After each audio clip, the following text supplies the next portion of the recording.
There he is. My apologies. You're good. All right. What about one? Hello. Yo, can you hear me? Yo, I'm here.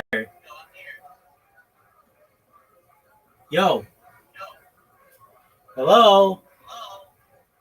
I can hear myself. It's your device. It's your yes. What? What's wrong? Can you hear me? Oh, okay. I thought you were saying hello, and like I wasn't answering you. Oh, no, I didn't. All right. How about one where the person has to choose just based on someone's emails? Oh, I have one. Hit me with it. And I think that's the social media post is better than the email one. I agree. This one's called Red Rover, and it's about polygamous relationships. So you get a group of polygamous people always together, and they have to eliminate like one person from the relationship.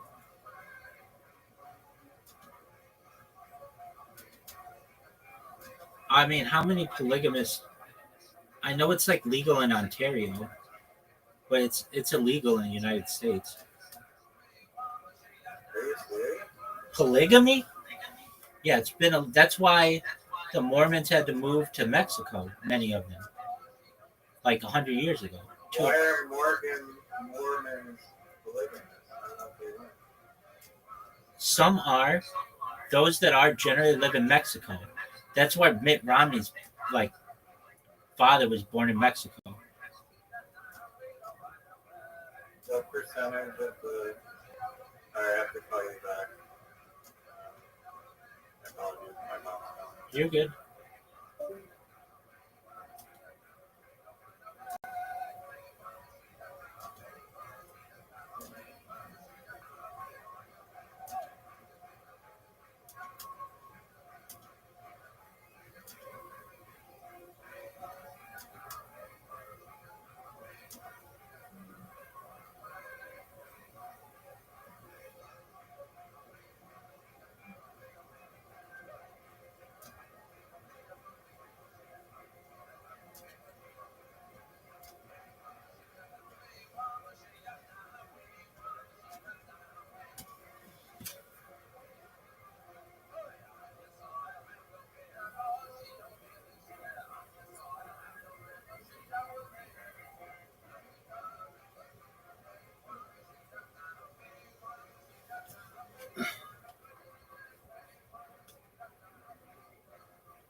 racist idea. That's what Ben told me, because they said that if you say that the Egyptians didn't build them, you're saying that they weren't smart enough or intelligent enough to actually build these things. Well, that is which is the implication, but they're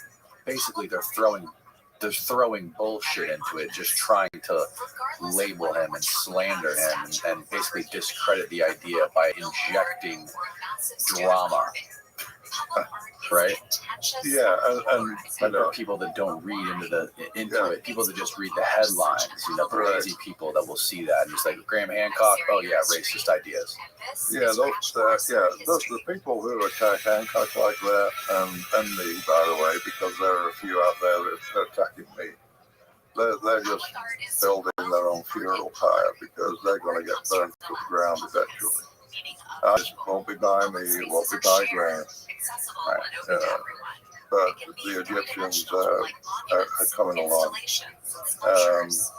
They're very, very fine, intelligent engineers. And speaking of supporters in Egypt, I'll show you an image here. Galal Hassan, Dr. Galal Hassan.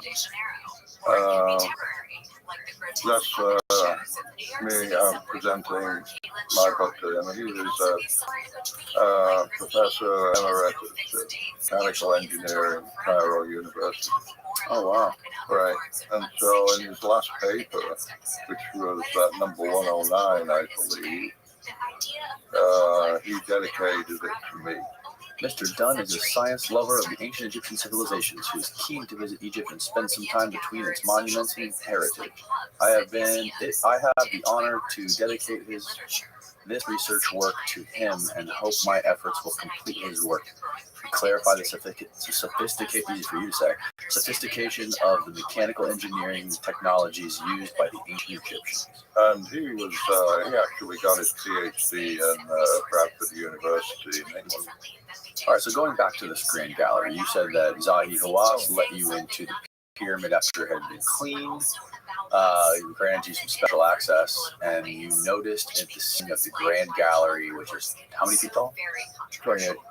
That there were scorch marks. Yeah, so that's the photograph that I took. Right here, you see both scorch.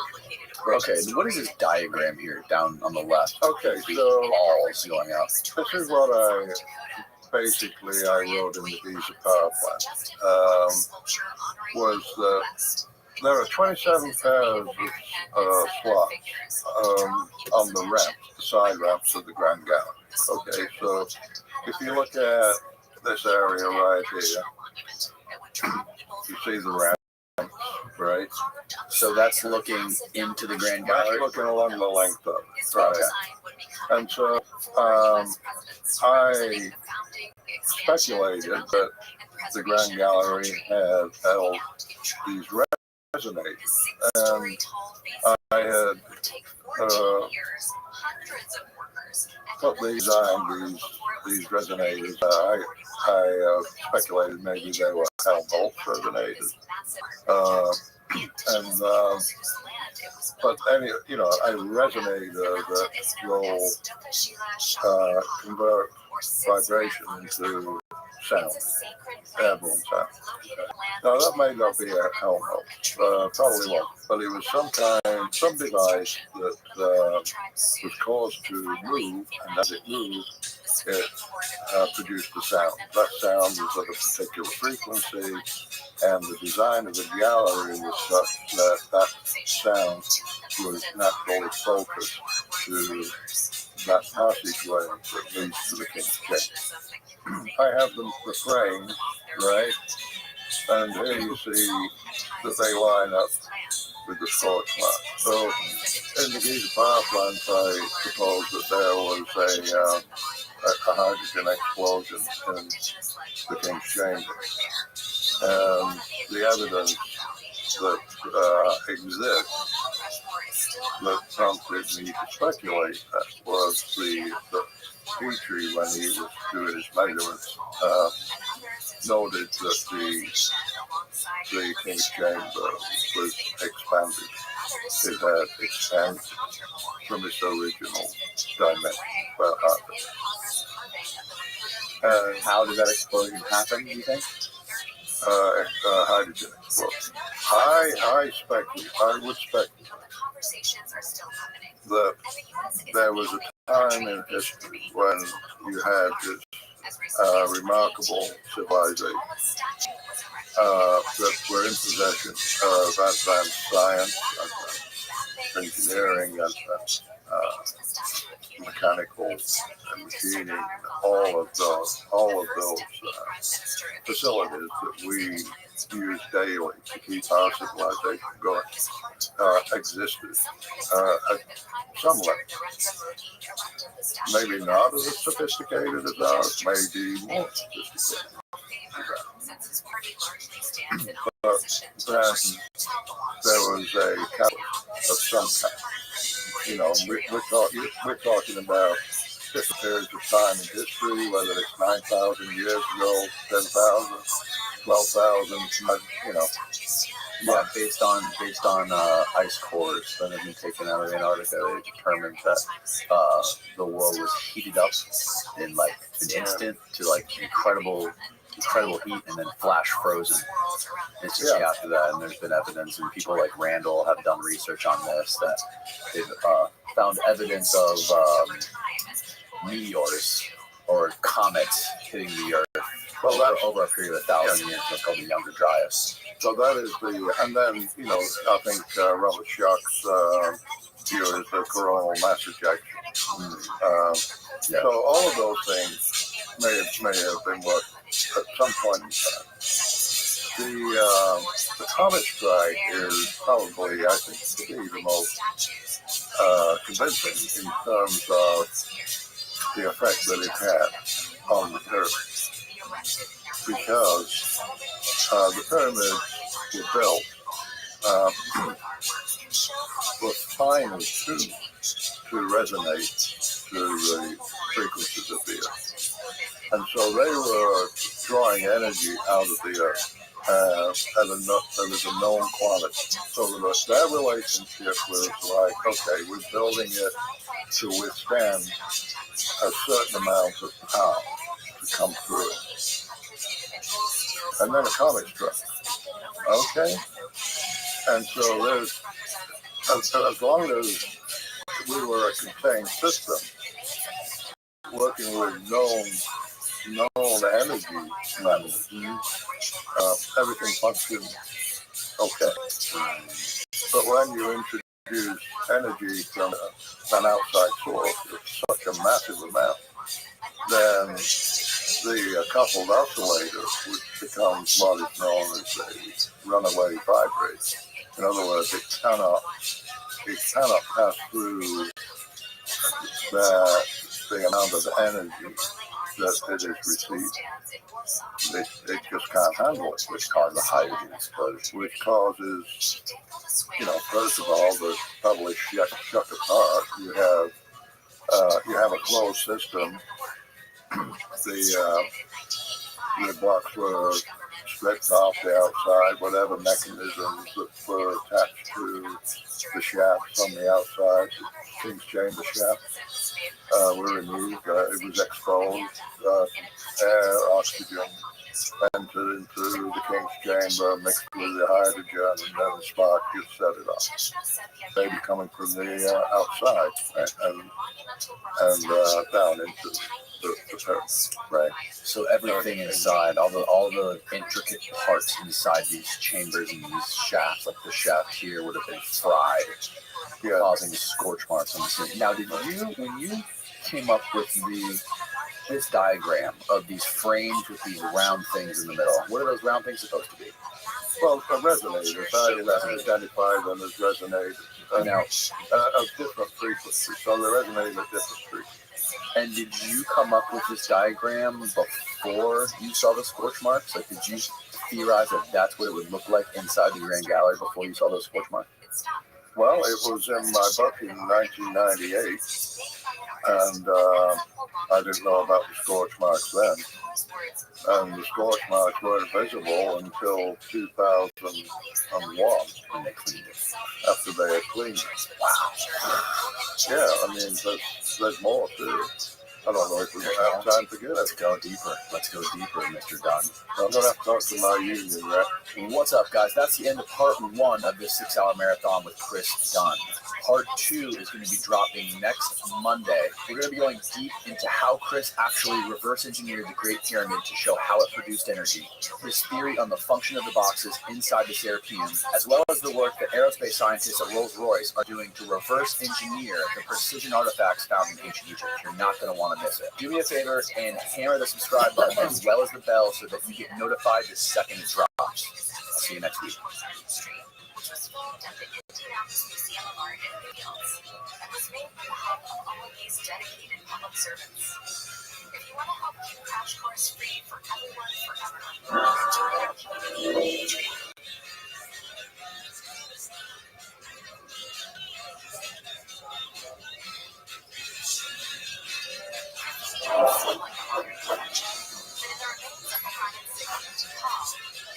For people that don't know who you are, why don't you give yourself a brief, give us a background of how you got into this, and where you came from and all that. Yeah, so my name is Luke Caverns. I'm an anthropologist that studies sort of the origins of civilization, but I'm kind of a rogue anthropologist. I'm not going to go work for a university. I'm not going to work for a big college or anything like that. But yeah, the way that started was I grew up hearing about stories that my family had been involved in. So on my dad's side of the family, in the 1890s, there's this great legend of this. It's called the Bill Kelly mine, or it's like the lost gold of Bill Kelly. And so my family, they had this big farm out in Dryden, Texas. This is West Texas. And so there's this place out there called Reagan Canyon. That's my family's last name. And so Reagan Canyon is where Spanish troops would pass through the Rio Grande River and come up into West Texas on their way to sites like New Mexico. And sometimes they would pass through there and eventually head back over east towards San Antonio because there's a lot of cattle being driven through there. And that's what they were involved in, was cattle.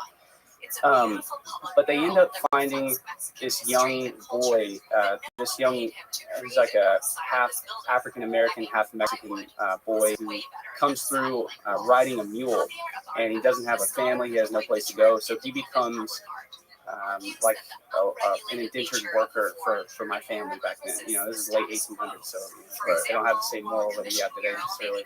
And so, but they take him in, they treat him like family and everything, and while he was out herding cattle, and I think they had goats as well, he finds this lost gold mine. So I won't sit on this for too long, but they spent from the 1890s through probably the Great Depression, kind of shut it down because life got so hard and people couldn't live out in Dryden, Texas anymore during the Great Depression. There's this 40-year quest of my family and other people who were involved looking for these lost gold mines, and it kind of gets twisted up because when the Spanish were bringing gold through that Reagan Canyon, there would be bandits in there that would stop these Spanish patrols, take all the loot, bring it up into the mountains and hide it up there. So there have been people, I've seen photos. I don't have photos of it with me today, but there are photos of people who go out and they see these, they look like rocks, but when you go up onto it, it ends up being like these wooden cases that have fallen in, and they open the case, and there's all kinds of Spanish treasure items, identification of, Spanish military leaders that were on these caravans. And so these bandits would drag it up into the mountains and hope to come back later. For whatever reason, they never would. So my family from the 1890s was big into cattle in West Texas, and in their spare time searching for lost Spanish gold because it was just happening in that area. So they get involved in oil. They made some money. They made quite a lot of money in oil in the early 1900s. My dad's father has been born. He steps into the oil business, and he uses the oil business as a means to fund, because he becomes captivated with searching for lost treasures in the Southwest American areas. He becomes captivated looking for lost treasures, lost cities, lost Spanish gold. And so he uses his gold mining operation and oil operation as a means to do that. So he goes out into New Mexico in the 1950s and he finds the 7 lost Spanish gold mines, which was this legend that had been around for 60 years before that. So from the 1890s as well, there were 7 lost Spanish gold mines out in the deserts of Mexico that people have been looking for. He found them. And he found old Spanish sites there, and then he even concluded that there may have been Mogollon, which is the ancient indigenous culture that would have lived there from maybe 1000 BC up until 1000 AD, so about 2000 years the Mogollon people would have lived there. Well, it's thought, even though there hasn't been any archaeologists or geologists out there to conclude this is just what him as an amateur archaeologist, he probably would have been more closely to like an antiquarian, just somebody who had a lot of money, who was into wild that history. You're a muralist, and I'm literally watching a maybe documentary on murals right now. What are your thoughts? What's the documentary? Basically, it's called Graffiti Street Art and Murals. What we learn from public art.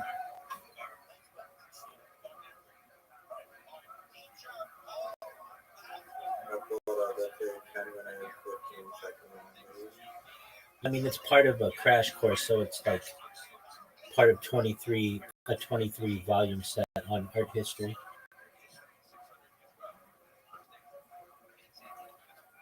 All right. I haven't watched it yet, but what are your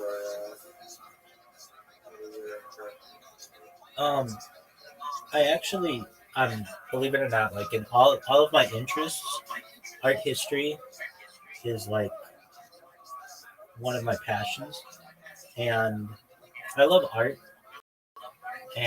but I really love art history just as a topic. I loved it in school, and even though I'm not necessarily good with traditional, dog, you have to see an artist, dude. I make these things. They're so funny. They're funny to me. Go to on Instagram, Prodigy.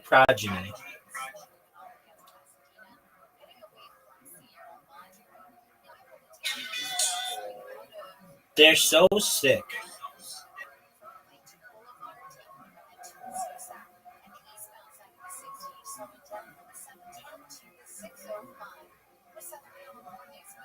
I have so much Instagram content. It's pretty ridiculous.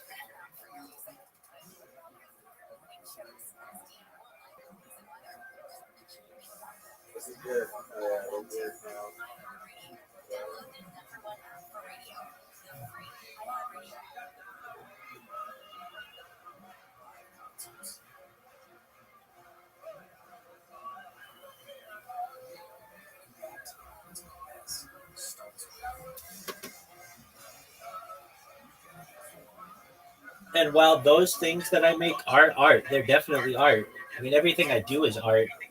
It's not like traditionally viewed as art, but I mean, it's music, and it's like I make many music videos basically. Whenever I mean, I have so many different accounts. I don't know. I made that one like a year ago or so, but I have like 2 because I don't have anybody. I don't tell anybody about it.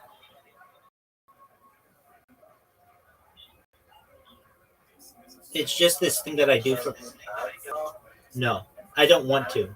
I don't want anybody to know about it. I mean, I've only shared it with one other person, and it's cool as fuck, and they're really funny, and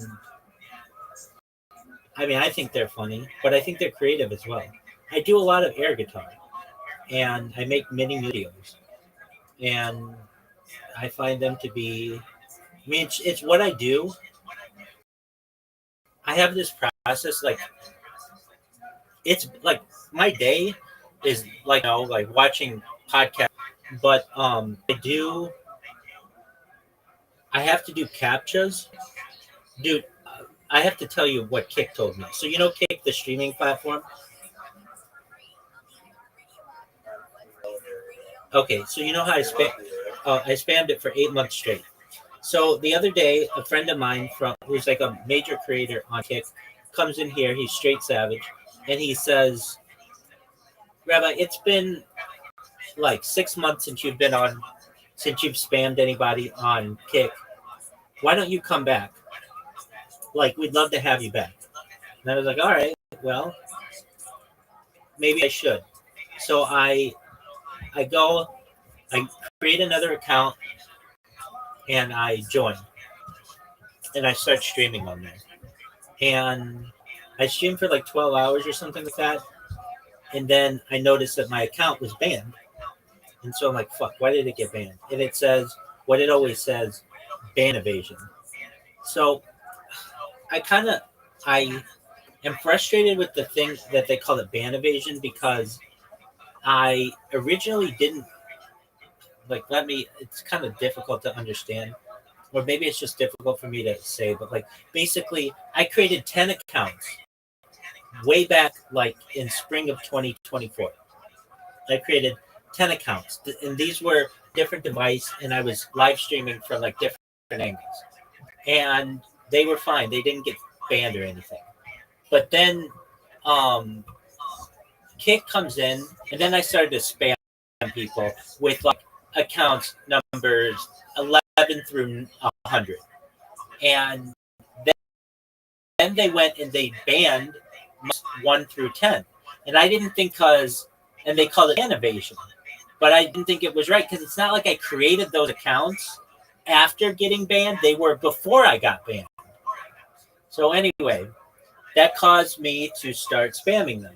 It's not correct. I mean, I just wanted more attention, so I started spamming them.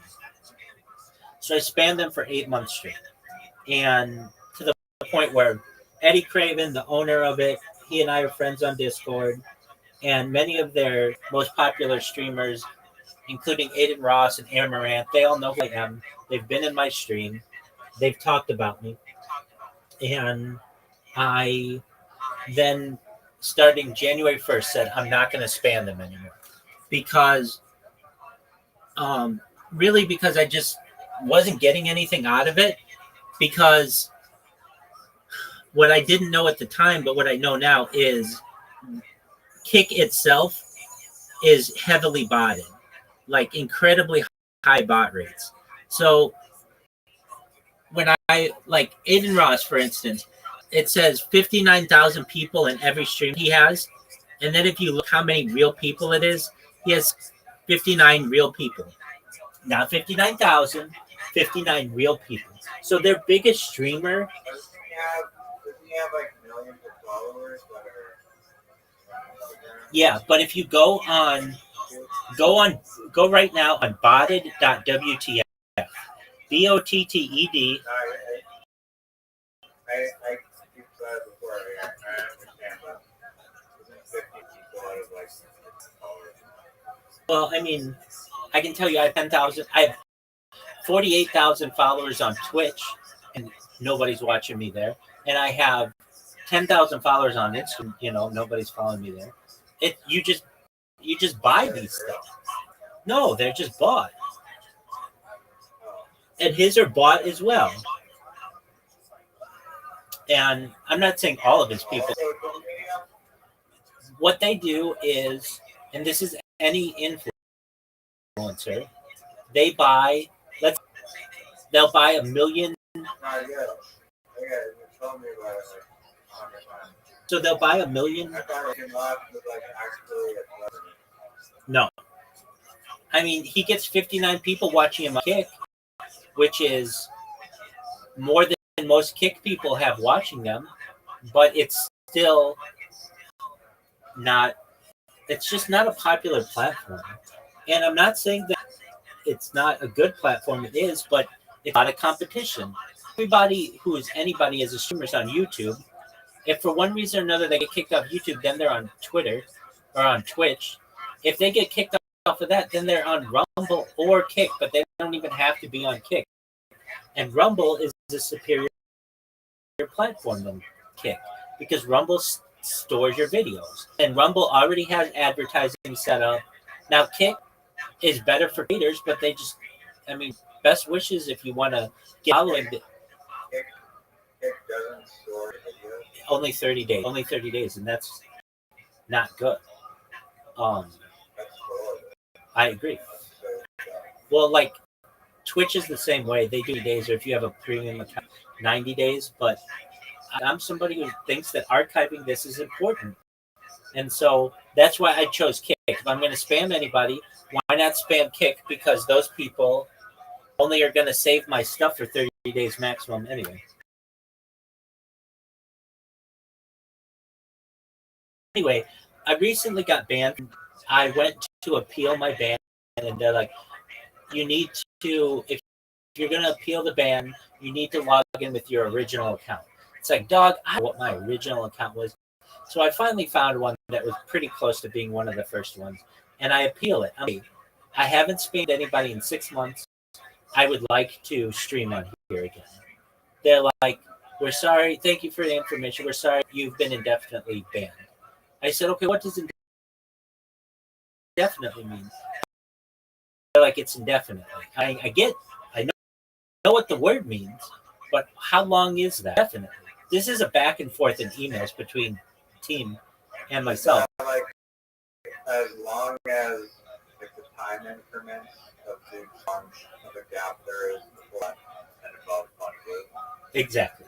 or is it like banned forever? Well, so then I asked them, does this mean a lifetime ban? And they're like, In infinity and beyond, they, and infinity. so I say to them, does indefinite mean lifetime ban? If it does, just tell me. They're like, indefinite means indefinite. I say to them, I come back to them, does indefinite mean lifetime? They're like, it means indefinite. I come back to them, does indefinite mean lifetime? They said, for all intents and purposes, indefinite means lifetime. You will never be let back on the platform.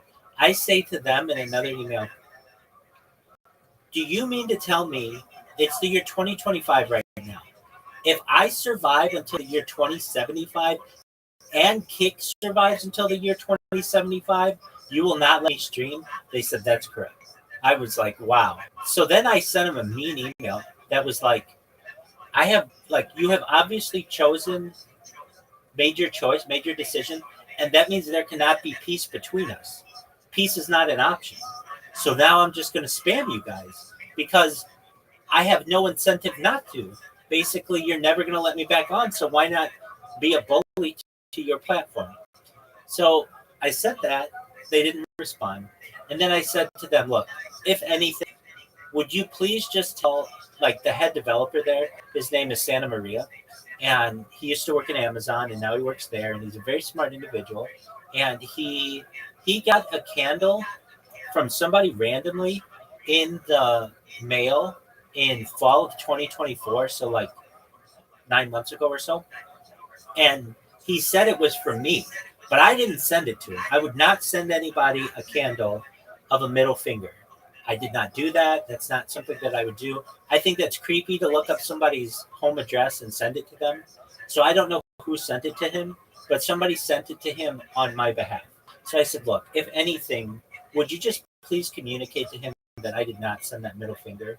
And they're like, we'll pass along the message. So I was like, okay, well, they're nice. They were really nice. I mean, and I know if I get big enough, they'll put me on their front page permanently. And I know if I just give it enough time, I'll become friends with them. They'll get new employees. I will basically outlast them. So anyway, I thought that was funny from Kick. You don't know what Grey Goo is, do you? Isn't it like I feel like I saw it on my mortality?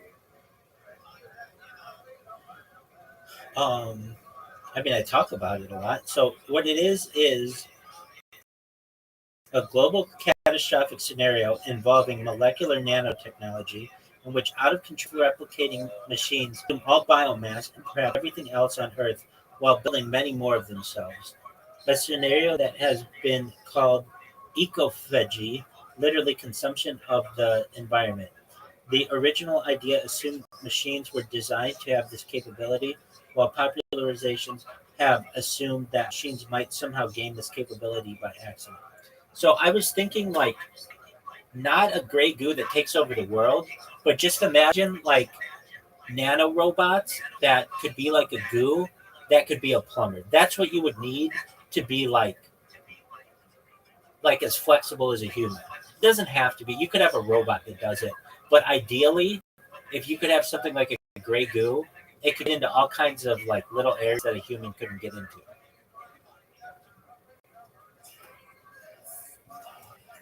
Still acts like the one. Exactly.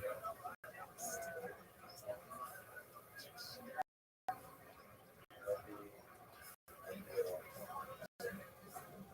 But probably wouldn't there, but I mean, they'll probably have it within 20 I years. have to say that. I have to say that. Like just fun, like finding out who you are, and like you're just. Would you? I would imagine you consider yourself, give yourself the title of like futurist. Oh yeah, dude. That's what I spam on Blue Sky. I say, please come to my Discord to discuss these futurology topics. I am a futurist, absolutely. What is your like definition of futurist? Someone who is interested in the future. It's very simple, but when you get down to it, like there's all kinds of stuff that I spam people on Blue Sky, and even though I'm annoying to them, what I say to them is really interesting to them. Like the one that's been getting a lot of traction the past few days are Santa Claus machines. Have we ever taught Santa Claus machines? Yeah. Okay, so yeah, like a replicator. Also, smell-o-vision has been getting traction. Basically, digital, uh, digital. Um, what is it? Hold on. Um, it's digital. There's a word. Um, digital. Digit. I even like put it in parentheses. Digital. Um, let's see here. Um, digital.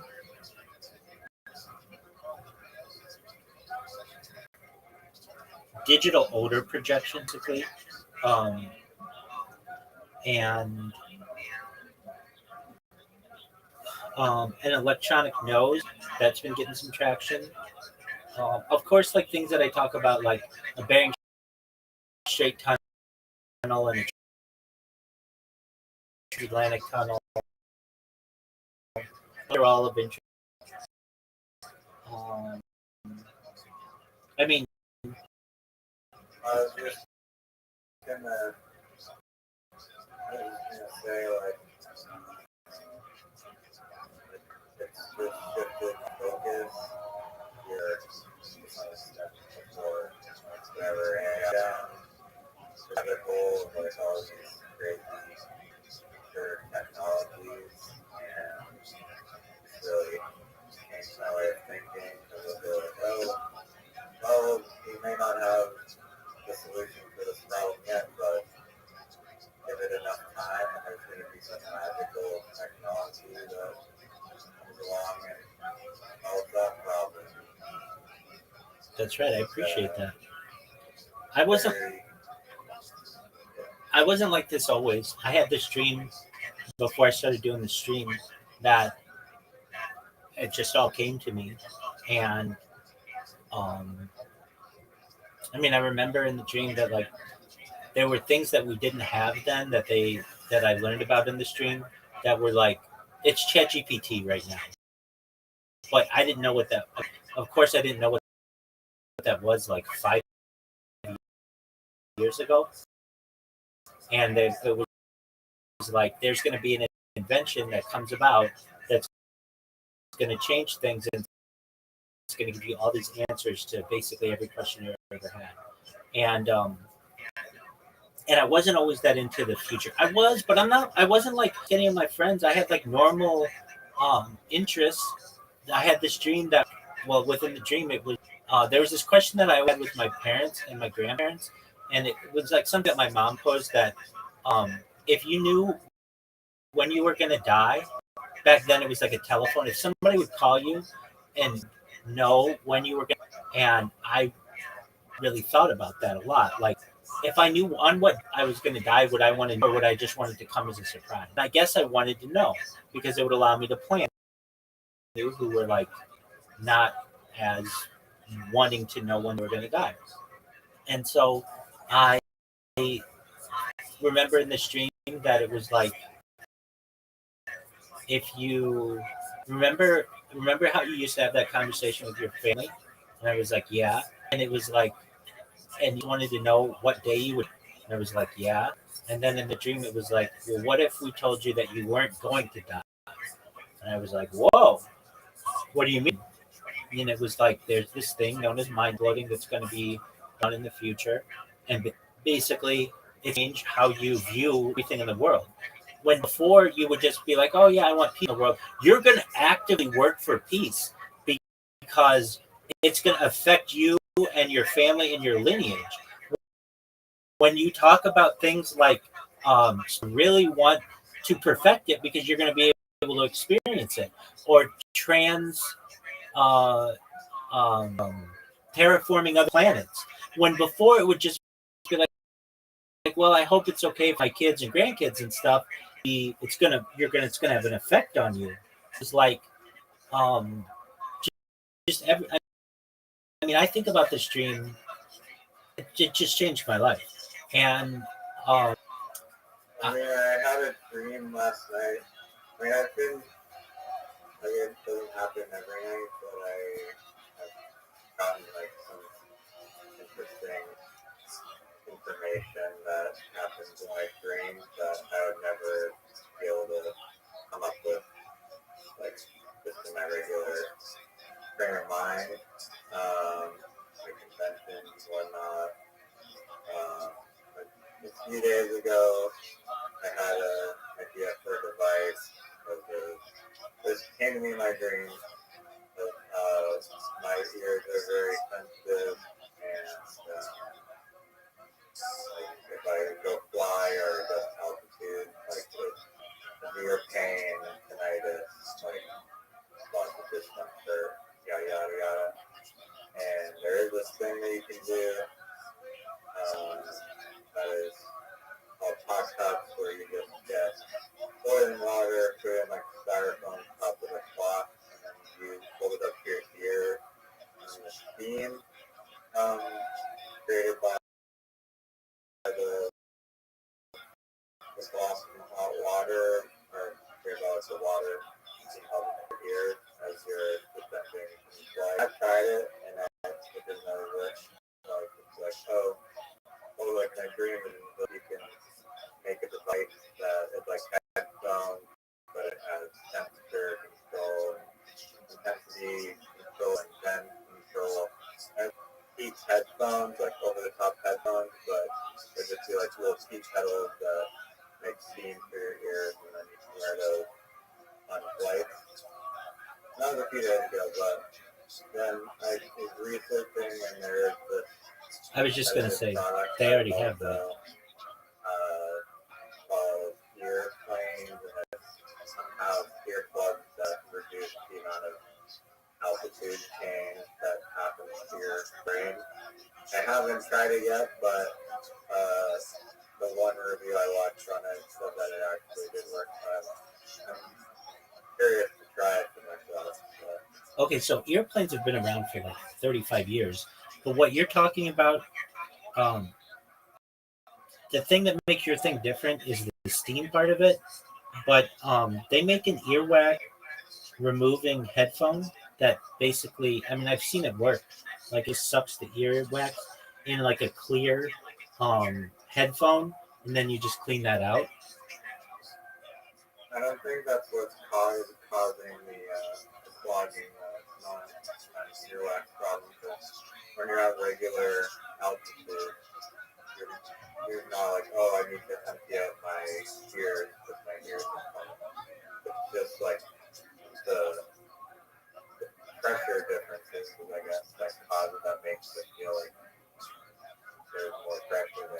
I gotcha. And that's yeah, the airplanes will do that. Um, well, maybe people get inventions in their dreams. I never did before, and then I had this one dream that had like 1,000 different inventions, and it was very much like um, I think about that dream every day, like things that I do in my life. Like it was said previously, it was like my rabbinical colleagues talked to me, like they'd already seen my live streams and they talked to me and told me what I wanted to do. That's the best way to describe it. It would be like um it would be like someone who could watch my life from the future came back and told me what to do and what not to do and like what decisions to make. And basically I mean it could just be all just Yeah, I sent you that guy, that dude in the whatever the 1900s or something. Buckminster Fuller. His goal to document his life. Hey, Buckminster Fuller. Yeah, exactly.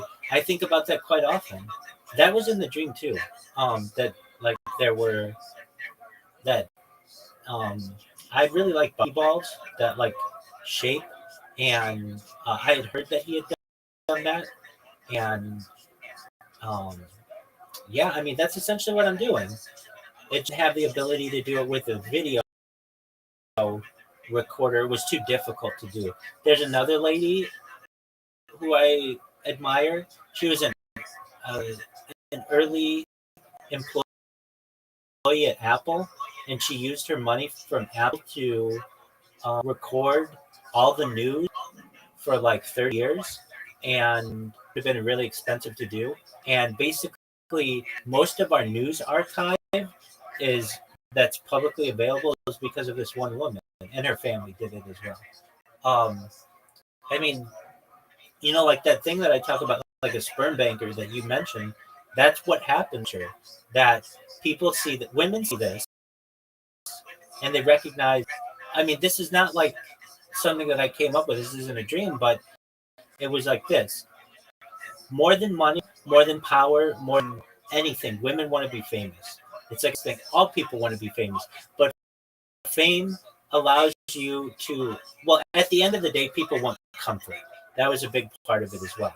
But money that you need and all the comfort and all the other things, and equal, women want fame more than they want up their friends. And you're going to be the most famous person on earth, and that makes you the like most eligible bachelor on earth. And you're going to be seen as somebody whose progeny are is like going to take over the world. And um, I mean, it was like, I mean, whether or not this is true, I'm not sure, but like my progeny take over the earth, and Elon Musk's take over Mars, and I'm okay with that, and I don't fight him on it. But I do become the first person to climb Olympus Mons. You guys do celebrity boxing then? We do that in the future. This is real. This is real. We do that in the future. It becomes mixed martial arts becomes really big, and amongst like tech bros. And I have an undefeated record, except I lose against one person, and that's Logan Paul. But it turns out that gets reversed because Logan Paul is going to be on like steroids or something, so that I end up having a perfect. But that's down. Yeah, believe it or not, that's actually in it. Um, Whether or not that's true, I think it's Logan Paul or Jake Paul. I know who they were in the dream, and now since like I've learned who they are with Mike Tyson and everything. But yeah, Zuckerberg's the one I really want to take on. I also had a dream. I had one very interesting dream that was unlike any other dream I've ever had in my entire life. What's that? I may have told you about it. I don't think so. But this dream, the only time it's ever happened, I think, where I ever even heard a song, Get Along, a song that was the greatest song that there's a couple, there's like 3 songs, or maybe 2, but the first one, I remember it being like the most amazing, incredible, like, uplifting, soul ethereal song I've ever heard, and it was the combination of the sounds that made it so interesting, and I am lucky that I actually remember it because I don't remember exactly how it went, but I remember the instruments that I used, which gives me like a blueprint and like a framework to actually try and recreate it, which is good. But it was a combination of this like liminal. It's like this instrument, or it's like this sound that's used in like liminal music a lot, but it's like this kind of like airy, like the synthesizer. And I'm sure how to describe it. If I found it, I could. It's like this airy synthesizer. It's very common in liminal music, but it's overlaid on top of this like amazingly tuned guitar. And I don't think that those worlds have really ever collided before because oftentimes like liminal music is very just like sleepwalky, like dreamy type of sad, depressingness. And this song was like very uplifting and positive, and I still use the liminal airy synth along with the guitar, and it sounded perfect, like amazing, the greatest sounding ever, thing ever. So I was literally like, wow, if I could have like taken that song into like the real world and like released it, I'd be like instantly like hundreds of million views on that song. It was the greatest thing I've ever heard in my life, and I'm gonna try and reconstruct it, hopefully, or use those two things like a combination to create sound music. Do you remember the So song? again, like this, I don't remember exactly how it went. I just remember kind of like the feeling it gave me, and then also this unique combination of like those instruments that those worlds have. Like, I mean, maybe they have been put together, but I've never heard it before. Something I could have never come up with just in my regular day-to-day. Yeah, that's very cool.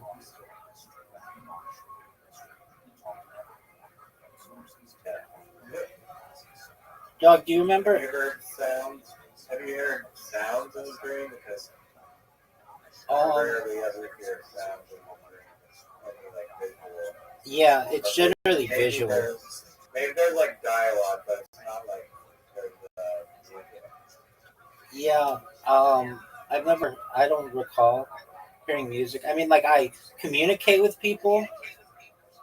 I think like I don't know if I hear their voices. It's almost like telepathic how we communicate. You can really recall their mouths moving, but I know we're talking in the dreams.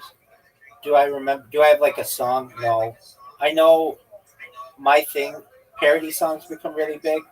Also, there's this thing that like I have that I re-record a bunch of songs that um, so that they are grammatically correct. I just have a thing that I don't like when music is not grammatically correct, and so I just like change all the songs to be grammatically correct. Um, but no, I've never heard a song. So you can't even describe what the song is. I mean, did I not describe it a little bit? I don't remember the melody or the precise notes of the song. But I have the blueprint of okay, these two instruments go together and it'll sound like the combination of those two. This general drift. No, it would be like you would hum the song if you remember the song. That's what I mean. No, I can't do that, unfortunately. Okay, well, I wish. do you know how I've become like obsessed with this the fighter and the kid subreddit? Yeah. Okay, so they kept hinting that something big was going down, and this just dropped. 13 minutes ago that Brent Schaub, the UFC guy, he is being sued for theft and conversion, civil theft, unjust enrichment, wire fraud, IRS fraud, filing false tax returns, and civil conspiracy to commit tax fraud. So this is going to shake up the whole Rogan verse big time. You saw that Liver King was like coming to kill Joe Rogan or whatever that was. But this is good. This is going to be really big. So you'll probably hear about it. I don't know if you hear about it like in the mainstream, but at least if you follow that whole Joe Rogan verse, you'll find out about it. Dude, I got so into just over the course of the last 3 days or so into all of Joe Rogan's, all the people in that Joe Rogan verse. And I think that a lot of people are regretting moving from LA to Austin. And I can see why. I remember when Joe Rogan said he was going to do it, I didn't want him to do it because I wanted him, because once like the Comedy Store reopened and things, if he was going to be there, I wanted to go check him out. Like, I've been there, but I haven't been there to see like Joe Rogan. And then he moved and he opened up the Comedy Mothership. And now it's become really big, killed Tony and everything. But what has ended up happening is a bunch of people moved to Austin, like, what's his name? What is his name? Shane Gillis moved there, and like Tony Hinchcliffe moved there, Red Band moved there, Tom Segura moved there, Rick Kreischer, I think, got a house there. Who else moved there though? Tim Dillon. Tim Dillon moved there. Well, yeah, William Montgomery, of course. Tim Dillon moved there and then moved back, and he was like, "It's such a shithole. I can't stand it. Nobody likes it there. It's basically one club and then just a bunch of bars. There's nothing else to do there." And like a bunch of people are having second thoughts on moving there. And so I read that Joe Rogan might be opening up a second Comedy Mothership in Brooklyn, which I think would be cool. And then I think he's going to do a third one in LA, which would be tight to see. And like, I don't know, I think that'd be cool. Anyway, this thing just dropped, and all these people were hinting at it. This fighter and the kid was going to break up. It was like, it's just such a, it's so bad, it's entertaining. I don't know how else to describe it, but you watch, you'll find out more about it probably over the course of the next few days. Do you ever watch you probably don't, but if you've ever watched the YouTube channel Podcast Cringe, have you ever heard of it? If you haven't, that's fine. It's just basically this guy who has a really good channel, and all he does is make fun of Joe Rogan's the Rogan verse or whatever. And it's just really interesting. He has really great content. Do you know who CoffeeZilla is? Yeah, he's like the world. I don't know about that. I watched him earlier today, and he had a thing on what happened between the fighter and the kid. And it's just interesting how this whole podcast world works, and how it's basically like a lot of it is just built on like a house of, like, basically all these products that they shill are like not all verified. They're not like FDA approved. They're like businesses, and a lot of them fail. And like there's this thing that's called Cast Media, and what they did like Theo Von's podcast, The Fighter and the Kid, and some other podcasts. And what they would do is, and like what a lot of these companies do, they're like the middle people. So they basically sign new talent, and then they get sponsorships, and then like give that sponsorship to the talent. But that way, Theo Von and Tim Dillon and Shane Gillis, they don't have to go out and get sponsors. They just sign with this company. But how this one company stole like $4 million from the fighter and the kid and Theo Vaughn and some other people. And I just kind of see this whole I Joe. have an idea. What's that? You know that guy that I found? He didn't even think he was funny, but I thought he was like hilarious. The guy was like wandering around. Yeah, the guy at the Dairy Queen. He thought he was funny? He was okay. The guy at the Dairy Queen.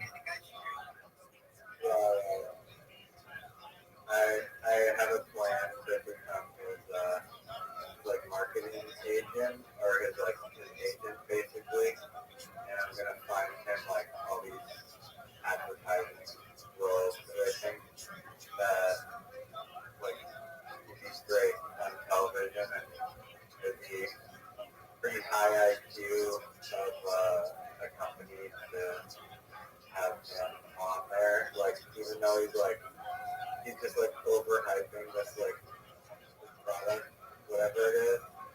I think it'd be so fun.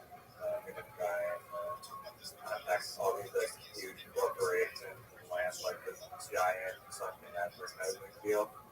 There's no other they'll do extremely well.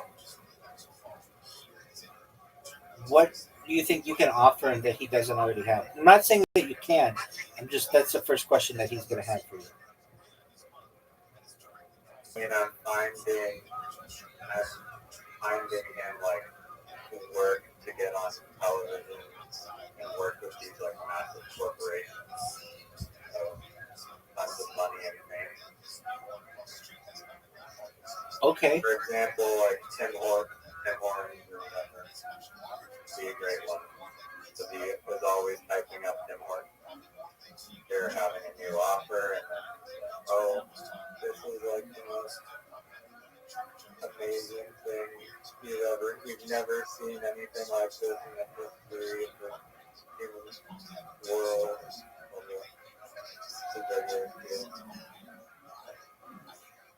Okay. So you want to be his manager? Agent, manager, yeah, basically just find him these roles. Like this Hollywood actor. I mean, potentially it could be in movie roles too. Yeah. I think advertising would be maybe one of the plans. Does he do things other than just like prank things? He doesn't do pranks. He just literally like reviews plazas. Gives us information on plaza estate. Or yeah, you're right. It's not pranks. What I meant to say is, does he do anything that's not corporate? He has a podcast. He has a podcast. Okay. Is it good? Yeah, it's him talking. That's it. I've been listening to it a lot. I was really pissed today because Spotify and my phone wouldn't let me play it. The first thing Spotify is just raising it. Are you excited for William Montgomery's movie? With David Spade. Yeah.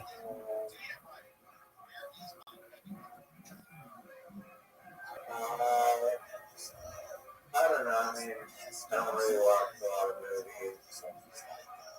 I'll probably have to cut that one out. Fast forward to the William Montgomery part. Yeah, I'm kind of in the same. I mean, I like David Spade. I like Theo Vaughn.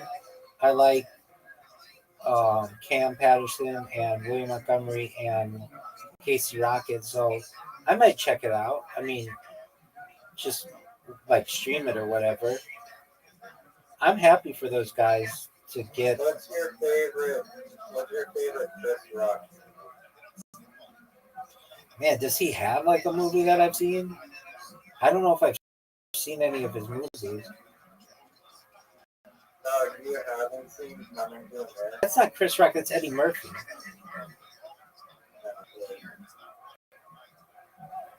Oh, do you mean? Are you asking what my favorite Eddie Murphy is? I mean, Chris Rock is in a few movies as well, but he's not in that. Yeah, Murphy. Well, he has two stand-up specials that are arguably like two of the best stand-up specials of all time. They're Delirious and Raw. I was gonna watch them recently, and I'll still probably watch them in the upcoming future. And they're absolutely hilarious. I've seen them before. So, and those are well, they came out as movies, so they kind of are. But I get it. Those if you want to just consider those specials, that's fine. Um, number one in the box office that they were so big. So if you don't want to consider those, I do, but it's him doing stand-up. It's not actually a movie. I know, but it came out in the movie theater. So if you're talking, That's bizarre. they used to do that because how else are you going to see somebody special? At the time, YouTube didn't exist. Exactly. How else would you see it? I mean, unless it was like on HBO, but this was even some of it was like before HBO. Okay, so Yeah, why wouldn't it just be on the television? what channel is it going to be on? There weren't that many channels. There wasn't Comedy Central. This was like in the mid '80s, early to mid '80s. If anything, it would have been on HBO, but they knew they could get so much that it would be too big for HBO. Okay, so probably Coming to America, but there are. Oh no! Is it Coming to? No, there's one. He does this impression. What movie is that? Eddie Murphy is in a barber shop. It's like yeah, it's Coming to America. Yeah, it's probably Coming to America is my favorite. Though he did Doctor Doolittle. Oh, he was the donkey and Shrek, bro. Yeah, he was the donkey in Shrek, but I still like Coming to America more. He's amazing. Donkey is just the best character in Shrek. I'm gonna go with Shrek. What about Puss in Boots? That was my. Who played Puss in Boots? Antonio Banderas.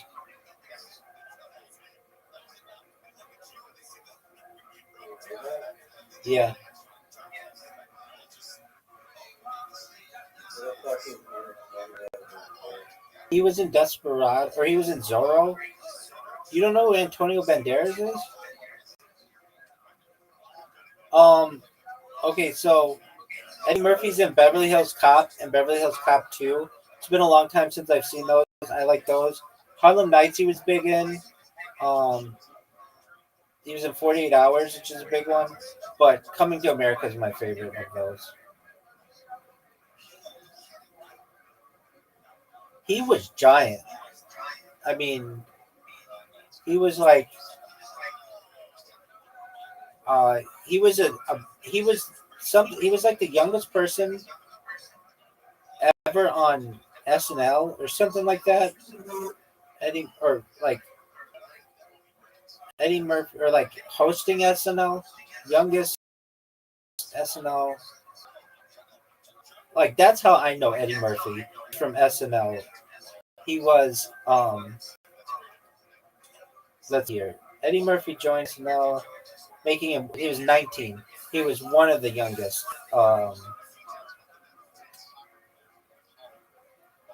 Who's the youngest person ever to be on SNL? Oh, dude, they're so funny. Anthony Michael Hall was 17 when he was on it. Wait, yeah. Oh, that was. Wait, in the cast. Wow. Um, but 19. Dude, I watched Richard Pryor. Do you know who Richard Pryor is?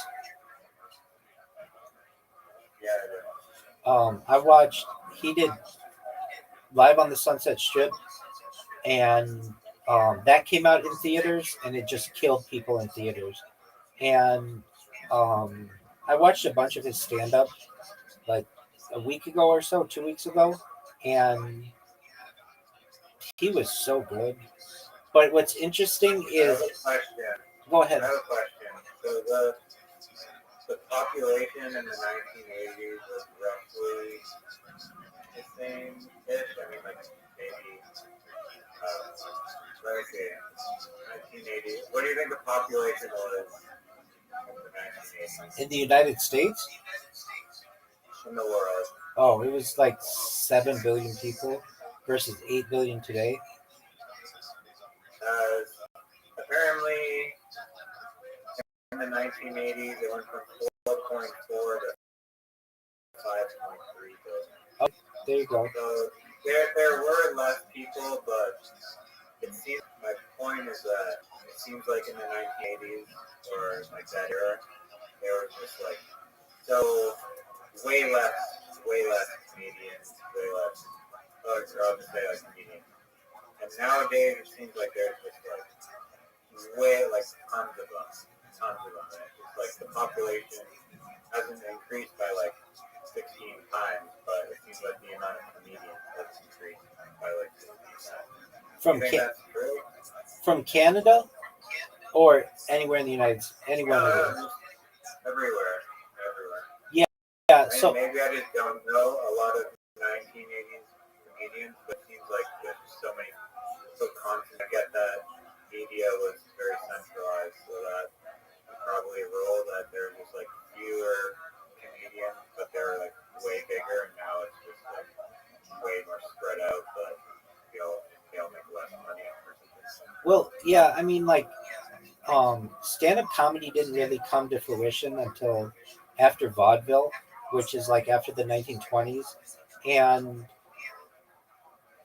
it started to make its way into the 1940s and 50s, but television is the thing that really revolutionized it, and then the Tonight Show really made it.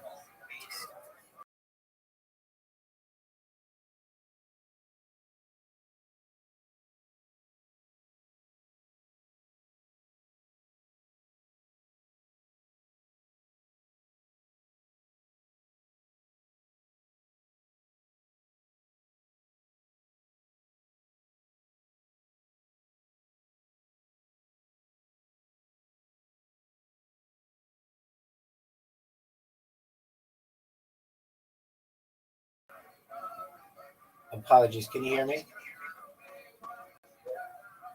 My my computer went down for a second. Um, the the Tonight Show and similar shows brought the idea of being a comedian into the mainstream to people who had never seen it performed before, and it was it was like something that people didn't even know they could do outside of a club atmosphere. Now, like you said, well, from the 80s till today, it seems like it's blown up, and it has, because then you get cable television, which gave people more avenues to be able to see it performed. And then in the 90s, it became really big to get a development deal to get your own television show if you were a comedian. So then these comedians started making a lot of money, like tens of millions of dollars in, like, Jerry Seinfeld is a billionaire now today because of a television show from the 1990s. And those type, yeah, but he's not even the most wealthy person in Hollywood from an actor perspective. Jamie Gertz is, but she married very well, so she's worth like $2.6 billion.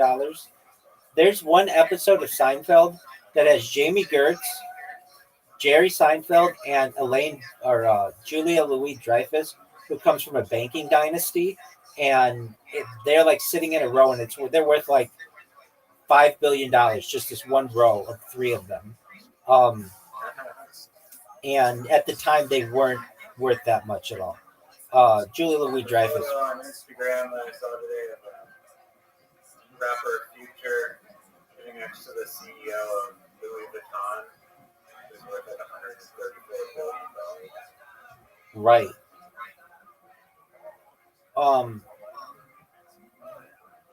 So um, they um,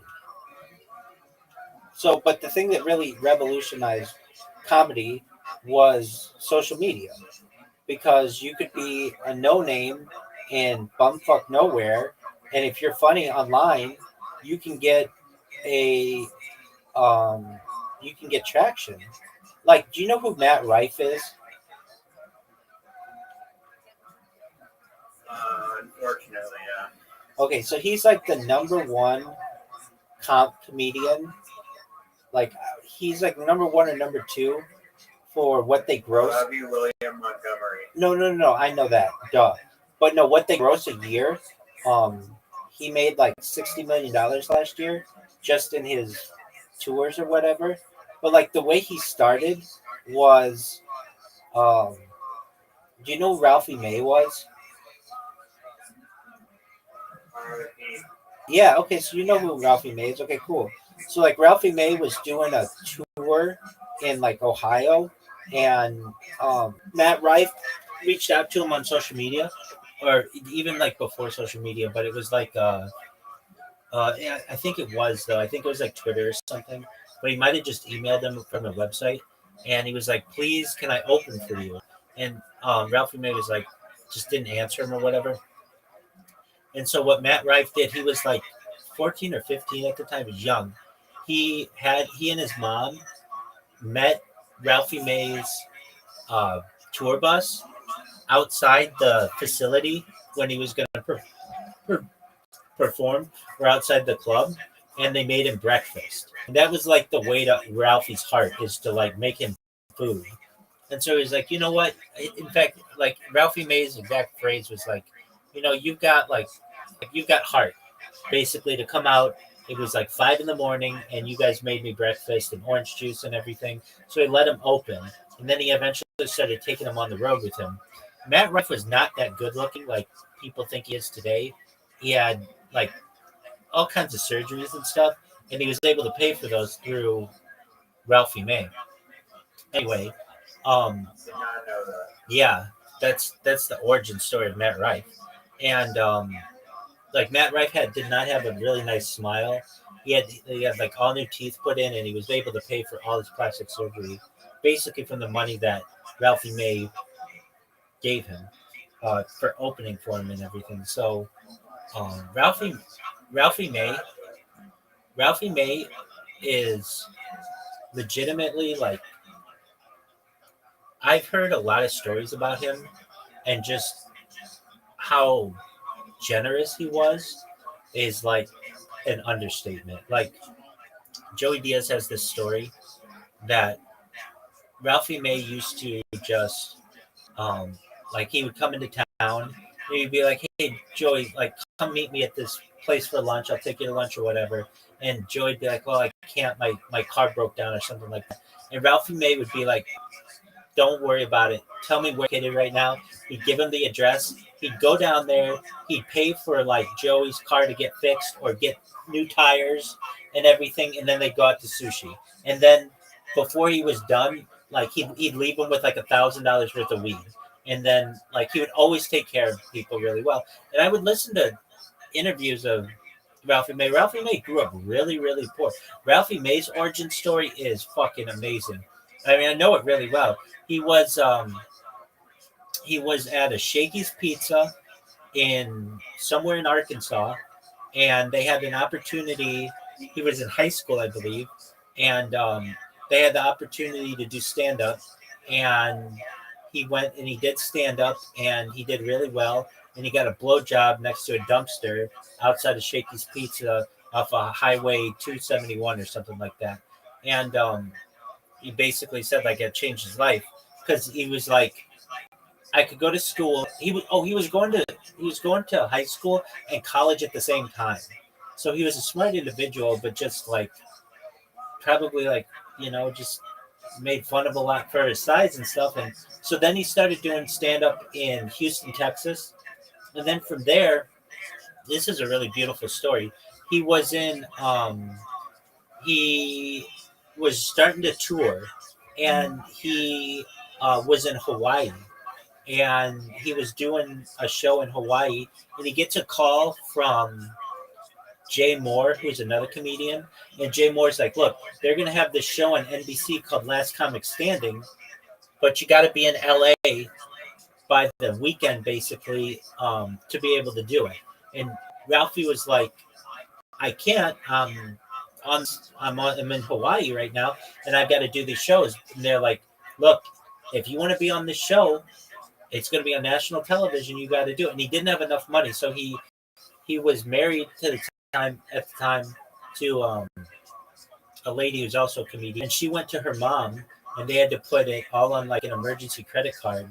And so he flew to LA, did the show, got on the show, actually ended up getting second place on the show. He did not win it, but that made his career. And then he made all this money from it. And the guy who won, his name is Dat Fan.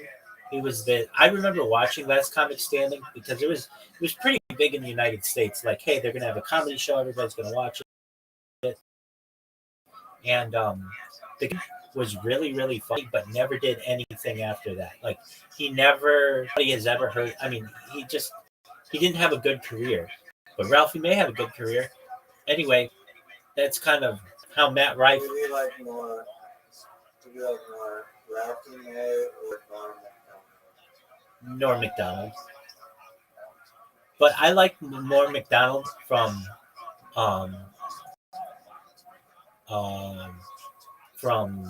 Saturday Night Live. I've always been kind of mad at my friends. Not really, but I was in my friend's wedding a few years ago, and we were going to have his bachelor party, and we had the opportunity. Norm Macdonald was playing the Irvine Improv. Wanted like that to be a bachelor party, and there were some people didn't really know, they weren't really into comedy, and so they weren't too thrilled about going. So we went bowling instead, which is fun. We had like burgers and went bowling and just for my friend's birthday, not birthday, but wedding in 2020. And I wasn't the best man. His brother was the best man, but I was like the second best man or whatever. I was the second to the groom or whatever. And and then it would turn out that like Norm Macdonald would die within like a year or two of that. And I've always regretted not going to see him because it would have been like I would have liked to have seen him before he died. But anyway, there's no big deal. But I would have liked to see him. And what I didn't know for Canada's coming to Vancouver, I believe, in September is Rick Mercer, the new feed that you've never heard of. That's funny. You need to watch the Rick Mercer report. I'll have to check it out. I want to go get tickets for that. See Rick Mercer live. It's like a rare performance. There's not a lot of Rick Mercer material. Very well. Who was I listening to? I was listening to him like, oh, dude, what are your thoughts on Bert Kreischer? He seems like your typical tailgater at a NFL parking lot. That's true. I bet your typical tailgater at an NFL game is funnier than Bert Kreischer is. If you are really privy to the Rogan sphere, I know I call it that, but basically like that group of guys, people don't realize it, but they're basically all the kids of very successful people. Bert Kreischer's dad was a lawyer. He had his own law firm for the Church of Scientology out of Clearwater, Florida. He lived out of Tampa. The guy who's the kid in The Fighter and the Kid, Brian Callen, his dad's an international banker. Tom Segura, his dad was an investment banker. Whitney Cummings. Joe Rogan canceled this price. Wait, what? There was some Reddit post about Bert Kreischer throws a tantrum because still Rogan I'd be happy to hear that. I don't think Bert Kreischer is funny at all. And Joe Rogan is having some weird shit happen to him um, from his friend group. Like this thing with the fighter and the kid is a big deal. It's going to affect the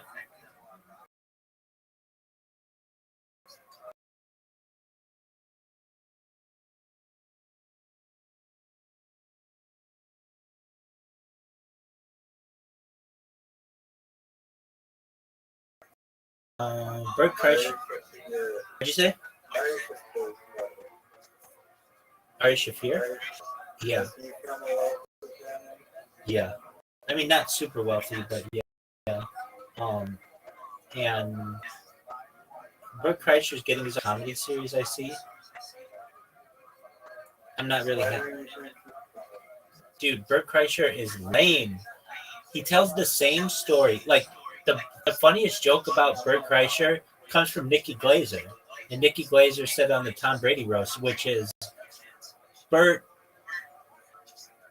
your story, or Bert, I'm such a big fan of yours. I love your joke. Like not like I love your jokes. It's like I love your joke. He tells this one story. He had a movie made about it. It's The Machine, and like he's obsessed with this one story that happened to him in college, and he had movies made about it. And he's not a typical stand-up comedian. He's just like a storyteller, which is a different kind of stand-up. And I'm not saying can't be funny, but it isn't generally like I like people with really cool.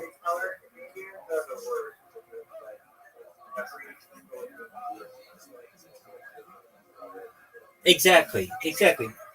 It doesn't show a lot of talent, and, and then he just takes his shirt off, and it's like, okay, that's your story. I mean, there are some comedians who are just joke after joke after joke after joke. They're like machine guns, and that's hard to do. But when you're just like telling a story, it's boring to me. And um, Bert Kreischer also talks about his family.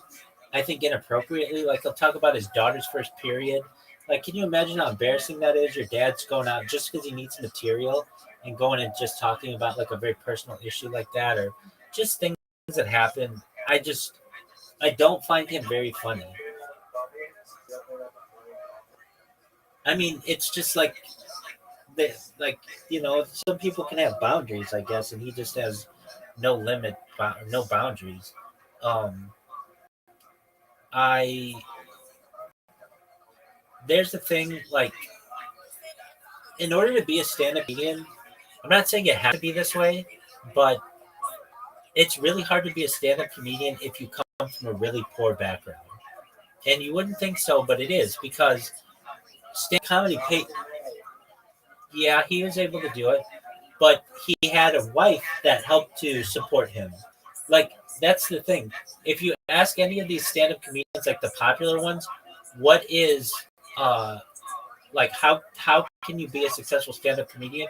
They say, number one, be prepared not to be paid a lot for like the first 10 years, and number two, date or marry someone who has a job, because basically you will to make any money.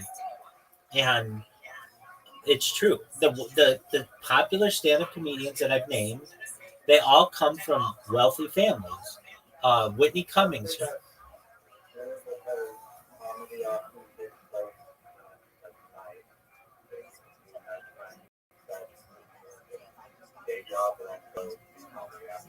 I'm not saying that people don't chat and they're not successful at it. I'm just saying that it's more difficult. Look, I mean, these people are paid. Like at the Comedy Store, even like Joe Rogan, when he plays the Comedy Store, he makes $200. Oh wait, is it $200 or $20? Um, Hold on. How much does a regular make at the Comedy Store per set? Um, not per set, per set. It's so little. $25, not $200, $25. So like you see Joe Rogan play the Comedy Store, he makes $25. There's even a thing that like when you get really big, you don't even collect that money. The reason why you do it is because they have agents and managers and stuff who go there. Maybe you can get a show out of it or something like that. That's why people do it. But the it's that's incredible. That, like you don't make a lot of money doing it. At least at the Comedy Store, and that's like the biggest place. The reason why Joe Rogan he wanted to change things, and so he doesn't run the Comedy Mothership to make money. He runs it to just break even, and he gives a lot of the money back to the people who play it. But even still, there's just not huge amounts of money in that. Where there is a huge amount of money are TV deals and movie deals and touring. When you're doing arenas and stuff, that's where there's a ton of money. That's where you can get that Matt Rife $60 million kind of deal. But if you're like William Montgomery, I've heard that well, at least the people who do Kill Tony who are regulars do not like it because it doesn't allow them to tour. They have to be back in Austin every Monday, and they make $0 for. Oh, I shouldn't say that. They do make something. They do get a contract, but a lot of them don't. Like, if you're just going there, if you're not one of the paid regulars, but I don't know what their contract is. Let me see what. How much does William Montgomery make for Kill Tony? He makes all his money on cameo. Wait, that's where they make their money though. That's where they make their money.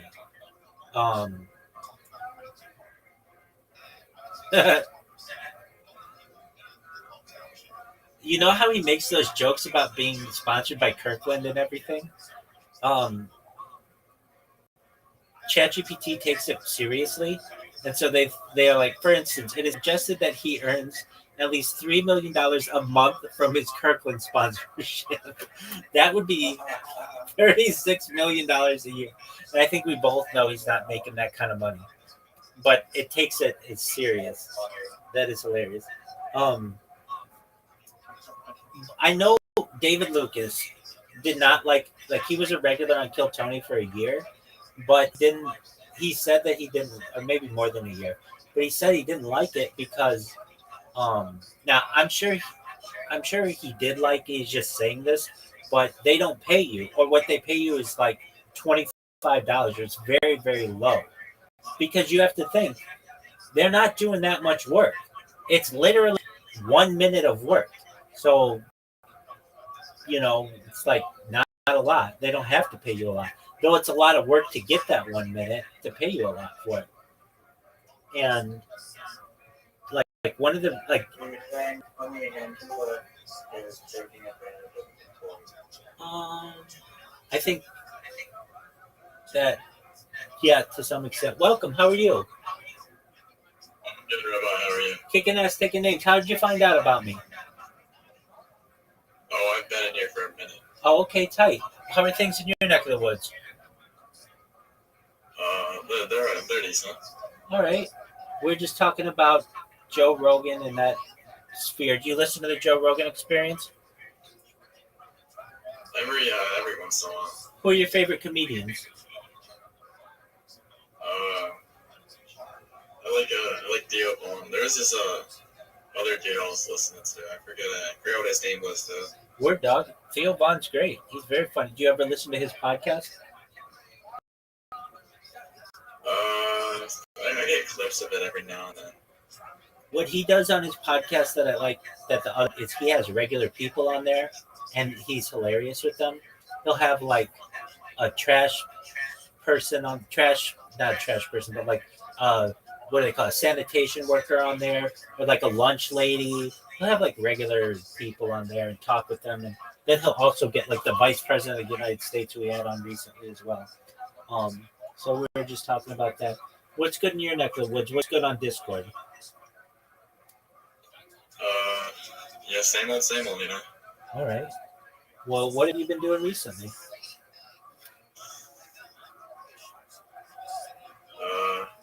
Yeah. Lazy the lazy months so far, you know. Okay. Well, what's on your agenda? That's all I can really say. What's on your agenda for the rest of the summer? Low key, I've just been hitting the gym, bro. Okay, that's good. What are your favorite exercises? So, yeah, I fuck with preacher girls, bro. Oh, okay. You got big arms.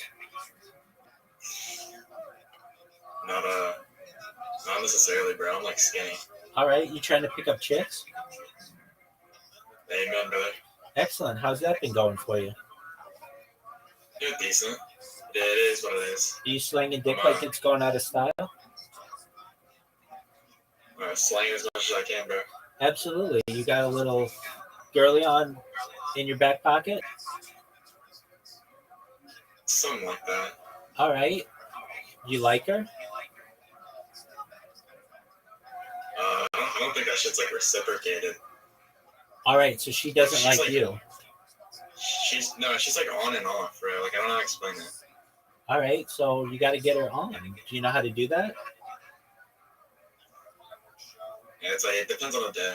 Okay. Well, the best way to make her jealous or envious is for you to improve yourself and then go after other chicks. Amen, brother. Are you on the dating apps?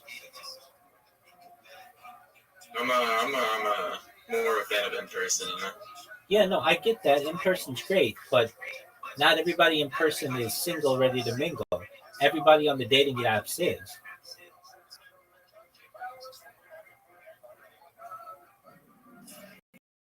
Do you ever do the dating apps? I've done them every once in a while. All right. Do you have much success? I mean, when I'm on them, yeah, decent amount. All right. So this girl who isn't giving you enough attention, why don't you go find some hottie who does give you attention on those apps? I mean, it's a fair point. Definitely. I'm just calling them like I see them. Basically, you have an amazing opportunity. You are young, in shape dude. I know you think you're skinny, but that's great. That's a positive. And you're just going to get a bunch of chicks to swipe right on you.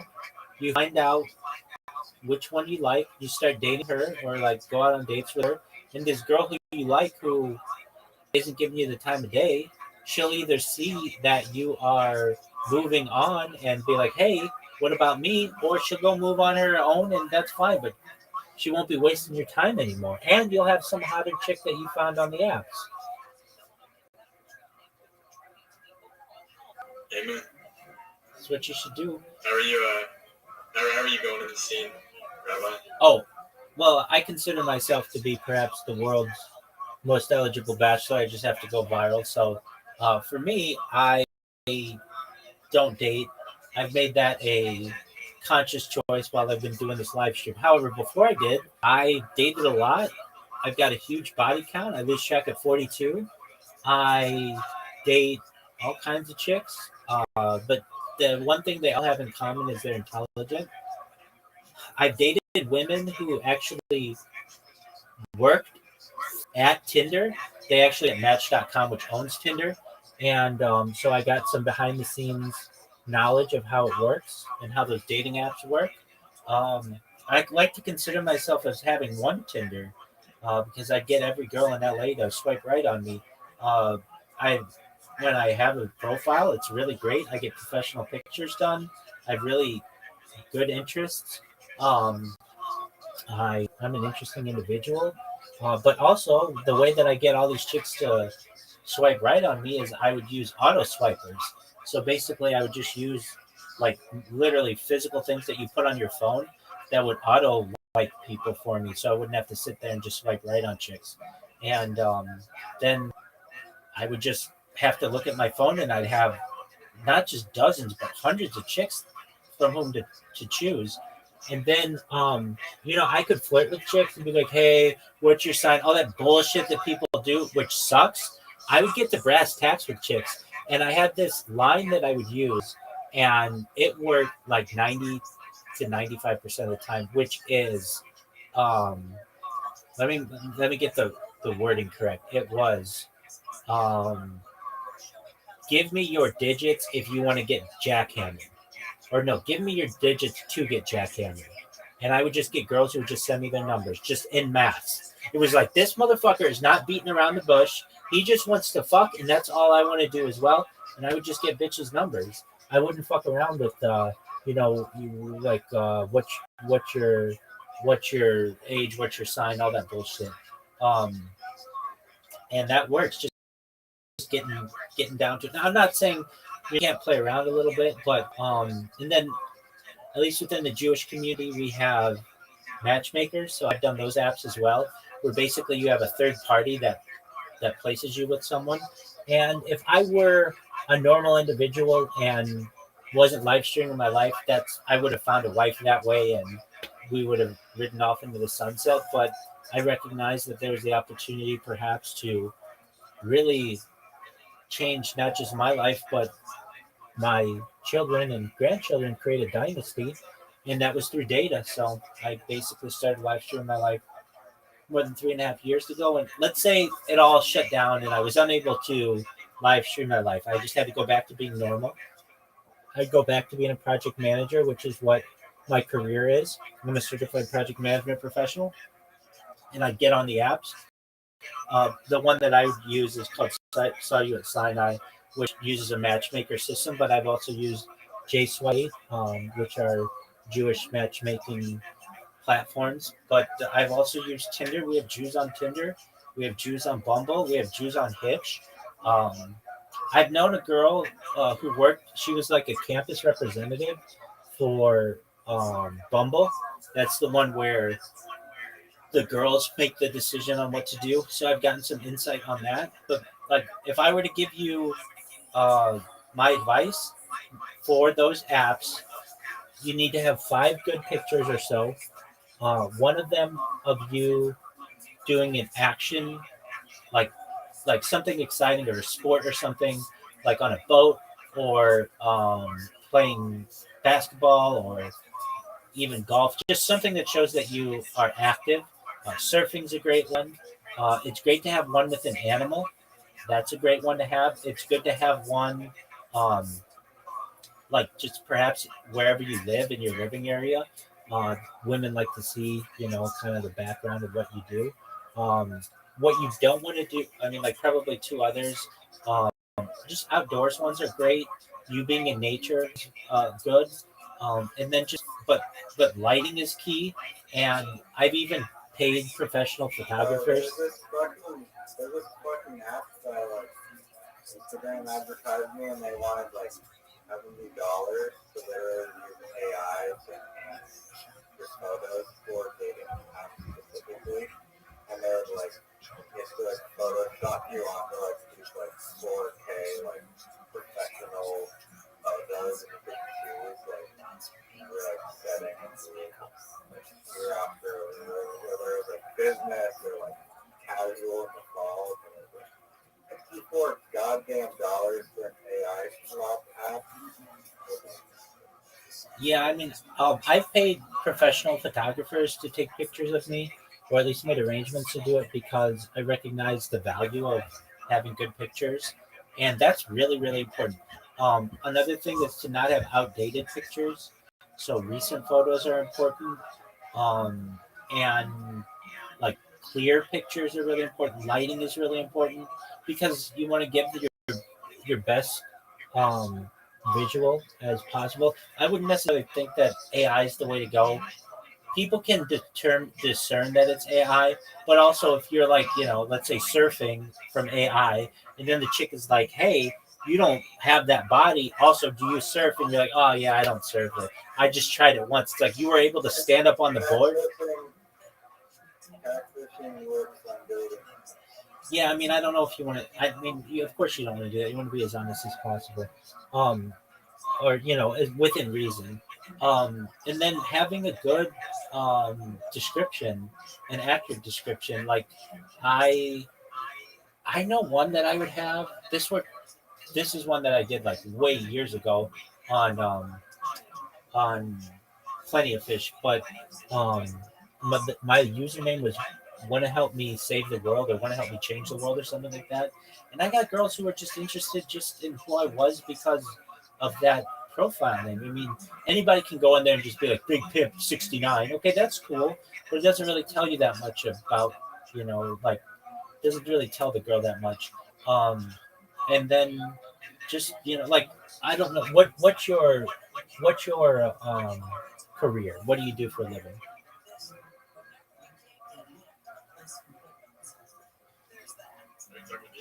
You. Okay, that's fine. What do you want to be? Okay, so then you can call yourself an aspiring lawyer or something along those lines. I mean, that's a difficult one to be, but if that's what you want to be, it sounds better than working, part time at McDonald's. Which nothing's wrong with McDonald's. That's a good job, and a lot of very successful people start at McDonald's or whatever it is. I'm not saying that you can say like work part time at whatever or like part time employee, but aspiring attorney. It tells a girl that you have hopes and dreams and that you want to, you know, like you have an end goal and maybe what she might end up with in the future. I'm not saying though that what you're doing, you can't be successful by just saying I work part time at Blockbuster Video or that doesn't even exist anymore or whatever. You can get laid that way too. But like the pictures are really important. Your description is important. Are you 6 feet tall?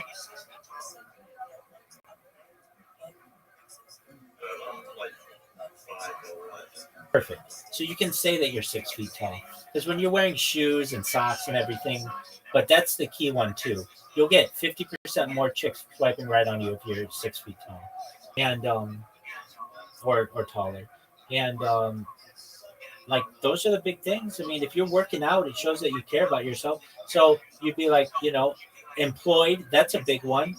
So you could write like if I were going to write yours, I don't know you, but basically you could write employed, aspiring attorney, love to work out, and over 6 feet tall, or barely. There you go. I mean, frankly, that's going to be better than 70% of guys that they're going to see. And, with good pictures. If they're a lawyer, they're going to be like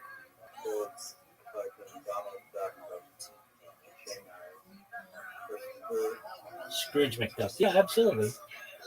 I mean, but you're going to have the word aspiring there, so you're being honest with them, but they're going to know that, hey, this person has they're goal oriented. I mean, that's another thing you can say. I'm goal oriented. And I know, you've got this other chick who you were seeing or whatever, but if she's not into you, don't waste your time. Young, you have the opportunity to score some really hot chicks, and that other chick, like the thing is, you're gonna make her jealous, and she's gonna come running at you.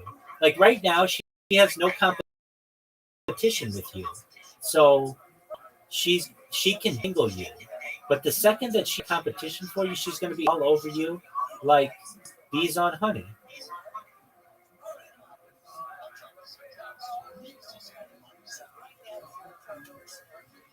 Con, do you know what pickup is? Pickup, yeah. It's it's a good question. No, it's a community. It's basically the seduction community. There's an art to picking up women, and most men don't know about it. But there are people out there who consider themselves pickup artists. I'm one of them. We have layers, basically, where we like meet up with other pickup artists and review strategies, and we'll go like sarging. We'll like go out and like meet chicks either individually or in a group and see who can get the most amount of numbers in a given night. Like, I don't know where you are, but you can certainly. The first thing I would do is read the book by Neil Strauss. It's called The Game. THE space JME, and it'll tell you how this nerdy writer got Britney Spears' number back in the day when she was on top of the world. What up, Pickens? How you living, pimp?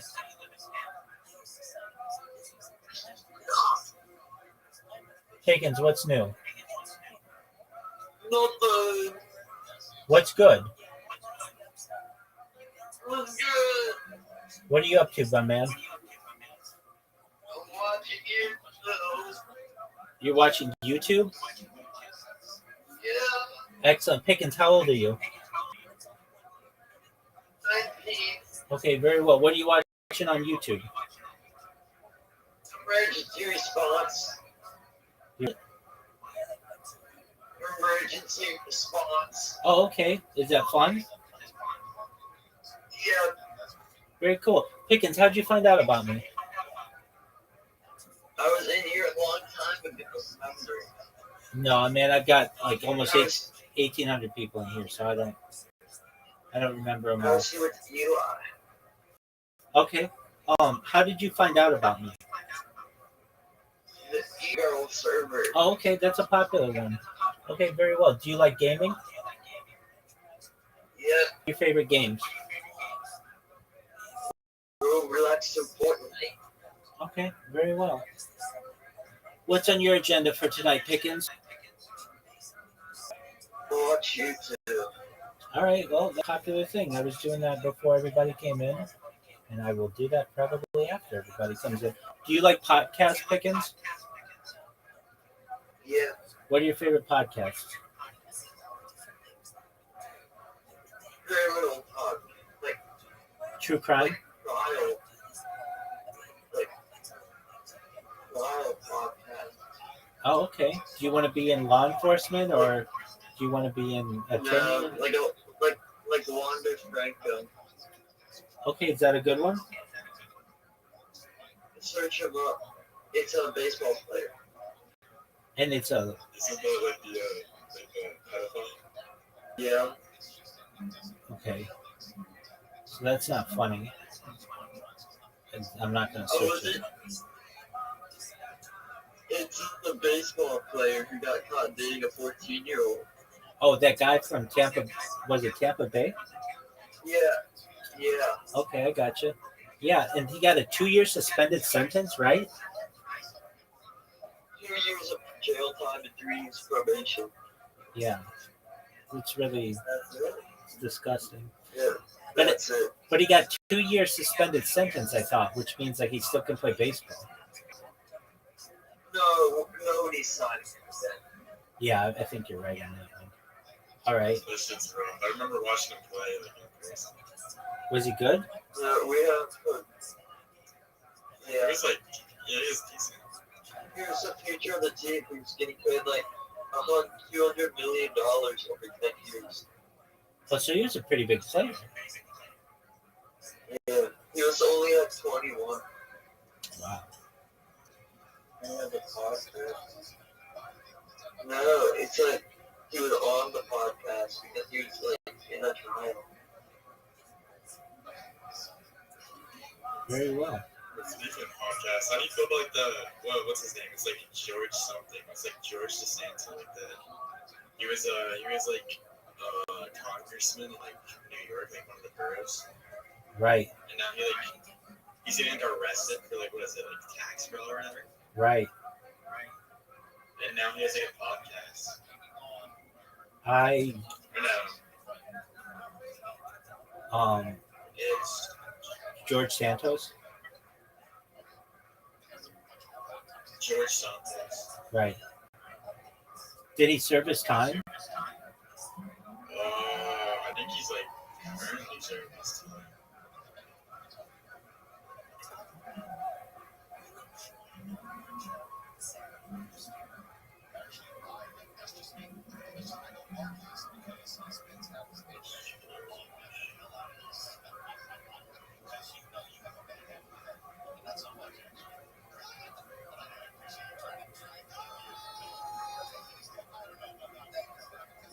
No, he's not in jail yet. He got sentenced to 87 months. There you go. So it's just a matter of time. Well, I don't have a very high opinion on most politicians, and he doesn't change them. Alright, well, I think I'm gonna get her. Absolutely. You're always welcome here. Get yourself a new little lady friend if you can, and if not, get the other one. Okay. I'm going up to Orlando for the weekend, so I'm gonna bag as many chicks as I can. Please do. Keep us updated, okay, my friend? Will do. Take care, buddy.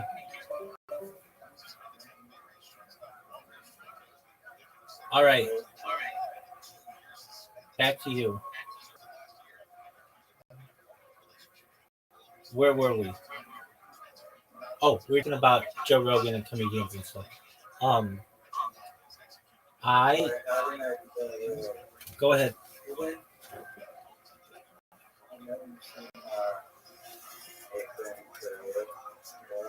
Dude, I've seen them all. I love Nathan Fillion. I had a little Nathan Drew idea today. I passed by a tattoo place, and I wonder if it would be possible for me to get like a free tattoo. And I was thinking like, oh, this would actually like help their business a lot. I could go in and say, hey, you guys give me like a free tattoo. It's just like a tiny, I like a tiny one. It's really like it's just a very small part, like for 8 or something. So it's gonna be simple. Or maybe the initials of R, my dear friend Rabbi Rothschild. Sounds great. And they do these tiny little R's on my arm, and I say, okay, thank you. I'm going to post this on social media now. Boom.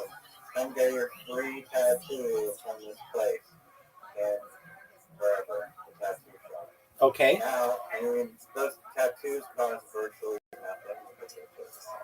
And now all those people, in order to, like, get the free tattoo, the other half is they have to post on social media saying, oh, we got this amazing free tattoo here under yours. And then, I don't get it. So let me make sure I understand. You have no prior association with the tattoo shop. You go there and get a small RR on your arm. You post that to social media. People on social media see it and then go to the tattoo shop wanting a free tattoo. yeah, but yeah, to promote the, like, that's just like an in, and then once they're in the tattoo shop, and they realize, oh, I actually want a bigger one that's the full, my entire neck done by this awesome tattoo. I got you. So promotional tattoo. So basically, a really small tattoo is free.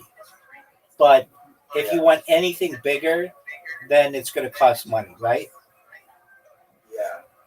Okay. If you just want like a little smiley face or something, boom. Okay. Are you going to have an agreement with the tattoo shop? No, this is just if I'm Nathan for you, and my goal is to help a struggling tattoo business. I gotcha. Okay. Then when the people come in and they're like, where's my free tattoo? Won't the tattoo shop be like, they'll know about it. So they'll be like, yeah, it's a free tattoo if it's smaller than 1 inch. If you want it bigger than 1 inch, okay. That is the classic Nathan for you twist, is that you say free tattoo, and then a motorcycle gang shows up and they're like, oh, actually it's about for 3 of them, about 3/8 of an inch is free. Yeah. That's actually a pretty good idea, like a Nathan for you kind of deal, where he, dude, did you ever see the last Nathan for you? Yeah, it was so funny. We just go all that way and then wait on the edge of the driveway, all there, and then talk for 10 minutes, and then drives away, doesn't go to the door. He could have just gone to the door. Yeah, that would have freaked her out. And he could have called her way before that, too. What were your thoughts on Nathan with that prostitute? Yeah, that was pretty good. That was weird. I think, I don't know, I feel like that cannot have been real. I think it was, but it was like it was weird. He's so awkward, and um. Okay, so you finally found it, or you finally watched I it. watched it a long time ago. I think you told me before. Yeah, but we haven't talked about it since then. Um, yeah, I mean they spent so much time trying to find her in like old yearbooks and everything, and he even had that like reunion where nobody knew who she was or whatever, and it turned out like she didn't even like they weren't even dating or whatever. I don't know. Is it like they were really that close? He made it. Yeah, funny. He made it up to be more than. Stories uncovering and they're just starting to show the authenticity of whatever the guy was, Bill Gates impersonator. Right. There's something that I can never get out of my head, which is that song that he sings, like I'm a diaper dandy or something, whatever the fuck it is. There's some song that he sings. I don't want to think of it, but um, it was uh, it was it was a weird. It was so different than the other episodes, and I thought it was really beautifully shot. Like the camera work they had for it, but I like how they're just like following like the story arc was just like you don't know if this is gonna work out at all. They're like so close to quitting and following you like you know what to do. Literally, they found him by pretending to be like a film crew, right? And then they had to sneak in the office and then found the yearbook and then somehow found in the yearbook that he stole by pretending to be a part of some film crew. yeah, it was something. That they're like, oh, it's only like the sequel of this movie at this school. That's right. Yeah. Um, I thought she really. I thought she was really nice. To even just like not hang up on him, and she was just like obviously like she had a successful life. She had a successful children. She had a successful husband, and that guy didn't really ever amount to anything that great. And he didn't look at like Bill Gates at all. Like I don't know, it just didn't. Like if somebody was like, "Here's our Bill Gates impersonator," it's like you're supposed to look like the person. He just was an old man with glasses. It's like I wouldn't necessarily think that he looked like Bill Gates, but okay, that's fine. I don't think he was a doppelganger by any means. I don't think that's what an impressionist is supposed to be. Like if you're doing a Donald Trump voice, that's doing an impression if you're doing an imitation of whoever, you know. Right. I don't think that his actual Bill Gates impression was good at all. Yeah, exactly. He didn't know anything that much about computers, and so it's not like he could sound really techy. And he was just too old to play Bill Gates. Like he's got to be 20 years older than Bill Gates, so or something like that. Anyway, I felt really bad for him. I felt really bad for. I mean, fortunately, for the show and everything, Frances was still alive, and they could put a bow on the end. Like, imagine she had died, and it was like, all right, well, I guess we just shot a bunch of footage, and we don't have anything to do, or they still wouldn't be able to find her or whatever. I'm interested to know what Frances thinks now that it's become somewhat famous. I can almost guarantee she doesn't think about him like in a sexual way or whatever. It was just weird um that he was like, my mom didn't want us to be together, and like she wasn't that into him at any point, but he just made it out to be like she was the one that got away or whatever. I get that. I get it. I mean, everybody has perhaps. He said he was writing me letters about how I was the only one that he ever wanted. Oh yeah, he cheated on her. That's what it was. He was a scumbag. Did he? He broke her heart. I think so. Yeah, with some other girl. I don't remember that part. Hold on, let me look that up. Nathan, for you, the final episode, Finding Francis. Did the guy cheat on Francis back in the 1960s?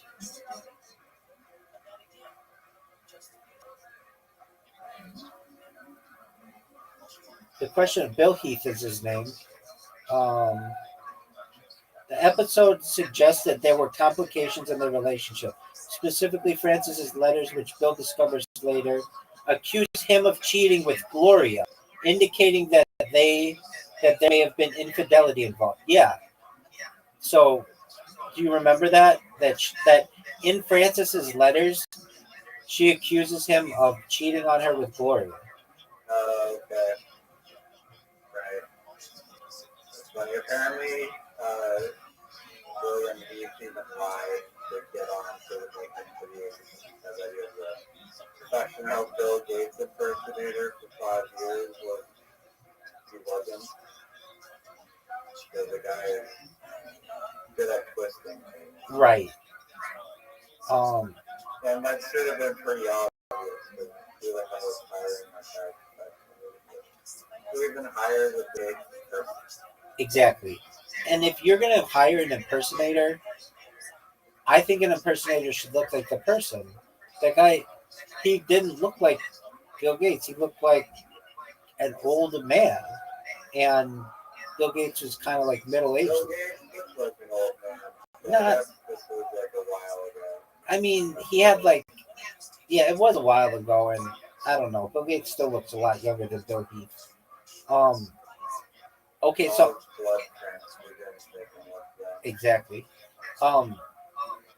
I felt bad for Bill Heath. Did I know? Is this correct? Did he die? Oh man, that would be sad. I wanted to call him. Shush. No. He.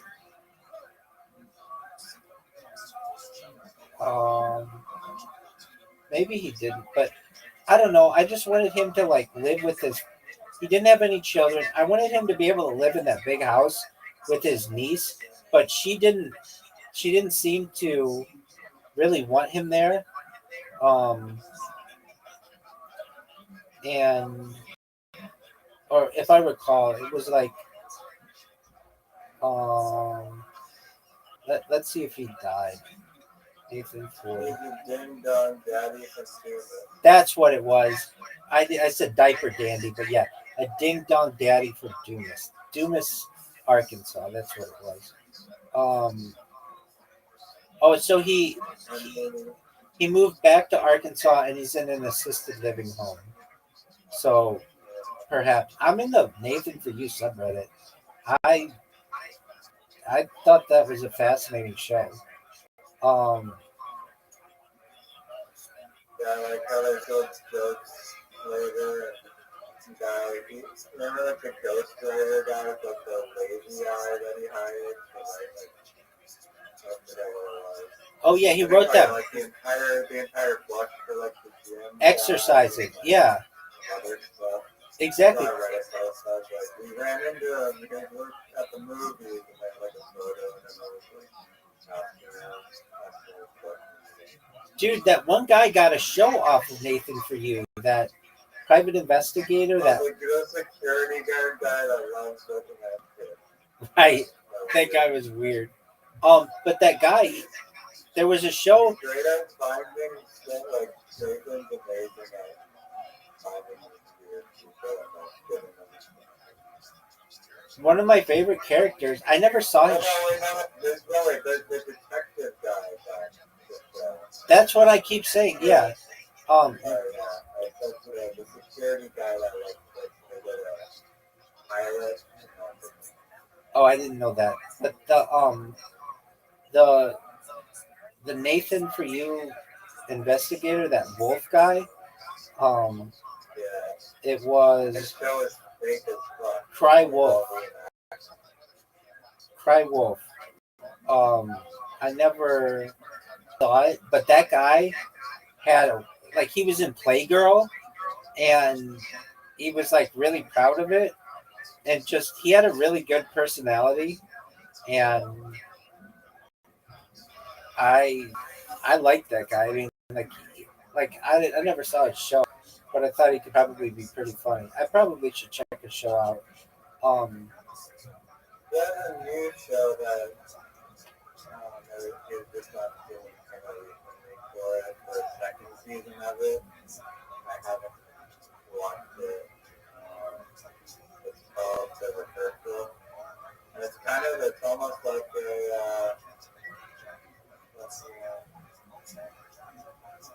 German show type deal. Instead of like Nathan being Freeman, where everyone else is the actor, he's on the actor. well, that's interesting. I haven't seen that, so I can't really comment on it. I do like it. I liked his other show. I don't know why they got rid of it. I I know that the Which one? Nathan for you. Nathan for you? Yeah, I don't know why they stopped it. It I don't know why they stopped these shows. I mean, I know that like it's about ratings and everything, but it has like a cult following that people really like it. Um, and I know they can probably run out of ideas and such, but I don't know. There were some like characters on it, He got like his like super famous like breakout from the Starbucks. right? That blew him up. Yeah. Um, the that one definitely blew them up because it was on like local TV and stuff. Um, and it I think made national headlines. But the Starbucks did not like that at all because they saw it as a threat to them. That like, hey, they could basically you could have somebody steal our logo and then just make it an art installation or whatever, and have people lined up around the block. And you could do that in every major city in America, and dumb Starbucks would become more popular than Starbucks. If I had the opportunity, Not in your dream or something. yeah, it is that does it actually becomes the biggest um, coffee place in the world eventually. That episode becomes you got to think like people are going to look back on that episode as being like really artistic, and that'll blow up. Um, There'll be a resurgence of dumb Starbucks. yeah. Also, McDonald's. I know you're thinking like, oh, these all just came from movies, but movies and art becomes really big in the future. McDonald's eventually gets overtaken by McDowell's, which is in Coming to America. Do you know that brand? McDowell. Yeah, it's like an African American McDonald's that they have in that movie. Um, Hungry Jack becomes really big. It actually takes like Burger King takes over McDonald's, but then Hungry Jack is the thing that actually becomes really popular, which is Australian Burger King. But people find out like, oh, they embrace it. They embrace like the fact that Burger King can't be in Australia because there's already a Burger King there. So there's a Hungry Jack's, and Hungry Jack's, because it's Australian, it has a huge attractiveness to the United States and becomes really popular. What else was like Dunkin' Donuts becomes huge. Um, In and Out goes national.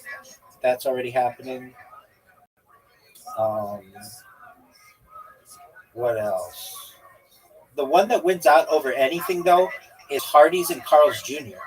because they did these ads back in like with like Kim Kardashian, like 15 years ago, where she's in like a bikini. They also did them with like other actors, other like models, and since sex sells, these like really sexual advertisements that they did many years ago get this resurgence and become very popular. Um, what else becomes big? Arby's becomes really big because like the term like roast beef pussy becomes like more common, and so whenever anybody thinks of Arby's, they think of, or whenever anybody thinks of like roast beef, they'll think of Arby's. Did you know that Arby's, it's spelled ARBY apostrophe S, but it's really like a short for RB, like roast beef? Did you know this?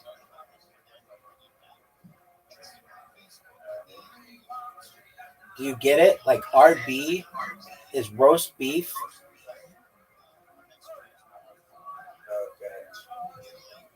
There you go. What else becomes big? Long John Silver's becomes big, not for any real reason except they did this ad. It wasn't even an ad. It wasn't a commercial. You know how you would know this. They get like people to draw on windows, like just like art on windows with like a marker. And there was one in the United States. It became a meme. There was one. Welcome, Miss Aquarius. How are you?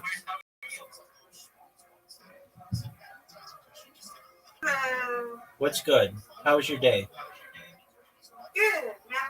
Lovely. Are you ready for me? Yeah, let's play together. You got it. Riser, would you like an invitation?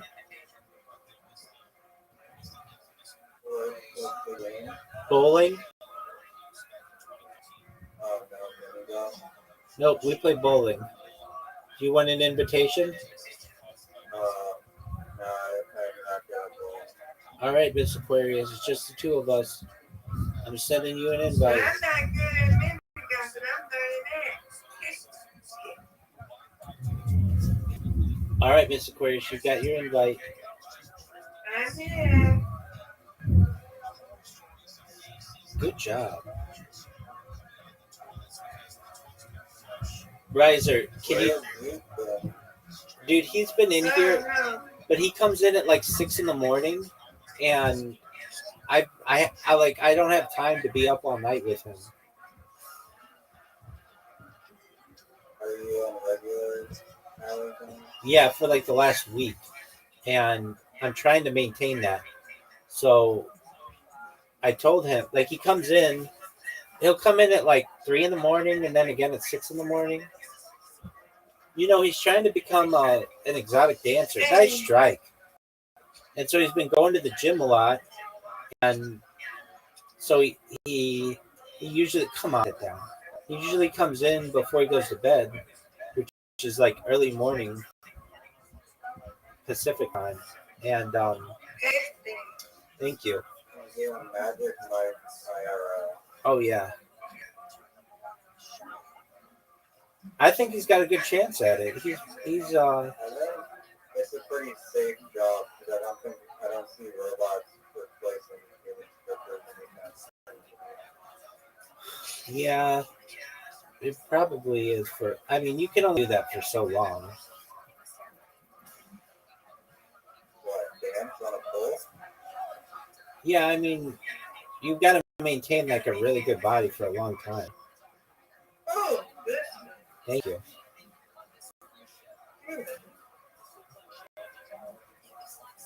Get it, Miss Aquarius.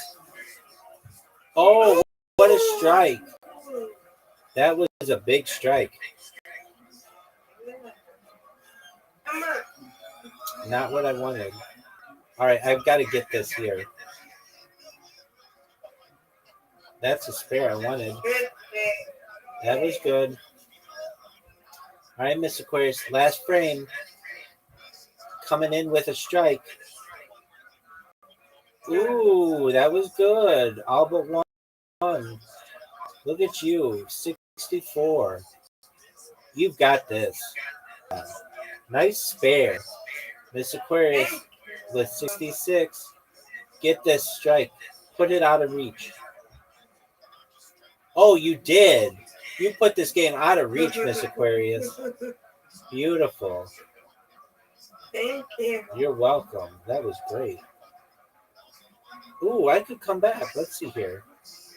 Let's go. Let's No, not with go. that. Not with that kind of round. Oh wow. Good job, Miss Aquarius. You win and I win. I win, you win. That's right. All right, I'm gonna send you an invite for one more. You should have the invitation. Come on, Rabbi. You gotta get it this time. I know. You've beaten me 3 straight games if we count yesterday's. At least. Maybe more. Ooh, You've been on fire. You had that game. We are undefeated. That's right. You had that game where you had 104. Yeah, you've been really good since then. You're good. Come on. I'm trying. You got a spare. Get another one. Or a strike even better. Okay.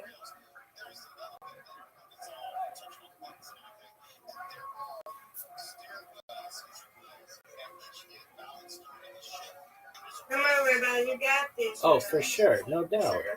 Right. Nope. You can get them $30. Come on. I hope so. There we go. Hey. Good. Thank you, ma'am.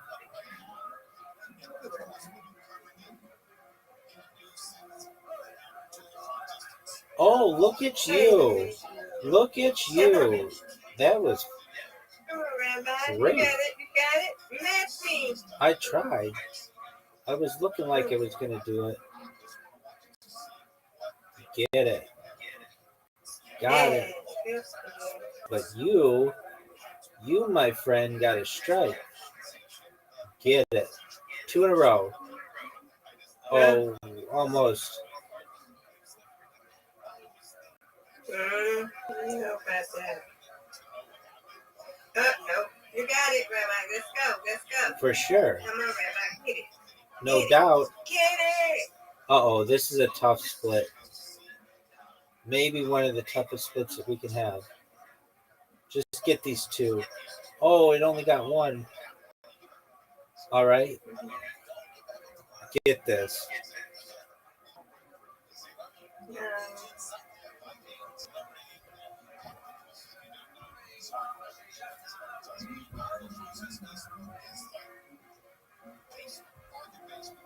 Uh-oh. Come on, Rabbi. You got this. Uh-oh. Come on, Rabbi. Get it. Okay, come on. I need to just get 1 pin. There we go. Yeah, good. Thank you. You win, I win. I win, you win. All right. Yeah. Very good. Thank you for playing. Undefeated in bowling, undefeated in friendship. That's right. Sweet dreams, Miss Aquarius. Great thing. Let's see you again, Riser. Riser. They said me too. Oh, okay, very cool. Excellent. All right, good night. See you in the morning. See you in the morning, Miss Aquarius. Take care. You too. Thank you. Riser, isn't she just the nicest lady? You sound like you're 1,000 miles away.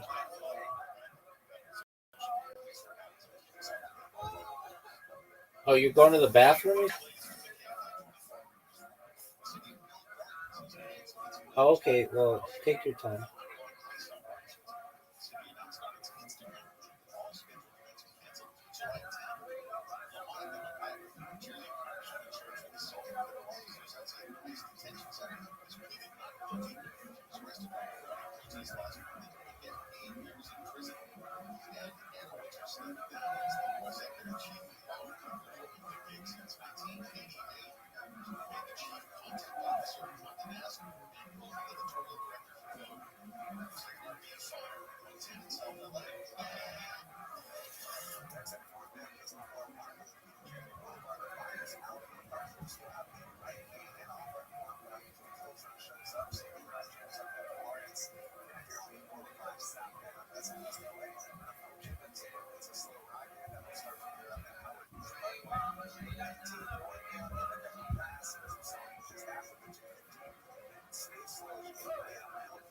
Just how much I paid today for one thing of yarn.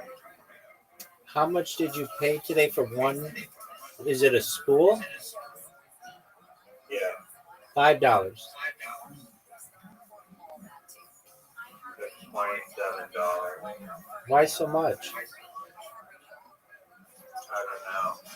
It's made of like I don't know. But yeah, it's pricey, but luckily I dollar cost average and found guess how much I paid for the second spool of yarn. $5. $0. Your store was like this is $1. You can have it for free. Are you quilting or something? No, I'm just you know what grommets are? The like metal things? Yeah, they're like just create like a little hole, like carve for canvas. I'm gonna use grommet something canvas and then secure it to the outer frame that I'm making using the yarn, the string. All right. So, yeah. Are you okay? So you said If that you count the dollar cost average, I think that's totally ripped off on the yarn. no. What was it? $13.50 a spool. Yeah, I think that's fair. 27 is a fair. I just need to coat from my. What were you asking? Do you like Bert Kreischer?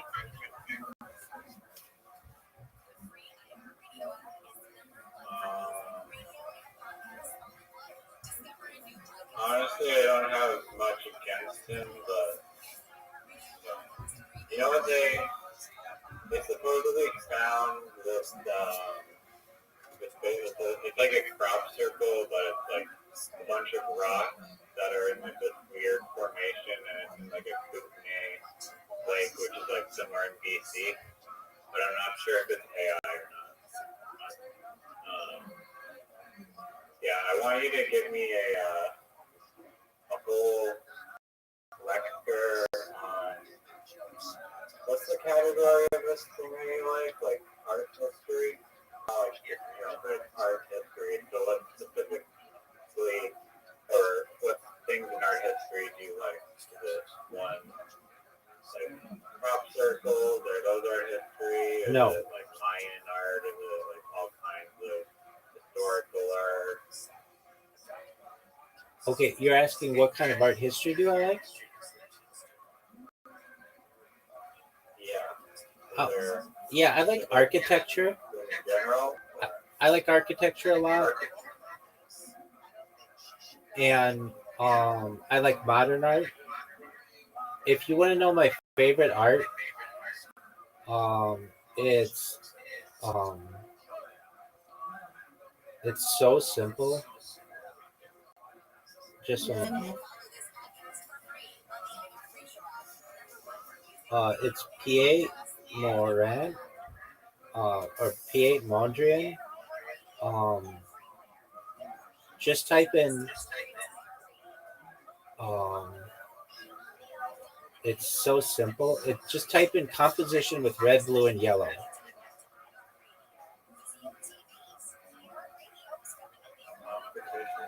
Composition with red, blue, and yellow. I fucking love this art. I just think it's so beautiful.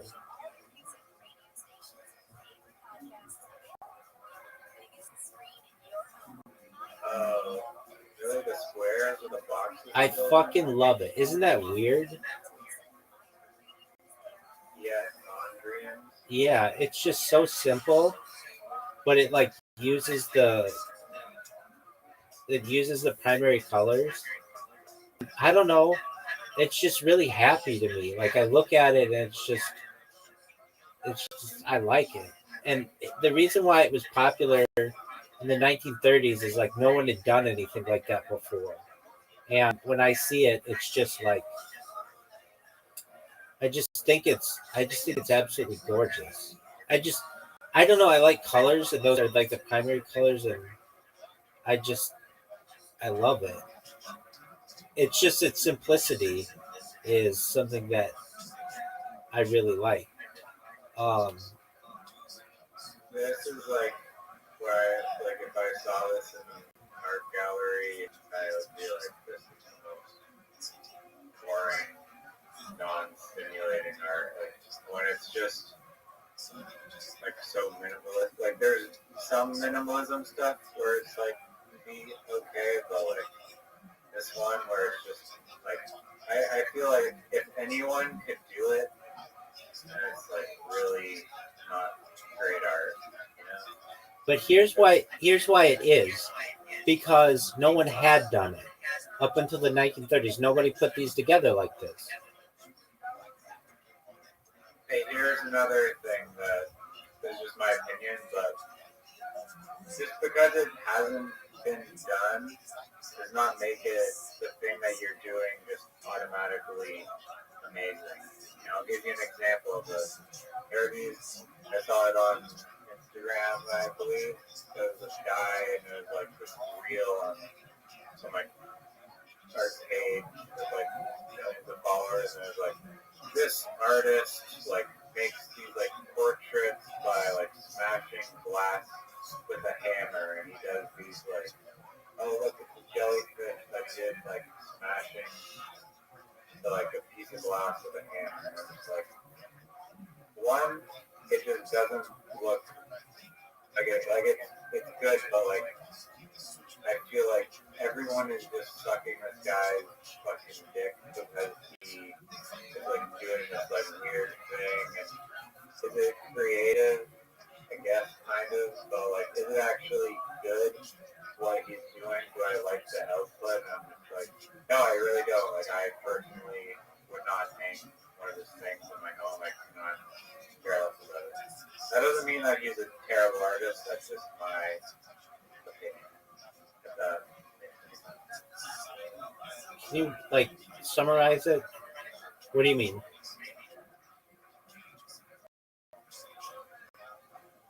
Just because something hasn't been done before does not make it good. I gotcha. I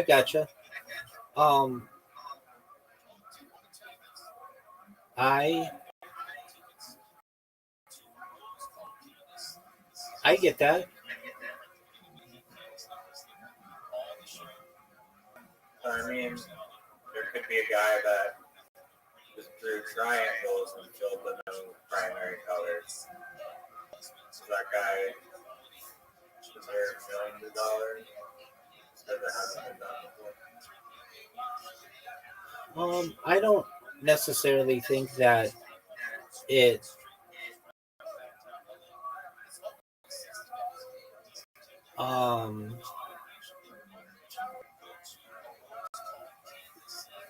I mean, it would have already been done to some extent. I get what you're saying.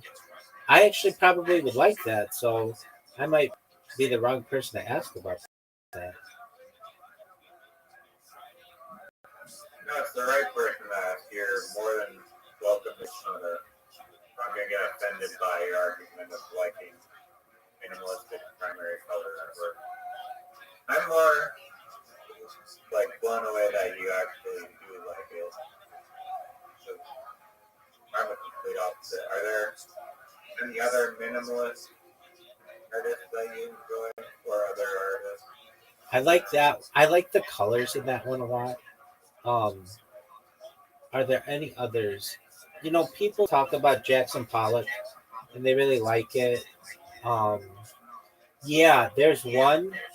Actually, it's different, but I've seen it recently, and it's like, okay, so what would I find? How would I look this up?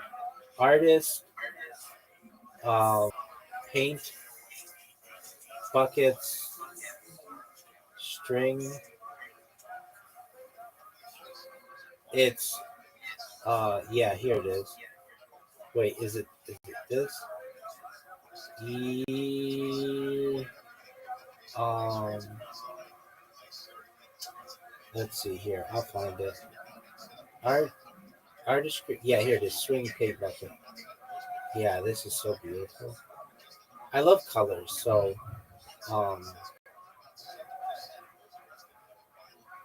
yeah, here it is. This kind of art is just so beautiful. I'm sending it to you. I'm sending it to you.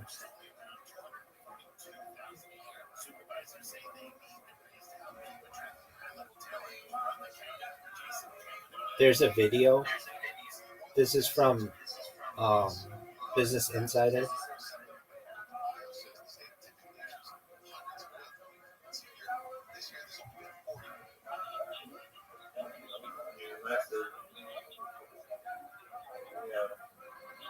Oh no!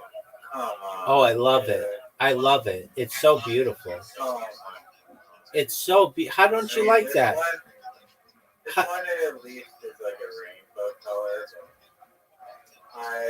This is like exactly like my point of like just because something hasn't been done before, just make it awesome. And he's not the first person to rotate canvas and like put a bucket with like paint coming out. You don't think it's beautiful?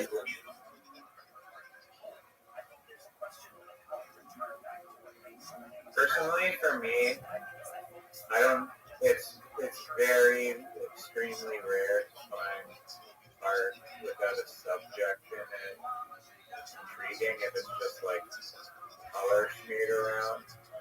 Like I'd say like 98% of it just is that, or I don't like it personally. You know these Canadian? The bucket one, well, no, I hate it even more than that. But the bucket one, like it's just like yeah, no. It's so beautiful. I don't think this is worth. Look at the colors, man. If he just stopped it after like the first swing and didn't let it swing around and overlap, it would have been nice. Well, he has some. I mean, it just depends on what you want. Look, the reason why I like it is because of the colors. I love the colors. What do you think of David Cho's art? His art is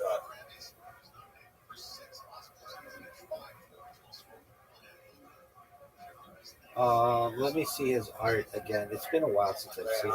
I'll send you a photo of his best work. David Cho, CHOE.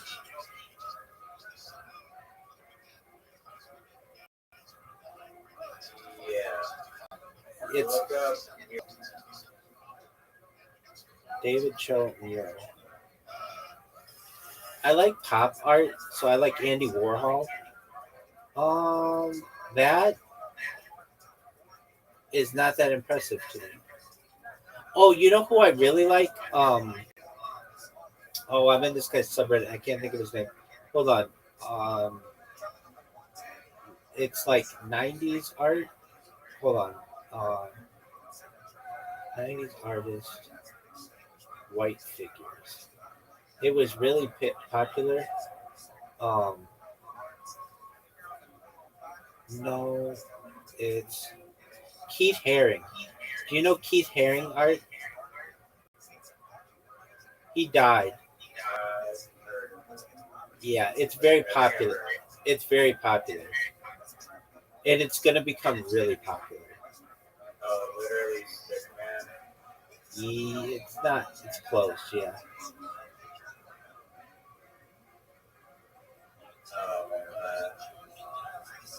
You have very interesting art taste.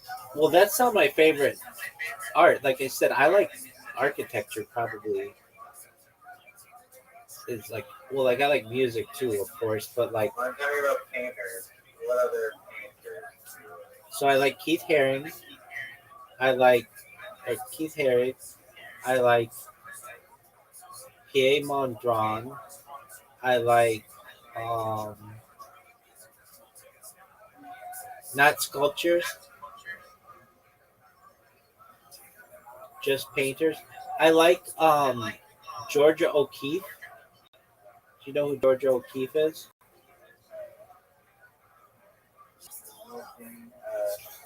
Because all her shit looks like pussies.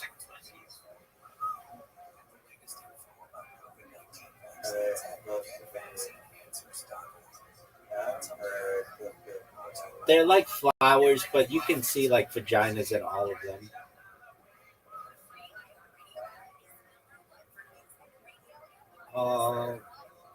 I like whatever that paint bucket guy is, that Canadian guy. I fucking love that. I just think it's so beautiful. I like brightly colored art, and I'm not afraid to say it.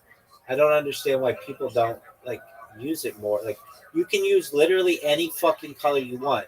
So they use like browns and dark greens, and it's like it's boring and ugly. Why not use bright red and bright yellow and bright blue and bright green and make it as exciting as possible? Um, I like Andy Warhol. Do you know Andy Warhol?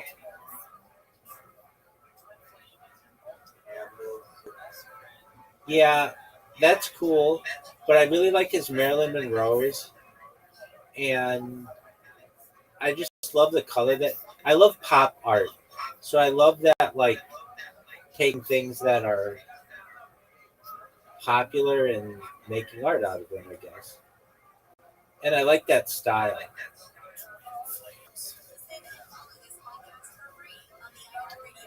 Who else? Sending you a photo, and I want you to give me your feedback on our very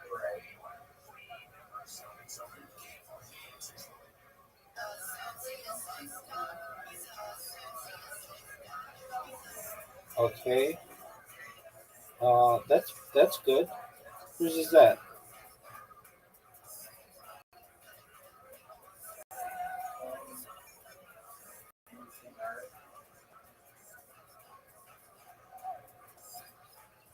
It's not my favorite because the colors could be brighter, but bright. is that yours? Did you do that? No. Yeah, that was gonna say if you did that, that would be really good for like someone I knew. Um,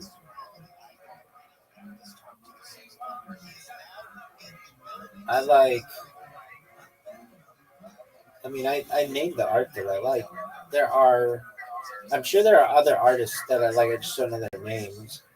Um, but again, I like architecture, and I know that some people don't consider that art or a different kind of art, but um, I'm becoming more and more an architecture junkie. Like, not necessarily who.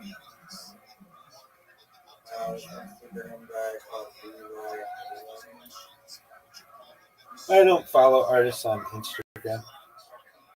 Not to say that they're not good, but He's not an artist. He goes and reviews signs and also public art.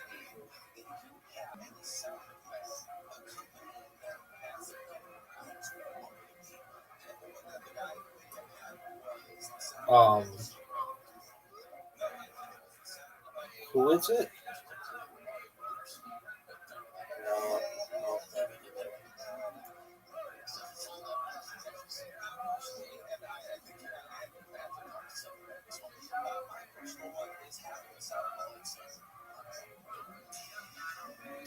I really like Andy Warhol.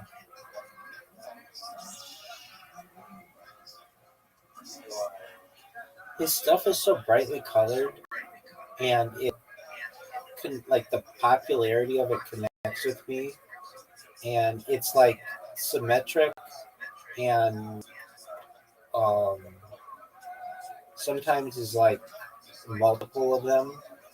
I just think that they're beautiful, beautiful colors. Colors are just amazing to me. Um, like of um, like impressionist painters. I like Monet. I like Manet. I like pointillism a lot. Um, so like what? There's another artist that I like, but I don't know his name. Wait, like famous pointillist. Mentalism is cool. Yeah, it is cool. Um, okay, so Surat is cool, but oh, like I don't know. They make these hot dogs. I've never had them, but they're like advertised all over LA. Uh, what are those? Hot dog, Hoffy hot dog, Hoffy hot dog art. Uh, it's Has anyone actually had a Hoffy hot dog? I've never had one. I don't know what they are. They're not kosher, but they're not. They're not. They just have this pop art style advertisement. Okay. Um, pop art point list. Pop art point list artist. It's like a lot of like comic books. Oh yeah, here it is. Ray Lichtenstein. Look up Ray Lichtenstein. Ray, like, Yeah, so it's Li I got a pop art. or Roy Lichten. Is it Roy? It's literally like comic book art. Yeah, exactly. I like that. Looks weird haircut. I like it. But Roy Lichtenstein. it's spelled over. Yeah, I like it a lot, though. I like that kind of art. It's like it's pretty to me. It's just I don't know. I like the colors, and I like it's like comic books, but I love it. Is it pointillism though? It is not. Although I think he does do some pointillism. Oh yeah, it is pointillism. Yeah, I love it. I love pointillism because of what it can do. Like just like each point is independent of the others, but together they make up a really beautiful artwork. Probably make a beautiful man. Oh, for sure. Basically, every image that you see is pointillism, just on a Agreed. tiny scale of pixels that it doesn't count. Agreed.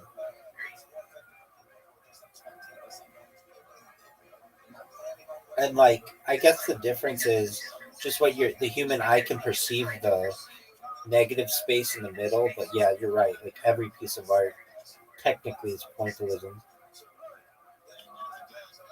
or every piece of like. But imagine an RGB color thing.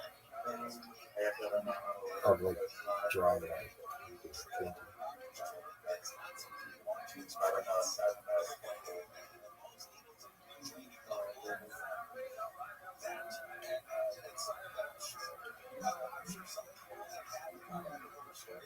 don't know if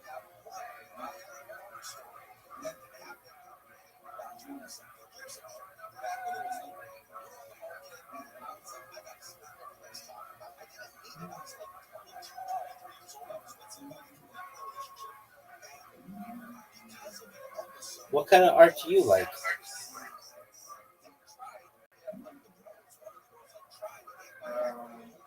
you consider graffiti art. Yep.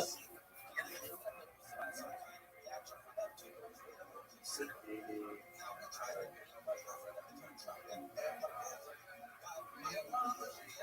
Like lots of different artists.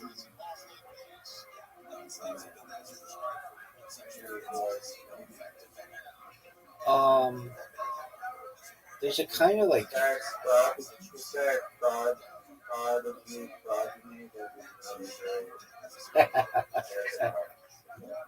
That's some good shit, man. You're funny. You're funny.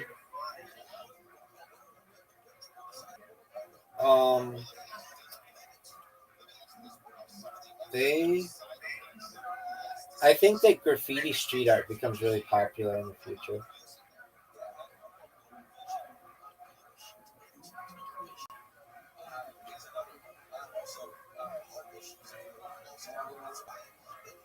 I like this here. I think it's more of like an alleyway type of deal.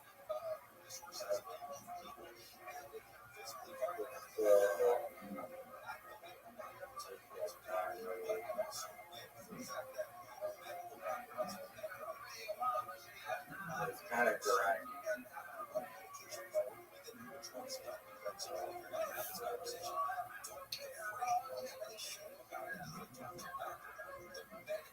One thing that I don't understand is why nobody knows who this Banksy is when it's like everybody knows who everybody on Earth is. How don't we know who Banksy is? I don't know if it's supposed to be not. Yeah, I don't believe that one. I think that is a made up dude. I mean, some people know who Banksy is, but probably we don't know. Yeah, but I mean, come on, man. Like, you know that they know who everybody on Earth is.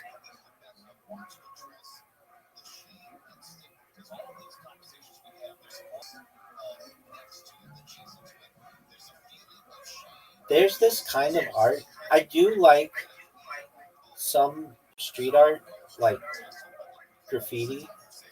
Um, there's some that I don't like, but some that's done graffiti street art. Um, Twitter pop art. I don't know, but I don't know why through Twitter. Move Twitter. Just graffiti. I like pop. I like whatever it is. If it's colorful, chances are I'm gonna like it. If it's not colorful, then it's not necessary that I won't like it, but I probably won't like it as much. I can't believe you don't like that bucket one. Yeah, it's just not. Well, like the form, it's not like a very like intricate form. Like, I don't think I'll be able to find the name of this artist, but there's this one artist that I follow, and he has all these like tapestries and he sews them together, and it's very vibrant and it's very intricate and it's super colorful, and sells his pieces for a lot, I'm sure. Those are all the kind of make. Those are like a million times better than this singular line because it's like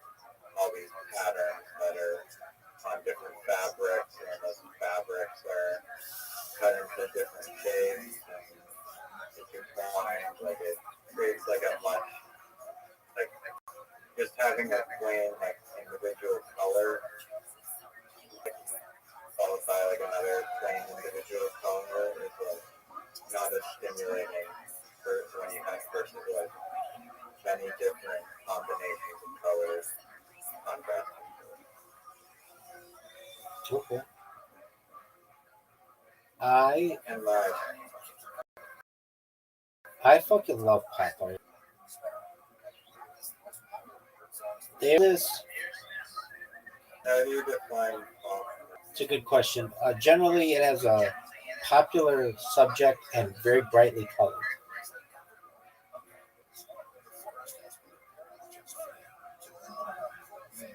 Does that mean like neon McDonald's sign? I'd love it.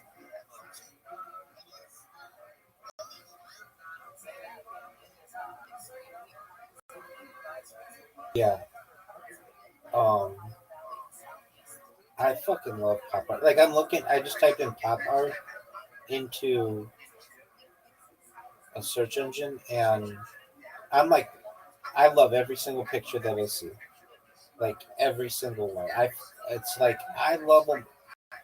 I love them all, which tells me like this is my kind of art that I really do. I love it. It's beautiful to me.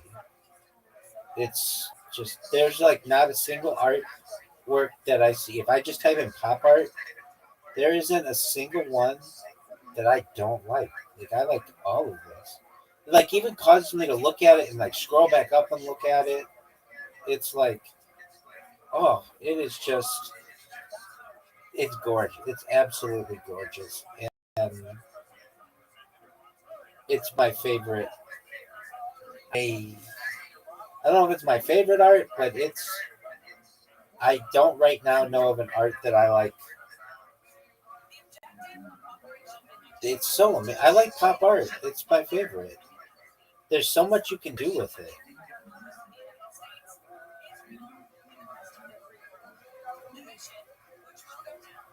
I mean, you don't like it, or do you?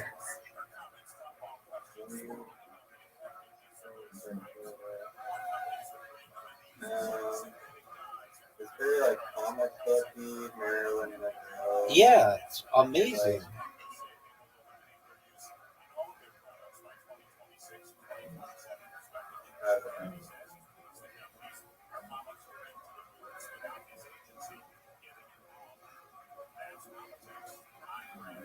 How can't you like that?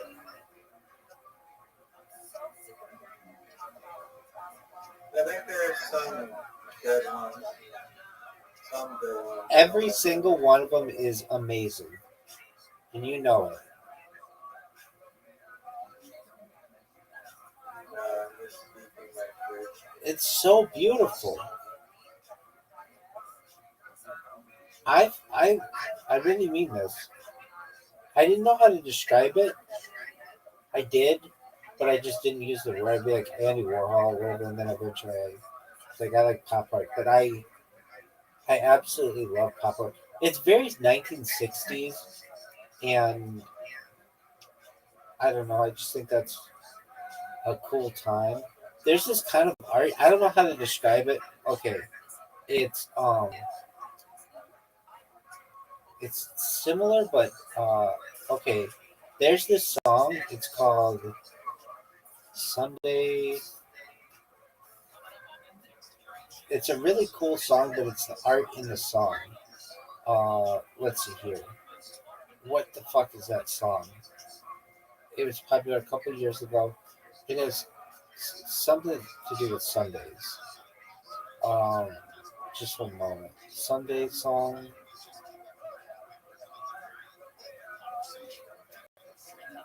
Sunday song.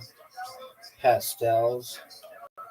It's by like no.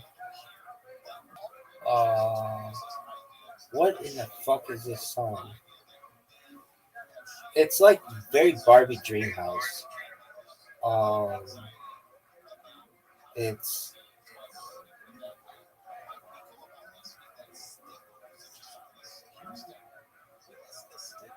pastel colors music video. Sunday Best, I think it's called. Sunday Best. And it's by no, it's just a song. Sunday Best. It's very Barbie Dreamhouse, but I like that. Oh, it's called Surfaces. Have you ever heard the song Sunday Best by Surfaces?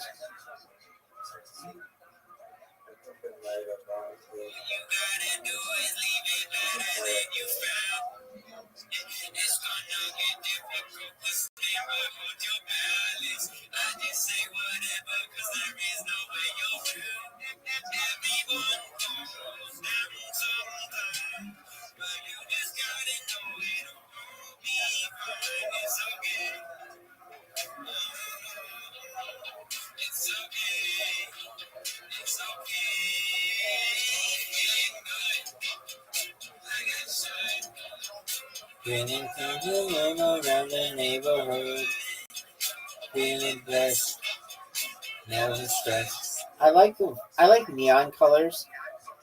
Like when I was a kid, neon was really popular.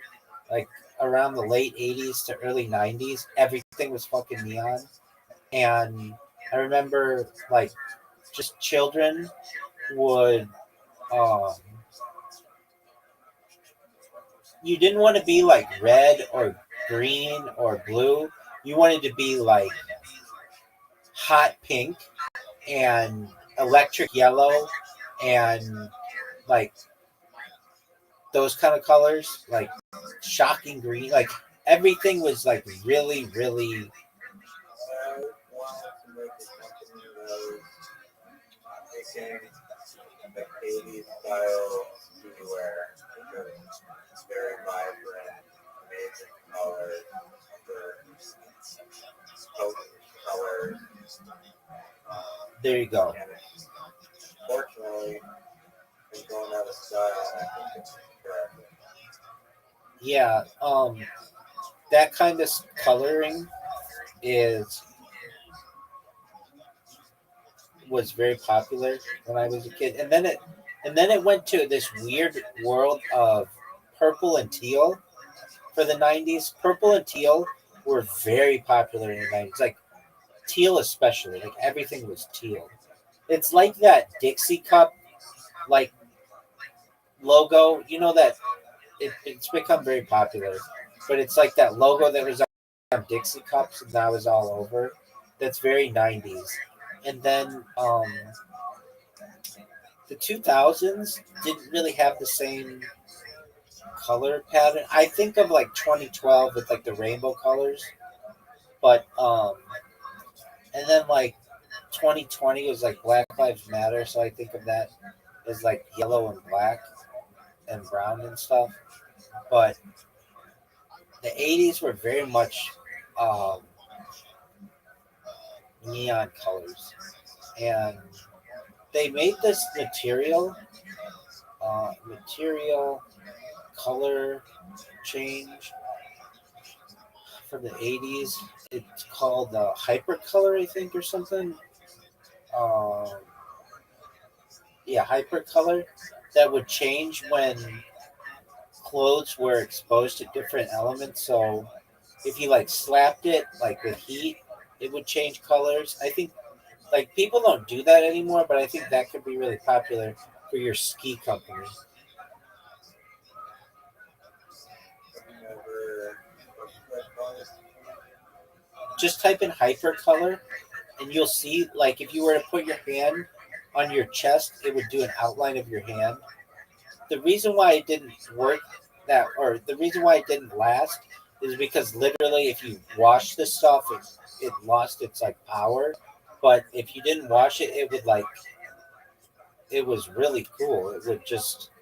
It would change colors to whatever you had on your hand. Oh, yeah. That's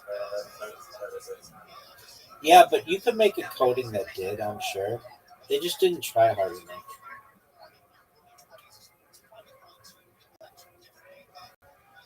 yeah, definitely small. Oh, my God.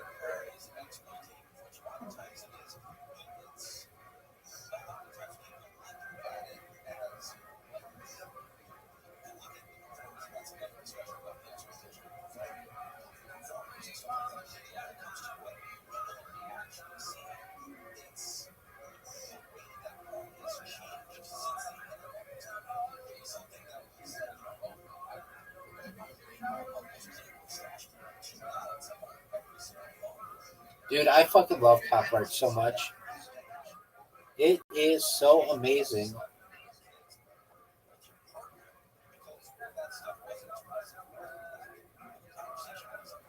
What kind of art do you like?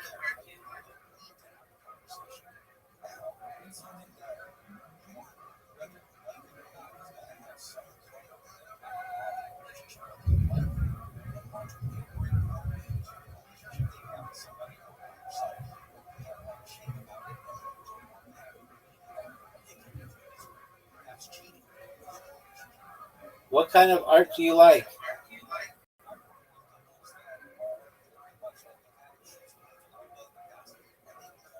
Are you there?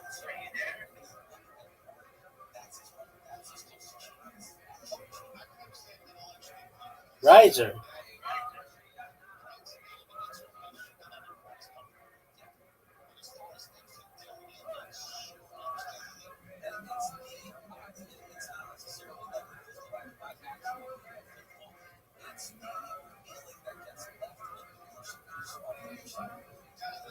Riser.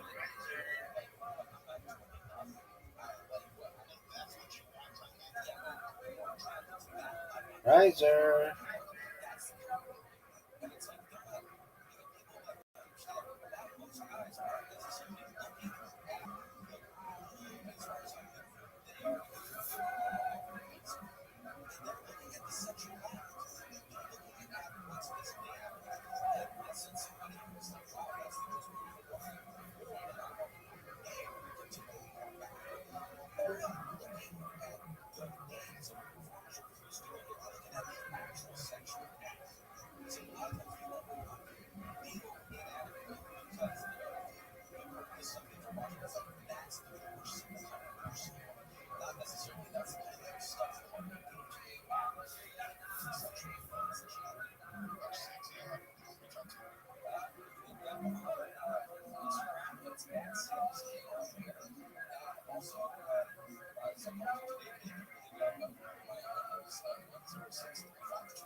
There he is.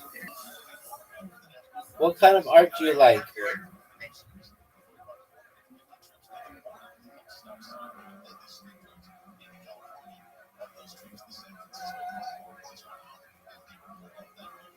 I'm not sure. If I had more energy, I would be able to have a better discussion, but I'm very sleepy. Did you watch the reel that I sent you of Leroy and Leroy? Oh, no, I didn't. Let me take a look.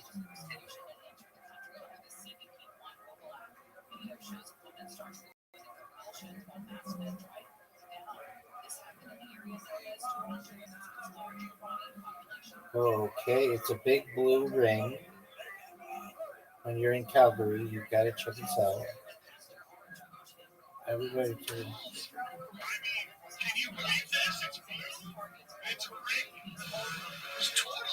The big blue ring cost taxpayers like 100,000 or something. Really? $100,000 blue ring on the Oh, hold on one second. Hold on.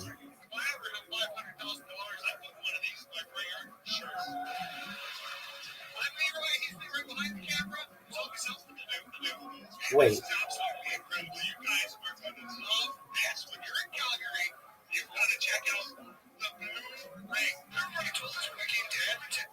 So the city of Calgary just made a big blue ring. Yeah, it's a public art piece. Okay. Yeah, like, Now, what are the silver? What are the silver balls? It's another public art piece that costs 500 grand in Calgary. Okay, I like the big blue ring. I don't like the silver balls as much. The big blue ring is cool because I don't know, Calgary doesn't have anything going for it, so at least this is like a tourist thing. But the silver balls, that just looks like a pile of rocks. Yeah, there was a guy that went climbing in the balls, and then he fell in, and they couldn't get him out, and then the fire department had to come in and like use a bunch of saws and stuff to destroy the art piece and get him out, and then he got charged by the city for like mischief or something. Um, it turns out that there was a like inner like hatch thing that could have been opened, but it did not contact or read the blueprint, so they like just destroyed it and hit it with finger.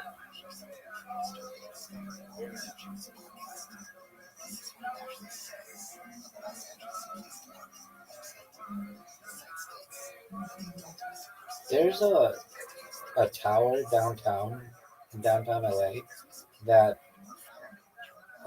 it was being built by a Chinese company, but then the Chinese company went out of business, and so it's only like half built, and the it was just graffitied the whole building. Yeah, I know what one you're talking about. Yeah, but they came up with a really good nickname for it. And okay, so graffiti tower is not the nickname. It was called um they I've got to find. I'm gonna see if I can find it. Um, graffiti tower. It's called um, graffiti skyscraper. Yeah. Um,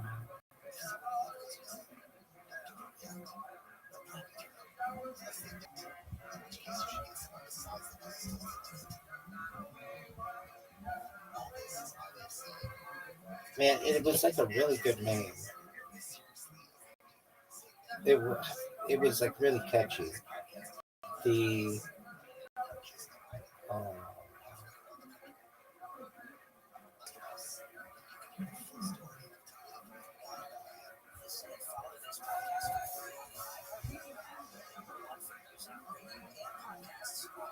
it wasn't Tag Tower, but it was better than that. It was like a really good nickname. I forget. I think I heard it on the radio. Um, no, it didn't have anything to do with a country. It had to do with there was like a portmanteau of graffiti and tower or graffiti and skyscraper or something. And let me see if ChatGPT knows it.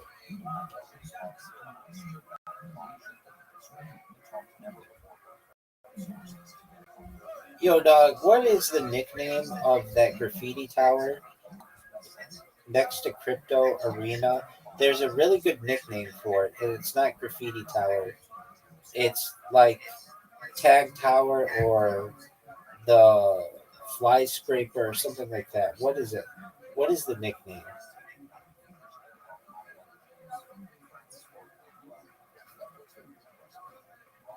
It's graffiti towers. LA graffiti towers.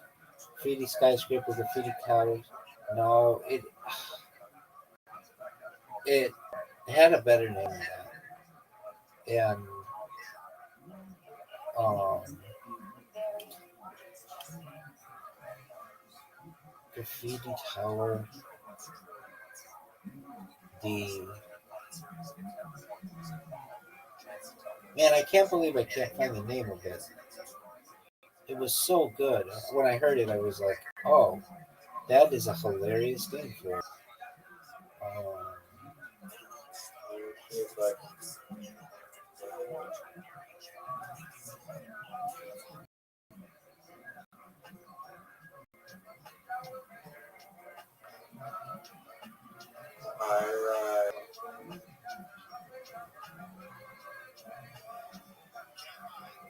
Oh, maybe it was the spray scaper. It was something like that. What? Maybe not that, but it was something like that. The spray scaper. or the What's spray, Empire Plaza? the the spray scaper. It was something like that.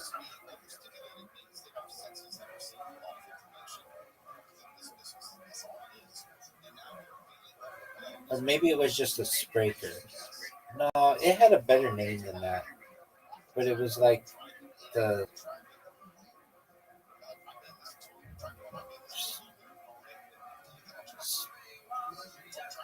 I don't know. The graffiti types. Skies.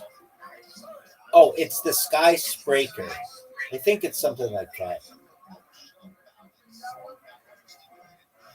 Not that that's the best name. It might not be it, but that's actually not that bad. The Sky Spraker.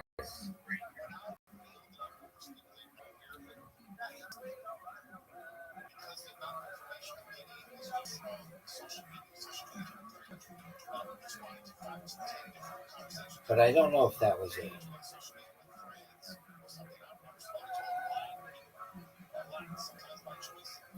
Sky Spraker. I don't know if I just came up with that.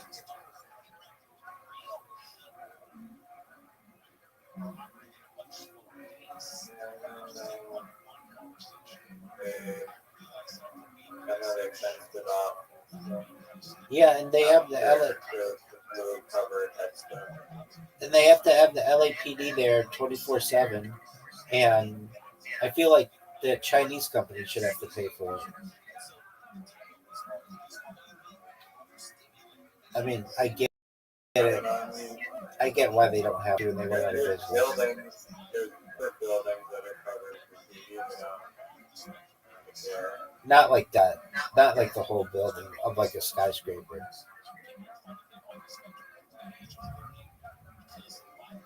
Yeah. It's still like there's buildings that are covered headstones that you Oh yeah, for sure, but not like high rises. That's the only one like that.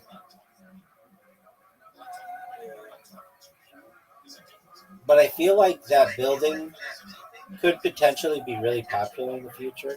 I mean, you already know about it. It's not just like a local thing. So I follow graffiti a little bit. I'm sure most people would have heard of that. Unless they follow graffiti, but most people don't. I'm sure it's on the news and stuff, possibly also.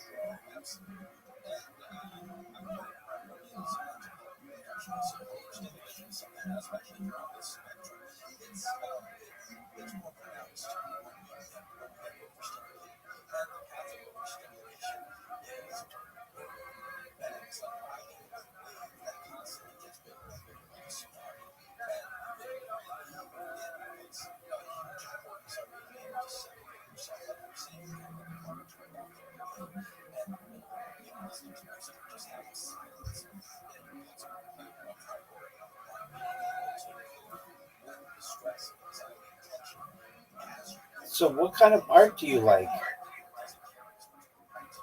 You asked me, and I named like 6 different artists and a genre or a type, and you haven't named anything. I like graffiti, I like murals, I like the Name artists though. Name an artist you like. control, yarn painting. Oh, that one that you sent. That one you sent me. Yes, but just like those yarn paintings in general, or I like the old Inca tribes, they're cool. I like the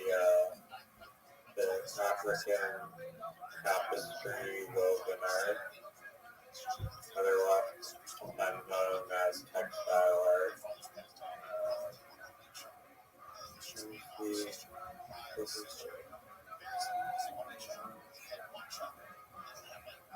Yeah, that's sad of me that I'm never gonna find social media probably. They're like the most insane tapestry.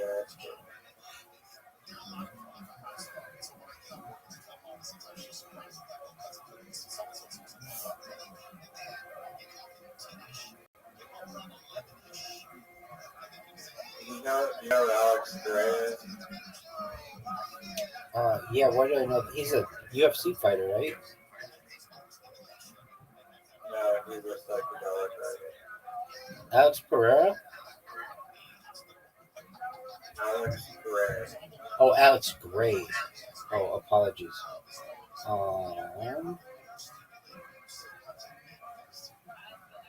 You may like his art.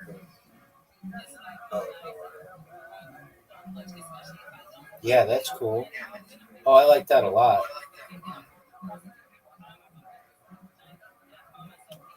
In one of his paintings that he painted in like the 90s, it literally had Twin Towers in the flame in the painting. Like before it happened.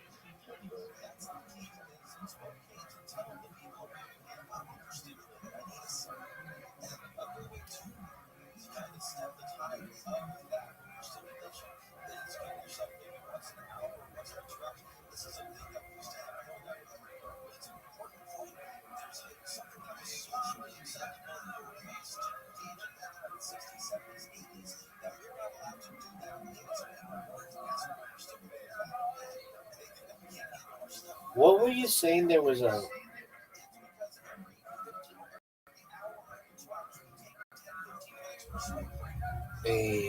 crop formation out of rocks?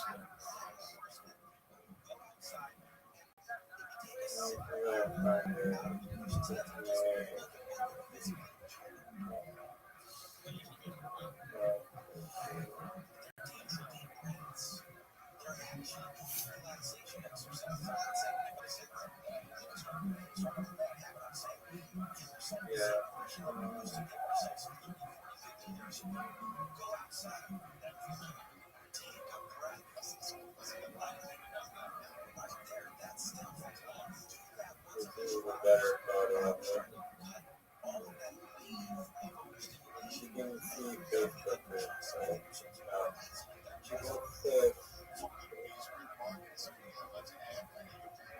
No, just tell me what to Google.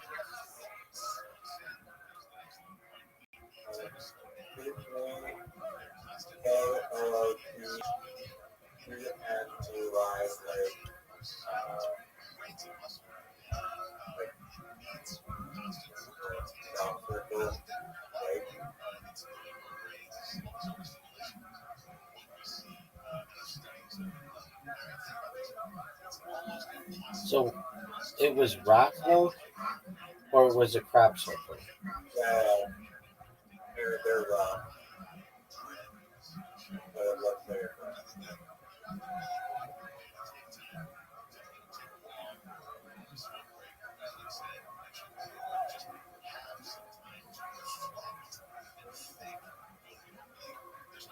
And it's underground, underwater?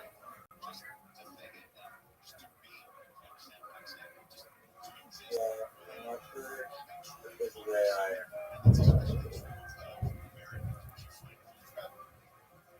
There's a Reddit post.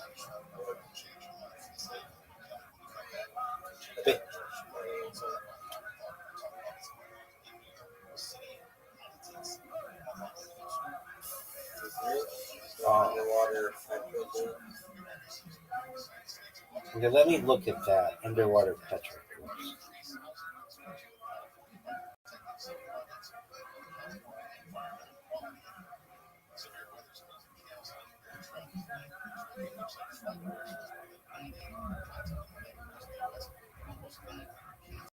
Based on the photo, it looks like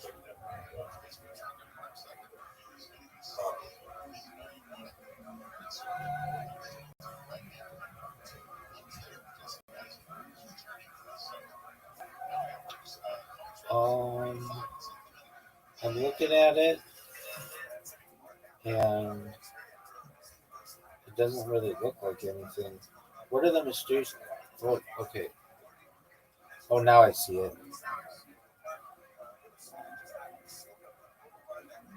The strange rock formations are located near Chaco Mall in a part of the lake which only is underwater for part of the year. Oh, that's interesting. I've never seen something like that.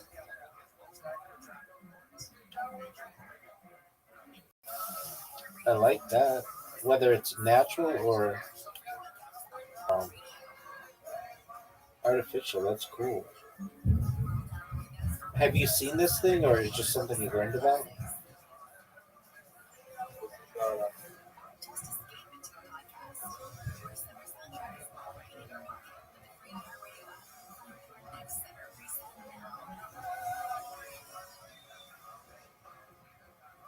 If you had the opportunity, would you take Bill Heath to Kootenai Lake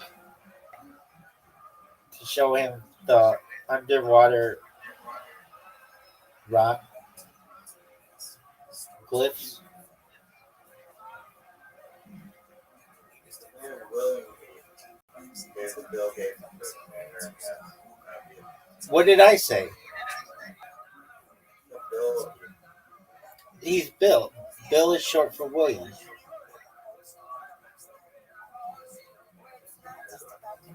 Yeah, dog. Bill Clinton is William Jefferson Clinton. Bill Gates is William Gates.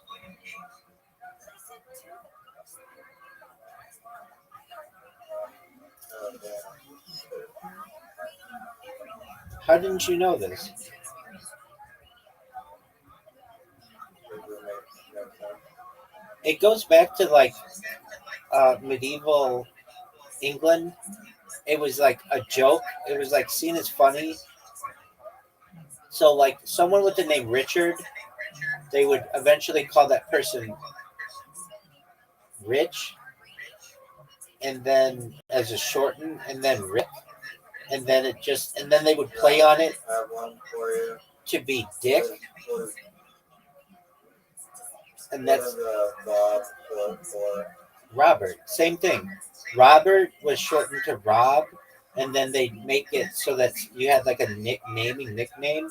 So Bob became for Robert, and Will, and then it became Bill. So William for Bill, and Dick for Richard, and uh, Jack for like Jacob or John, um, and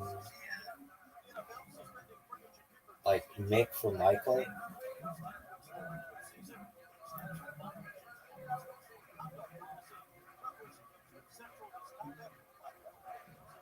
Did you really think that Bob for Robert was like tough?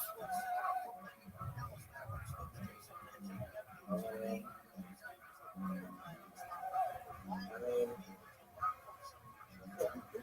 I don't know.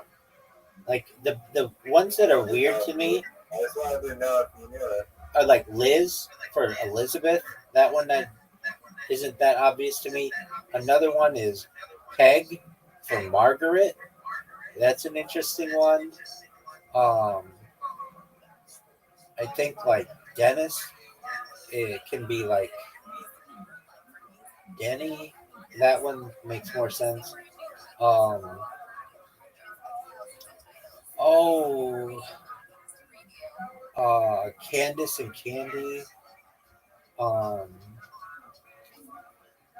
there's there's like a weird one, like I don't know. There's like Dot short for oh um I know one. Dot was short for Dorothy. That's a weird one. And Trixie for Beatrice. Beatrix. That's another one that's like I don't want to say it's weird, but it's like people don't really use it anymore. But it used to be very popular. There's another one like that too. I was just thinking about the other day. Um, Trixie. Uh, what was? I don't recall at this time, but it was It's like one of those names that isn't used that much anymore, but was once very popular, and it had like a nickname to it. That's a good one though. So is Trixie. Just like I, no one calls their kids that anymore. Um,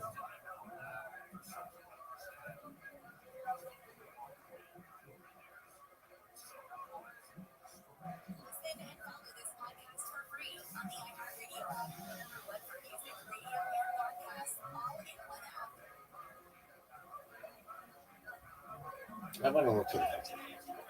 What is a list of names that are not really used anymore, but were once really popular?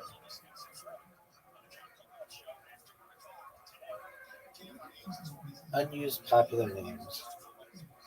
Carol, Bob, Debbie, Pat. No. Um,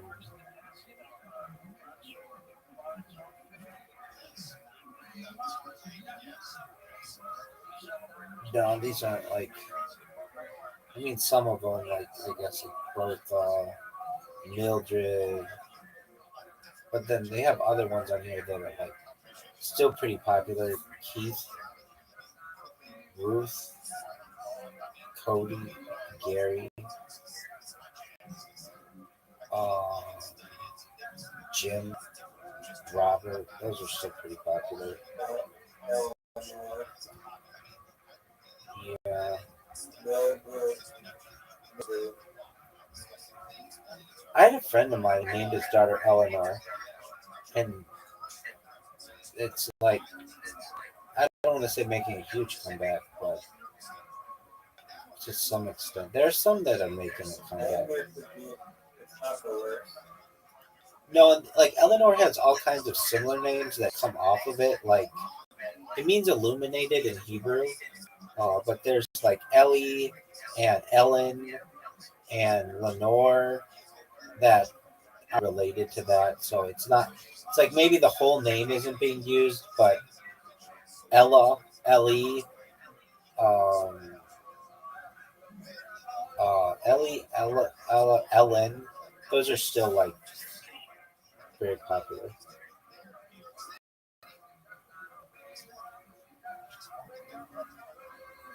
Super uncommon vintage names. Um,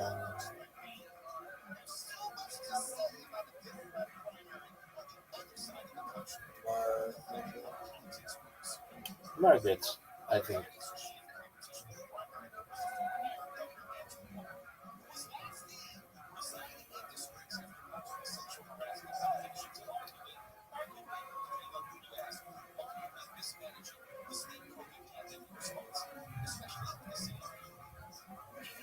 Um,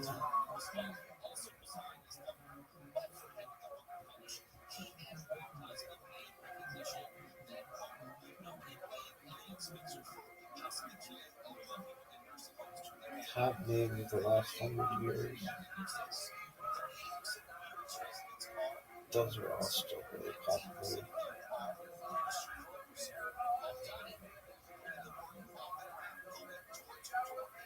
Oh, maybe it was Larry. Lawrence and Larry. That was one that was like, oh, another one. Theodore and Teddy. That was the one I was thinking. And then, um, and then Edmund or Edward and Ned. Those are all like, they are just nicknames, but they don't make sense because we don't find it funny to use like a rhyming nickname like that anymore. But apparently in England, like 500 years ago, that was fucking hilarious.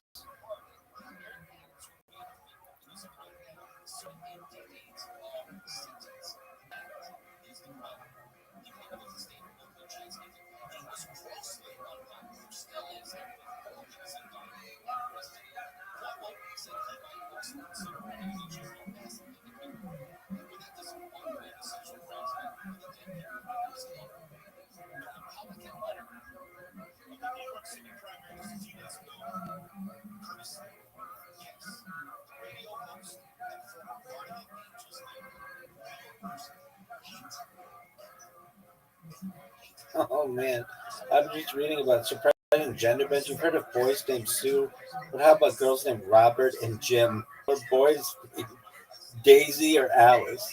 These parents took gender bending to a whole new level, proving any name can be unisex if you really want it to be.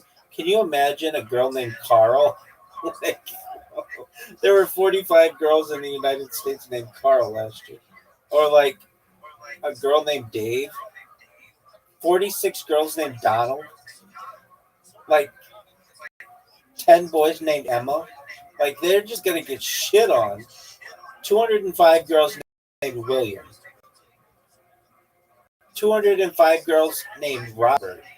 54 girls Richard. Like,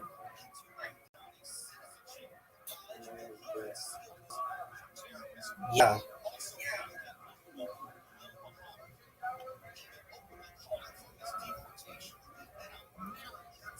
I mean, Richard is still a pretty popular name, but anyone I've known who's like under like 40 has, if they are going to shorten their name by anything, it would be by Rich. There aren't, I'm trying to think if I've ever known anybody named Dick. Dick. I've known of like professional people who go by Dick. Uh,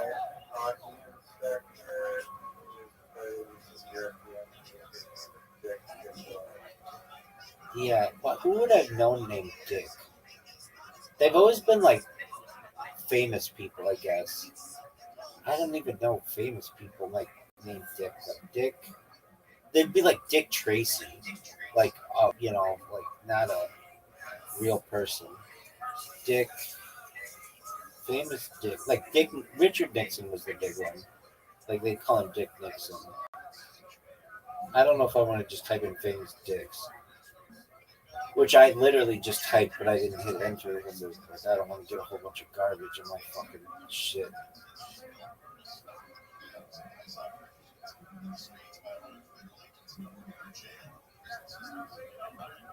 Oh, cool.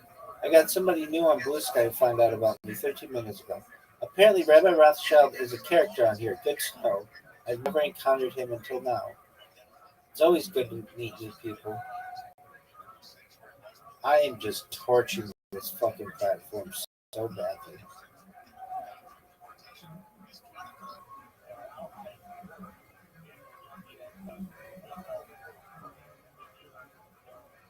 You could have a big brand with a sponsorship. It can't be very bothered.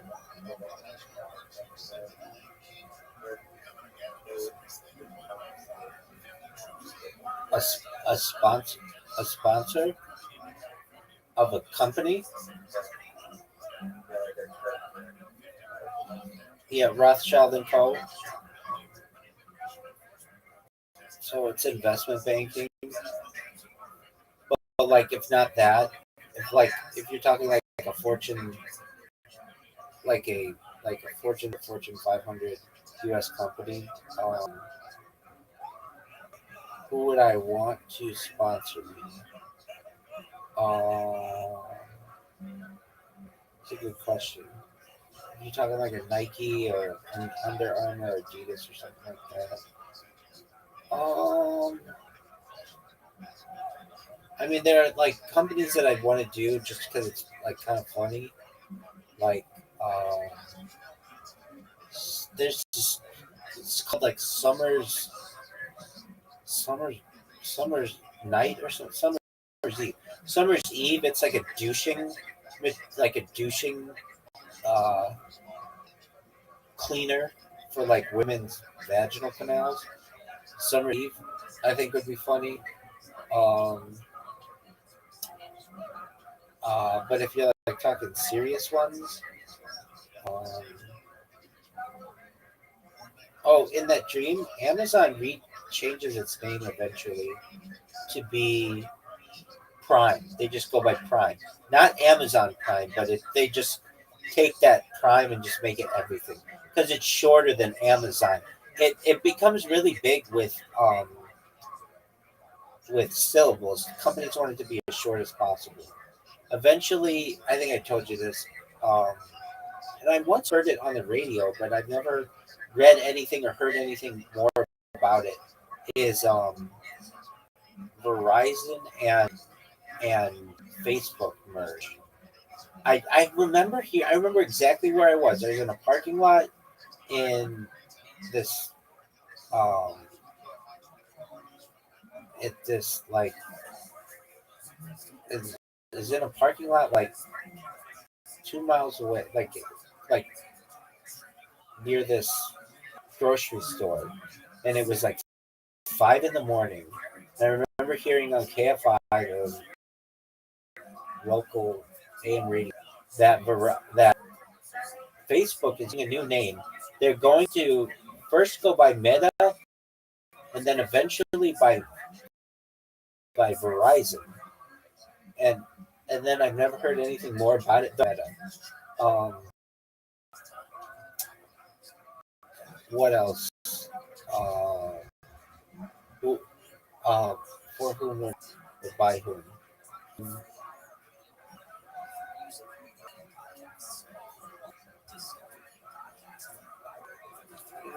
JP Morgan would probably be pretty cool.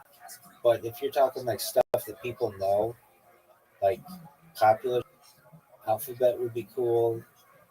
Amazon would be cool. Um, Pantone. Do you know what Pantone is? They're the company that like make all the colors.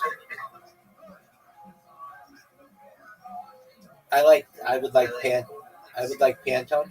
I'd like Crayola. They like are the ones who define what colors are. Like they have the Pantone grid. Um, they do like they have a color matching system. When you submit a design, if you get the cert, you know, you're not sure what the colors and Exactly. Exactly. And I so thought that was just like a standard way of it's a company though. Um, that's like having like milliliters in your company. that's hilarious. You're very funny. Yeah, you're exactly right. It is like that. Um, I'm sponsored by Milliliter. Oh, that is fun. I mean, it really is. It's like being sponsored by the metric system, Pantone. But yeah, uh, that's kind of like a unique one I would choose. When Um, I was playing hockey, like we got our jerseys that are like printed by a company who didn't know how to print jerseys well.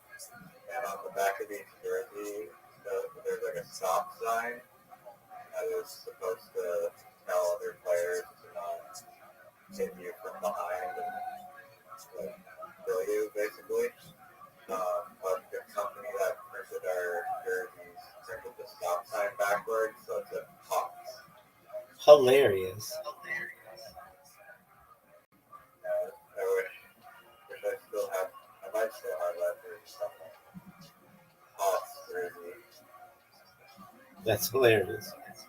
Um, I guess like there are foods that I like that I would want to be by which I'd want to be sponsored.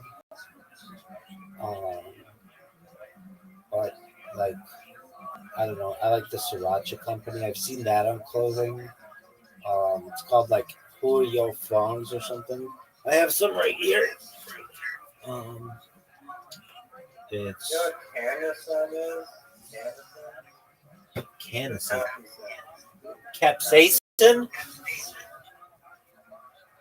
Capri Sun juice. Capri Sun. I know what Capri Sun is. I've never heard of that until like two people have mentioned it in the last 2 days. It's like some healthy juice or something. It's not healthy. It's just sugar water. The thing that makes Capri Sun popular is its packaging. It's like in a remember that packing that we Kool-Aid. Kool-Aid. what about Kool-Aid? It looks exactly like the Kool-Aid pack. The straw that you snap. Right. But Capri Sun had it first.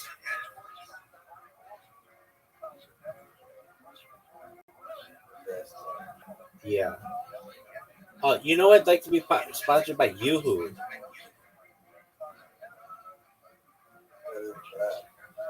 Like chocolate water.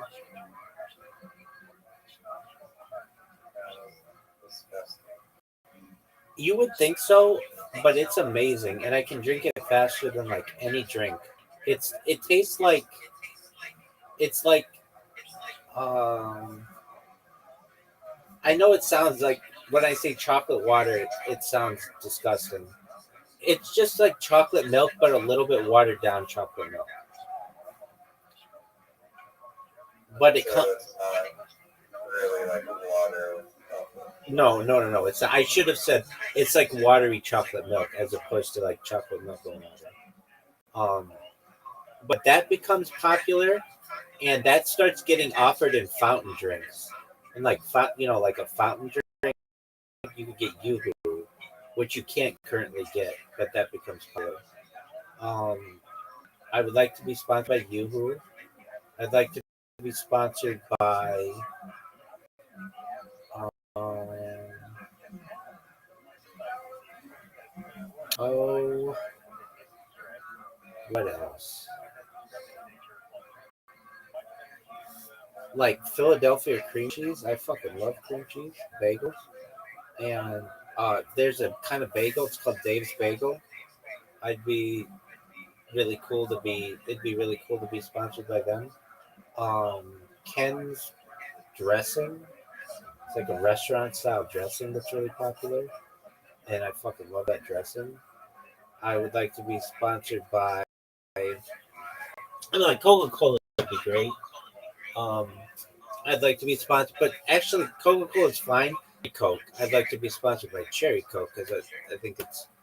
I think that Coca-Cola does not promote Cherry Coke as much because it will cut into their sales. Because Cherry Coke is very popular. Like, if you give people the opportunity to drink Coke or Cherry Coke, a lot of times people take Cherry Coke over Coke.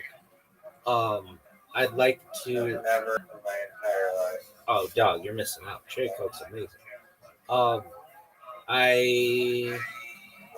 What does it taste like? Do you know what grenadine tastes like?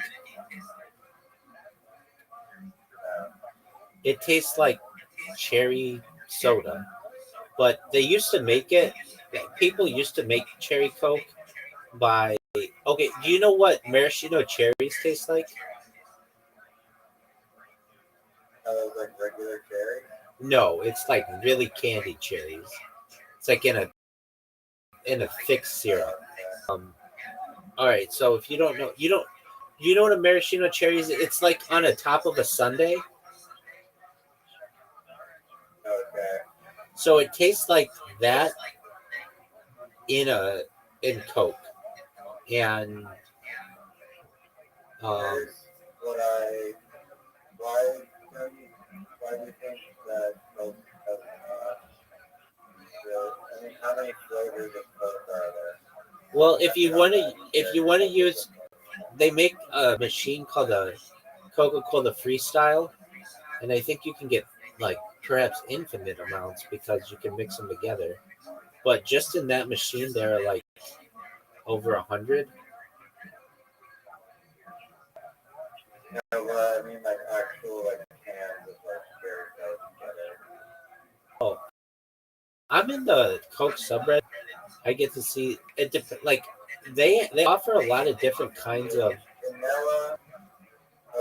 Hold on, they offer a lot more kinds overseas. So, do you want to count ones that are overseas? Georgia Peach. Yes, overseas, the whole company. Oh, flavors? There are over 100 different kinds of coconut because they offer ones with like stevia. Then they offer like ones with sugar versus high fructose corn syrup. Then they offer like mango ones. They offer one around the holiday season that's like spice. It's called like They spice. promote on Coca-Cola's website the Coke Berry zero sugar version as the first thing that you see when you scroll on the Coke's website. Not even regular Coke. You know, the Coca-Cola Berry. So I think that your assertion that they're not filling Coke Berry is false. Okay.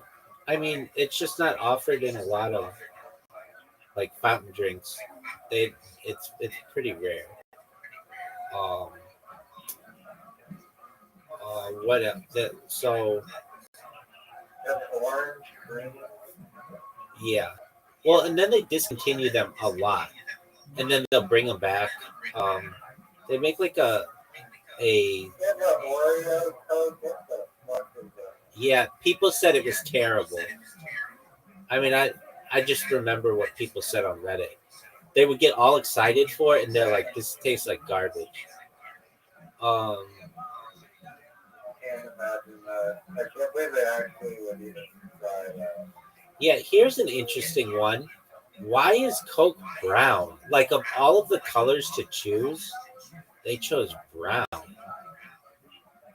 You would think that they'd make it like red, like their fucking logo, or clear. And you can make it clear, but I think it has to do with it's supposed to have a like technically if you give it a taste, it's supposed to be like a caramel taste, and so they make it that color. But it doesn't have to be. It can be any color you want. I wouldn't say that just like caramel. I think potentially it's good in a glass bottle. Again, like with the red label and the brown, with this clear. I think it would probably look better black then. It looks. I mean, it does kind of look. It Black. does kind of look black. No, you're right. But it's like, then why not just make it black? Dog, why is it brown? I'm sure this has been asked like a million times. Why is Coke brown and not a different color? It is due to the caramel coloring, which gives a beverage a signature dark color. The color is not a result of ingredients themselves, but rather an added coloring agent. Companies have found that customers expect cola to be brown, and clear colas have not been as successful in the market. Like, that's weird. Like, I bet you could change people with that. Because I think it'd be better to be clear because it doesn't stain your teeth. And if it gets on clothing, it's not like staining. That's good. Yeah, I'd like it to be clear in the future. I don't know. I feel like it would be weird if you. That's a big transition society has. I think they'd get over it. If you told them that, hey, it's not going to stain your teeth and it's not going to stain your clothing, I think that's an easy selling point.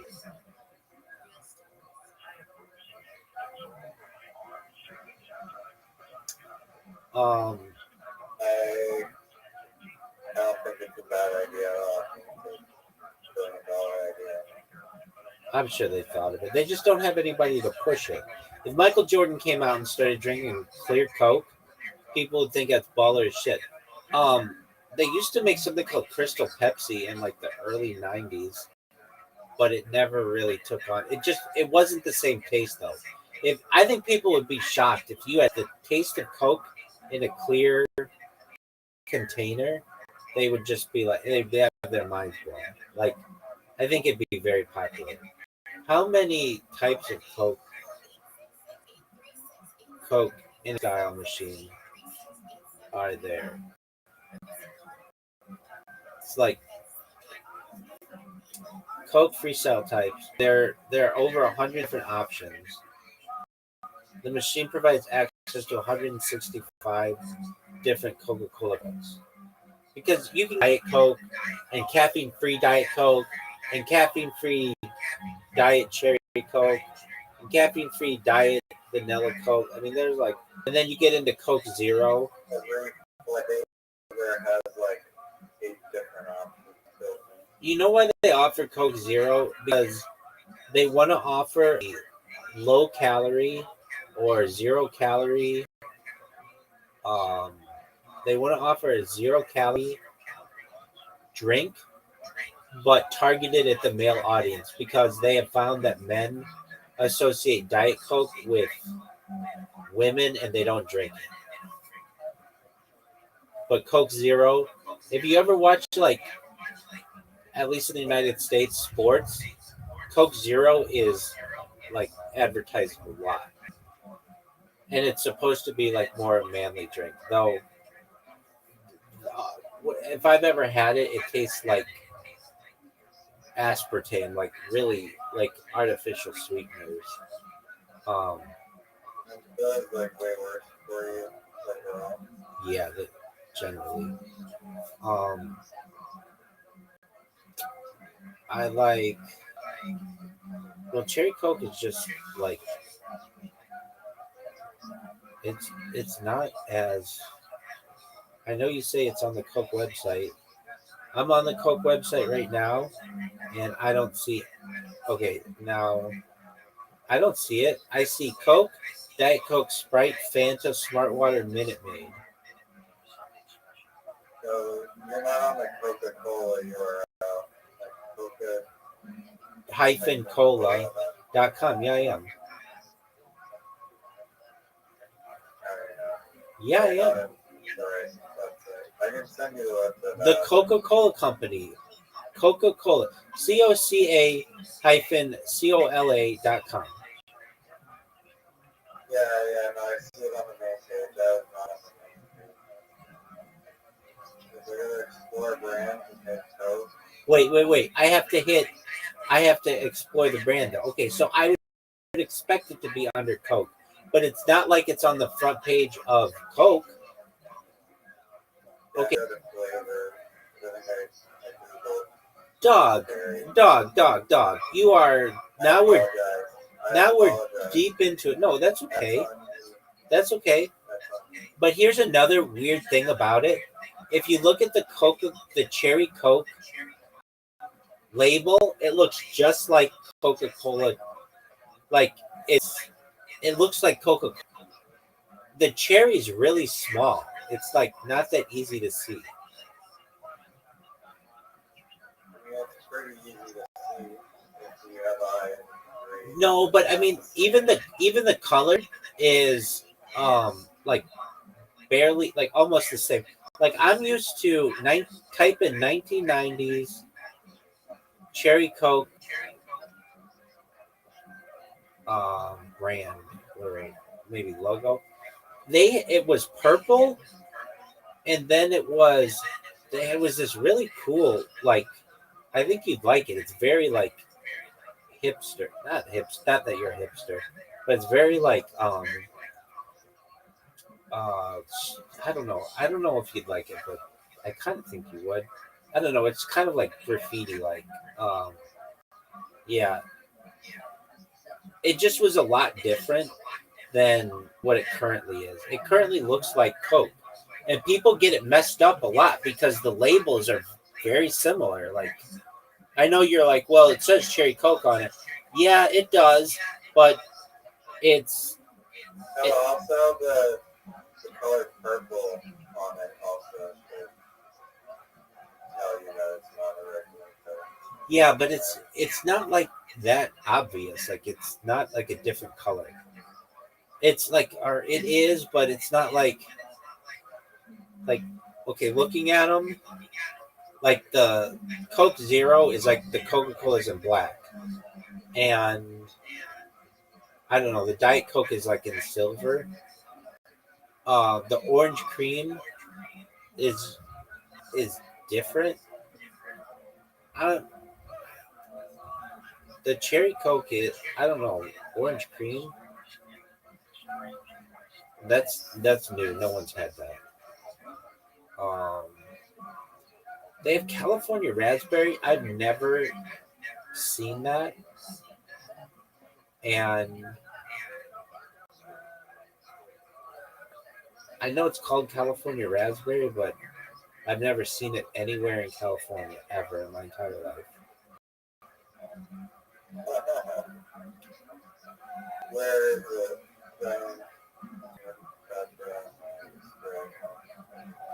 Like the Oreo Coca-Cola one is distinct. It's like way different, but the cherry Coke is, I don't know, it's not that different. Okay, so sponsored by Cherry Coke, I'd take. That would be cool. Mountain Dew Code Red. I think that'd be baller. Have you ever had a ginger ale and a beer together? I've had ginger beer. Have I ever had a ginger ale and a beer? I don't recall. I've had ginger beer though, and I very much enjoyed it. It's like a Japanese thing. That might be ginger ale and beer. Do you like ginger ale? It's okay. It's like I don't think I'd ever order it.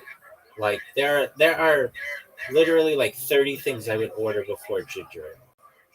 But if I'm having like some kind of specialty drink that has ginger ale, then I'll have it. But it's literally like one of those old fashioned drinks that people don't really drink anymore.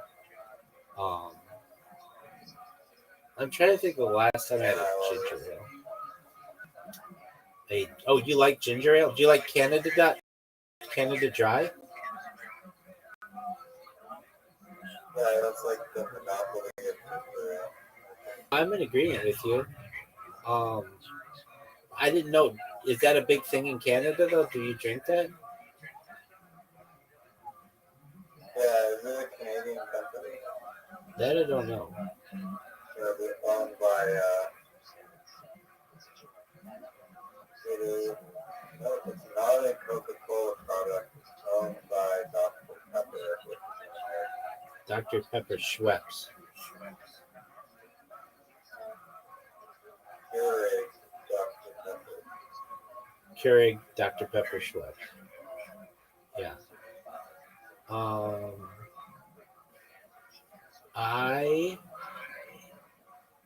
Who else would I want to sponsor me?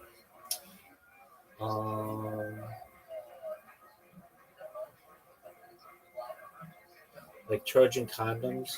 That'd be kind of funny. Like what's it called? Um, there's like a lube.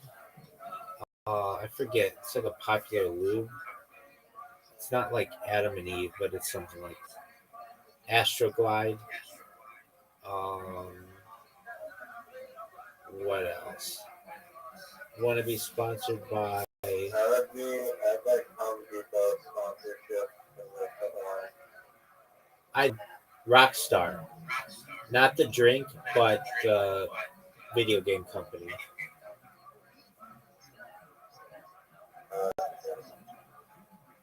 Um, EA Sports, I would take a sponsorship from them.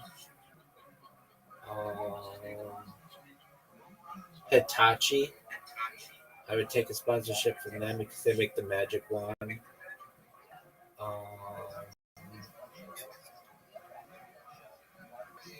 What else?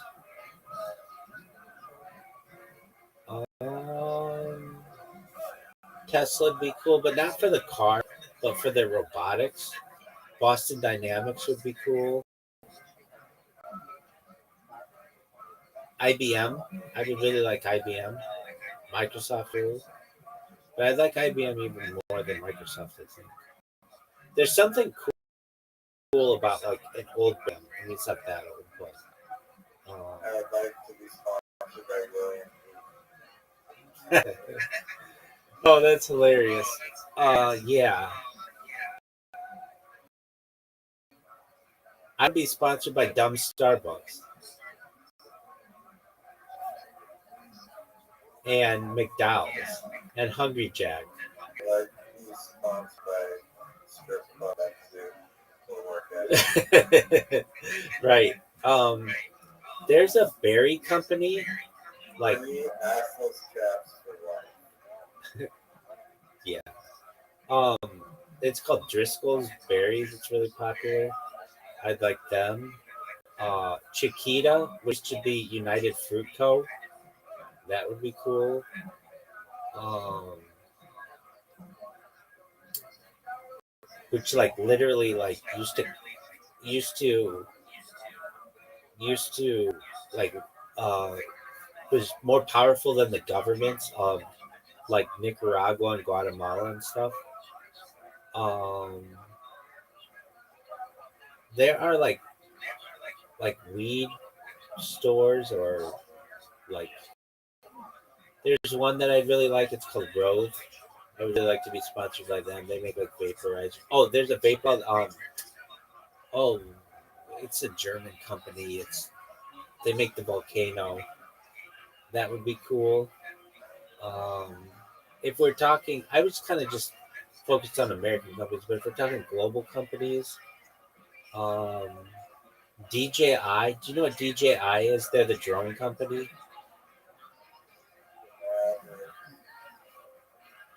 I just saw. There's like a controversy over the DJI drone company and how they're navigating the Ukraine war.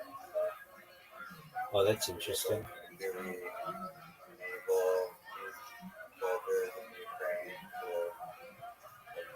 hack the drone so that we go get known bombs?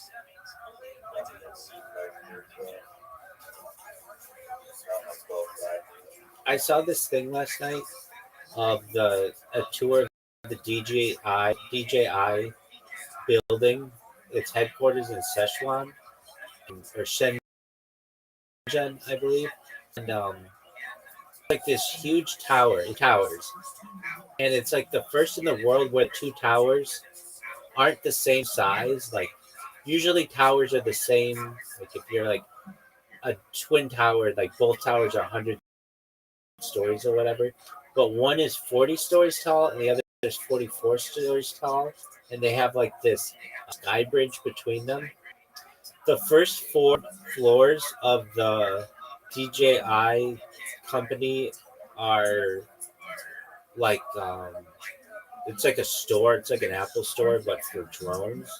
And they also take like the history of the drone, and then if you buy one, or you can like test drive it, test fly it on the roof of the building. Just seem it's like a really innovative company. I'd like that one. OpenAI, I would, dude. That's the one that I probably would say. OpenAI, because I use ChatGPT so much. Um, Guggenheim Partners, they just bought the Dodgers, or they just bought the Lakers, and they own the Dodgers, so I would go with that. Um,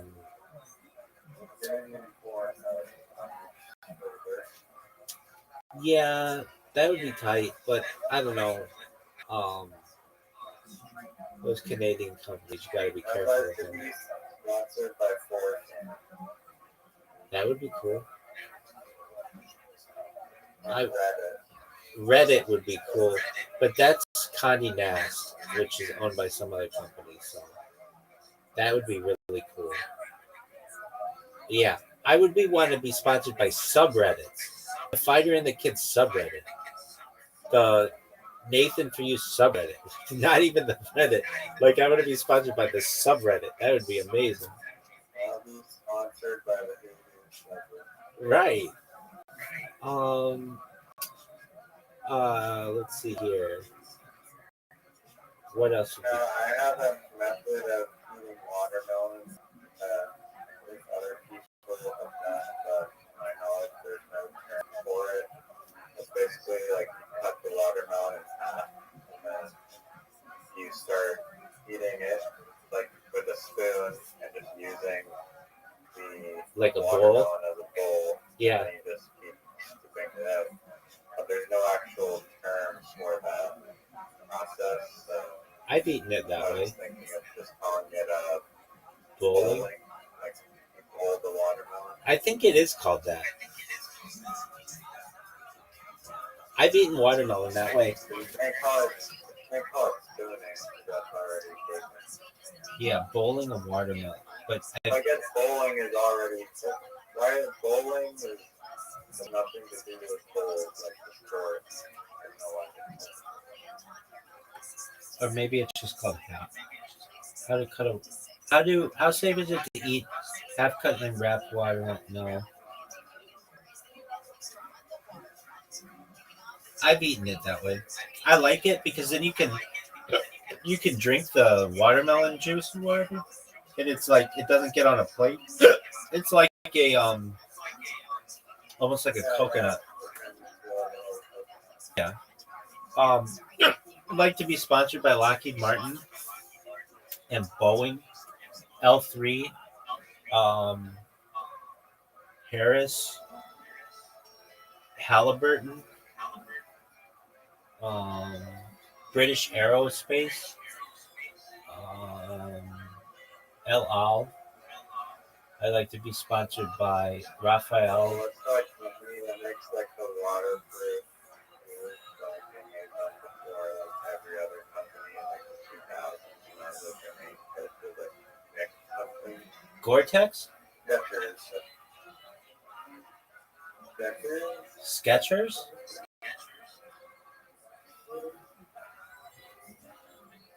I guess, yeah, I believe.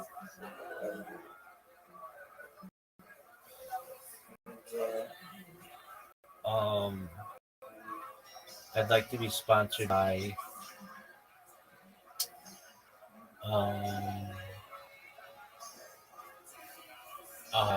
what is that company that Joe Rogan used to buy? On it. He always used to plug that in the flashlight, so I'd go with those. I'd go with I would like to be sponsored by bouncy castles and memory foam. yeah, Doug. Dude, what did we call that thing? The snooze cruise. Probably. Yeah, what was the name for the couch? Did we ever come up with an inflatable couch? No, but we could, and I think an air seat is cool.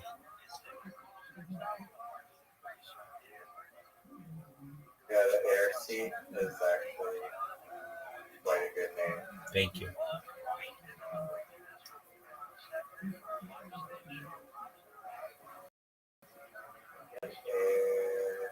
I'd like to be sponsored by Airbus, Northrop Grumman.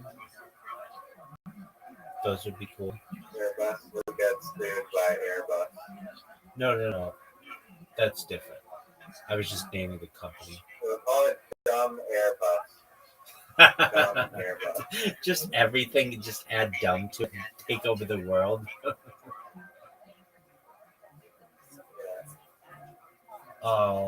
Hershey's.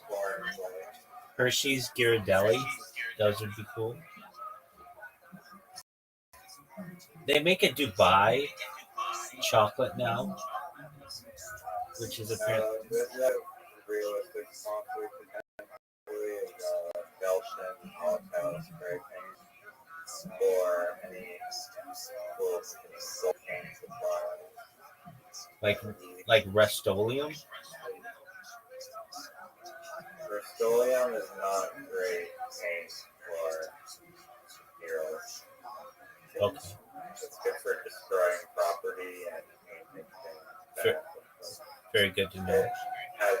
It has a I believe believe it's the male cap adapter versus like other spray painted female cap adapters, and the female ones are like a lot easier. So you can swap out the cap, you can change the flare depending on different caps that you buy. But with the male, it's like you have to buy an adapter if you want to use any other cap that's not cap pretty much, unless you like steal other male caps and then like boil them in hot water and use them in needles to make them longer.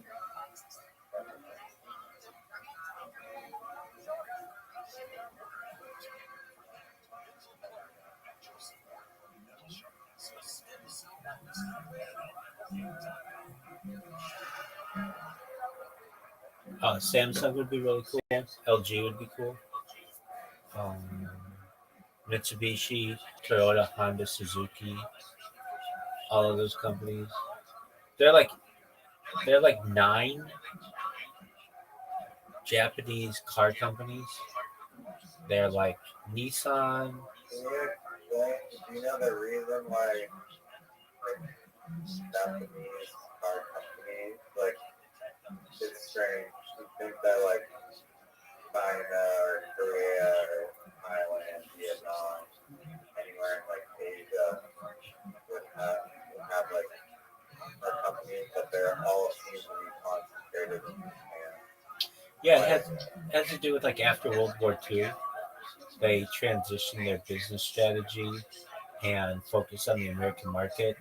And the United States, since we were favorable to Japan, since we had like bombed the shit out of them, uh, was open to importing their cars, even though it was fought by the American government or the big three American automakers, General Motors, Ford, and Chrysler.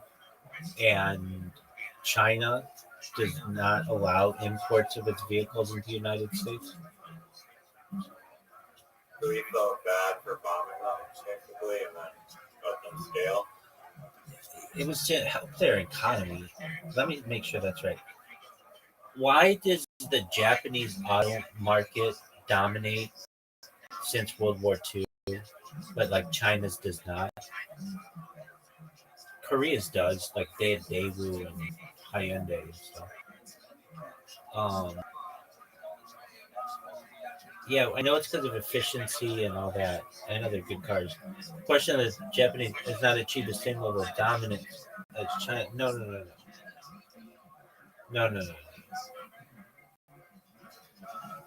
Why did America allow for Japanese car imports but not Chinese? It may be because Chinese don't want to sell to America. I mean, I would think they would. They want to sell as many cars as possible. The distinction: Japan emerged as the dominant force in the global automotive industry following World War II, posed a significant challenge to the U.S. Auto industry. The U.S. implemented a voluntary export restraint agreement with Japan in 1981, limiting Japanese car exports to the U.S. to 1.68 million units annually for 3 years. The measure was intended to protect the American automotive industry. In contrast, China's automotive industry has developed more recently and has not yet posed this level of a competitive threat to American automakers. While China has become a significant player in global manufacturing, its automotive exports to the U.S. have been limited by a combination of trade policies, market access issues, and differences in consumer preferences. Unlike Japan, which had a well-established and highly competitive automotive sector by the 1980s, China's automotive industry has been slower to penetrate the U.S. market. Additionally, geopolitical considerations have influenced U.S. trade politics.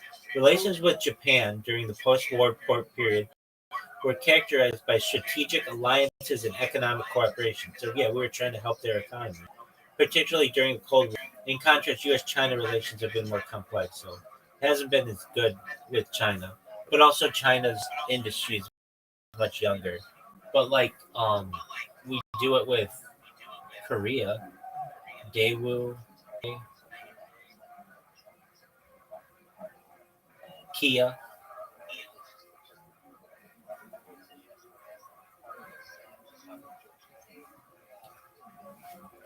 Yeah, that makes sense. Why are they so good at manufacturing cars? It's I mean, like, if you want it in one answer, I think it's because of their Six Sigma system. If you're familiar with process improvement, they basically make it so that if they're going to have something go wrong in their vehicle, it will happen in like 1 in a million vehicles. So they're just made to be extremely reliable. Uh, in the United States, has not had the same type of implementations. And then also, the United States has had a push for planned obsolescence in their vehicles when China or when Japan has not. Japan built for quality and cheap, like uh, if like inexpensive quality, when the United States has built for shareholder value.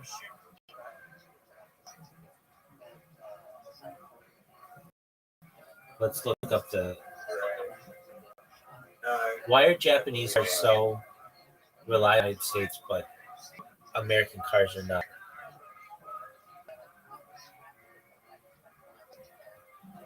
Japanese cars are considered more reliable. One is manufacturing, which emphasizes continuous improvement. What I just said, Kaizen and process focuses on minimizing waste through the Toyota production system. The system is that small, ongoing positive changes lead to significant improvements in quality and reliability. Additionally, Japanese automakers like Toyota and Honda prize long-term reliability over performance, resulting in vehicles that can last up to 13 years or 200,000 miles with fewer repairs.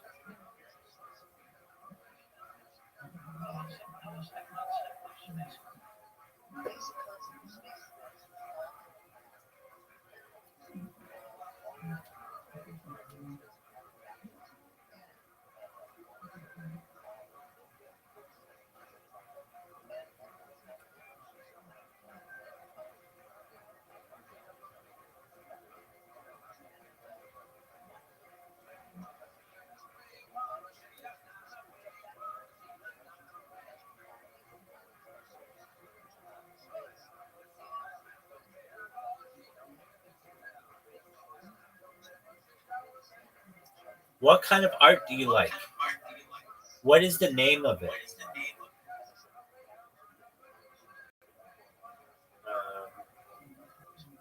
African bead art. That's cool shit. African art in general. This one guy I've been discovered recently. His name is Adebayo Balaji, and I'll link you his Instagram page. I think both his artwork and things he says are very interesting. I hope that he makes a podcast someday. He has some great ideas, but In the past 3 days, his art's very cool. But I was listening to an interview with him, and he was like, the person was asking, like, oh, like, is your art like influenced by like your African roots at all? And then he had an interesting answer. He was like, if I was like a white person, would you be asking me the question of whether my art is like influenced by like my European roots? right? And the person was like, oh yeah, no, that's a good point you have there. I think his work does like it seems, I don't know, it seems African. I kind of understand the question maybe, but I don't know. I guess it's also profiling at the same time to make you say that. But Right. his work is very, regardless of whether or not he's influenced by any cultural background. I don't know if you're looking at it. I'll look at it in a second. I've been. It's interesting that you say that. Over the course of the past 72 hours, been doing everything I can to memorize the positions of all the African countries. So I've been playing this game on my phone that it just quizzes you on where they all are. And I'll just be honest with you, I did not know where Burundi was versus Botswana versus Togo, and they all are now. And that's something that they definitely don't teach you in the United States, which is a shame. We learn where all the states are. We don't learn about Canada. Like you guys learn so much about us, and we learn literally nothing about you. I bet if you quizzed 100 Americans that say, "What are all the territories and provinces of Canada?" I bet you most Americans, more than 50%, can't name one territory or um, province, and probably only two or three people might be able to name everything. I mean, I know there are Canadians that can't name them all, but especially without getting anything wrong. And those would generally be people in bordering cities like Seattle or Detroit or Buffalo. But your average American could not name. Michigonites. Yeah, they know that they're next to Ontario. They can't name anything, and then South America, we definitely don't learn anything about Central America, because the thing is, it's dangerous to have an educated populace, so they don't teach us about geography, especially because then we'll care about the people who live there, and they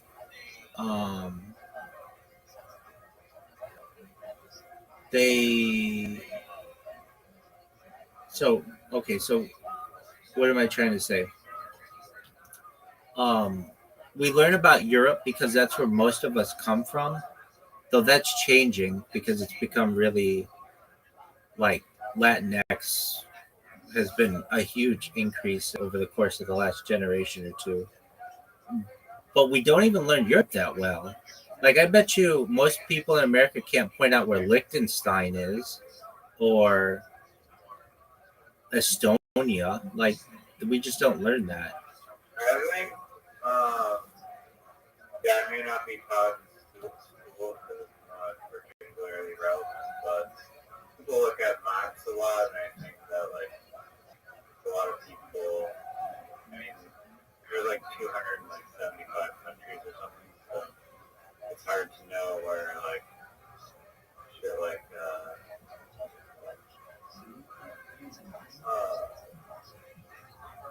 niche is about Nauru.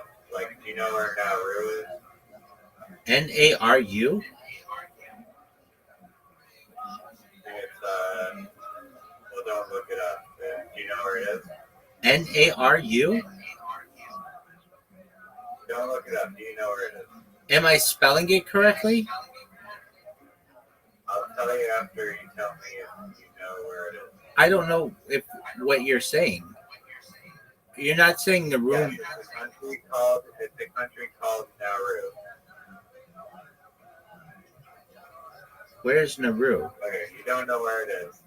N-A-U R-U. Yeah. Wait, you keep changing the spelling on it. No, I didn't. N-A-U-R-U. Nauru. Where's Nauru?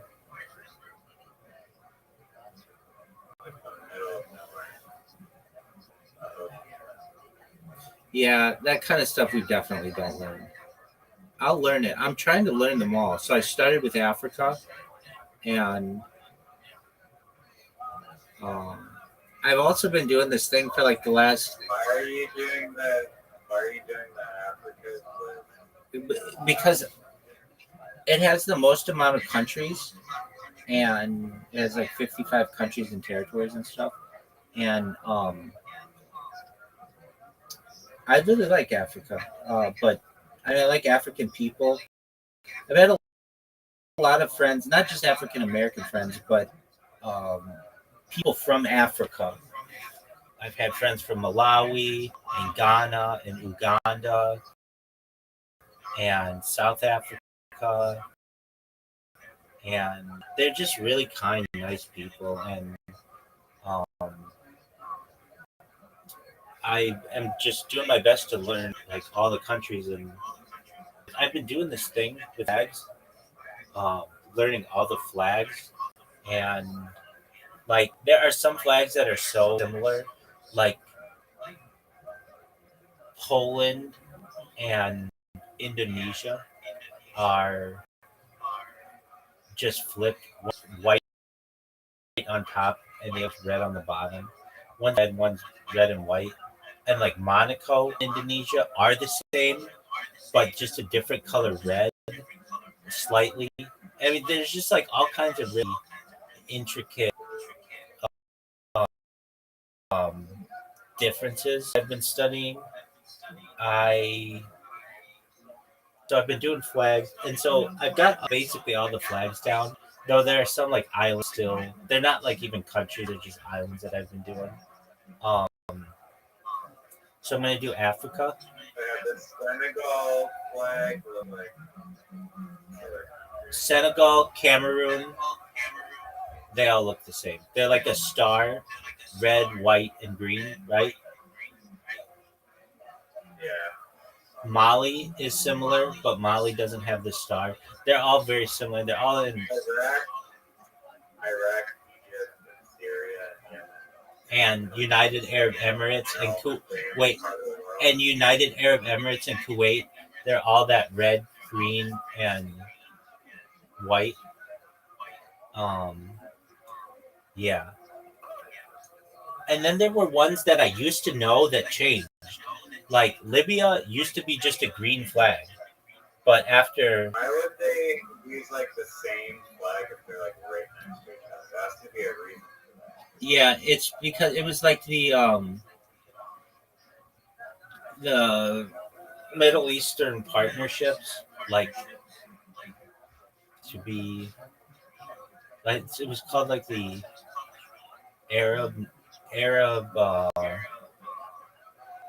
coalition or something.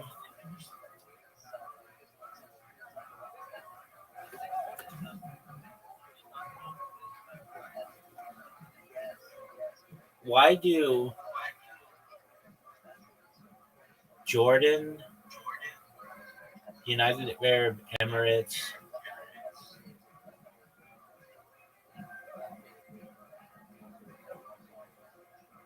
and other countries have such similar flags?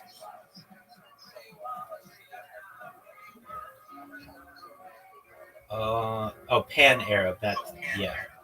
It shows their united cultural heritage. Each color carries specific symbolism. Black represents the Abbasid Caliphate, which was associated by the Umayyad Caliphate. Green is linked to Islam, and red is the Hashemite dynasty.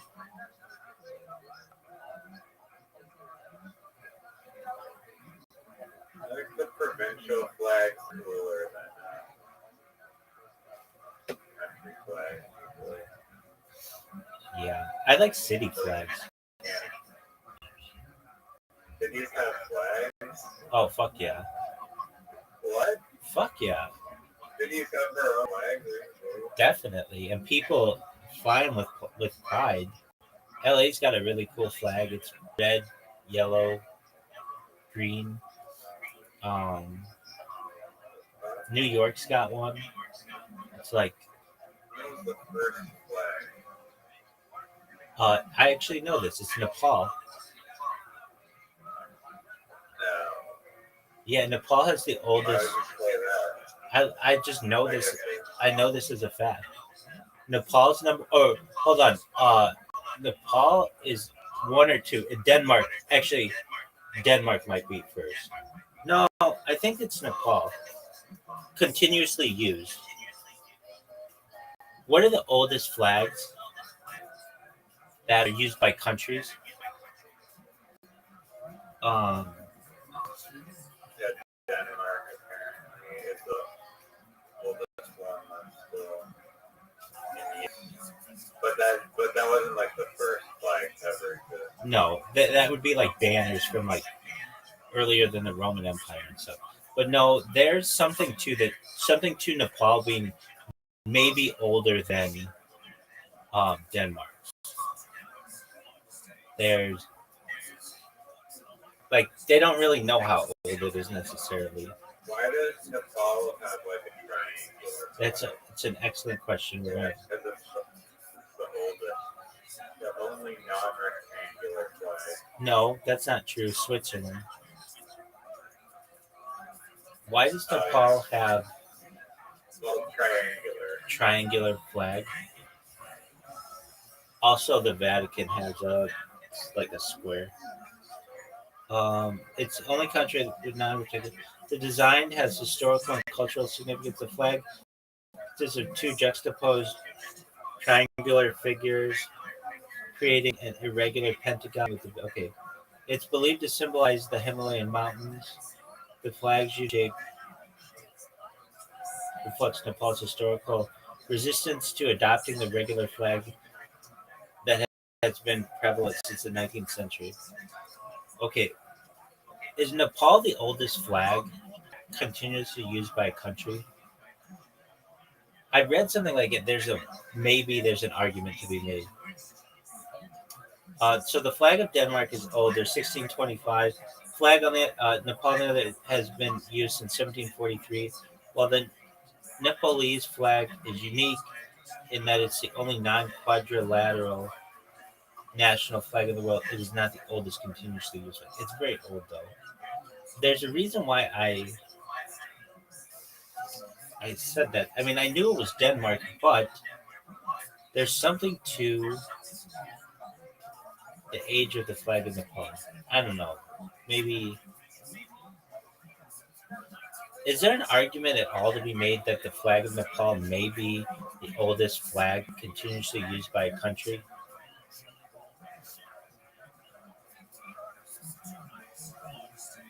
The flag of Nepal is often cited as one of the oldest continuously used flags with its current design. Okay, the Nepal flag's continuous use and distinct design contribute to arguments supporting its claim as one of the oldest. No, let's just say it's one of the oldest. Um,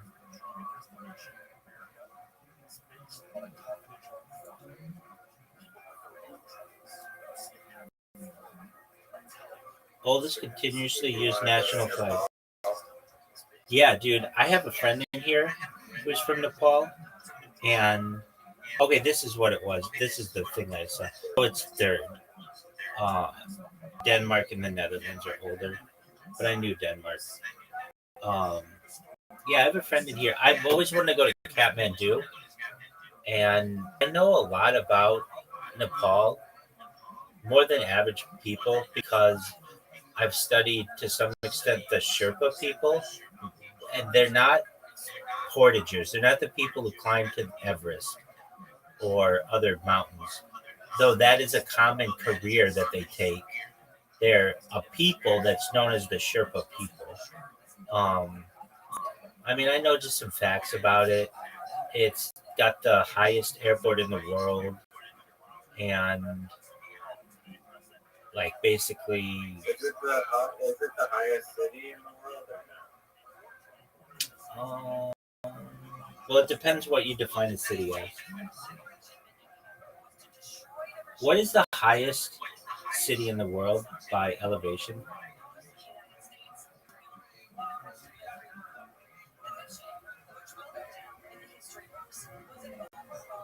La Paz, Bolivia is.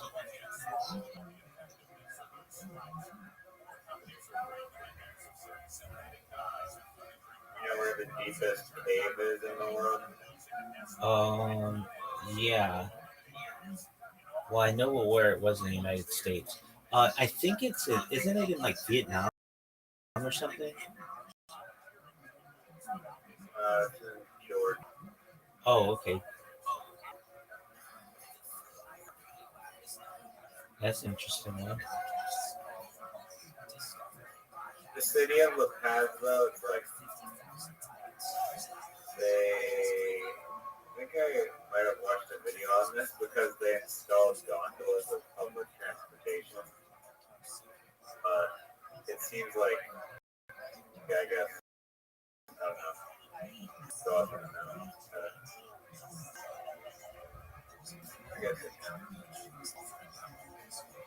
You would think it would be Kathmandu. Like it, I would think that. I'd go, oh yeah, that makes sense.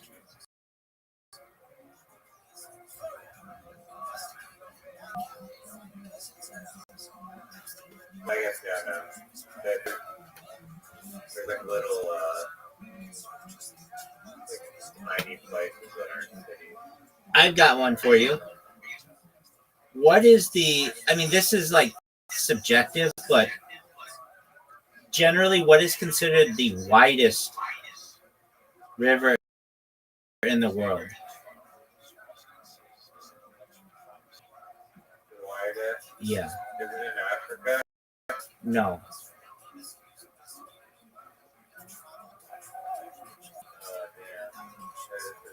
Yeah. It is, but it's not the one you're thinking. Okay.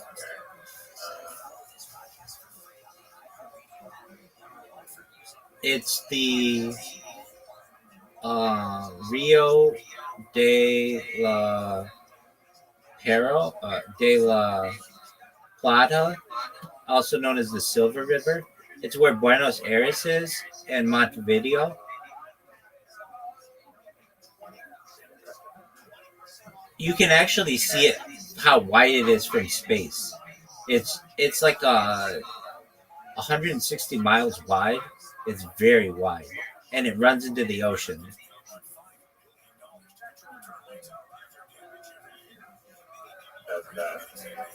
It is. Like every time I click on Google Maps, it's now making me do an old style captcha because they suspect suspicious activity.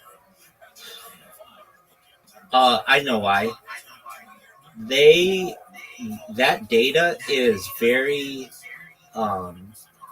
expensive, and they don't want people using it for Open Street Maps, which is its competitor. That's free. Like basically, it'd be pretty easy to just create a bot that just took all that data and mapped the whole world. So they make you do a captcha. But they didn't used to do that to me. It only started recently. Right. Because bots haven't been that prevalent. It seems like the river that's doing the 160 miles part is like kind of like this inlet. It does. That's why I said like generally is considered it. But if you actually look at it, it is a different color than the ocean water. It's like brown. Right. Yeah, no, I'm not counting that it's a river. It's the confluence of two different rivers. Like 160 miles wide, but still like through like, I mean, it is going through. It's there's the Paraguayan River and then that river, and they meet there.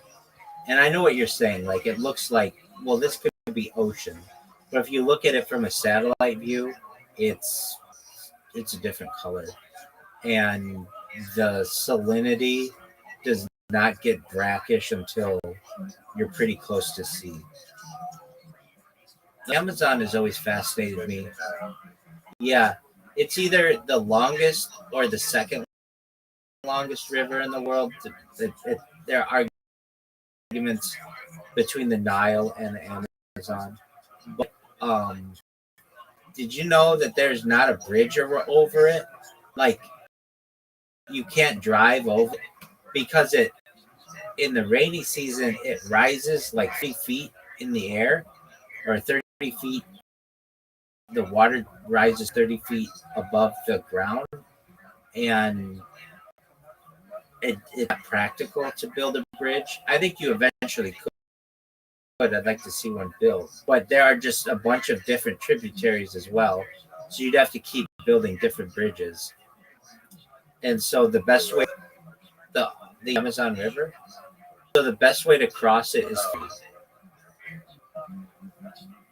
And usually in your major river of the world, like Mississippi, at the mouth you have New Orleans, and River Plata is Buenos Aires, and like um the Yangtze, I think is like um or the Yellow River is, well, the Pearl River is Hong Kong, and like the Yellow River is um I want to make sure I have this right. I think it's Shanghai. Um like basically at the mouth of all these rivers you have a big city, but um the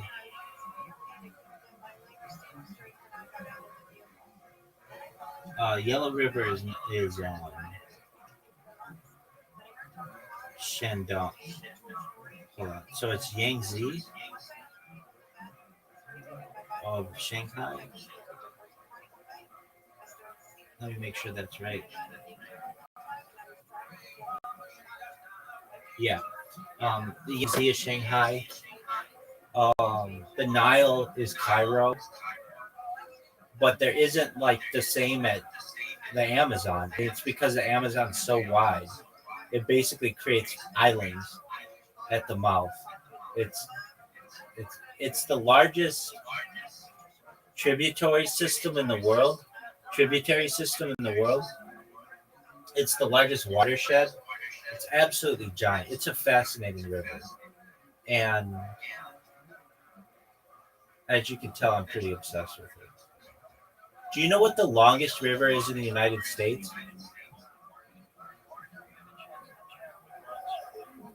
That's incorrect.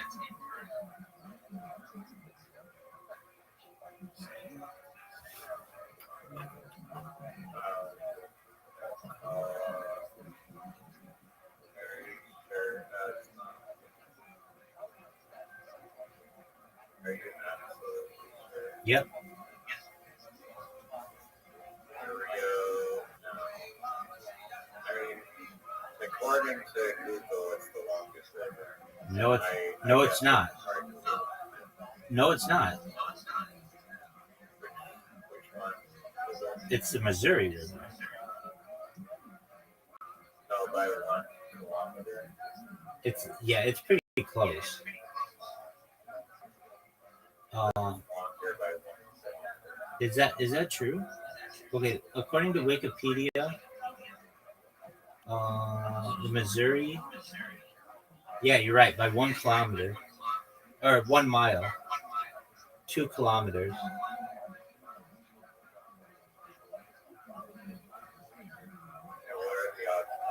What are the odds of that? You know what another weird thing is like that?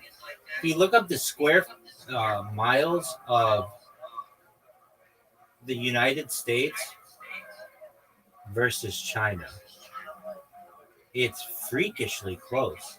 It's like, what are the odds of that? I know that's more politically driven, but United States has a total land area of 3.8 million square miles, and China has one of 3.7 square miles.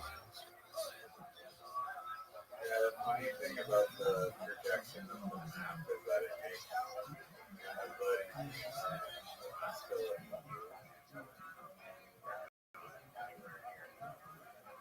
The Mercator map? Yeah.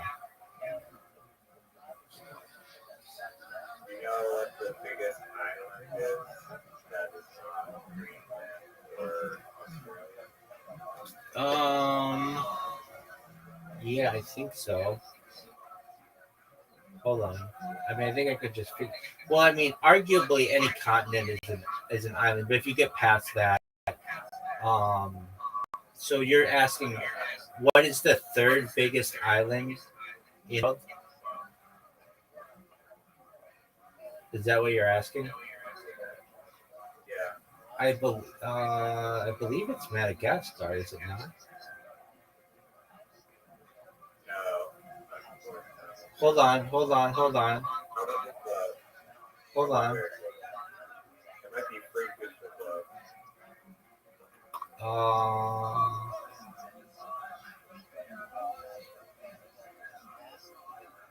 What would be bigger? It's not Borneo. Okay. Very close.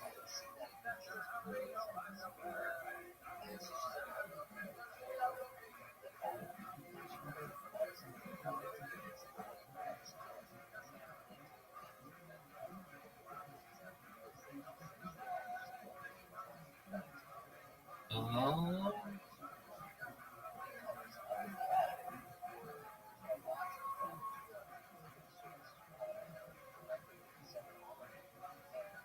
Borneo. Wait. Well, it says Greenland, New Guinea, Borneo, Madagascar. So you're saying New Guinea? Yeah. Oh, interesting. Yeah. Have you ever known anybody to go to Baffin Island?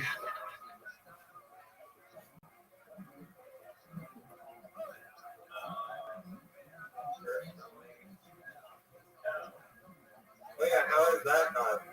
Doesn't that count as Ireland? It does. It's number 5.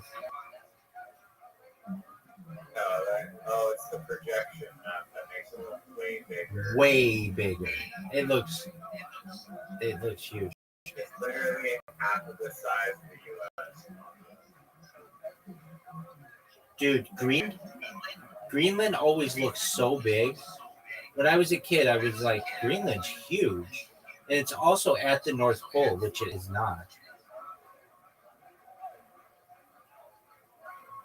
And And it's then Antarctica looks like the biggest thing ever. because it's like the whole bottom strip, right? But it's the windiest place, the driest place, and the coldest place on Earth. Why is the North Pole not on Google Maps? It's underwater. I thought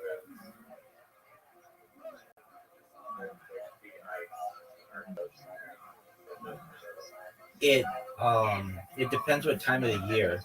So sometimes it's broken ice, sometimes it's frozen over, and it can be open water as well. There's like kilometers thick ice sheets. No, that's Antarctica, Only in Antarctica. right? The Arctic. Now, if you're thinking Greenland, that's different. That's land.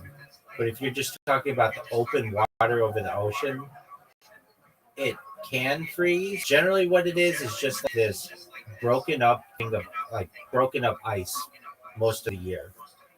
But it's not like perfectly frozen over.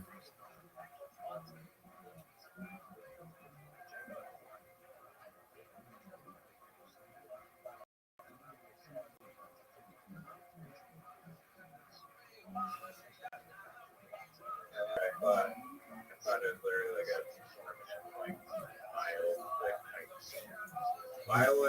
No, that's Antarctica. I guess because like the tilt of the Earth or something, of the South Pole, there's less sunlight.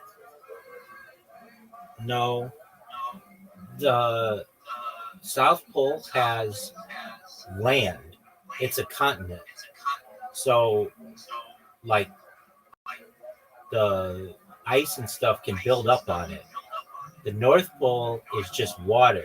So it doesn't have anything stable on which to lock on.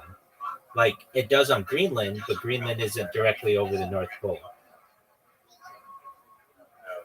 It's open ocean.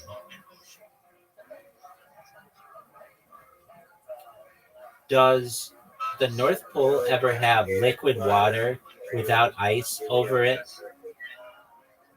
Just a moment. Go ahead.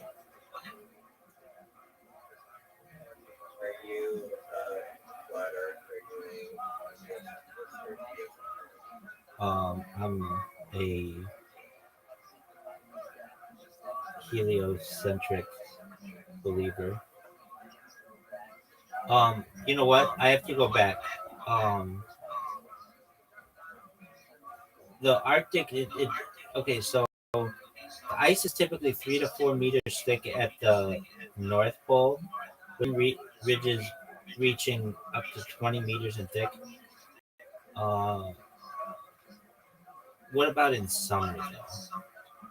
What about in summer?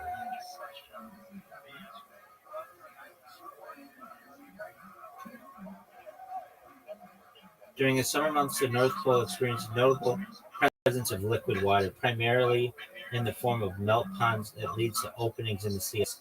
This phenomenon is increasingly due to rising temperature and sea change.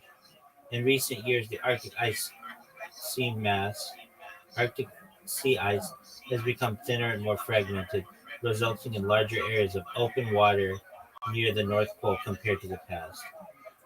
For instance, during the 2024 summer season, significant amounts of open water were observed near the North Pole, with researchers and explorers reporting easier navigation through the region due to reduced ice resistance.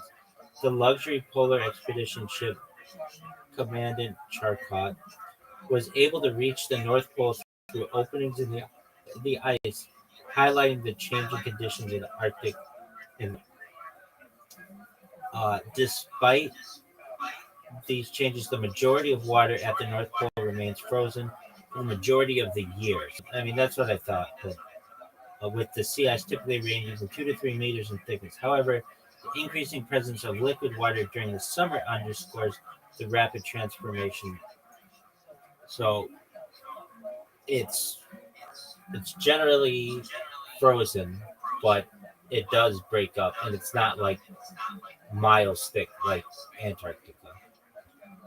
Do you know what Arctic means?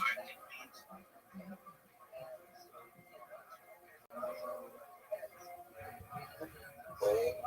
Bears. Do you know what Antarctic means? What do you mean?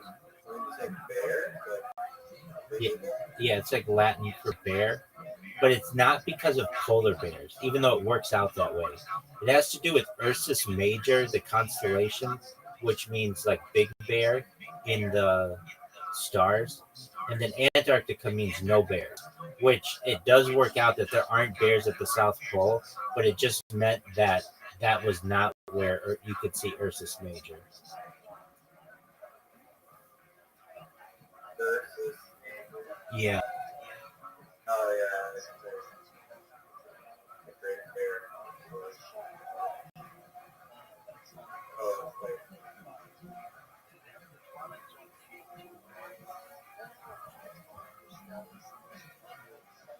or perhaps it's Greek. The Ursa Major is the big dipper. Ursa Major, I've never heard it. Ursa Major is not the Big Dipper. It's no, it's Great Bear.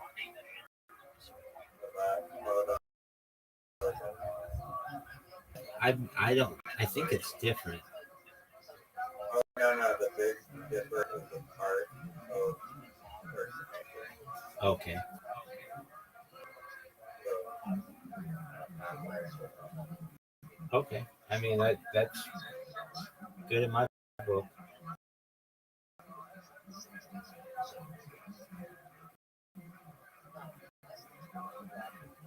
Ursa Major is Latin for Big Bear.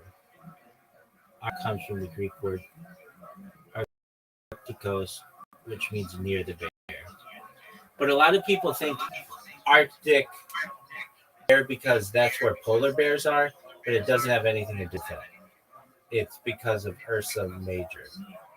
I heard a guy on a podcast say that the other day that Arctic means bear because that's where polar bears are. I shouldn't take this thing. I think it was Brian Callen, so who the fuck gives a shit? The kid in Fighter and the Kid, but um, they didn't even know where Arctic was. They're just such dumbasses. Anyway, I'm fascinated by that. My friend's parents cruise to Antarctica. It's something I've always wanted to do. I think that'd be cool. My aunt took one. She didn't take it. If the weather isn't bad, they let you go polar bear dip. That would be more a penguin dip because there aren't polar bears there. You're right. You're absolutely. I wonder if they'd survive though. I know that they've tried other things to live there. Cows don't make it, and that's really kind of the only thing they've tried. Like cows die basically immediately. There's like no vegetation. But they tried to have. I read about a story like the Ernest Shackleton, one of his. It wasn't his expedition, but he was on another expedition, and they tried to have um, uh, cows there. And I think one of the cows gave birth. And there's this interesting story. Like if you have an iceberg and it breaks off, that's called a calf. And they named this cow calf, like I forget, hold on. Cow calf, Ernest Shackleton, Antarctica. What did they name the calf? They named it like something related. It's a cute name. They named it Iceberg.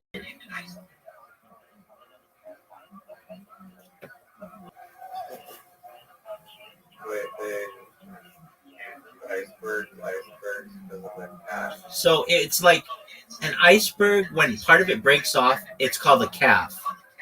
And Yeah, I got that. and so when the cow gave birth, it gave birth to a calf that they named Iceberg, which is like the opposite of what happened. They named it Iceberg. Yeah. Which I think is just cute. They're really making jokes about that animal that they literally like freeze to death. Exactly. I think they got him back on the ship and were able to not. I want to try like a polar bear first. Well, that's what I was thinking. Let's look that up. Well, there's nothing for it to eat, but would polar bears survive in the Antarctica? In Antarctica. Polar bears could theoretically survive in Antarctica due to the similar cold climate, but introducing them would have severe ecological consequences. Dog, I think we do it. I think we should just to fuck shit up. Just keep everybody on their toes down there. So not only about it being the coldest, driest, and windiest continent, but then there are fucking man-eating monsters. But if you had bear scare, no big deal.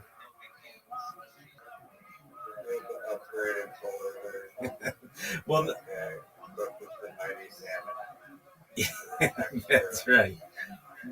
Yeah, but we need like a super duty version for Antarctic polar bears. I wish there was like, I'm sure there's an island somewhere that's super ass cold and put like at least like 2 polar bears there to mate and just see if they make it like a polar bear island. There's an island down there called Elephant Island. It's like the craziest fucking story. I don't want to get into it, but okay. Do you know the story of Ernest Shackleton?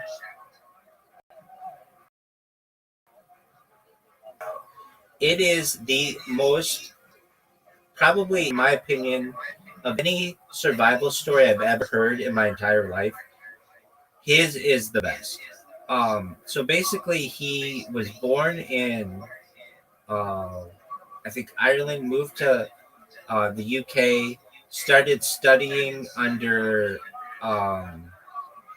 like ship's captains, did a trip to Antarctica in like the beginning of the 1900s, and but the goal was everybody wanted to make it to the pole to South Pole. And so eventually he was able to fundraise and get a team underneath him as a captain. They get there and they're gonna go try to make it to the South Pole. They end up not being able to, and they survive for like 2 years in Antarctica with like no food, very little provisions or anything, and their ship breaks down in the ice. So imagine you're just like stuck on the ice. There's nothing to do. So they take a rowboat, a fucking rowboat in the Drake Passage, which is like the worst fucking weather or like worst sea swells in the world, and they make it to an island called Elephant Island. It was like a whaling island, and they tell the people there, look, we've got a whole crew of people still on Antarctica. We need to go save them, and they did, and not a single person died on the expedition. Like the most, like I slaughtered the story, but basically, like, yo, now give me a quick version of the Ernest Shackleton story.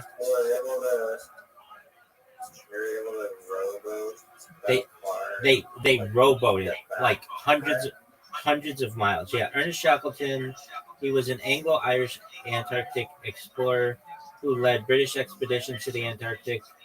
By 1874, born in 1874 in Ireland, his first experiences with polar bears was the third Captain Robert Falcon Scott's discovery expedition. During the Nimrod expedition, he and 3 companions established a new record farthest south latitude. Shackleton's most famous expedition was the Imperial Transatlantic or Antarctic Expedition of 1914, where his ship, the Endurance, became trapped in the ice and eventually sank.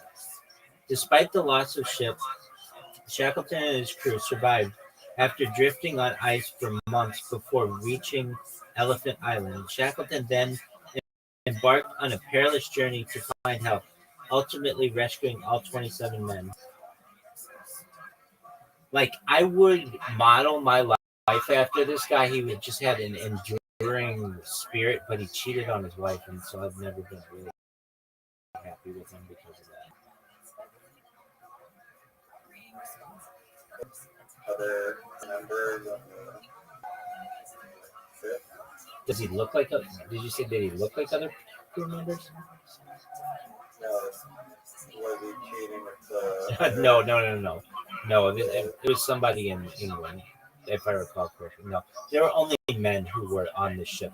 I would understand if he cheated with somebody on the island. I get that. I would, or on Antarctica, I would get that. Like you were on an expedition, whatever. But no, dude, this was like down the street from your wife, like, and then like they were still married when he returned. What the fuck happened to you?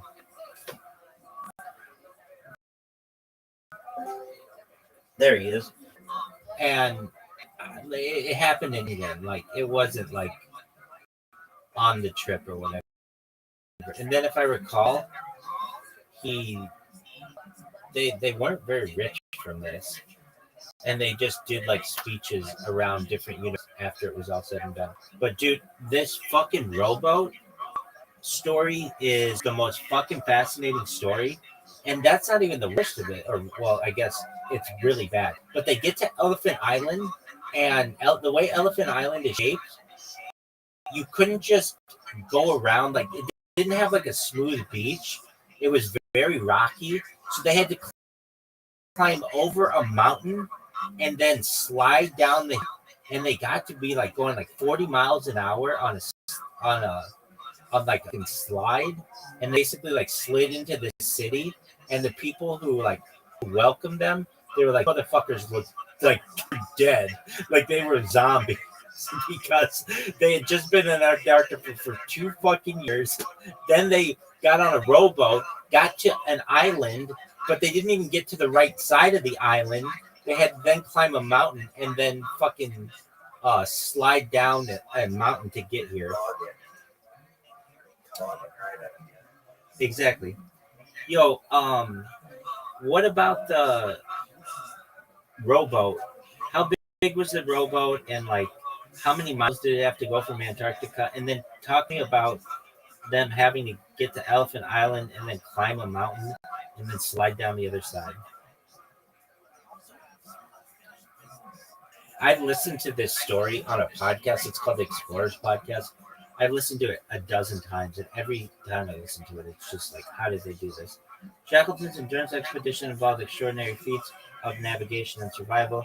October 1915, Shackleton and his crew drifted on ice floes until April 1916, when they reached Elephant Island in the ship's boats, including the James Caird, which was a really small boat, like a rowboat.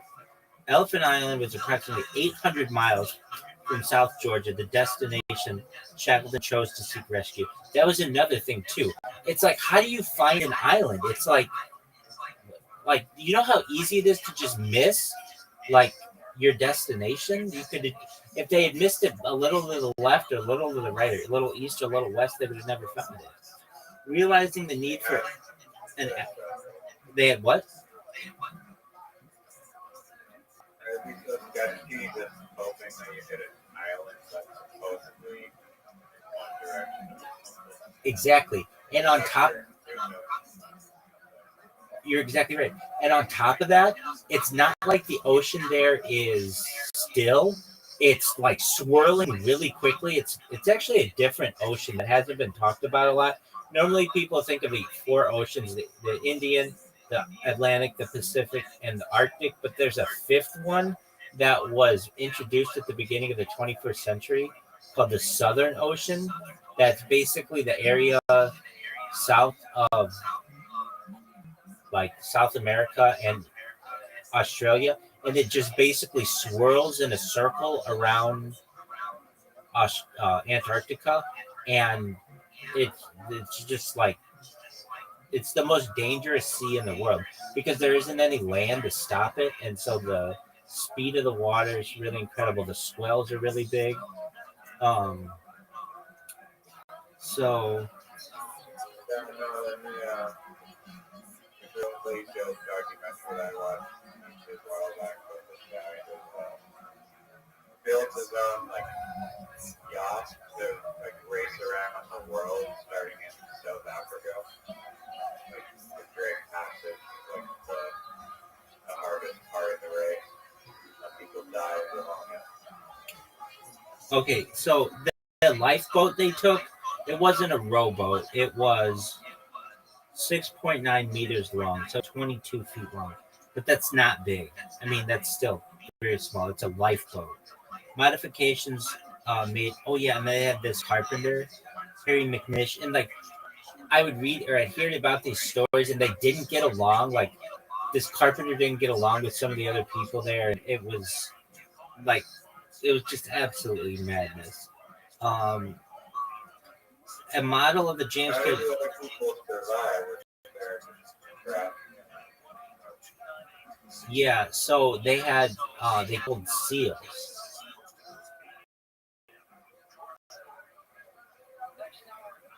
And they just like lived in tents.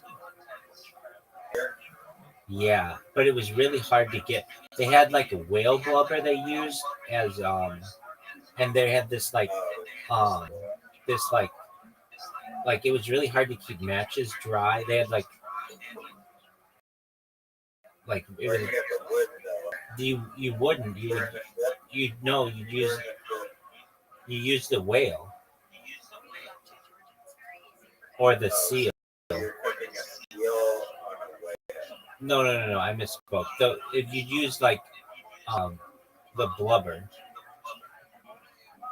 That's part of yeah, I mean I guess, but they wouldn't catch whales. They'd catch seals. So let me find out specifically.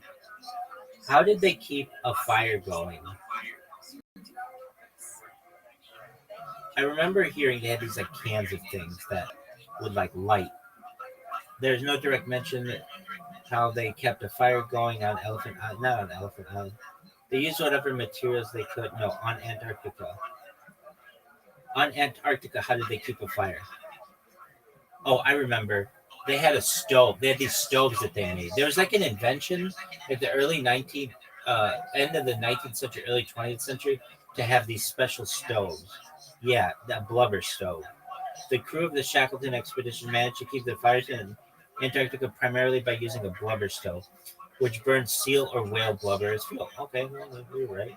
This type of stove was essential for both cooking and providing warmth in extreme cold.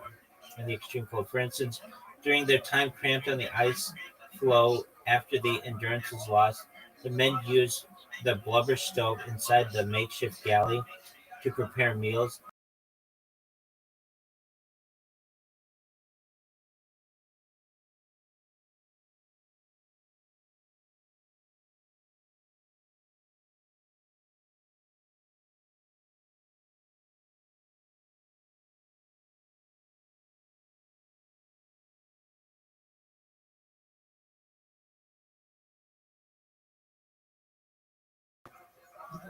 What would that be? They're possibly singing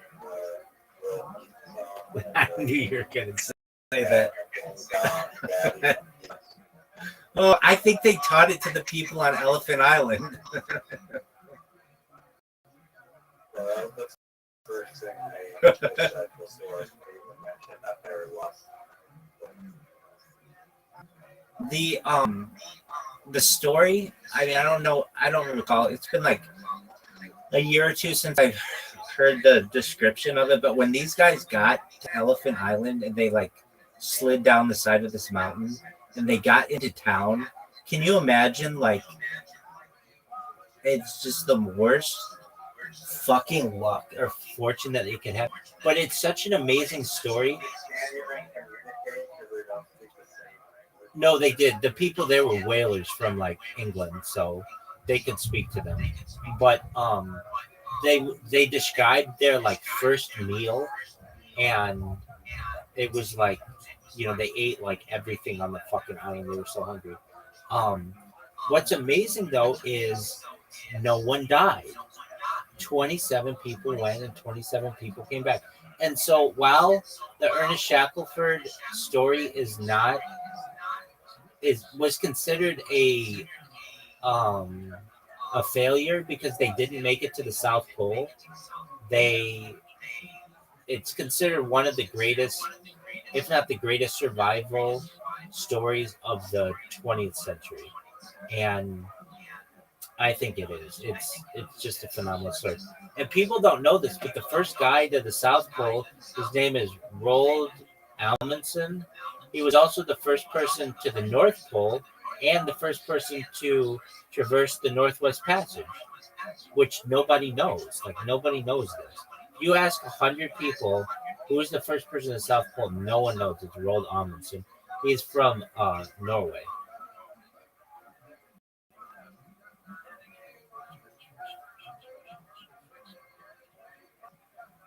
And he trekked it. And then very soon thereafterward, like, it was really hard to get there. But then they invented like this Arctic tank that basically would run on tracks, and then they were able to get there really easily.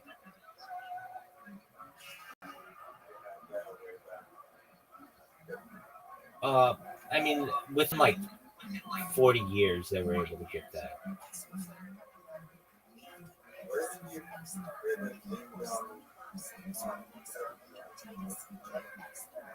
He sings it at the reunion.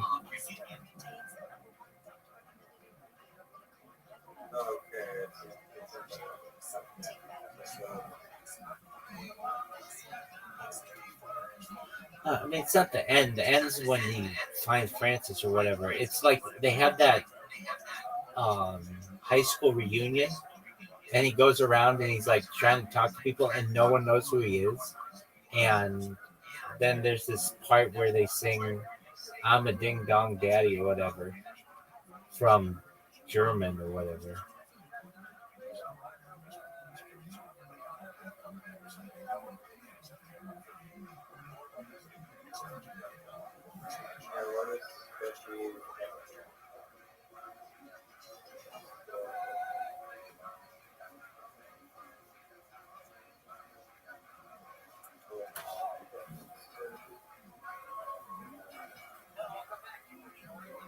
Well, you avoid it with lime or lemon, just citrus fruit, just anything with vitamin C.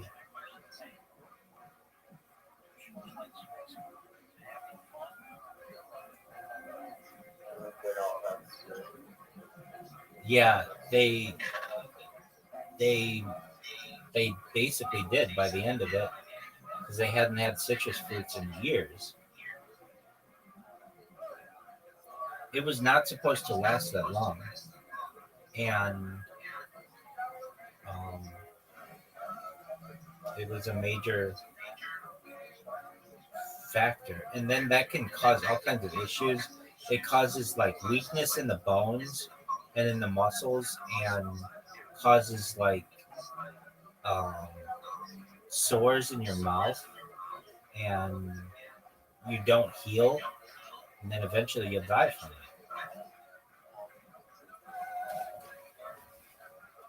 It's a nutrient deficiency.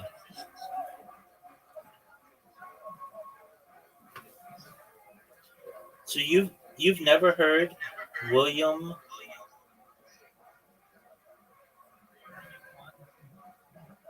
what's his name? Bill William Heath. You've never heard him sing "I'm a Ding Dong Daddy" from.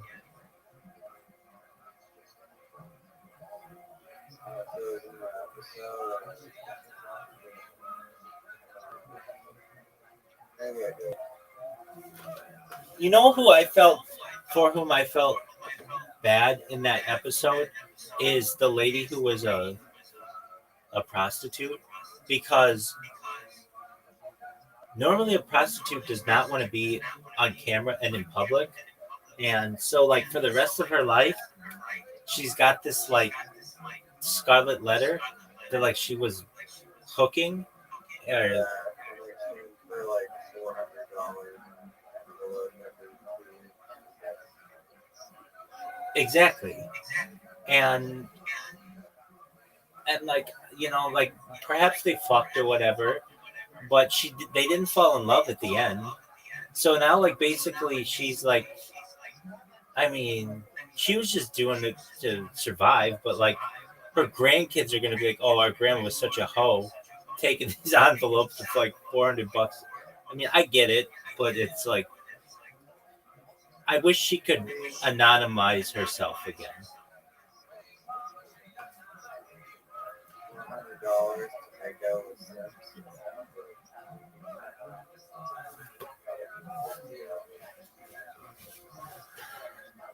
Yeah, but it sounded like she was getting better money than that. Like she was getting some. I think I don't know. She probably did it because she felt that maybe she could fall in love with this guy, and she'd be on TV, and there's like not a lot going on in that town. So, but it's like in exchange, now everybody's gonna know that you were a prostitute, and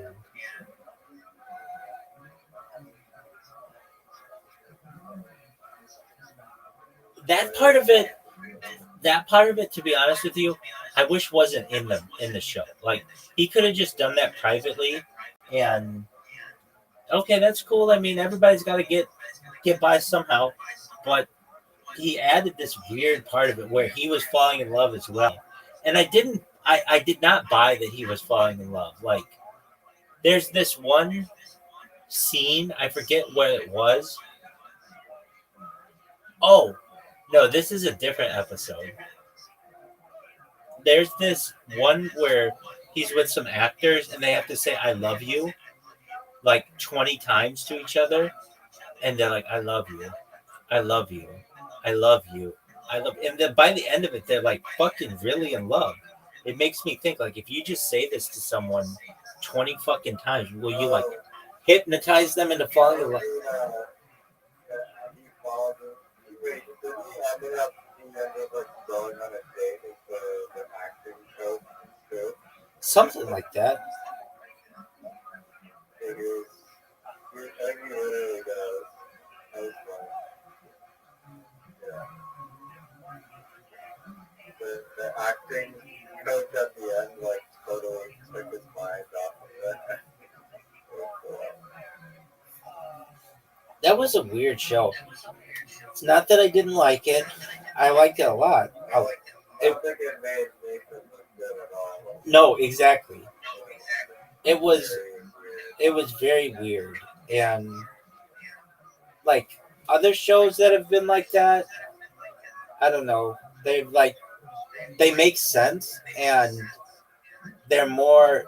I guess they have like more Hollywood endings, but that one was very awkward, and you felt his awkwardness through the screen. And I know he plays this thing where he's like the straight guy, like the super straight guy, but he just is very awkward. I think, I think he's very smart, and I think he's funny, but his awkwardness is strange.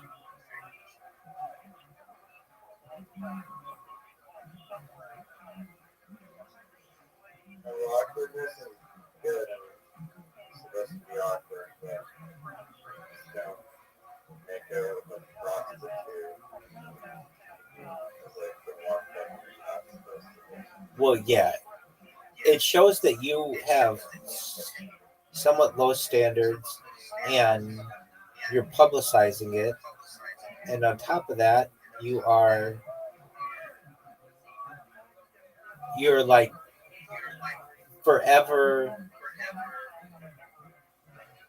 It looks worse on him than it does the prostitute. I don't think either one looks good. His kids are like, really? You paid a prostitute $400 in birthday cards to literally make out with her? Right, that was weird.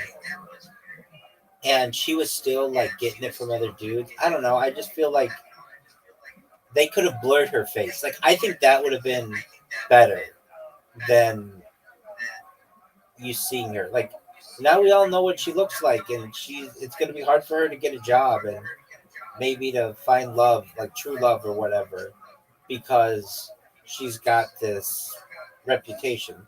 When I mean, I don't think the show is that popular. It's not like a national household name. you know everyone in that fucking Arkansas town knows about this, including every cop, And, the mayor, every you think so? You think it's that? Why don't you think it's spread that much? absolutely, dude. That they literally they literally let him bring in a camera crew for a movie that was shot like 20 years previous. Like anything having to do with Hollywood, they were gonna bend over backwards.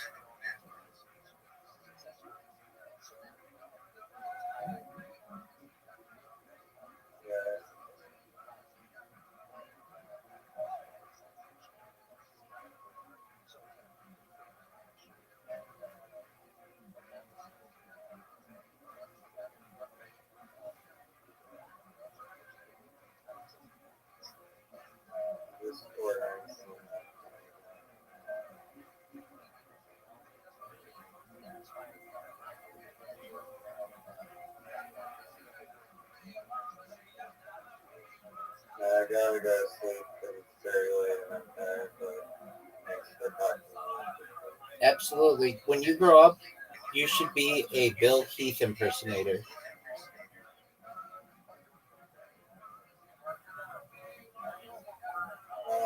I don't think I can be that weird. I'll be a Francis impersonator.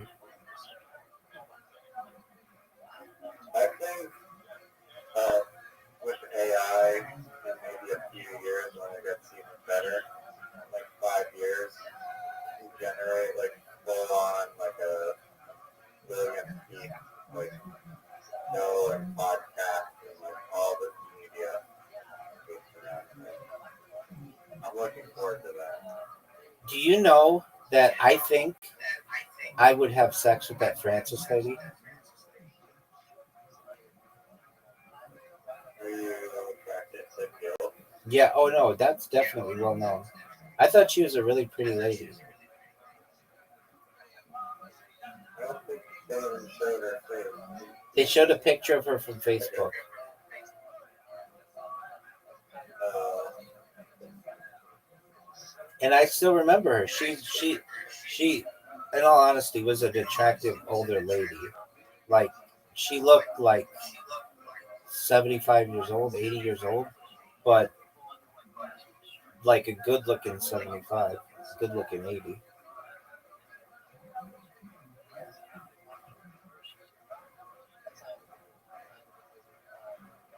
well, that's good news. Oh, for sure. Okay, hold on a second. Um, Themes and analysis. Perception. I want to see if they have that lady who was the prostitute. If they like, if she's on the Wikipedia page, like that would be really embarrassing.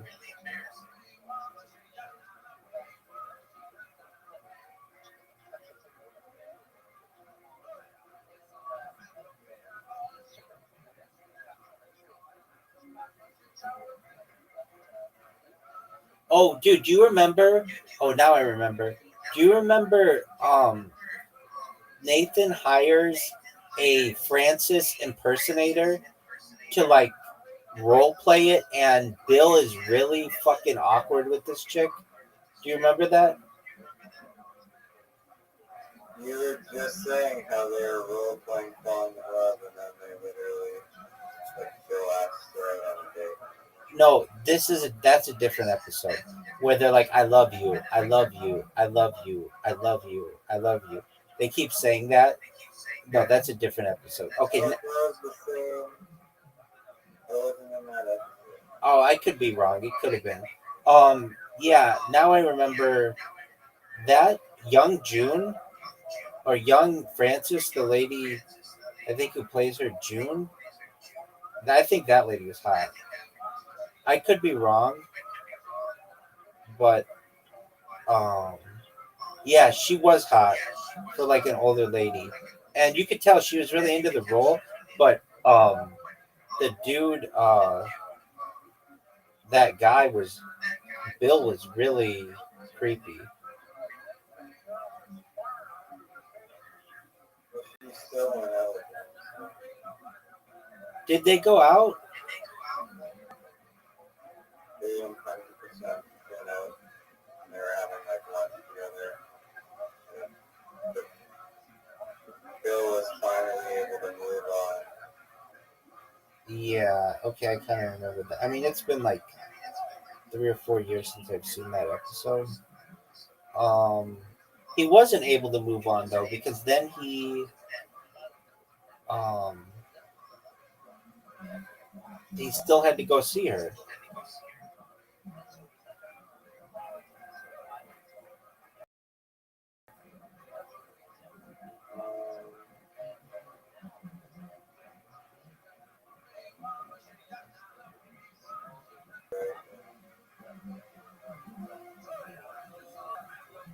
That that girl who is the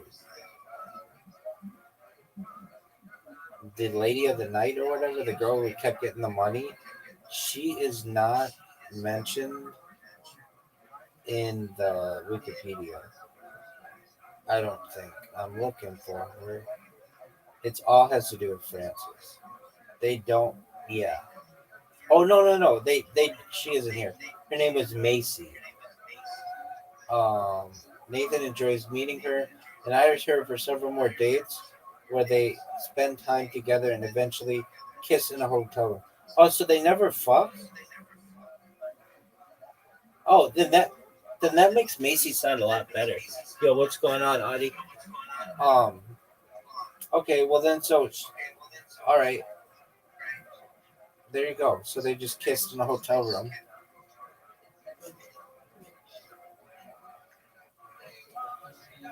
All right. Well, Bill Heath, impersonator. I will. It's been great speaking with you for like 6 hours. Enjoy your sleep, okay? Thanks, baby. Take care, man. Thank you. Later, my friend.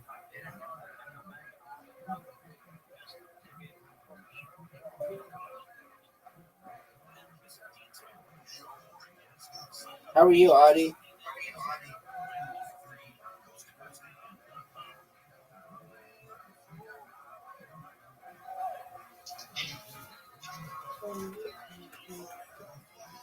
On what? What'd you say?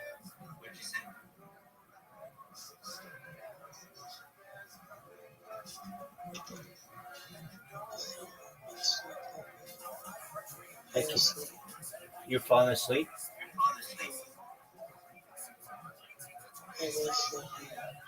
All right, we'll go back to bed.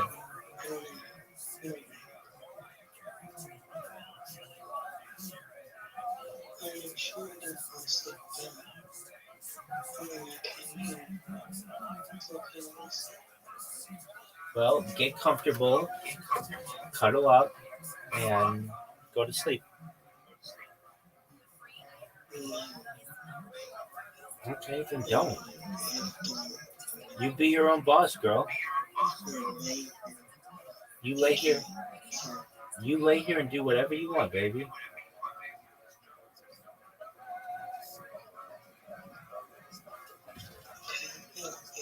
I love you too.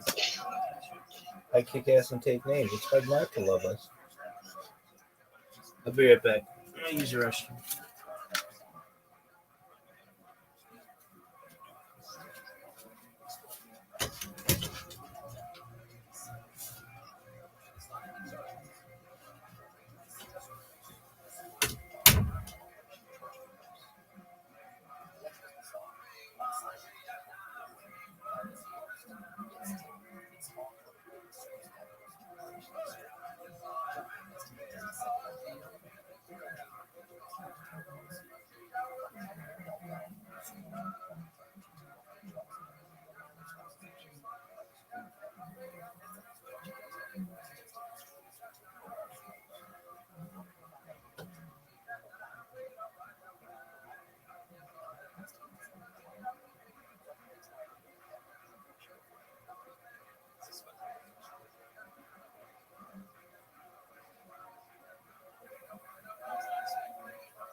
people were mining things out there as well. Well, he rediscovers these mines and he opens up something called the Three Bells Mining Company. And so for 8 years, from 1955 to 1963, he's running this big gold mining operation out there in the desert. And it's kind of like a hidden location.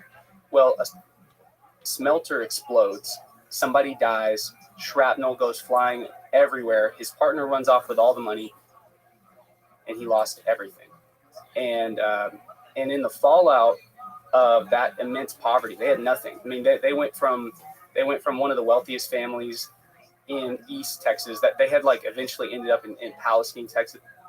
They were the wealthiest family in East Texas to being one of the poorest families, just like that. And, you know, there were just some not very smart decisions that were made during that whole gold mining process, but they lost everything. Well, my dad was born in the fallout of that poverty. And so my dad never witnessed any of the wealth that they had, but grew up hearing about, you know, these lost treasures and everything. And I grew up hearing about that as well. And then I guess on the other side, on my mother's side, my grandpa, he was a pastor, but also into the ancient history of the Bible. So growing up, I learned a lot about ancient history from my mother's side, and then kind of seeking gold, seeking treasure, being an adventurer, being an explorer from my father's side. And so I grew up hearing about all this. And so from as early as I can remember, these were the first stories I was ever being told. Well, all these years later, I pursue some other career ideas. None of them really pan out. And in the back of my mind, in spite of everything, I cannot get away from like the allure of ancient civilizations, you know? And the reason I pushed it off is just because, I mean, how do you make a living doing that? You know what I mean? A lot of these guys are dirt broke who study ancient civilizations. How do you, you know, turn that into a good, semi-prosperous life, right? But in spite of everything, I couldn't get away from it. And so eventually went to school, got my degree in anthropology. And last year, my dad and I are talking at the beginning of the year as my channels are starting to take off. And I tell him, I'm like, Dad, I want to go find those mining camps that he had, the camps that are way out in the desert. And he had these, I had seen them growing up, but really just started looking at them maybe about 2 years ago. My grandfather, who was in New Mexico, he had maps of all the mines where they were mapped out and everything, but he had no GPS coordinates on the map. It was all hidden because he knew one day he wanted to go back out there and reopen up the mines. And so he blew in a bunch of the mines, blew in the mouth of the mines, collapsed them so that other people couldn't go in there because they were rich gold veins that are just sticking out. I mean, it was one of the richest gold mines in New Mexico at the time, in Southwest New Mexico. And so I spent the better part of 9 months scanning satellite photography to try to find, according to this 1955 map of the region, I was going on satellite photography and satellite imaging, trying to figure out where it was. I eventually found it. And this time last year, I was getting ready to go out there. And so I went out there and I found it in person and explored the mines and everything. The infrastructure was all still there. We went metal detecting in the rivers like 100 yards away, and we found debris from the blast that had exploded and destroyed my family's wealth. Found debris from the blast, went down into the mines. We found mines with openings that are, you know, half the size of this room, that are so deep that, you know, you lean over and look down and you can never see the bottom. And probably about, in all, there ended up being about 40 mines out there, and we only saw half of the whole property. So anyways, that's kind of my upbringing and my background and where I come from. And all of that led me to being into ancient history, but not necessarily looking for Spanish gold. I kind of started in I kind of started being interested in ancient Egypt, but like we were talking about last night, Egypt is not as accessible to me. I just don't have the funds to go there, hadn't had the funds to go there. And so learned as much as I could about Egypt. And then I became interested in the Americas because, you know, I could just fly to Mexico. And so I got wrapped up in all that and started making videos about it. Maybe about 2 years ago, I started making videos after years of studying. And I thought that maybe making videos would be a better route than being an archaeologist working for a university being told what I have to do. If I could build a life where I was talking to people about ancient history, maybe that could afford me the ability to pay my bills, to support my wife and my dog, and be able to travel as well.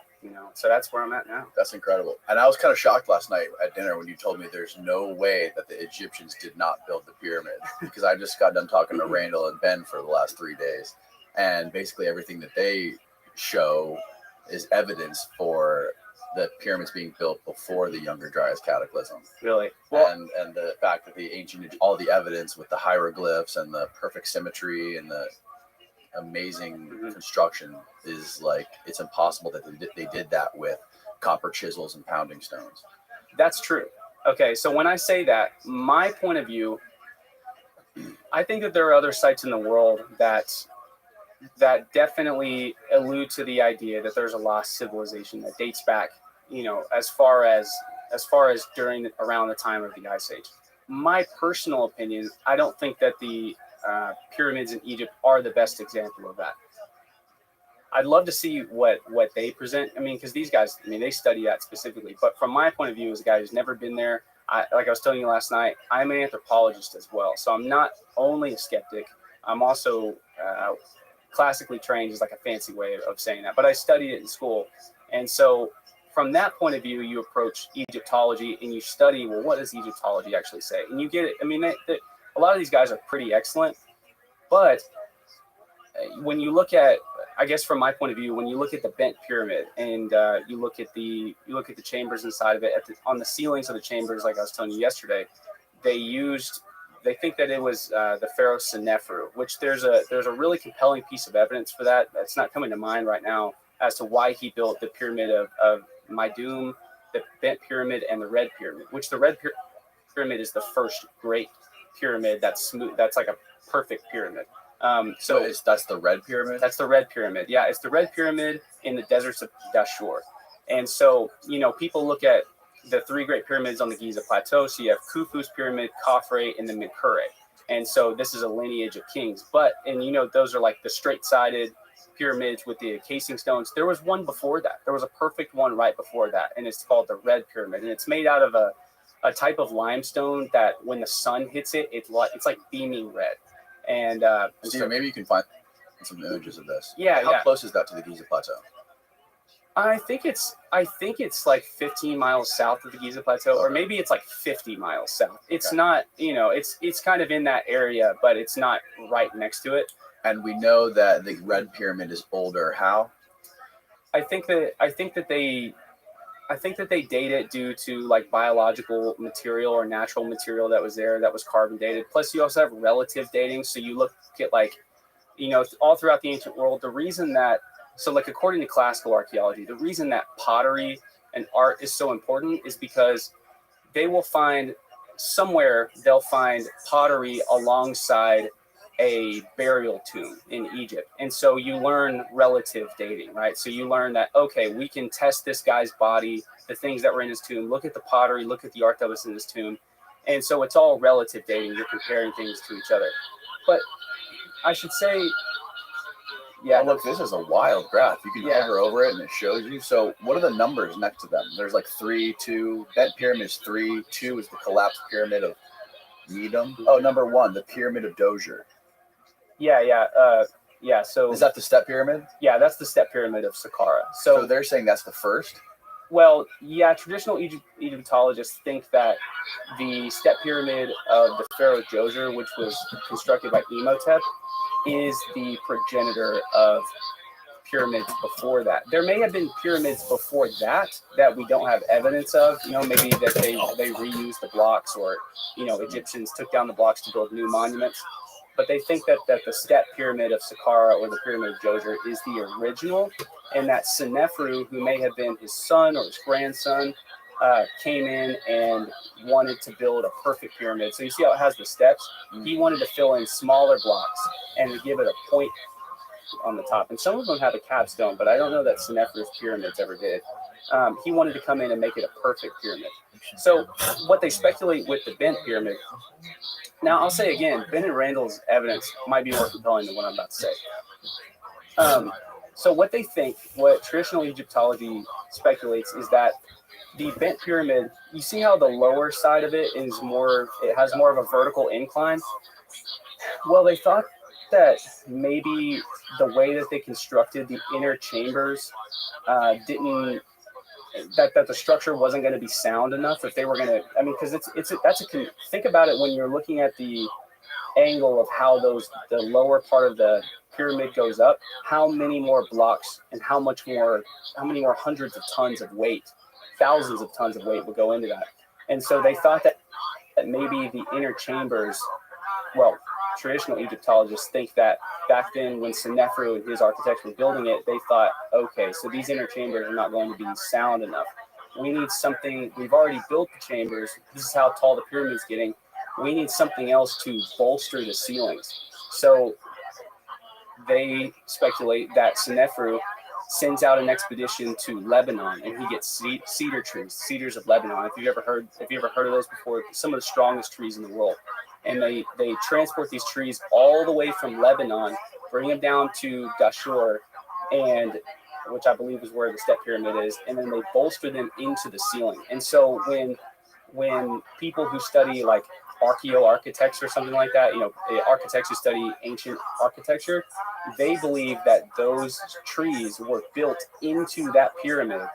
And so when that's carbon dated, it's carbon dated to about 2600 BC. And so that's a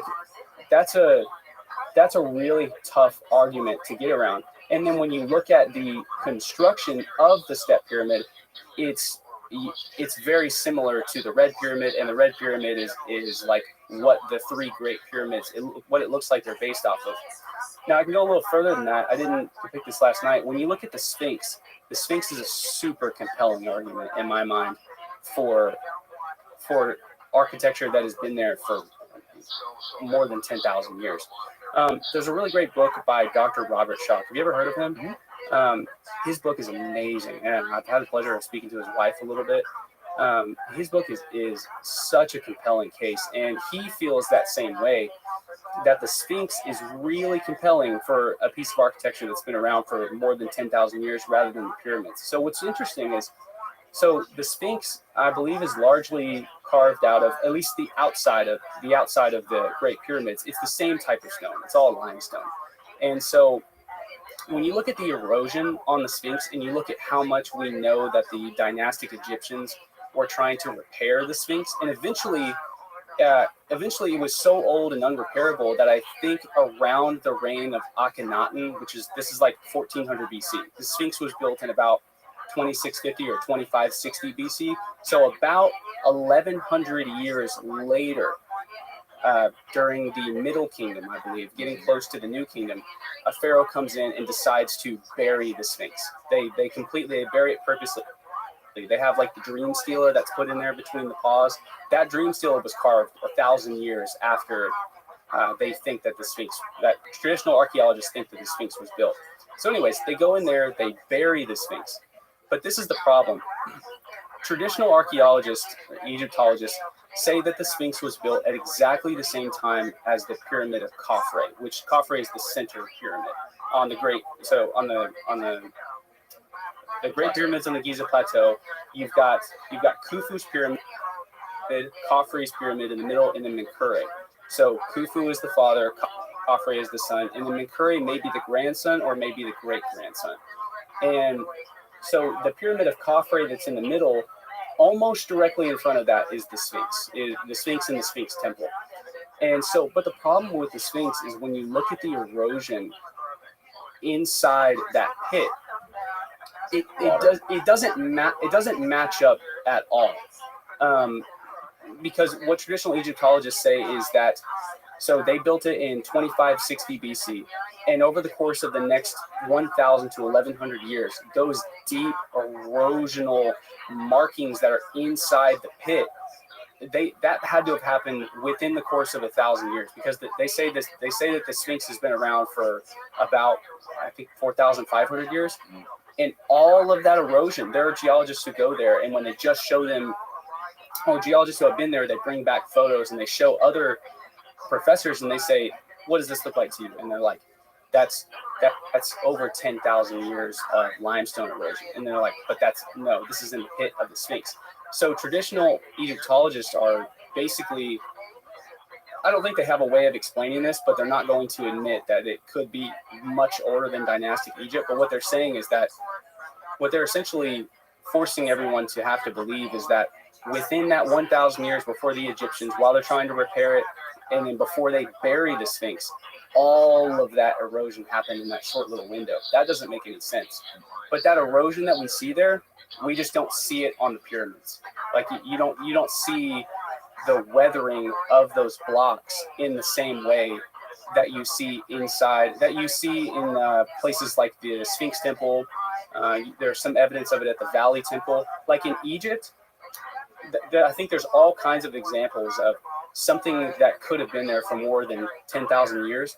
But I don't think that the pyramids are the best example of that. But then at the same time, whoever built the pyramids, like the argument that they're making, which I have to agree with, whoever built the pyramids was also capable of doing all these other things, like constructing the Serapeum, the boxes, the diorite granite boxes that are in the Serapeum, constructing the Osirian, the Osiris shaft. I believe those are the correct names. It's just because we may know who built the pyramids, it doesn't answer how they built it at all whatsoever. And I think a lot of Egyptologists do that. They go, well, the evidence really points towards that it was the old kingdom in Egypt around 2600 BC. So that's that. But then they don't, they can't admit that we have literally no idea how it was done. And I think Robert Schoch is the one who found out that there's water erosion on the Sphinx. Yeah. That it's actually not wind and sand, it's made by water. And it would make sense. I don't know if that would make sense that there was no water erosion on the pyramids, because didn't there used to be like huge casing stones, like completely covering all sides of the pyramid? Yeah, there used to be, but on the Menkaure pyramid, there's those casing stones are still there, and they don't bear that same kind of erosion. But then again, you could argue that the pyramids on the plateau are higher up. They're quite a bit higher up in elevation than the Sphinx. But really? Yeah. I mean, there's an incline, I believe. I've never been there to see it for myself, so I'm kind of basing this off of really studying it on Google Earth and looking at some maps. But yeah, I think like the plateau, it's raised up, So I mean, there's the argument that but then also, okay, so then you got to think about, so the pyramids would have been built in a time during it would have been built during a time when the Sahara was green. So if the pyramids were built 11,500 years ago, 12,500 years ago, then it would have been built in a time when the Sahara was green and experienced much more rainfall. So you would see on the pyramids, you would see the devastating effects of erosion that you see on the Sphinx. Like the Sphinx is completely destroyed by erosion and water erosion. But you don't see that on the pyramids. But maybe if they were still completely covered in the casing stones. But then again, at the top of the Khafre pyramid in the middle, those casing stones are still at the top. They never pulled those casing stones down. And I don't know that I've ever seen a complete study done on that, but I'd like to see, do those casing stones show any weathering that would be like, it wouldn't have been experiencing rainfall for 12,000 years, but maybe if it was made about 10,500 BC, it probably would have been experiencing rainfall for another, Africa starts to dry up around 6,000 BC, around the area it begins. So it would have been experiencing rainfall for like 4,000 years on a semi-regular basis. It's probably possible that, I think people have speculated too, that the Sphinx is way older than the pyramids. I believe that. Yeah. Oh, yeah. Well, and Robert Schoch, I think he falls in that area too. I think that he's a little dubious about the pyramids, which I am as well. And I think Graham Hancock is too. I think so. What do you mean? I've heard him in some places say, I've heard him kind of concede that the pyramids might not be this like Atlantean civilization, because there's a lot of evidence that stacks up that the Egyptians may have done it. It does not answer the question of how they did it. What is the lot of evidence though that shows that they may have done it? There's that'd be a whole different study for me to do that I haven't dived into, because since he's kind of conceded that, I've already been studying the American stuff.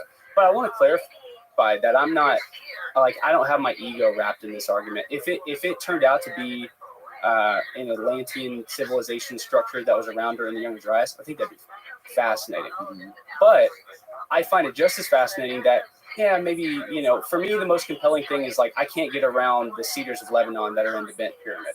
And that's man, and if that's the same kind of architecture as the other ones, how do we get around that? Maybe they were built in later, but here's the problem. If they were put into the Bent Pyramid, it was done to prevent the ceiling from collapsing.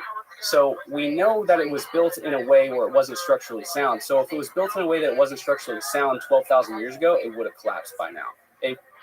I don't know that it would have survived all that time for the Egyptians to then go in there and be like, we got a lot of trees in here and bolster up this roof. And why would they have done it?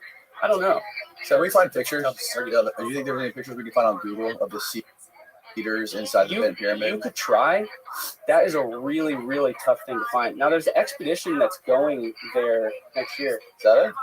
Expand it. Those might be, but I can't see it super clearly from here. It doesn't look exactly like the photos that I've seen, but there may be more than just one instance of them using these cedars of Lebanon in the Bent Pyramid. So yeah, that's the Red Pyramid, I believe. That might be the inside of the Red Pyramid, but that might be that's the inside of the Red Pyramid. Okay. If you keep going down, it looks like there's a ton of stuff here. I would love to see somebody break down the cedars inside the Bent Pyramid, like the way. I haven't seen anybody do it before. Really? I don't think so, no.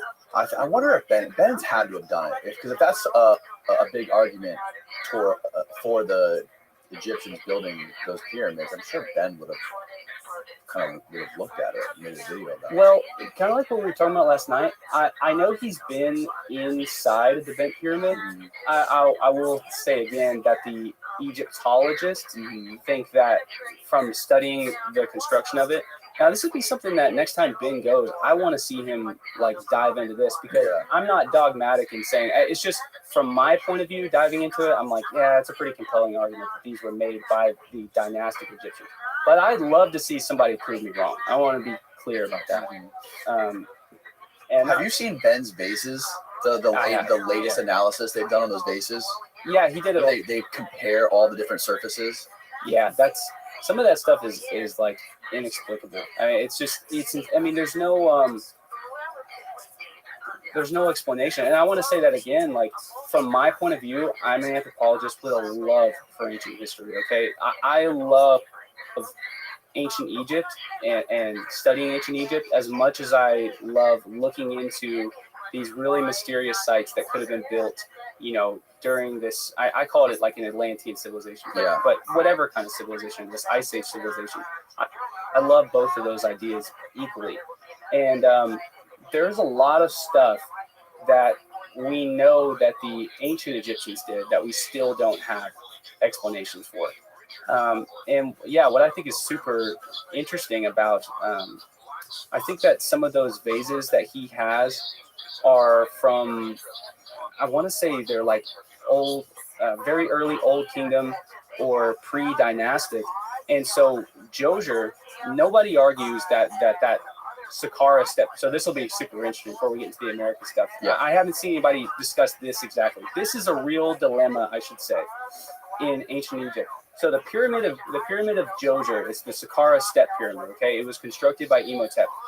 He had in his necropolis there is art and hieroglyphs scattered throughout his necropolis that show him in the afterlife, visiting divine sanctuaries and performing miracles. I mean, there are murals that I think now are in Egyptian museums or maybe some European museums. They take it out of there and move it across the world. But they found all kinds of examples of funerary glyphs or hieroglyphs in his in his necropolis that show him. And then they say,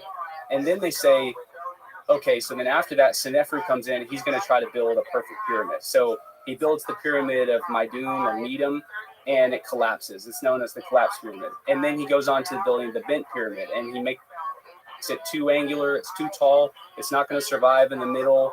But he decides to finish it anyways. And he goes, you know what? This isn't perfect. I want to build one again. So then he builds the red pyramid. Okay, so then this dude built 3 pyramids over his lifetime. And not in one place did he ever carve his name in any of those structures at all. He never said, like, a guy who's a pharaoh, who's like the most powerful person in the most powerful civilization that exists on the world at that time, doesn't carve his name into his monuments, into any of the 3 monuments that he builds and dedicated his lifetime to.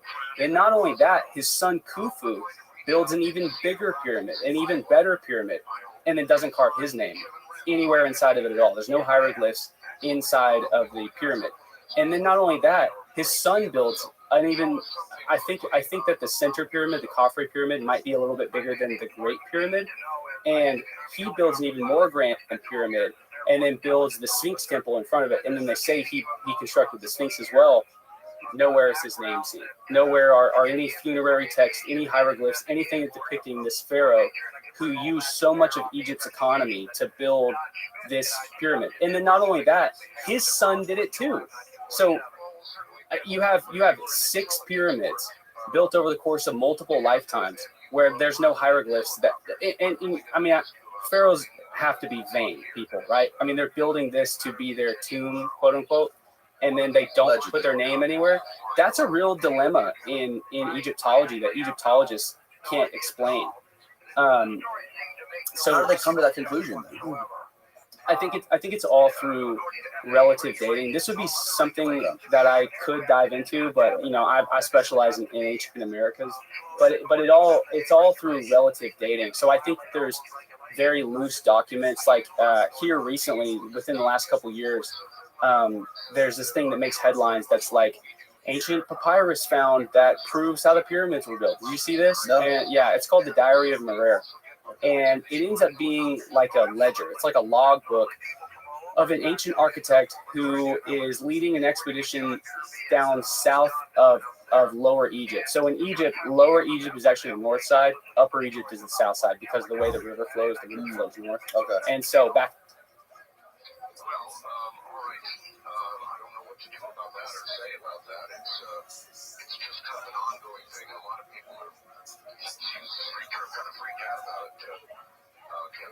Absolutely. They feel these things are somehow flying around up there with, even though we don't have reports of harm coming to anybody, somehow people feel they're trying to do harm to them. All right, Kevin, stand by. We'll take right here at the bottom of the back then, 4 minutes. They didn't know north and south, right. So they call it Upper and Lower Egypt. And I think I said that right. And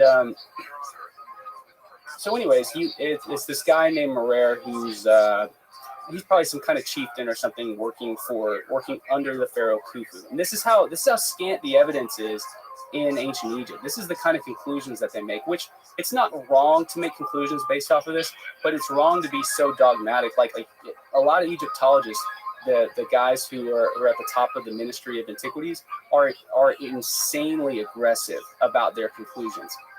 Whereas like my personal conclusion is I think the Egyptians did build the pyramids, but I'm not aggressive about it. If I would love for somebody to I would love to be sitting here with Ben and Randall, and then they tell me something, and I go, "Damn, you're right," and then I'll change my mind just like that. I try to be like a pure scientist in that way. I just love the subject, anyways. I try to stay, I try to have a lot of humility in what I'm talking about. So, anyways, they find the Diary of Merer. And it's basically just a ledger or a logbook of he was bringing big limestone blocks back to a place called Khufu's Horizon. And so we know that Khufu existed. Like we know that Djoser, Senefru, Khufu, Khafre, Menkaure, all these other pharaohs, we know that they existed because they're written about, they're talked about in other places.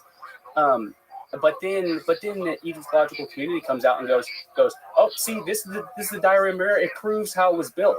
Well, no, it proves that there was somebody on an expedition to pick up limestone blocks to bring it back to Khufu's horizon. But we don't know what Khufu's horizon is. A lot of people think that's the Giza Plateau, that these were blocks that were being brought to the Giza Plateau during the construction of Khufu's pyramid. And I mean, and some Egyptologists will tell you, like, with 100% certainty. I have literally no idea what exactly that means. That it could be Khufu's palace. We assume he had a palace, you know, but that's never been found. And so there's just no way of actually knowing. But that's kind of how scant some of the evidence is. It's very loose. And we're also talking about, like, remote antiquity. You know, during the time that these pyramids would have been built at the latest date, say, you know, around 2600 BC, that's still remote antiquity. I mean, like, there's not much that survives there other than giant megalithic architecture that can stand the test of time, you know? Now, what is the similarities in the construction of the pyramids in Egypt and the construction of the pyramids in Mexico and South America? Are they super similar? Like, do you think there are pyramids that look like they were built around the same time? Well, there were certainly pyramids built at exactly the same time. The pyramids in Corral. So I got some photos of this. Let me pull this up. Turn on my laptop. So okay, so this is the Valley of the Pyramids. Let's look at Corral. I might have to zoom in a little bit. Some of these photos aren't the best. Where is Corral again? Corral is central Peru, kind of on the coast. It's in an area called the Valley of the Pyramids. Okay. So there's all these pyramids that what I'm about to show you. There are all these pyramids that if I were to show you, like, if I were to tell you this is an obscure site in Egypt, you would instantly believe it. I'm telling you, bro, it looks exactly like Egypt. Yes, it's shocking. Let's see if we can get these up. So, but a lot of these photos, like, there aren't people that are going out there taking photos of these sites with, you know, the same kind of high resolution and great photo quality, because people don't go visit these sites. You know, in Egypt, you could find a photo of damn near anything you want to find. As something as obscure as the Cedars of Lebanon in the Ben Pyramid, that's going to be tough, because I don't think, like, your average person can get into the Bent Pyramid. Ben can get his way in there, but your average person can't. So I'd love to see Ben talk about it, because, you know, if there's a more compelling argument than what I'm putting, I want to hear it, and I want to change my mind, you know, or I want my mind to be changed about it, because I think it's super mysterious. That's super mysterious. But anyways, in ancient Peru, dude, yeah, I mean, okay, so let's say that Egyptologists are right, and the Old Kingdom, pre-dynastic Egypt, are the progenitors of the Great Pyramid, or the progenitors of the pyramids in Egypt. Well, according to that chronology, about 600 years before that, between 3300 and 3100 BC, ancient Peruvians were starting to build pyramids as well. Not in the same way, though. And all right, so what do we got here? Okay, so these are the ancient pyramids of Corral. Now, you can kind of tell that the top layer is missing because of how much it's been eroded over time and how much it's deteriorated over time. But most people have literally never seen this before. These date back to just over 5,000 years ago, about 3,300 BC to 3,100 BC. They're being created by ancient Peruvians, and they have these all over this little valley. You see, I've got another photo right here. I'm sorry, this might not be a Corral pyramid. Here we go. There's two other pyramids of Corral. Now, the resolution on them is unfortunately not that great, because, like I said, there's just not a lot of people going out here to take quality photos. This is something I intend to do over the course of my career, like publish a lot of studies as well as just good photos and videos and drone videos of these places. Now, I want to say there's around 15 to 20 of these pyramids that predate the official time of, like, the Old Kingdom in Egypt. And what's interesting about these sites is that when archaeologists go in there, the few that actually go there and spend time studying these areas, because this is arid. I mean, this is a 3-hour drive into the middle of nowhere in Peru, in the middle of the desert. And what they're finding here is that these ancient Peruvians somehow were, they were obviously aware that earthquakes were a regular thing, And so sometimes you see structures out here that are completely, that they're about the same size as these pyramids, but they're completely collapsed. And so some of the stones are left over, but a lot of the stones get reused. And so they're right here, we see ancient Peruvians working on building anti-seismic structures. So anti-seismic would be anti or earthquake-proof structures. And so they're doing this by, like, have you ever seen people build structures using like concrete bags or bags that are full of rocks or something, and they build it up, and then they don't take the rocks out of the bag. They just use, it's like the bag is like an artificial brick that's full of rocks.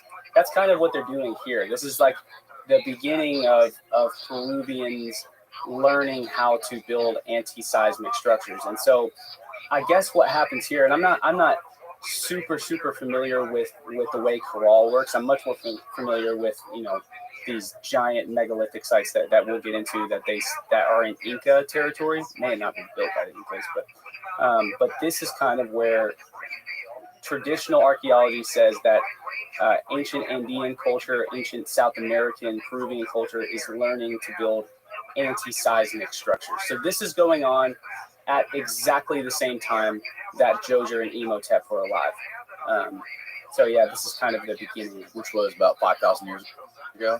Yeah, so Djoser and Imhotep, I don't think anybody disputes when they lived. The reason being, because at his necropolis, it says that was him. You know, there are the hieroglyphs that are there. It's amazing that like the grander pharaohs that come after him, there's not like hard evidence that they actually existed. You know, it's just writings about them. But yes, yeah, this is happening exactly at the same time and a little bit before the construction of the Saqqara necropolis in Egypt. Basically exactly the same time. Okay. And the rocks that are underneath these things are they just very soft stones? Yeah. How are they actually seismic? So I think here they're not. Maybe there's like a strong foundation of some kind here, but really that evidence comes later on when you get to what they call. Well, they call it like the Tiwanaku culture, Shavande Huntar culture, or the Shavin culture, and then the Incas, which the Incas is tough. So what you're talking about is, now I haven't gone to see these in person, but this right here, this may be Alente Tumbo or Sacsayhuaman. Similar architecture, but you know, you see this massive block down here to the bottom right. Yep. A normal person, so I'm about 5'10". I'm not even half as tall as that block, and another maybe fifth of that block is under the ground. But the foundations beneath these structures, it's like a soft foundation of smaller rocks. So you would think like have you ever heard of the temple of Jupiter at Baalbek, Lebanon? Yeah. Did they talk about that on their shows? No, we didn't talk about that. So the Temple of Jupiter has these.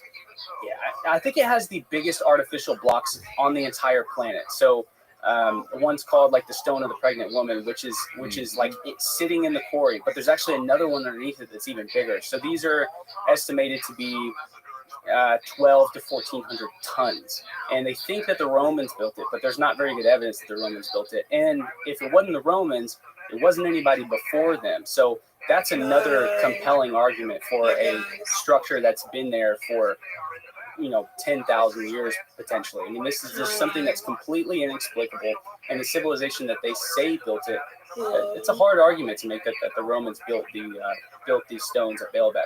But anyways, so the stones at Baalbek, they're actually not the foundation. You would think that these massive stones are the foundation, but they're not. There is a giant solid foundation there, and the stones are put on top of the foundation. But when there's earthquakes, it cracks the whole thing because it's completely solid.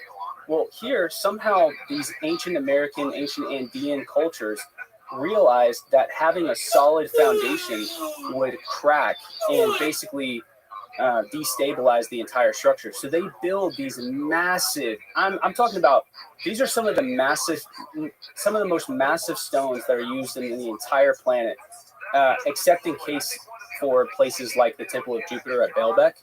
I'm not even sure that in Egypt you're seeing blocks that are this big. and these are made out of granite, I believe. Some of them are basalt, but a lot of these are granite. So these ancient Andean cultures are using exactly the same type of stone. I'm not sure that there's examples of diorite. There may be. Ben may know something more about that. I'm not sure if there's examples of diorite, but they're using the same stones with the exact same hardness as what you're seeing in ancient Egypt. So they're building these on soft foundations, and so I think this is the same site from a different angle. So I mean, some of these are as some of these blocks are as big as a Volkswagen, and then more of the block goes underneath the ground, and beneath that is a soft foundation, so that when there's an earthquake, that entire structure will shake and move and settle back into place. And in between these blocks, so let's take you to here's a tower at Machu Picchu. Maybe this was an astronomical tower, but there's not really like a. So what's interesting is I believe that's one window, and you can see how it has the knobs on them. Those knobs are seen all throughout the world, and nobody quite knows why this. So the knobs are like another pretty compelling argument that a lot of people really dive into. These knobs are seen in Egypt. They're seen in Baalbek. They're seen in ancient China. They're seen in Mexico. They're seen all over the planet on these giant megalithic stones. And I wouldn't say that these are giant megalithic stones, but these are huge stones, and these are made out of granite. And as you can see, there's no mortar in between them. They're perfectly fit to each other. So these were master stone masons. What were the knobs for? Do they speculate? Well, I would think that a reasonable guess would be somehow to move these stones. But what's interesting is that they're not on every stone, but knobs that look exactly like that are seen all throughout the world.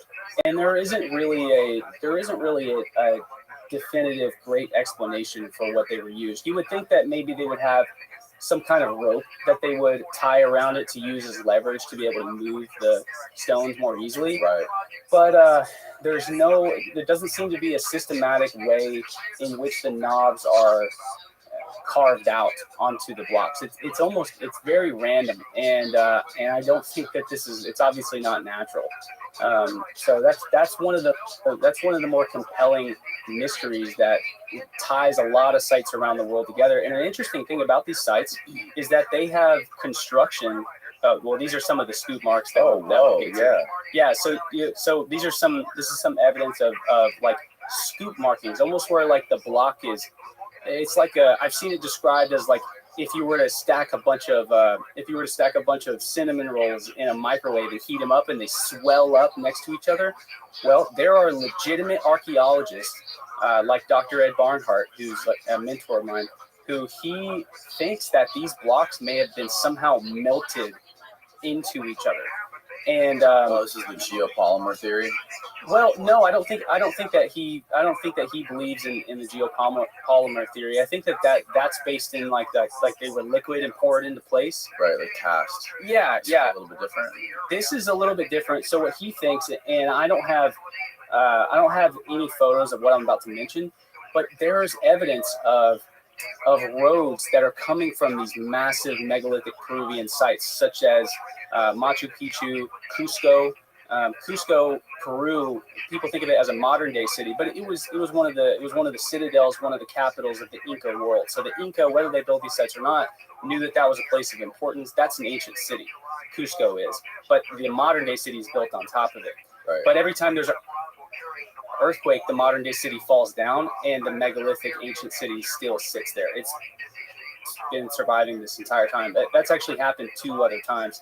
In the 1650s, the Spanish, they arrive at Cusco, they melt down all the gold. The Inca were master goldsmiths, so they had these giant gardens with life-size trees, life-size llamas, animals that were in there, all made out of gold. And the Spanish chroniclers that were there, they write down that it was some of the most majestic sights that they'd ever seen.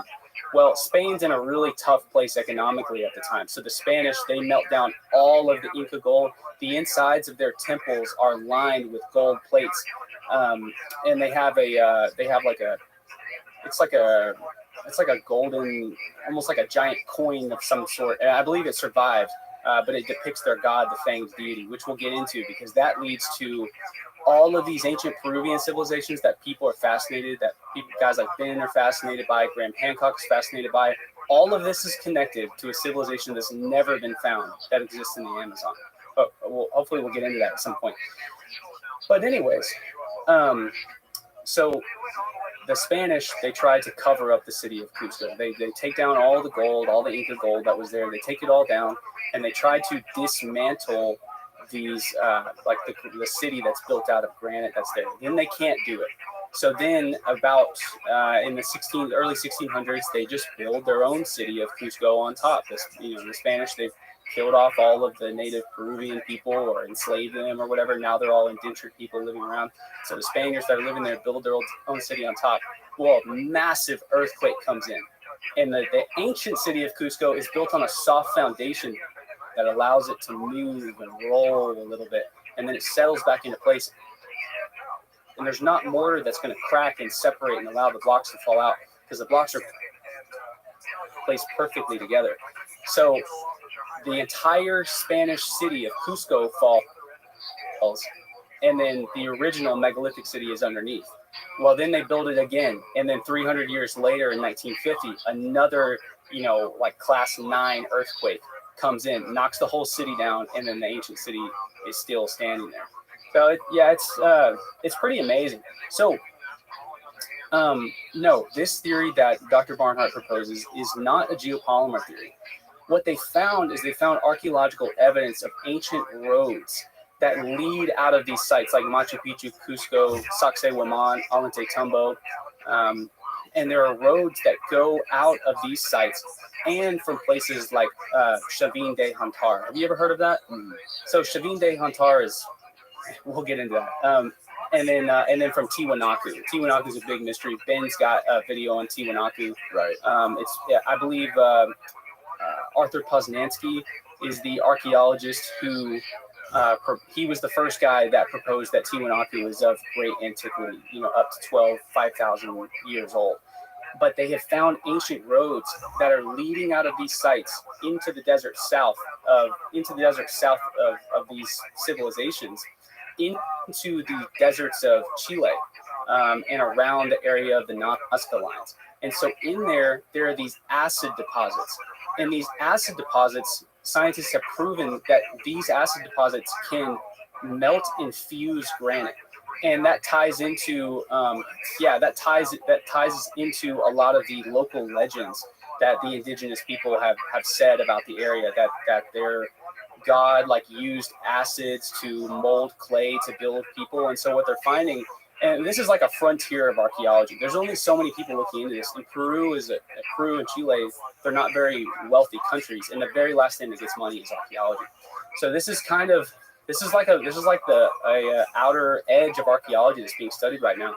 But there are like acid wells and acid mines that are in the deserts out there that have acid that's powerful enough that many archaeologists believe to fuse these granite blocks together. And that literally ties into exactly what the local Tiwanaku people who still carry on their culture from these sites. That's like exactly the oral legends that they believe. And oral legends is like, a lot of dogmatic archaeologists, especially in the old world. In the new world, it's not like this. In the new world, people really value what the locals say because there's kernels of truth in there that are like vital. It's the heart of what people are looking for. And so, like the story of Atlantis, that's based on an oral legend. Right? That's based on what Plato told his students that Solon, has passed down to him. That Solon visits ancient Egypt in 600 BC, and they tell him that 9,000 years before the civilization was destroyed. That's 9,600 years. Boom, that ends up aligning with the Younger Dryas. There's something there, regardless of what any scientist will say. There's something there. And oral tradition a lot of times ends up being correct. So oral tradition in this case alludes to some kind of acid being used to build structures, and there's somewhere in there, which we know this isn't true, but that their gods use these acids to mold clay to build human beings as well. Which also ties in, which is like similar to the Christian story of how we were made from the dust of the earth. And that kind of ties into like the white god Viracocha who was in South America that whisked people out of the dust of the earth and everything. It is really interesting that as you study this, you start to see like, wow, that Viracocha in some ways kind of sounds like old world gods, you know. And so there's some loose connections there that I don't deeply study, but you pick up on a lot of these things and notice some really strange similarities. What do you think about that Viracocha god? I read a lot about that in Graham Hancock's book, but I don't think I've ever heard of anyone talking about that outside of his book. Yeah, Figurative so- gods. So Viracocha is an interesting character that hasn't been fully figured out, but he's known as a lot of different things. Viracocha, the white god, the weeping god, the staff god. But my mentor and I, Dr. Barnhart, we refer to him as the fanged deity. That's something that he kind of coined, and I'm tagged along with it. And so the fanged deity, I think I've got some. Dr. Barnhart came up with that. I think that's the term that he coins for God, it. those scoop marks are insane. I'm trying to find the. Here we go. So this is an example of the fanged deity. I have some other examples in there. So they say that this was Viracocha? Yes, it appears to be the same god. So this is like this is kind of similar to like a sun disk that you would see in Egypt, but it's like a disk that depicts a fanged deity. If you look close, he has fangs. Right. And so what's interesting is what's kind of some revolutionary ideas that come from the ancient Americas is that people think that monotheism, the worship of one singular god, comes from ancient Egypt when Akhenaten declares himself the one true god Aten. But that's 1400 BC. Well, way before that, the ancient South Americans were worshiping one god, and it was the staff god Viracocha, the fanged deity. All that is the same person, known as different things throughout different civilizations. So yeah, I think for sure he existed. Is that all made out of gold? Yeah, this is all made out of gold. So this is the gold. A lot of this is kind of the gold of El Dorado that the Spaniards were looking for. And I'm going to see, I think I have some other photos of this somewhere in here. Here we go. I think this is like a gauntlet that's worn around your arm. You can really see the fanged deity clear here. Oh, wow. Now, this is found at Chavin de Hontar, which is where, according to some of the archaeological evidence, I believe this is the earliest, this is around 1000 BC, maybe a little bit before that. This is the earliest evidence. I actually have it written here of how old Chavin de Hontar is. So 1200 BC to about 400 BC, we know that is when these guys were populated. And now their culture, very likely from some scant evidence of some scant evidence of oral tradition, biological material, and like religious cultural material that they found kind of going in a little bit further into the Amazon. They see like the remnants of a culture that's coming out of the Amazon, and it ends up in Chavin de Hontar, which is an ancient Peruvian site. And then these guys are worshiping this staff god, this they call it like staff god. Some people call it Viracocha. It's easier to call it the fanged deity because every time he's depicted, he has fangs. And even in Tiwanaku, which Arthur Poznansky theorized was, as old as 12,000 to 5,000 years, 12,000 to 15,000 years ago, there is a giant statue, like a monolithic statue that's standing there. And so if you look at some of these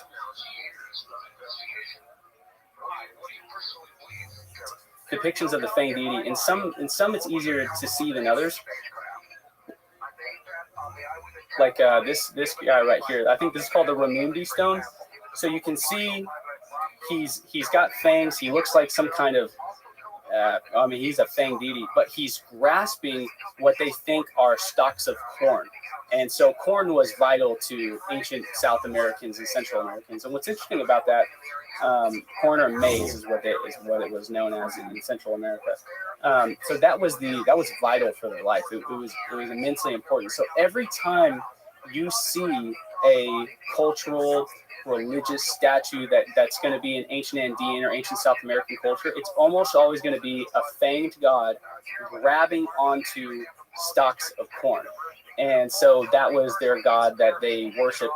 there's all kinds of stories. Like in ancient Peru, there's an oral legend that Viracocha came down and told the people of the area. Now, this is a legend that we don't really know the origins of it, but they say that Viracocha came down and he met some people that were on like the beaches of Peru, and he told them to flee to the highest mountains. And I think there's a name given for the mountain, but I can't think of it right now.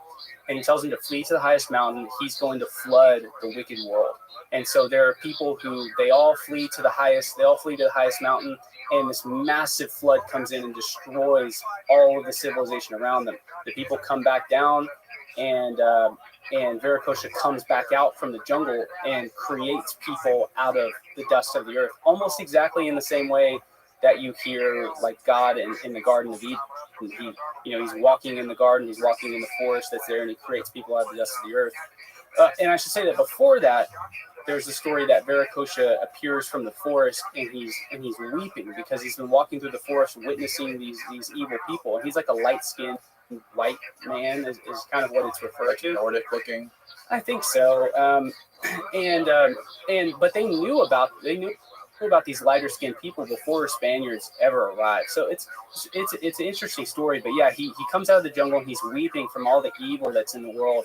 And he tells a small group of good people, kind of similar to Noah's Ark, flee to the top of the highest mountain. I'm going to flood all of this. So they flee to the top of the highest mountain. They have all the provisions that they need there to survive, supposedly. And then when the flooding subsides, they go back down, and he comes out and creates new people, and civilization emerges again. So there's a lot of really interesting stories about Viracocha. The hard part about ancient Central and South America, which is really what I've been focusing on for a few years now, is that a lot of these, when Spain showed up, they needed to establish complete dominance over the cultures that were here. And so they did that by destroying their oral religion, by destroying their oral traditions, their religions, their legends, all of their writing. Like we haven't gotten into Central America yet, but in Central America, we know that during the time of contact, there are records that the Aztecs were producing about 480,000 copies of paper. And so they were producing this paper before the Spanish ever arrived. In a year? Yeah, 480,000 copies of paper in 1 year. And they were writing on all of that. And they wrote densely. And so we know that the Mesoamerican writing system goes back probably 3,000 to 4,000 years to like Proto-Olmec times. So we know that the Olmec were writing at least a little bit, but there's not a lot of research that's done, and it's really hard to find these sites because they're so old. They're in the middle of the jungle. They get covered up really easily, like the soil deposition causes things to sink, quote unquote, into the soil much more quickly. But we found evidence of ancient writing that goes back 3,000 to 4,000 years in Mesoamerica. So the Aztecs are like sitting on the shoulders of giants, right? I mean, they've got fully fledged writing systems, and they are writing down their history. Well, what's really interesting is we know that the Maya were doing that more so. The Maya were more sophisticated, more educated. They had a reign over Mesoamerica that lasted 2,000 to like 3,000 years. And so that, give me the official timeline of the Maya. Okay, so I'll tell you. This episode is Proto-Olmec. Like when Olmec culture is starting to come to fruition, you're looking at like maybe the very, very beginnings is 2000 BC. So not that long after the Great Pyramids in Egypt are built, right? Are the Olmec the first civilizations that we're aware of in South and Central America? Not South America, but Central America. Yes. Yeah. So they begin at about 1600 BC is when we start seeing some megalithic monuments. These giant heads that are like the size of this entire table to the taller than the ceiling. Made out of basalt. Made out of basalt, however you pronounce it. And so how do you pronounce it? Is it basalt? I've never heard anyone say basalt. I say basalt. Yeah, basalt sounds cooler. That's what I heard when I was there. So they're made out of basalt, and that's when we see like the pyramids of Levinta and the necropolis of Levinta. And that's when we see all of these sites being constructed. I'll pull up some of them actually. So here's one of the heads being excavated. So these heads weigh anywhere from about 6 to 40 tons. And so, I guess now would be a good time. So like, let's go Olmec, Maya, Aztec.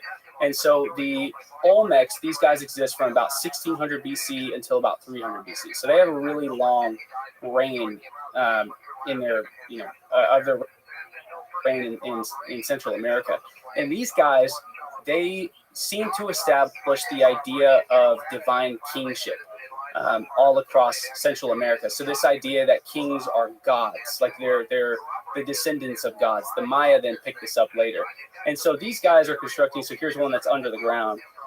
So when this was discovered, I think this head was discovered in the 1800s, and then it was officially excavated. Like this photo is probably the late 1920s. So, maybe just the top of the head was uncovered, but it's really tough to find these sites. And I think right now, Where is this exactly? this is in, I believe this right here is Veracruz, Mexico. Veracruz, Mexico. Yeah. So Veracruz, Mexico, just like the top of the heads was left uncovered, if even. I'm not sure the exact story. I'm not sure if it's exactly recorded as to how this farmer, his name was Jose Maria, that found this head. And I'm not sure if the story is recorded as far as what he was doing to find it. Like in Göbekli Tepe, that was found by a farmer as well, who is out there. I think he's trying to cultivate his land.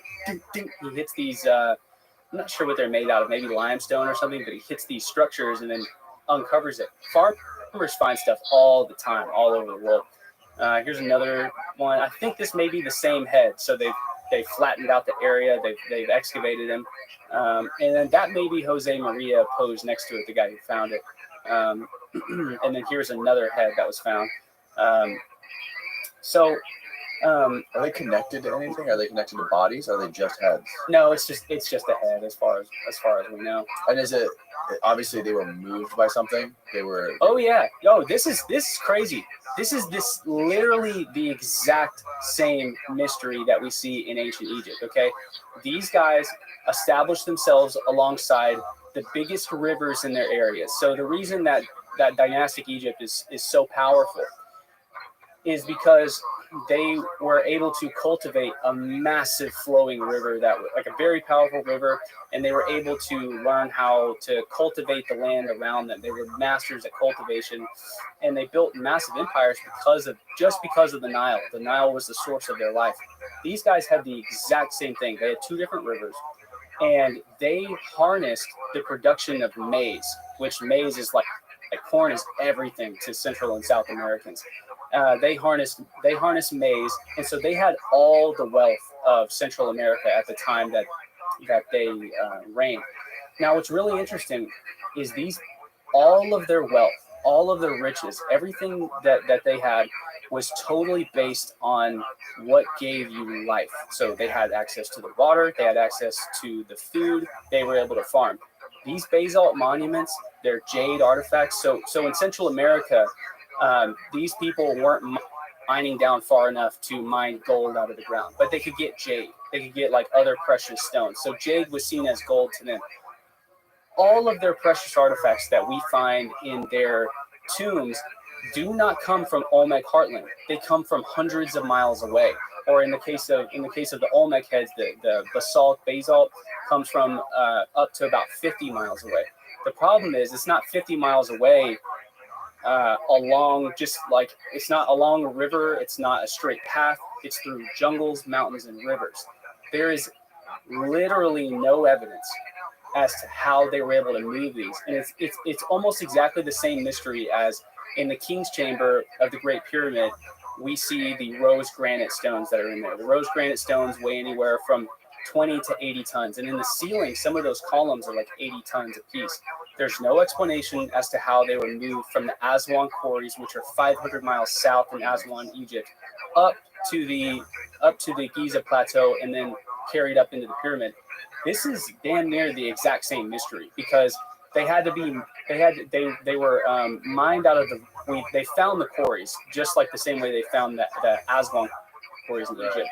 but they were mined out of the volcanic belt of Veracruz, and so like basalt is like volcanic rock, and so they mined out these giant boulders. Now, what's interesting is they believe that these were carved on the site that they were found. So they were carved when they arrived.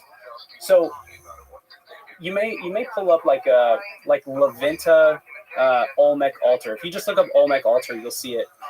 In here, you can see that there's chunks of this missing. And so there were these giant boulders, and then they carved them out. So, I mean, you're looking at monuments that weigh anywhere from about 10 to north of 50 tons when they're moved. Okay, and they're being moved through the jungle, they're being moved through mountains, swamps, and rivers. And archaeologists just, so any one of these first ones, so you can see that it has like a lip that comes over. And so imagine all of the weight that was in the stone. That's a really cool thing that we'll talk about in a second. There's catamundis in there. Yeah, okay, so look at how far the lip comes over. Imagine all the weight that used to be on the stone before it was all removed to you get what I'm saying? So imagine how heavy that was. Now this, I just did a video on this. I want to say this is about 32 tons. So the original block I'm going to estimate is near about 40 tons. And dude, there's hundreds of these monuments, hundreds of them all over the Olmec heartland. And how do we move them? Oh man, it's an arduous process. Like they've tried to move. You need cranes to move 40 tons. Do you need a crane to move 40 tons? Yeah. You need a crane to pick it up, to put it on a truck that can lift it. But what's really interesting is they were moving like Toltec monuments in like northern central Mexico, up kind of near the U.S. border. They were moving these monuments, and the trucks were breaking down because the trucks couldn't handle the weight. So this is similar. This is very similar. So what they say is that, these were balsa river rafts, and so balsa is like a type of wood there. And they say, these were balsa river rafts that move these, but there's a huge problem with that. My mentor, Dr. Ed Barnhart, he goes down to Mexico with a nautical engineer who's really interested in this. And this guy studies it. He studies the weight of them, and he creates it's like an algorithm spreadsheet type of thing where you can insert a hypothetical size of your Olmec head. So on average, the smallest one is 6 tons. The largest one is 42 tons. Okay, but that's not including all the weight that was on there before the head was carved out of the stone, right? And it was transported before it was carved because they found the remnants of like where they chip a block of the basalt off and it would fall on the ground.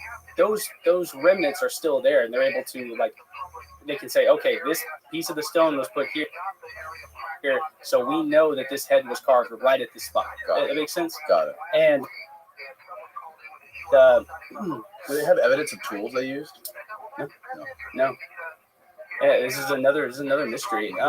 But basalt is a much softer stone. Like if you and I had adequate chisels, we could chisel this stuff out. How do we move it though?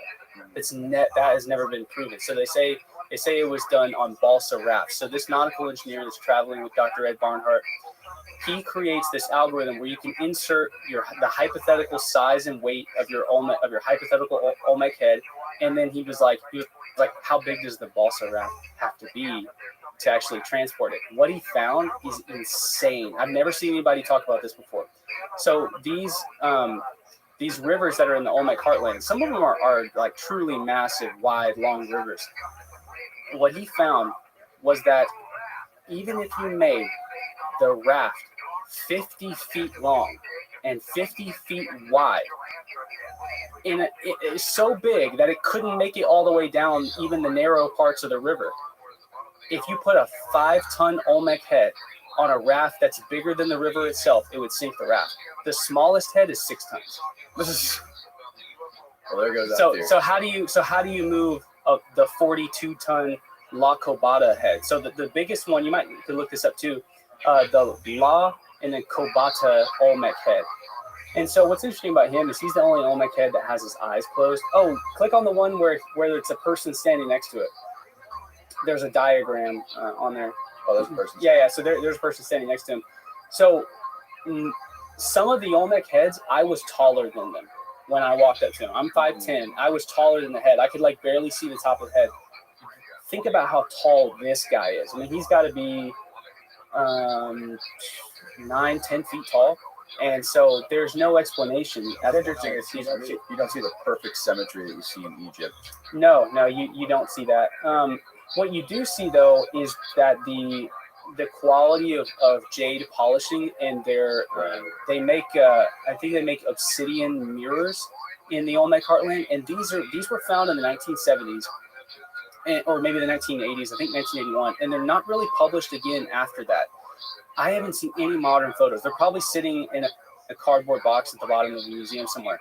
The mirrors that they made rival the reflection and polish quality and symmetry of any other mirrors that were being made in the world at the time. They were making them out of like obsidian. But it's like it was just never picked up again. No, they found it. They said, "Wow, that's really cool." And there's only one photo I can find of it. Is a guy, he's holding it in his hand. He takes a photo of it, and it's a reflection of himself. But it's like the worst photo I've ever seen because it was taken in 1981, either at night or inside of a tomb or something. And so yeah, but you don't see, not in Olmec architecture. Okay, so stop right there. Go back. So these are the column tombs. Now this is interesting. I didn't know about this before I visited La Venta. And so I stood like right there next to that column tomb. I showed this in my most recent video, Lost Knowledge of the Olmecs, on YouTube. So these columns come from the same basalt quarries that are in the volcanic belt of Veracruz. And these columns are used to create it's like a caged tomb that they would bury their kings inside of. Mm-hmm. And these columns weigh 0.5 ton to 2 tons apiece. Even these, if you tried to transport these, would sink any of the balsa river rafts that they proposed were used. Just one of these columns right here?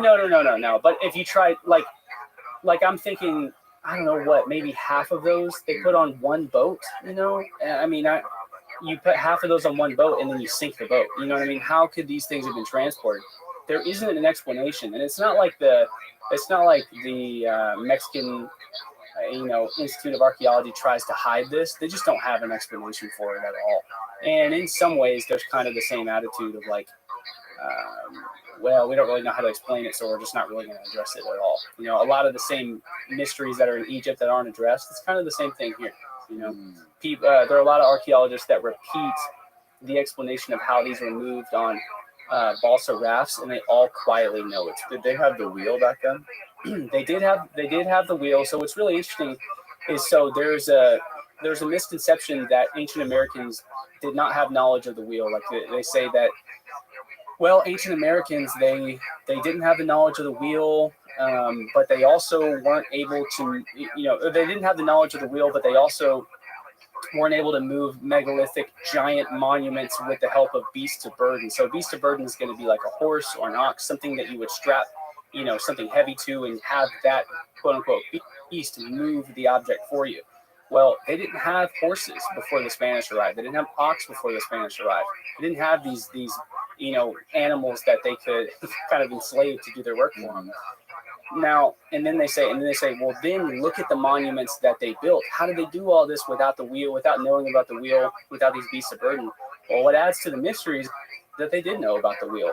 There are children's toys in Central and South America that are made out of like a little llama or a jaguar, and you can roll it back and forth. So like the child's toy of an animal that's on rollers on wheels was created in Central and South America. That does not come from the old world. Like we would think that would be like a Western type of thing. No, that comes from ancient Central and South American children's toys were used as wheels. So they knew that you could make something to roll. The problem is, where are you going to roll it here? It's swamp. Like, where are you going to roll things here? You have dense swamps. There's not even like if we had a car and we dropped a car right in there, you could drive the car about 5 feet. Before Westerners came in and chopped everything down and built roads, you might be able to drive a car 5 feet, and then you have to stop. There's no reason to have a wheel in this world. But then that's the big thing. Those giant boulders that I showed that are in Peru, dude, some of those are on top of the mountain at Machu Picchu, and that is like a straight vertical ascend. I'm trying to think of the original explorer who, quote unquote, discovered the site. He's like the first guy that officially documented it. He was ascending up on foot, and he fell down and rolled like 20 feet because it's so hard just to go up on foot.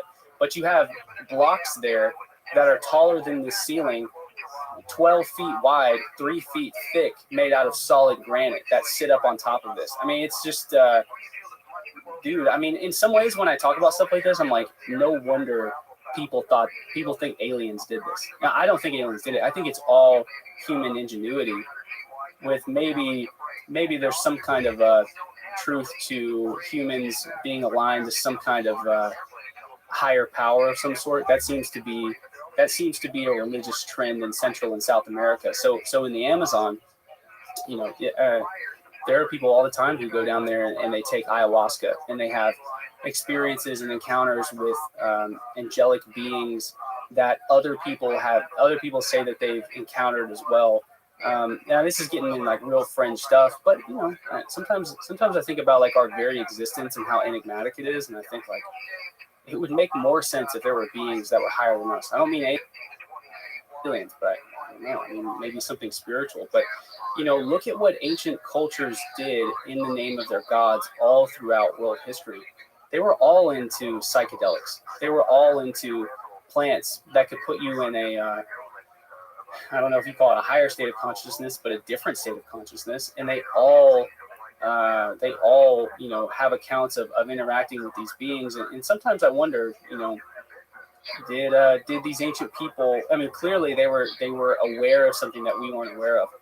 One example I saw just this morning, have you ever seen these videos of tribes when people explore in the Amazon?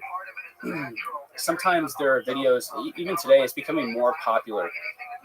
There are people who will go down into Western Peru, probably near where Paul Rosalie is, and they'll go out into the jungle and they'll get real close to these tribes, and they'll have these cameras that like with these long lenses, and they're watching people, and sometimes the tribe people will see them and they'll just sprint off in the jungle and disappear. Well, the same thing is happening in Papua New Guinea. Have you ever heard of that island? Yeah. It's a little island like in Indonesia, that area, and there are tribes out there, and when they sing as a group, and when that it's like the hymns that they have are connected to something that's different than like we're so it's like our spirits in modern day, in the modern world, are so dead.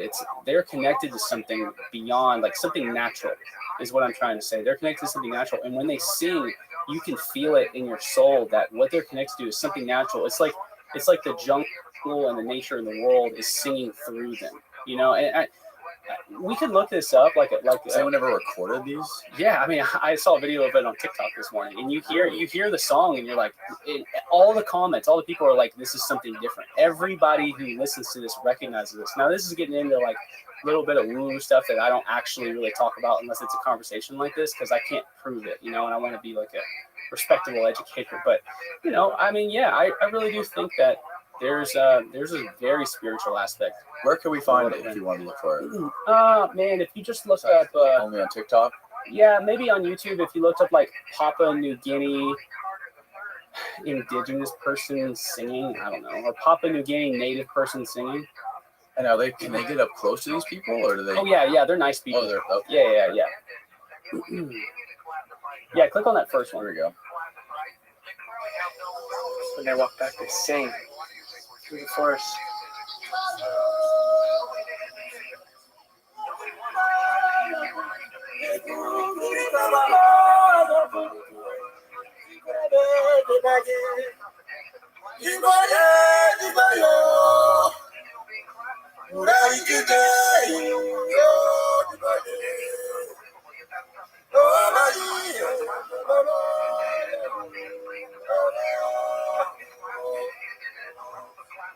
Whoa, That's amazing, isn't it? they're making all those background noises too. Yeah. I think the guy on top kind of adds on to it a bit, but they walk back, they sing through the forest.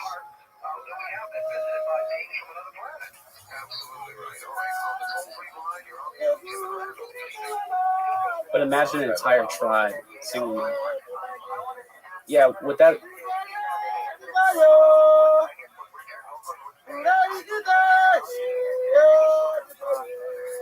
So the context behind that first one that we, listened to is what the guy on top is doing, his microphone, is he's mimicking when an entire tribe of those guys get together. They still produce music that sounds like that. There's a guy who's the low, there's a guy who's the high, there's a guy who's doing hymns in the background.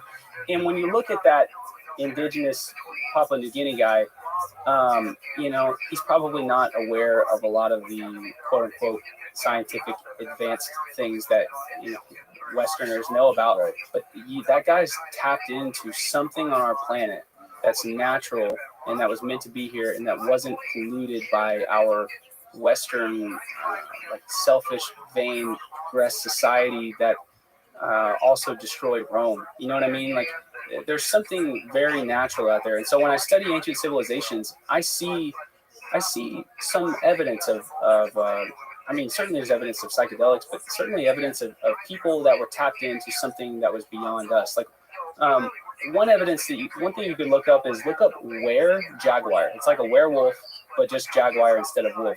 And then put Olmec. So this idea of a were jaguar, and this is something that I haven't seen Dr. Barnhart talk about, but this is kind of getting to my own theory. Is there are stories of people who do ayahuasca and other strong hallucinogens in the jungles of Central and South America, and they see jaguars during their trance, and some people even turn into a jaguar. They're seeing through the eyes of a jaguar, or possessing a jaguar, becoming that. And so some of the ancient Central and South Americans believed that when they were seeing a jaguar, they may have been seeing a god, seeing their ancestor, seeing a wizard, somebody who's possessing the spirit of a jaguar. So they start, do the jade mask. That's one from the right. Yeah, that one. That's just a really good depiction. So I'm talking about hundreds of these, dude. And so they really believed that their shamans were becoming jaguars, that they were connecting with the nature world around them. Now, what do you see that's similar to this that you see in the Fang deity? It's almost the same thing. I mean, the Fang deity is very likely a jaguar god that ruled over South America.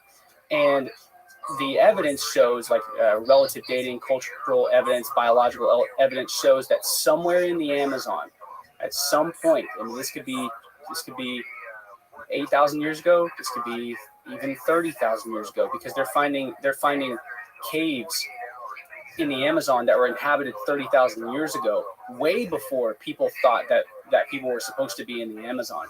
And so the Amazon is very likely in my opinion, the fertile crescent of high culture throughout Central America, or throughout South America, and then it carries up to Central America as well. Where have they found these caves exactly?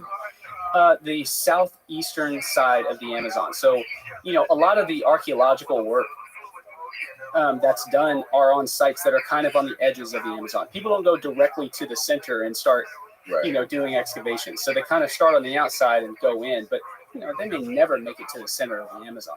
It's like 2 million square miles or something crazy. Yeah, I mean, it's almost impossible to traverse. But there's one archaeologist, his name escapes me right now, but he has been down in the Amazon his entire life and has found multiple cities.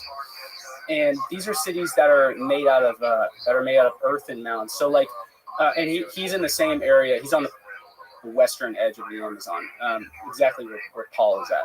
And the thing about it is, you're not going to go out into the Amazon and find stone structures in that part of the Amazon because it's all clay on the ground. So what they would do is they'd have these buckets and they'd build earthen mounds and pyramids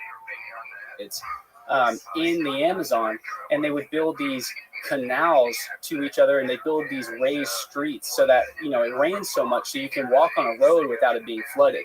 They also built their houses on top of mountains, and they built their gardens and farms on top of mountains.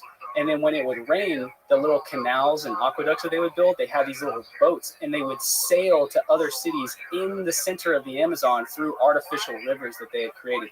And these cities are being found all over the place. I'll show you. I have a couple photos here. Now, have they carbon dated things inside these caves to say that there was people there 30,000 years ago? Yes, yeah. So in this cave,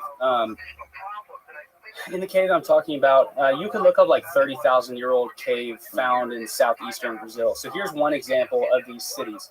So what they found is like on the surface, there's not a lot to see, but all throughout this entire area, they're finding evidence of homesteads. But a lot of these homesteads were just built out of wood, right? I mean, they were wood, thatched roofed homes, but giant settlements full of millions of people. And so you can see these depressions. What's thought is that these were kind of like moats, and so they held water, and it allowed the water to slowly seep over onto the center area to like feed their crops. The Egyptians did exactly this exact same thing. And then they would also have these little boats that they would sail to. So they have these giant straight lines that go all the way across the jungle and like the lowlands on the outside of the jungle where there's not trees, and they could sail to other cities just on these little rafts in the middle of the jungle. Now, what's thought is that these may just be satellite towns that are on the outside of the Amazon rainforest, and that somewhere deeper in there, very likely, I mean, LiDAR is already showing that these exist. We're very likely going to see bigger earthen structures, like massive, giant pyramids, and stone structures as you get away from the western Amazon where it's all clay. You get closer to the center and closer to the eastern side, you're going to find more like stone in the ground. And so they've already done LiDAR scans that show in the Mato Grosso region of like southeastern Brazil exactly where Percy Fawcett. So in his expeditions in the Amazon, his first expedition, he was trying just to map the river, I think, to establish a border around like Brazil and Bolivia. I think that was his first thing. And then when he was there, he had grown a distaste for the aristocrats that were in England who looked down on native people in the Americas, and he grew to love the native people because he saw something in them, kind of like what we're talking about, that guy in Papua New Guinea. These people are connected to something else. There's something else. He was like one of the first guys that realized that the way that they cultivated, the way that they built their cities, the way that they cultivated their crops was all mathematical in nature, that they knew about math, that they knew some things about special things about science and geometry, about tracking the sun. They had like calendars as well, which are not calendars, but they had clocks that they would build into the ground where no matter, like, depending on where the shadow was, they could tell what time of year it was and when the next seasons were coming. And he was a guy who maybe not was the first person to actually discover these things, but he popularized them. And so he's at his horse dies. His horse dies, and then they like eat his horse or whatever at this place called Dead Horse Camp. And he writes a letter back to his wife that says he was like in the area that I'm going down now in the Mato Grosso region or whatever. He's like, very likely I'm going to find the entrance to Zed, which is this lost city that he's looking for, which aligns to some of the oral traditions around there, that like there were people all throughout South America. There were probably multiple of these massive cities full of lots of gold and wealth, because he's hearing about this man. I may be mispronouncing this or getting the name entirely wrong, but there was a city called like Ziputli, something like that, and he just called it Z. And then there's also the story of El Dorado, which is on the northwest side, so he's on the southeast side. So there's multiple stories of these cities that sometimes get jumbled together. Like, people think he was looking for El Dorado, but he wasn't. He was looking for a different city with its own legend. So he descends down into the Mato Grosso region of Brazil, goes missing. Nobody ever sees him again. 97 years later, they run big LiDAR scans over that area, and they find a city exactly in the area that he went missing, and it's complete with a step pyramid. It's complete with its own temples, its own city grid layout that they speculate may be aligned to certain constellations that are in the sky, which would have meant that they cleared out the land that they lived in. Like, they chopped down all the trees so that they could study the stars. And they found aqueducts and highway systems that lead deeper into the central part of the jungle. But you need the money to fly these planes. Like, it's not as easy as like you buy a drone that has a LiDAR camera on it, because those are crap. Like you need a LiDAR camera on a plane that costs like $50,000 to take it out for one mission. And I just don't think that there's the money there. So that was just over a year and a half ago that they found that step pyramid, and nobody has walked there today. Nobody has walked out there. They haven't sent more LiDAR drones out there, but they know there's a massive highway that's going straight off into the jungle, definitely to another city, but it's so dense and it's so remote and it's so far out there that nobody is crazy enough to do it for free. You know what I mean? Because the Brazilian government, they've got their own things going on. They're not really worried. Like, what are they going to do? A big part of if these places are even going to be explored and excavated is, can they make a tourist site out of it? You know, can they bring people in to come look at it in the middle of the Amazon? Hell no. You know, that's impossible. You have to build a massive road straight through the Amazon to bring tourists there. You know, people who are advocates for the Amazon literally do not want that to happen. I don't want that to happen. So it's yeah, I mean, that's a frontier of archaeology, but very likely the origins of South and Central American religion and culture come from somewhere deep inside of the Amazon. That's in a city civilization that's never been found. Is there anyone out there that speculates that some of these stone structures or any of these things that they've found were made before the Younger Dryas? Oh yeah. So when you're looking at, okay, let's go to let's go to some let's go to South America. Okay, so this is an artist's depiction of what the site of Tiwanaku may have looked like. So Tiwanaku is an Andean culture that lived in Bolivia. Now, we know that the Tiwanaku people of about 180 to 1080 lived at this site, but there isn't a lot of evidence that they are the ones who constructed it.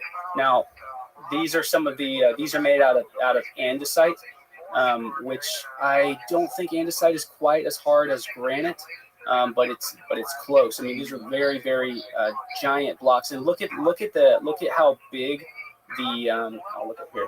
Look at how big the stair steps are, and that center temple, that gateway, that top doorway. Yeah. Look at the blocks that are on top. Those are kind of reminiscent in my mind of the roof of the King's Chamber. Getting something like that up there, I mean, you're talking about, like, we would need a crane to do that today. Are those those walls and the ceiling around that doorway, are those separate pieces?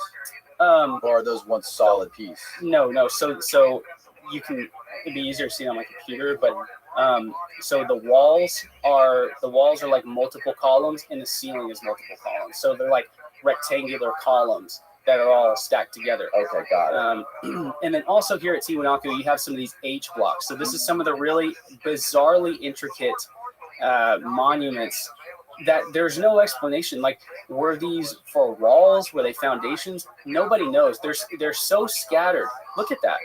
I mean, how as a stonemason does somebody do that? And I go on, like, I'll read in all kinds of forums where architects, oh, and do you see on the top of that, do you see like the little groove that looks like it's kind of like a notch that goes inside? Yeah. So what they speculate was that they were melting, this civilization that did it was so wealthy that it was melting gold and silver together to act as, like, I'm trying to think of the right word, but they were hinges, maybe would be the right word, to hold the blocks together.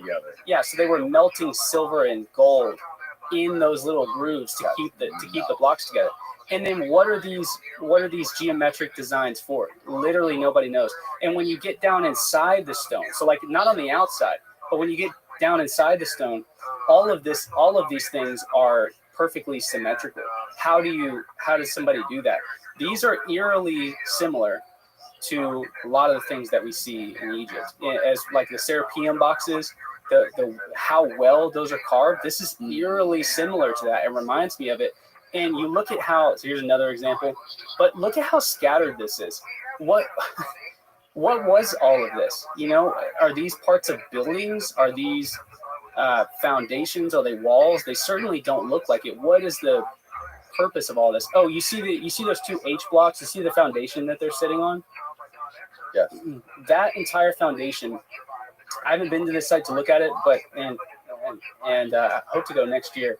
But that entire foundation weighs about 165 tons.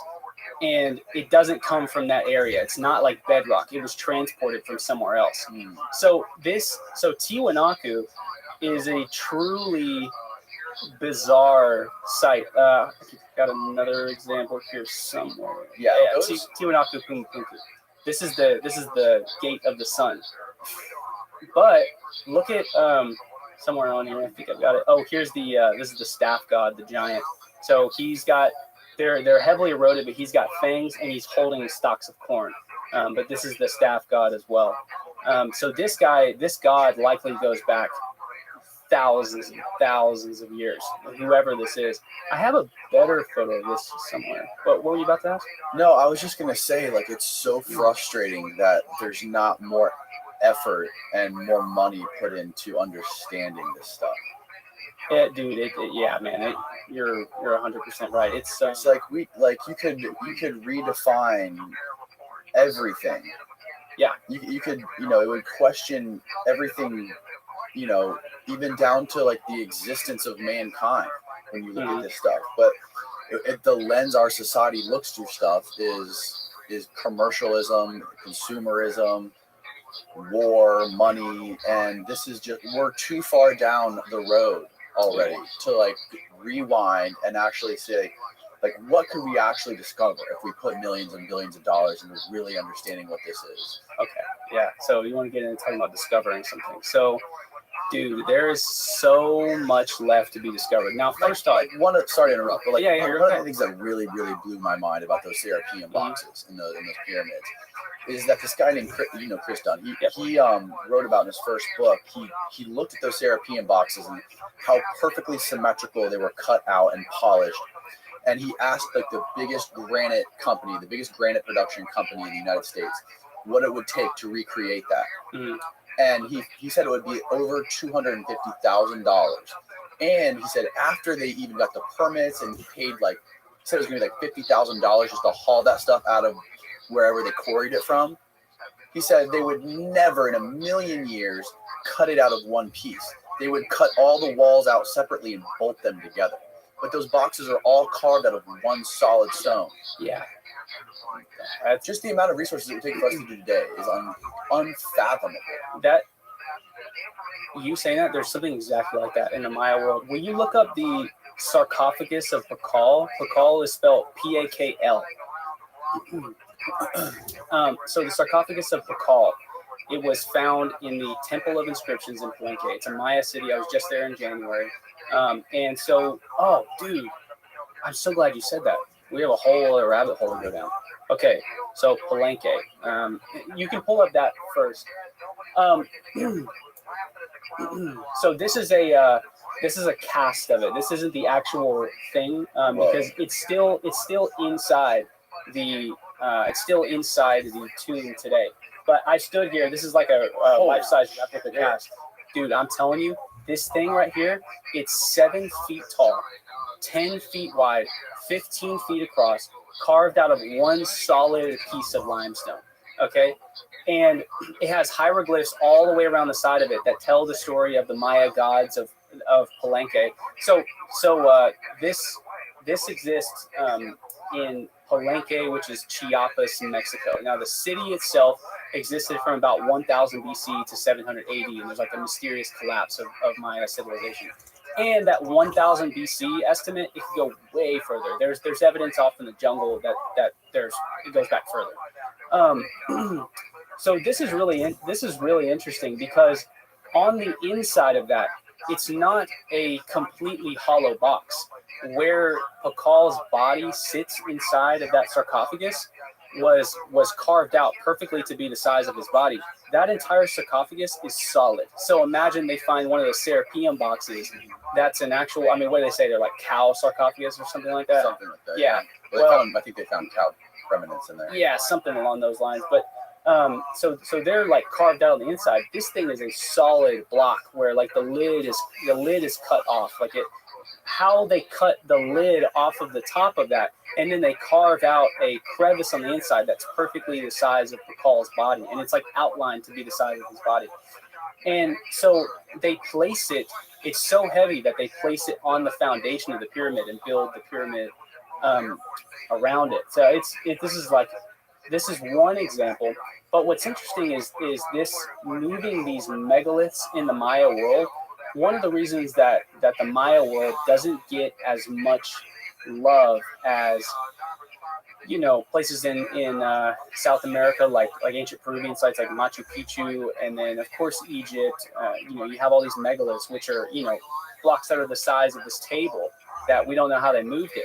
What's really interesting is, dude, you're not going to find this published anywhere. This is private conversations between archaeologists that work in Central America and only things that they know about. There's not like a popular mouthpiece that's voicing all this stuff for the world to know about.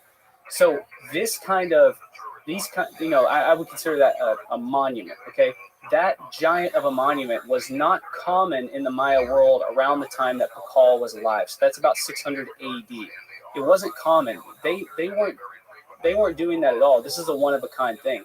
What's really interesting is deeper into the jungles, in the most remote areas, places that there's no photos taken of these sites. These are things that I want to visit over the next coming years.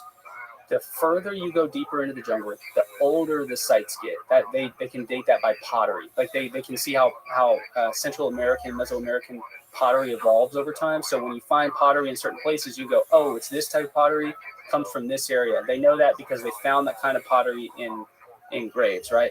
The deeper you go into the jungle, the older the sites get and the bigger the blocks get. Just like ancient Egypt. The older it gets, the bigger the blocks get. Just like seems to be just like in South America. The older the sites, the bigger the blocks get. So deep into the jungle, there are places that there aren't photos taken of these sites. I just did an interview for my YouTube channel. This hasn't come out yet. Maybe it'll be out by the time this episode comes out, where I asked Dr. Barnhart, and I kind of knew this a little bit, but I asked him, one reason Maya architecture doesn't get the love that it deserves is because there's no megaliths. Do you know of any examples of it? And he goes, the short answer is yes. The long answer is they're at the oldest sites that are in the most remote places deeper into the jungle. And he was like, so if you're out in the jungle and you discover a Maya, so that's the inside of his tomb. So that entire tomb would have been covered in like beautiful red cinnabar, like blue Maya paint, which they don't know how they created the paint yet. That whole thing is like one complete solid monument. But that wasn't normal. That was a replication of older Maya architecture, largely that isn't photographed. Like at some places in Pakal, when they dig down underneath in Palenque, when they dig down underneath the city, they do see. I haven't seen this placed on any official studies, but I've seen people just go in with their cameras, and underneath the structures there are giant stones. And so these Maya cities, much like Cholula, have you heard of the pyramids of Cholula? Oh yeah. Cholula, we know, was populated. I think Cholula is the most consistently populated city on the entire planet. Like it's been, from the time that it was built, it's just been populated the whole time. No matter how far back they dig, people have always been living there. A lot of Maya cities are the same way. There's a pyramid, the next emperor or king built on top of that, builds on top of that, builds on top of that. So or you go to the center, what's weird is that those blocks are bigger and bigger and bigger than you get to the center. But they're older as well, because it's not the same. It's not like one king built the foundation and then built everything out and the blocks got smaller. It's the first king used the most massive blocks, and everything else that came after it was much more inferior. So way out in the middle of the jungle, just to show you an example, here I'll show you guys a photo. This is how little that we know about some people call it like the jungle of stone. That's like what the Maya jungles are called. About 25 years ago, the city of Palenque, which is what we're seeing in aerial view right now, this is like the most grand city of the Maya world. About 350 structures were actually mapped and identified and put on display. And all of those that you're seeing are in this photo right now. Some of them are kind of covered up by treetops, and the way that they break down the structures may not be super conventional. Now, Dr. Ed Barnhart was hired to go through this area and map the entire area, I think from 99 to 2002. And so what he found was that what was on display was like less than 10% of the entire city. The actual entire city is this entire square of jungle that most people had never seen before when he walked out there. So what's on display when you go there today is this. The entire city is all of this right here. And those 300 structures that were on display, to give you an idea of how packed Maya civilization is, those 300 and some odd structures that are on display, that's what they'd known about. By 3 years later, by the time he was done mapping it, it had gone from 350 to 1,150 structures that are in that tiny little area. So, and there were structures. So this main palace right here, this is the royal palace. This right here is the Temple of Inscriptions, where that megalithic tomb sarcophagus was found. There is another structure out there that I'm going to go to probably next year when I do my expedition to Yashilan, which hopefully we touch on. I'm going to go back out there because there's another structure out there that's bigger than the palace that's sitting in the jungle. But He saw this? he mapped all of it. Yeah, He mapped it all. he mapped the entire thing. And when I say mapped, I don't just mean like, oh, this is here, this is here. He mapped every angle, every staircase, the height of every pyramid sitting on top of the staircase. He mapped the foundations. He mapped how far. Like I'm talking, I have a picture right here. This is the map that he made. So where's the temple that's out of the woods? So do you see the yellow ones? That's what was on display. Okay. The rest of it is everything that he discovered. How long? This took him 3 years? It took him 3 years. Yeah. It took him 3 years and he did it twice. He mapped the whole thing twice. No fucking way. Yeah, and what's crazy is, so you see the blue streaks? Those are artificial aqueducts. Those are canals that they dug into the ground to be able to funnel the water, to channel the water through the city. So they had their own plumbing. They had fresh water that could flow next to their homes. They had pools. I'm walking in the middle of the jungle, dude. There is a house, like your regular residential swimming pool is sitting there in the middle of the jungle, still being funneled full of clean spring water. So that's me inside of an aqueduct. So they would dig these, so I'm 5'10", that's probably 10 feet tall or so. So they built a foundation, walls, and a roof for their underground water systems, like these underground caves. So you can be walking through the jungle, and they go on for miles. Like, see all of these blue streaks? These are all artificial aqueducts. And so the one that I'm standing in is probably somewhere out here off to the... No, it's somewhere out here, actually.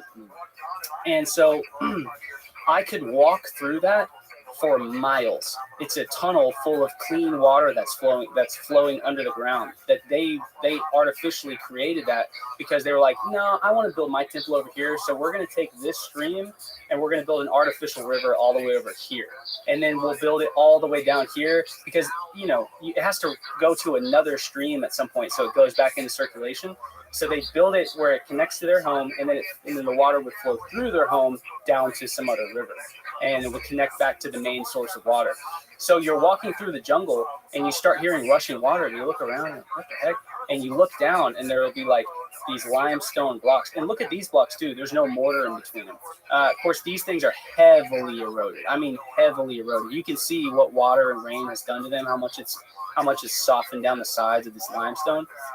But you're walking through the jungle and you hear rushing water. You look down, you see a block, you scoop out like some of the dirt and moss, shine your flashlight down, and there's a river an artificial river that's encased in limestone blocks rushing underneath you. These are found, like, dude, I could be walking through the middle of the jungle, and a perfect way to, a way that I could find a city theoretically, which is something I want to do someday, is I could be walking through the jungle, and one big sign is you got to keep looking at the ground. And when you see blocks that are placed artificially, you may not be actually at a city. You may be standing above an artificial aqueduct that will lead you straight to that city. So theoretically, instead of trying to follow the roof of the aqueduct back to the city, you could pull off those casing stones that are on top, jump down on the aqueduct, look which way is it flowing? It's flowing this way. Let's go this way. And you could walk underground straight to a city in the middle of the jungle and come out right where I'm at, boom, inside of a city that no one's ever seen, in the middle of the jungle. And to give you an idea of how, here's a pyramid that I jumped down inside, or a temple I jumped down inside of. So these structures out here get sunken so easily due to soil deposition and how much it rains. So what I'm looking at right now, this right here is the roof of a temple. But I thought it was an underground chamber when I first saw it. So I jumped down inside, and you can see, like, look at how symmetrical the interior of it is. I mean, it's trapezoidal and everything. And I had to put my hand up. So this is a tall ceiling. So I was thinking, oh, this is super cool. This is an underground chamber I just jumped into. Well, I get back home, I start studying Maya architecture. This was never built to be underground.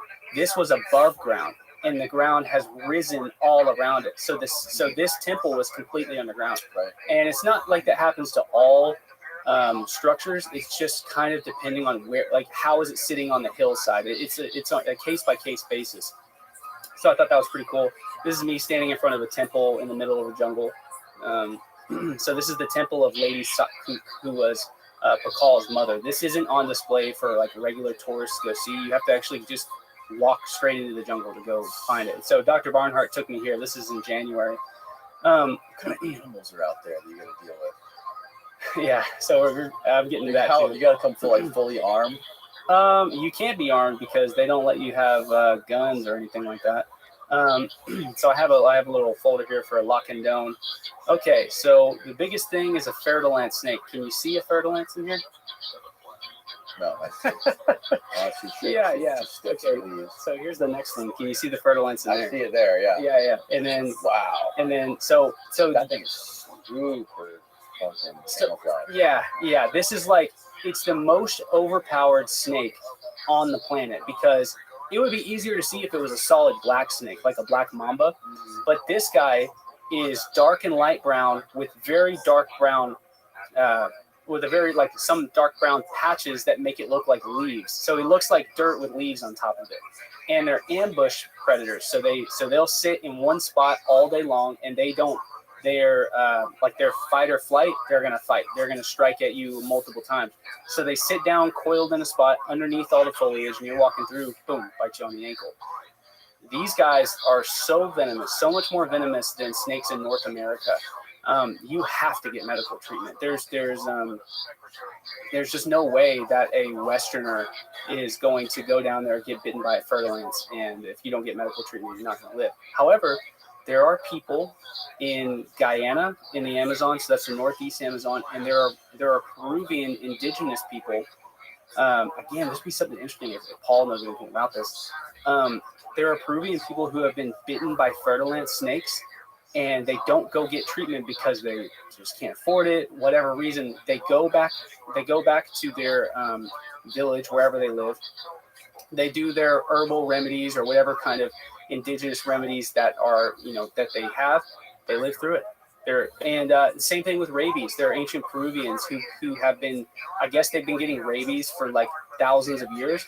They've learned either their immune system has learned to defend them from rabies, or they've learned like these indigenous cures that modern day scientists just haven't gone in to figure out, like, what are you guys doing to cure rabies? But yeah, I mean, like your average person getting bit by a fer-de-lance in the middle of the jungle in Central America, I mean, yeah, you've got to get immediate medical treatment within, just a few hours if you want to save the limb that's bit. If it's your finger, forget about it. You're going to lose your finger. Probably no matter what. Toe, you're probably going to lose your toe. So, when Paul says, and maybe it was on this podcast, he says, he's like, you take off your heavy boots and your weak little pathetic feet and you start walking through the jungle. And I'm thinking, man, that's brave. But I wonder if the people who have been living out there, so like when I'm in this area, it's the Maya people that I'm around. Dude, they're walking around in sandals, barefoot. They're through the jungle, no big deal. And so I wonder, there's got to be some kind of, there's got to be something that they're tapped into as to how they walk around the jungle, how to be safe. That a guy like me, some gringo romping through the jungle, I'm not going to think about that or even be aware of it. But this is one of the dangers. Fer-de-lance, I would say, is like number one natural danger. Your other danger is going to be a jaguar, but if you're going in with a group of people, a jaguar is not going to do anything to you. Like in Belize, near the site of La Milpa. This is in northern Belize, the program for Belize. It's like a really uncharted area of the jungle that's being studied. When Dr. Barnhart was out there, there was this young girl who was like a runner. And so people were like, don't go running down the roads by yourself. And she didn't listen to them. So she ran down the road and goes down this little path to go see this temple that they've been excavating on their own. And then she's going to run back in the morning for the breakfast. Well, there's a jaguar inside the temple when they go there. And so she like sees the jaguar and she starts slowly walking back, and the jaguar stalked her right behind her on the road all the way from the archaeological site back to the camp. And then when there were more people, it runs off in the jungle. Wow. But a jaguar would maybe be a threat, but more realistically, definitely not just the fertile ant snake. I mean, there's like rattlesnakes and stuff that are out there that can get you. And if you get bit, you should go get treatment. You shouldn't stay in the jungle, you know. Tell me what you told me last night about rattlesnakes. Yeah, so there is a big myth about, well, and I mean, I don't know that it's necessarily a myth, but it's like, you know, if you get bitten by a rattlesnake, in like a meatier part of your body, you know, like a fleshy part of your body, like your calf or your thigh or something like that, you don't necessarily need to go get medical treatment. You can survive that. You can take like multiple Benadryl a day and sleep it off for a week. I mean, cowboys were doing this back in the Wild West. They were getting bit by rattlesnakes and they would have to sleep it off. And a rattlesnake wasn't a death sentence. If you get bit on your finger, you're probably gonna lose your finger. You know, you get bit on your toe, probably gonna lose your toe. There are certainly people who died from rattlesnake bites. A lot of people are allergic to their venom, but if you're not allergic to it, you're a healthy, fully grown male or female, you're going to live. You're not going to die. A fertile ant or coral snake bite is going to kill you. They're like 3 times as venomous, at least. So in North America, we're pretty safe from snakes, other than a coral snake. You don't want to get bit by a coral snake. But they have little tiny mouths, and it's unlikely that they're going to bite you. How venomous are coral snakes compared to fertile ant snakes? I believe basically exactly the same. I think a coral snake is like, I think a coral snake is just slightly more, like maybe a couple percentages more venomous, but not nearly as dangerous. Like if you look up most dangerous snakes in the world, the coral snake isn't going to be on there. If you look up most venomous snakes in the world, the coral snake will be on there. But a coral snake, you could pick one up in the wild and hold it. You basically have to like press it against you to get it to bite you. You know, you really have to do something. You have to either be really unlucky or very negligent. Like I've seen videos of people playing with coral snakes and then they get bit. But it's not nearly as dangerous as this guy. Probably a rattlesnake is more dangerous because a rattlesnake's more likely to bite you than a coral snake. So, but yeah, I learned this when I went through EMT school 2 years ago or 3 years ago when I was still in college, and that was like one of the big myths that our instructors taught us about. Really? Yeah, and then my one of my best friends, he actually pursued EMT more so. Like I never officially worked. I went on some like you have to go through your rotations where you're actually working on the ambulance. But he went through, he actually worked for, I don't know, I think it's like 6 months as an EMT. Saw all kinds of stuff, saw all kinds of snake bites. And yeah, every single person at the hospital, every person working there, all attested to the fact that a rattlesnake bite won't kill the average person. It'll just, it's like a black widow bite. You're going to have a fever of like 106 degrees for 3 days and you'll be over. It's not going to. Even if you don't get the anti-venom, it won't kill you. Nope. Just Benadryl and get some good night's sleep. Yep. Yeah. You can survive. In Central America, no, you're gonna die. You know, so that's a real danger out there. Now the other dangers. Yeah, you brought the scene from that movie, The Lost City of Z, where the guy gets bit, right? Oh, Apocalypto. Yeah. That's what. So like Apocalypto, the Aztecs are chasing that poor Maya guy through the jungle, and they go around this tree, and there's a giant fertile ants there. So fertile ants, they range in all different sizes. So you can have little small ones, or you can have some that are like 8 feet long that are super thick. But the attacks don't usually come from giant fertile ant snakes because they know that just a strike will be enough, like a dry bite will be enough to get you to run away. Smaller fertile ant snakes are really scared. They're not mature enough. They haven't lived that long. They're going to give you all of their venom. And so there are rangers in Costa Rica. Like Costa Rica is by far where the most snakes get, by far where the most people get bitten by fertile ant snakes. Yeah, I mean, there was a ranger out there who died in 10 minutes after getting bit by one. But I would fair to guess that he was allergic to the venom. I mean, that would make the most sense to me. Then there are people who they don't get their bites ever treated, but their leg dies, and it the necrosis sets in, and it becomes like this black piece of charcoal bone that's attached to their body. Like the rest of their body will get over it and will survive, but that leg is gone. So there's a wide range of what could happen. Some of the other dangers going through the jungle are wild boar. You know, you don't want to get gored by pigs that are out there. Although I don't think that's that common. You know, of course, jaguar, puma are out there as well. They're more aggressive than a jaguar. Like a jaguar is gonna usually leave if somebody's out there. They're very elusive. A puma is more likely to stay and be around human beings and defend its home. I've never seen one. I've never seen a jaguar either. And another danger would be killer bees that are in the jungle. And so, yeah, and so you know, I think the way the story goes is they're trying to make very docile bees. So they take your average honeybee, they take your African bee. Both of them are very docile species. They try to breed them together. Who tried to do this? I don't know. So some lab in Central America or South America, probably Central America, I think.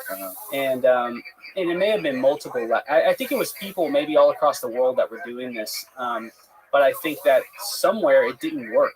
And this is either in Central or South America. And these Africanized honeybees, which is what they're called, escaped this laboratory, and now they're roaming through the jungles, like many different brigades of these Africanized honeybees roam through the jungles in packs of millions. And for some reason, they're not as like docile as the honeybees or the African bees. Yeah, they're like bees from hell. Yeah, they sting and attack you, and will relentlessly attack you, and they'll chase people for half a mile. Like you can sprint as fast as you want, and for half a mile they're going to be right there behind you chasing you. They'll get up under your clothes, crawl on your skin, sting you however they can. Say this is a problem that could arise. So say I'm taking a team into the middle of the jungle outside of Yashulan, which is what I intend to do. I've got some photos of it. And so say I'm taking people out in the middle of the jungle at Yashulan, and you hear this millions of Africanized bees. What you're suggested to do is to run and dive underneath the bush, because I guess, you know, for some reason these bees don't want to get inside. Like they're not going to swim around in the thick bush to sting something that's underneath it, right? They're not going to come that close to the forest floor.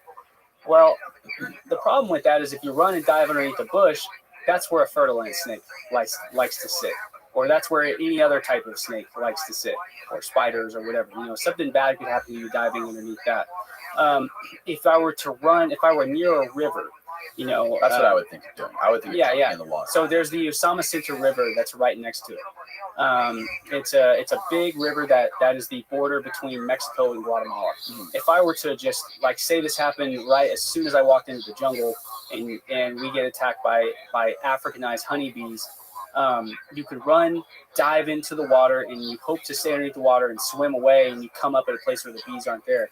Well, the bees are gonna hover above the water and watch you. They can smell your pheromones or whatever coming off of your body, your hormones. They follow that, and they will watch you underneath the water. And where you pop up again, they'll attack you again.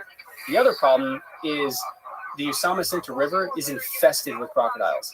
You know, and crocodiles are not alligators, so crocodiles will intentionally hunt people. They stalk people. They hide next to local villages, and they will stalk one person for weeks at a time, and they'll see their routines and everything. They'll see, okay, this person's going to come. I mean, they don't know what they're doing, but this person's going to come up to the river at this day and time, and that person's probably washing their clothes or getting, you know, water that they can boil for fresh water, whatever they need to do.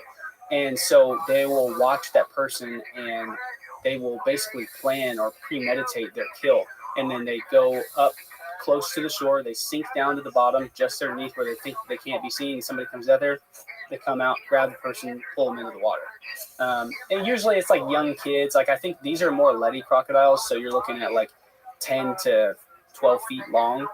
So not the biggest crocodiles, but it's a crocodile. It's not an alligator. You know, the alligators that are out here in the Everglades, you can go slap an alligator on the tail and it's gonna run off. Right. But crocodiles are not that way. So you go run into any swamp, like that could, you could think like, oh, well, that's just a river. What if there's a swamp or something nearby? No, they're there. They've been there for the last 80 million years. It's just death everywhere. Yeah, in the Amazon and in the jungles of Central America, it's amazing that a civilization actually arose there that was as widespread as the Maya were. I mean, these are people who they had a perfect understanding, more so than the Greeks and the Romans, of our not our place in the cosmos, but the cyclical nature of the cosmos and of the way that stars move, the way, where the moon is going to be in the sky. I mean, they worship Venus, and to be able to worship Venus requires a significant understanding of astronomy. They would build their buildings. So this is something I've never seen anybody talk about. The temple of the sun in Palenque was built by Pakal's son. It's right behind the Temple of Inscriptions, and so there's an opening. There's a single door that opens up, and the temple itself is built according to the sacred geometric number of 1.6.8. I'm sure Randall mentioned that. It's built perfectly according to that. And so the way the Maya did that was they would have ropes that were like cords that were a certain length, and they would stretch it up, half it, and then they would build their structures according to that. They got that from these local flowers that are in the area, and you see these flowers all over Maya temples. They realized that the flower was like a perfect geometrical shape, and they built their buildings along to the geometry of flowers. And so it's common for Maya people to say the flowers are in our houses, the flowers are in our buildings, but they don't realize, some people today don't realize they're referring to sacred geometry. That goes really in depth, but the Temple of the Sun is, every single aspect of it is built perfectly. And as the sun moves over the temple all throughout the year, where the shadows align inside of the temple, along every single column, even the back side corner of the temple, as the sun aligns, the priest that goes to in that temple can figure out exactly what day of the year it is. So the temple itself is like a calendar or a clock for our solar system. And it's amazing the things that they were able to accomplish in the middle of a jungle where the environment was so harsh, but yet they had all the resources that they need. It's totally counterintuitive to what old world archaeology says about why civilizations are born. Like along the Nile, along the Tigris and Euphrates River in the Middle East, and in the Indus Valley where you have the river that borders India and Pakistan. So those are your three great fertile crescents of the old world, which all happen after the time of the Younger Dryas. Northern Africa, the Middle East, and the Indus Valley, they all dry up over the course of 4,000 or 5,000 years. Civilization starts again, but it starts along these river valleys, Nile valleys, and people have to come close together, so they build up, right? Well, in the Maya world, I mean, they didn't have to do anything at all. They did not need to build. There was no actual reason to build the city of Palenque that I showed you. It's just pure ingenuity, pure creativity. However, maybe there's some kind of psychedelic aspect to this. They're taking a lot of the same substances that we know that the ancient Greeks, ancient Egyptians, these other cultures in the old world were experimenting with, and then they meet gods like, Imhotep likely took a hallucinogen of some kind, and I think he met the god Horus, and god Horus was telling him that Jojer wasn't doing a good job creating Egypt, and so he goes to Jojer in ruling Egypt. So he tells him, you need to build something to honor Horus, blah blah blah. They do all these things in the name of their gods. Well, I mean, yeah, in Central America and in South America, it's the same thing, So it's a whole big puzzle, Is there any connection between the people in South and Central America and the people over there in Egypt? Is there any evidence that they could have known anything about each other? No. So there's two things. If there is, it would be the architects that constructed, some of these very strange monuments that are in Egypt. They use these massive monolithic, megalithic boulders that have, it's like they're completely devoid of any kind of art, right? It's just these simplistic yet massive and deceivingly complex structures that they've created, and the things that are in there's one site that's in Mitla, Mexico. That's a very well known megalithic site. But then you have your others that are in I can pull another thing up. But then you have your other sites that are like Machu Picchu. Right. There are similarities there in architecture, and if there was one overarching, so I'll just let's pull up this, like, even in Egypt, they weren't necessarily creating walls that looked this perfect out of solid granite. And this wall this is one of thousands of walls that are like this. But if this was created by a civilization like a pre-Diluvian, and Atlantean civilization, then sure. You could infer that there's potentially some kind of connection that spans all over the world. There's really weird sites that are full of these like knobs or nubs that are on these blocks that you see all over the world, and people piece these little things together and notice similarities. And there are some striking similarities all over the planet. So if there were civilizations in ancient Peru and ancient Egypt 12,000 years ago, maybe they did know about each other. But your classic Maya and your dynastic Egypt, Right. I wouldn't assume a connection. However, there's a really weird thing that goes on that's in the Olmec world, and I'm going back in February to study this a bit more. If you would pull up Monument 13 La Venta Olmec, there's Sorry, go ahead. what were you gonna say? No, I was going to ask, like the Olmecs, they have a striking resemblance. They look like they're African, right? Yeah, that kind of isn't. So that column tomb that I showed you earlier, they're like the king wasn't there, but they're still able to find biological material from the Olmecs, and they're able to try to. They can still test the DNA of the indigenous people that live there. Like all the Maya people still live there today. Their descendants are still there. Tiwanaku's descendants are still there. Peruvian descendants are still there. So they test their DNA whenever they find tombs that are intact where the soil hasn't destroyed the grave or the biological material, and they test it. They don't find anything that results in being African. Really? But if you go meet the indigenous people that live there that have no Spanish DNA in them at all, they do look like the Olmec heads. They do have these.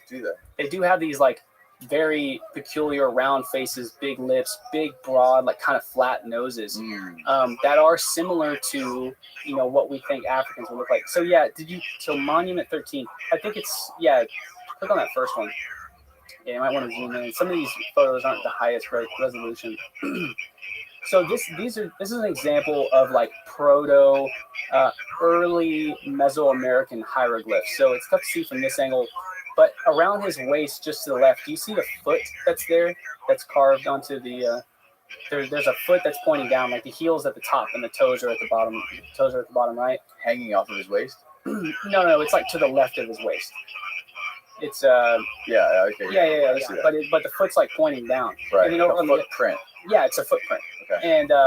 And then so over on the right you have some more glyphs there. Yeah. What's interesting about Olmec art is so look at that, and I'm not implying a connection here, but it is strange.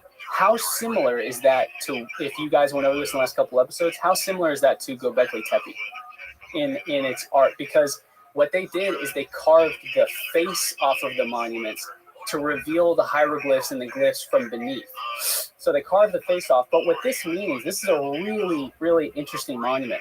So what we infer that foot means is it means he's a traveler. Okay, and then over on the right, the glyphs spell out that he is a traveler as well. It's two different like logographs or logograms that depict that he's the traveler. Mm-hmm. So on the top of his head, that little poofy thing and kind of like the tail coming down, that is interpreted as being a turban. That's not his hair, because all Olmecs depict themselves as being bald. So it's very likely that they shave their own heads. And ancient Americans were notorious for not being able to grow beards. They didn't like growing facial hair is like an old world Middle Eastern thing that I think that Europeans picked up through like insemination, and then it came over to this side of the world. But a lot of Native Americans were not growing facial hair. So he has a beard as well. He's wearing a turban, and he's got these little pointy shoes on. Well, beards, turbans, and pointy shoes are not seen anywhere at all in the Olmec world. Now, this monument dates back to about 900 to 1000 BC. So exactly at the same time of this, there's another thing that you can look up. It's like a San Lorenzo clay head. San Lorenzo is SAN space LARENZO clay head. San Lorenzo clay head. At Monument 13 was found at La Venta. This right here that's up on the screen now, look how amazingly intricate that is. This was found at San Lorenzo. So La Venta is like the westernmost edge of the state of Tabasco. This is found in Veracruz at a site called San Lorenzo. He's wearing a turban. He has a little pointy beard. This does not look like a Native American. What this does look like is somebody who lived in the Middle East. At exactly the same time, around 1000 BC, the Phoenicians are launching expeditions out of the Strait of Gibraltar from the Mediterranean Sea, and they're going to be the first civilization of their time to travel all the way around the coast of Africa and back. So the Phoenicians were excellent seafarers. Well, there's been studies that prove, and I think they've tested it with like mock ships that they send out into the ocean, that if you go too far west out of the Strait of Gibraltar into the Atlantic Ocean, you'll be carried by current out into the middle of the ocean, straight down through the Bahamas, Caribbean, straight down into the Gulf Coast, right into Olmec heartland. So what's interesting is there's some evidence out there that there were Phoenicians who got lost at sea and landed in Olmec heartland, and they're depicted on Olmec monuments around 1000 BC. And this is something nobody's talking about. But we don't see evidence of that. We don't see evidence of them. It's very likely like they stopped in the Caribbean and they met with the Carib people. It's probably likely that they stopped in the Yucatan before they ended up on the Gulf of Mexico. But at this point in time, the Caribs that are in the Caribbean and the early Maya people living in the Yucatan, one, we just don't have the evidence that they met up with these people and then maybe never wrote it down. Or maybe the Phoenicians stopped in the Gulf of Mexico and spent a lot of time around the Olmecs because the Olmecs are so much more progressed and we're the only civilization they came across that were similar to themselves. Now, whether the Phoenicians sailed back, we don't know. We don't have any evidence of, because there's no. I don't think that there's any. Well, you know, I'm just learning about this recently. That there may be a place that the Phoenicians spoke about that was west out of the Gates of Hercules, which is like the Strait of Gibraltar. Right. There's a place they spoke about that was further out west, but there isn't like. There's not any substantial, there's not anything written substantially about it to prove that these are the same Phoenicians that came back from the New World, from Mexico and sailed back over. So whether or not they ever went back, if there were just, there may have just been a group of 50 of these guys and they died in Mexico. We don't know, or their DNA is such a minimal amount that it can't be detected, 3,000 years later. But yeah, this is like a really strong case for recent old world contacting the new world way before Columbus ever came. Yeah. Well, and actually I should clarify and say that there may be more information out there that existed at one point in time. Like, when the Aztecs, when we know that when they were writing, when they were ordering and producing about 480,000 pieces of paper a day, these guys were standing on the shoulders of giants from the Maya. The Maya are the ones who really expanded Mesoamerican, like their calendar, their mathematics, sacred geometry, and their writing. And numerology. So the Maya they probably begin around 1000 BC. That's like the very beginning. And then they flourish at about 500 AD, so like 1500 years later. And they really bring everything like to life. And then they exist from their height at about 500, 600, 700 AD. They start collapsing. They start moving from the jungles of Guatemala, which are like where all of the older structures are. There's some kind of drought. Maybe there was a volcano. Something happened.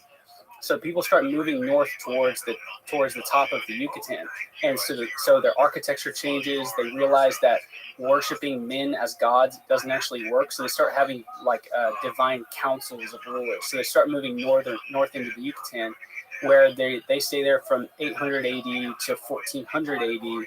And they're like fighting the Aztecs at the same time. The Aztecs were about to launch an assault on the entire Maya world as soon as the Spaniards show up. Oh, so shit. For about 2,000 years, when the Spaniards show up, around 2,000 years, the Maya had been writing.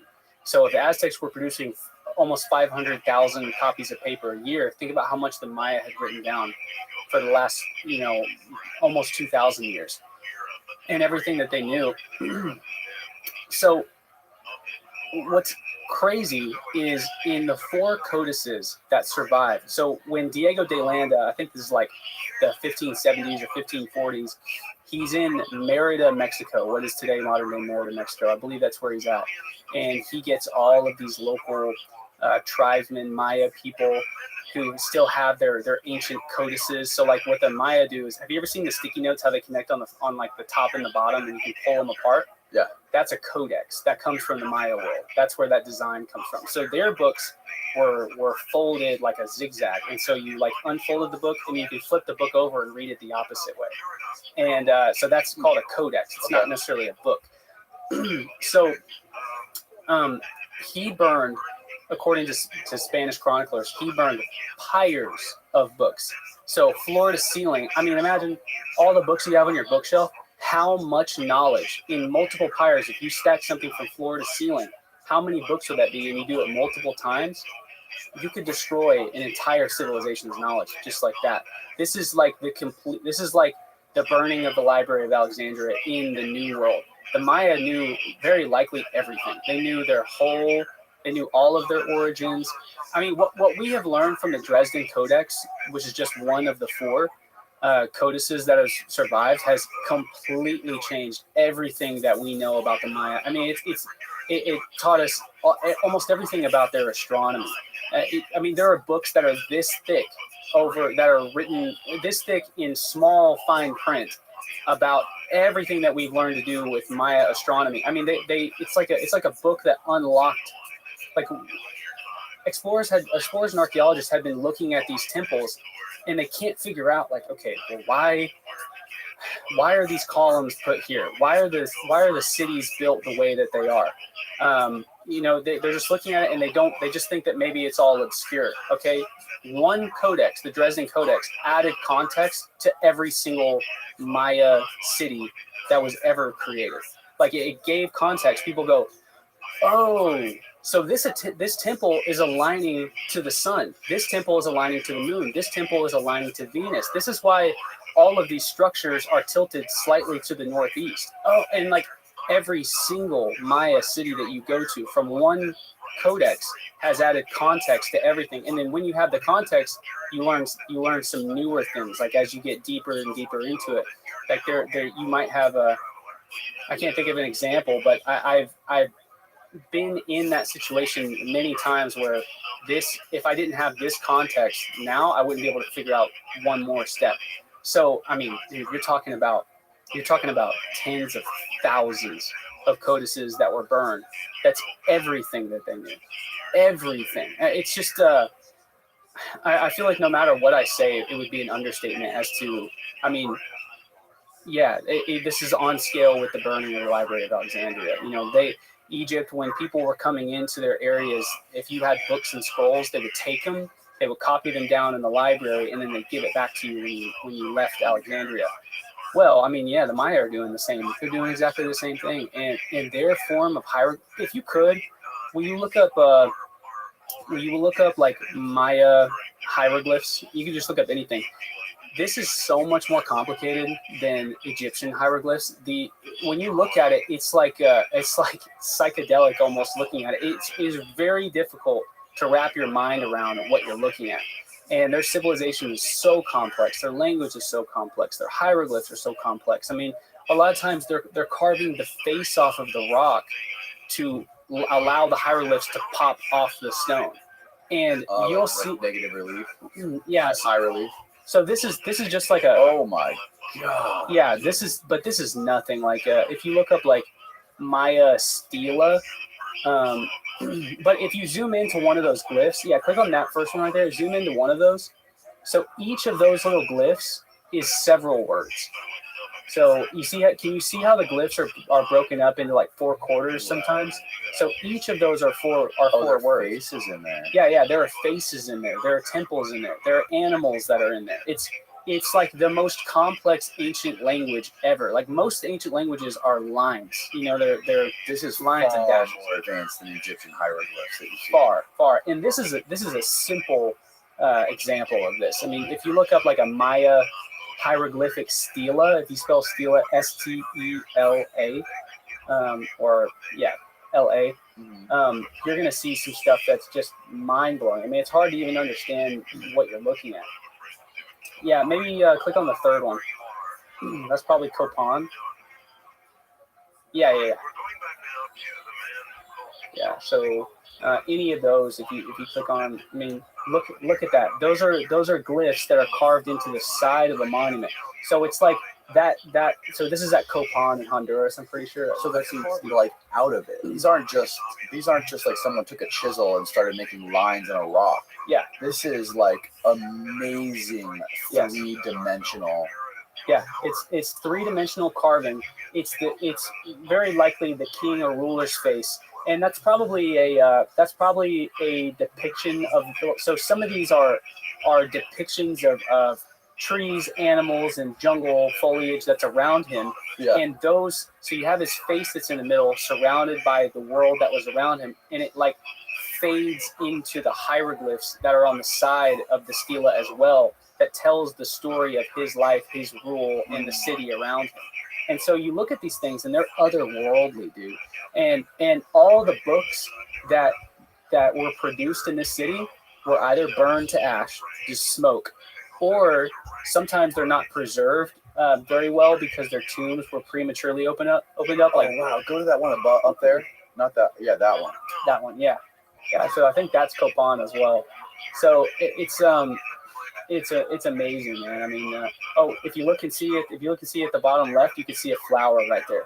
So a lot of this is alluding to sacred geometry. There's a flower on the right that's a 5-starred flower. Yep. That's alluding to the worship of Venus. So as Venus makes loops in the sky, it creates the 5-sided star. So the 5-sided star is not seen anywhere in the ancient world except for ancient civilizations that were aware of Venus, because where Venus appears in the night sky, it creates like a 5-sided star. But you can't see it. You can't see it, obviously. You have to know where Venus is going to be and track it.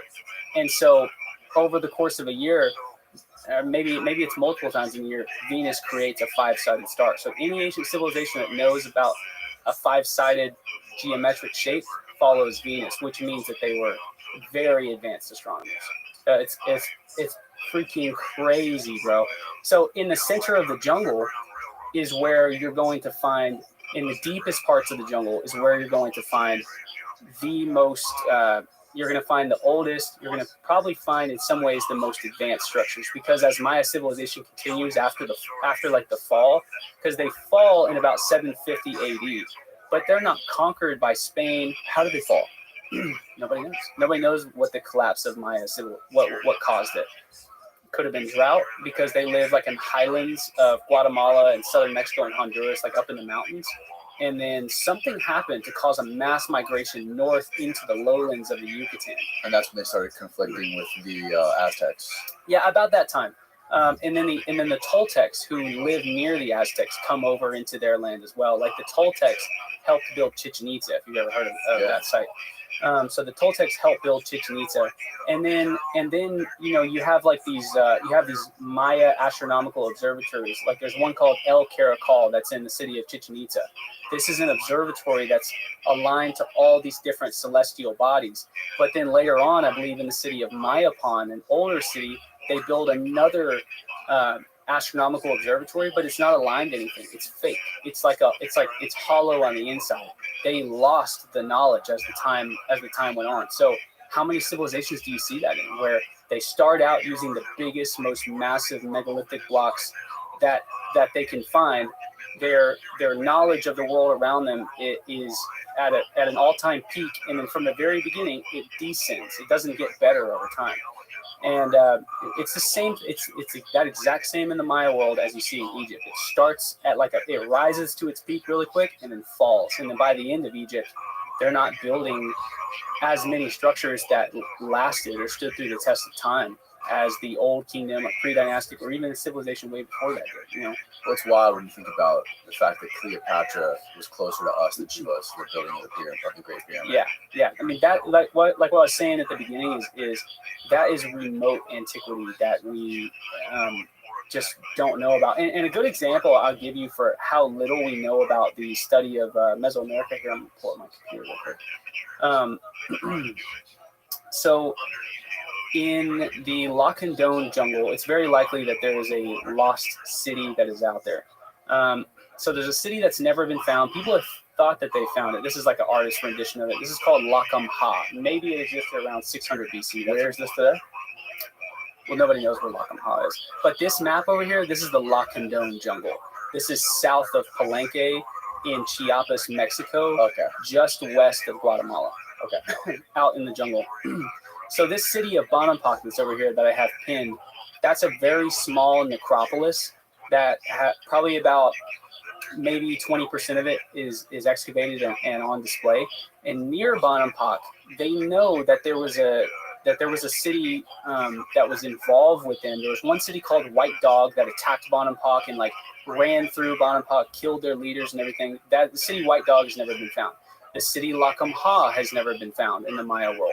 So, but there is a lagoon that's in the center, that's in the north center area of the Lacandone jungle. It's like Lacan Ha, Lacandone. It's the same kind of Lacandone Maya people, so it's called the Lacandone jungle.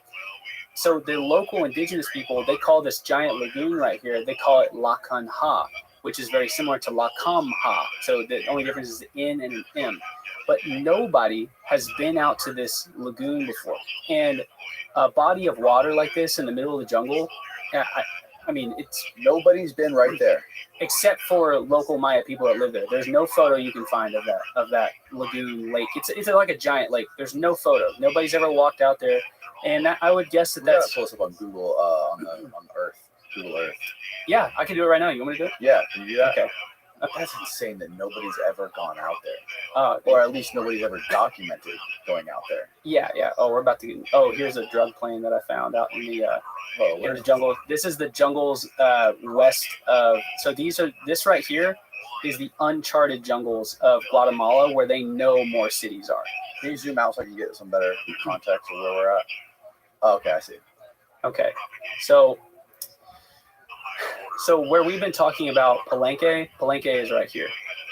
How did you find that drug plane? Just randomly? Yeah, I just systematically scour the area through GPS coordinates. I go in straight lines looking down to see if I were to go out there, what do I not want to come across?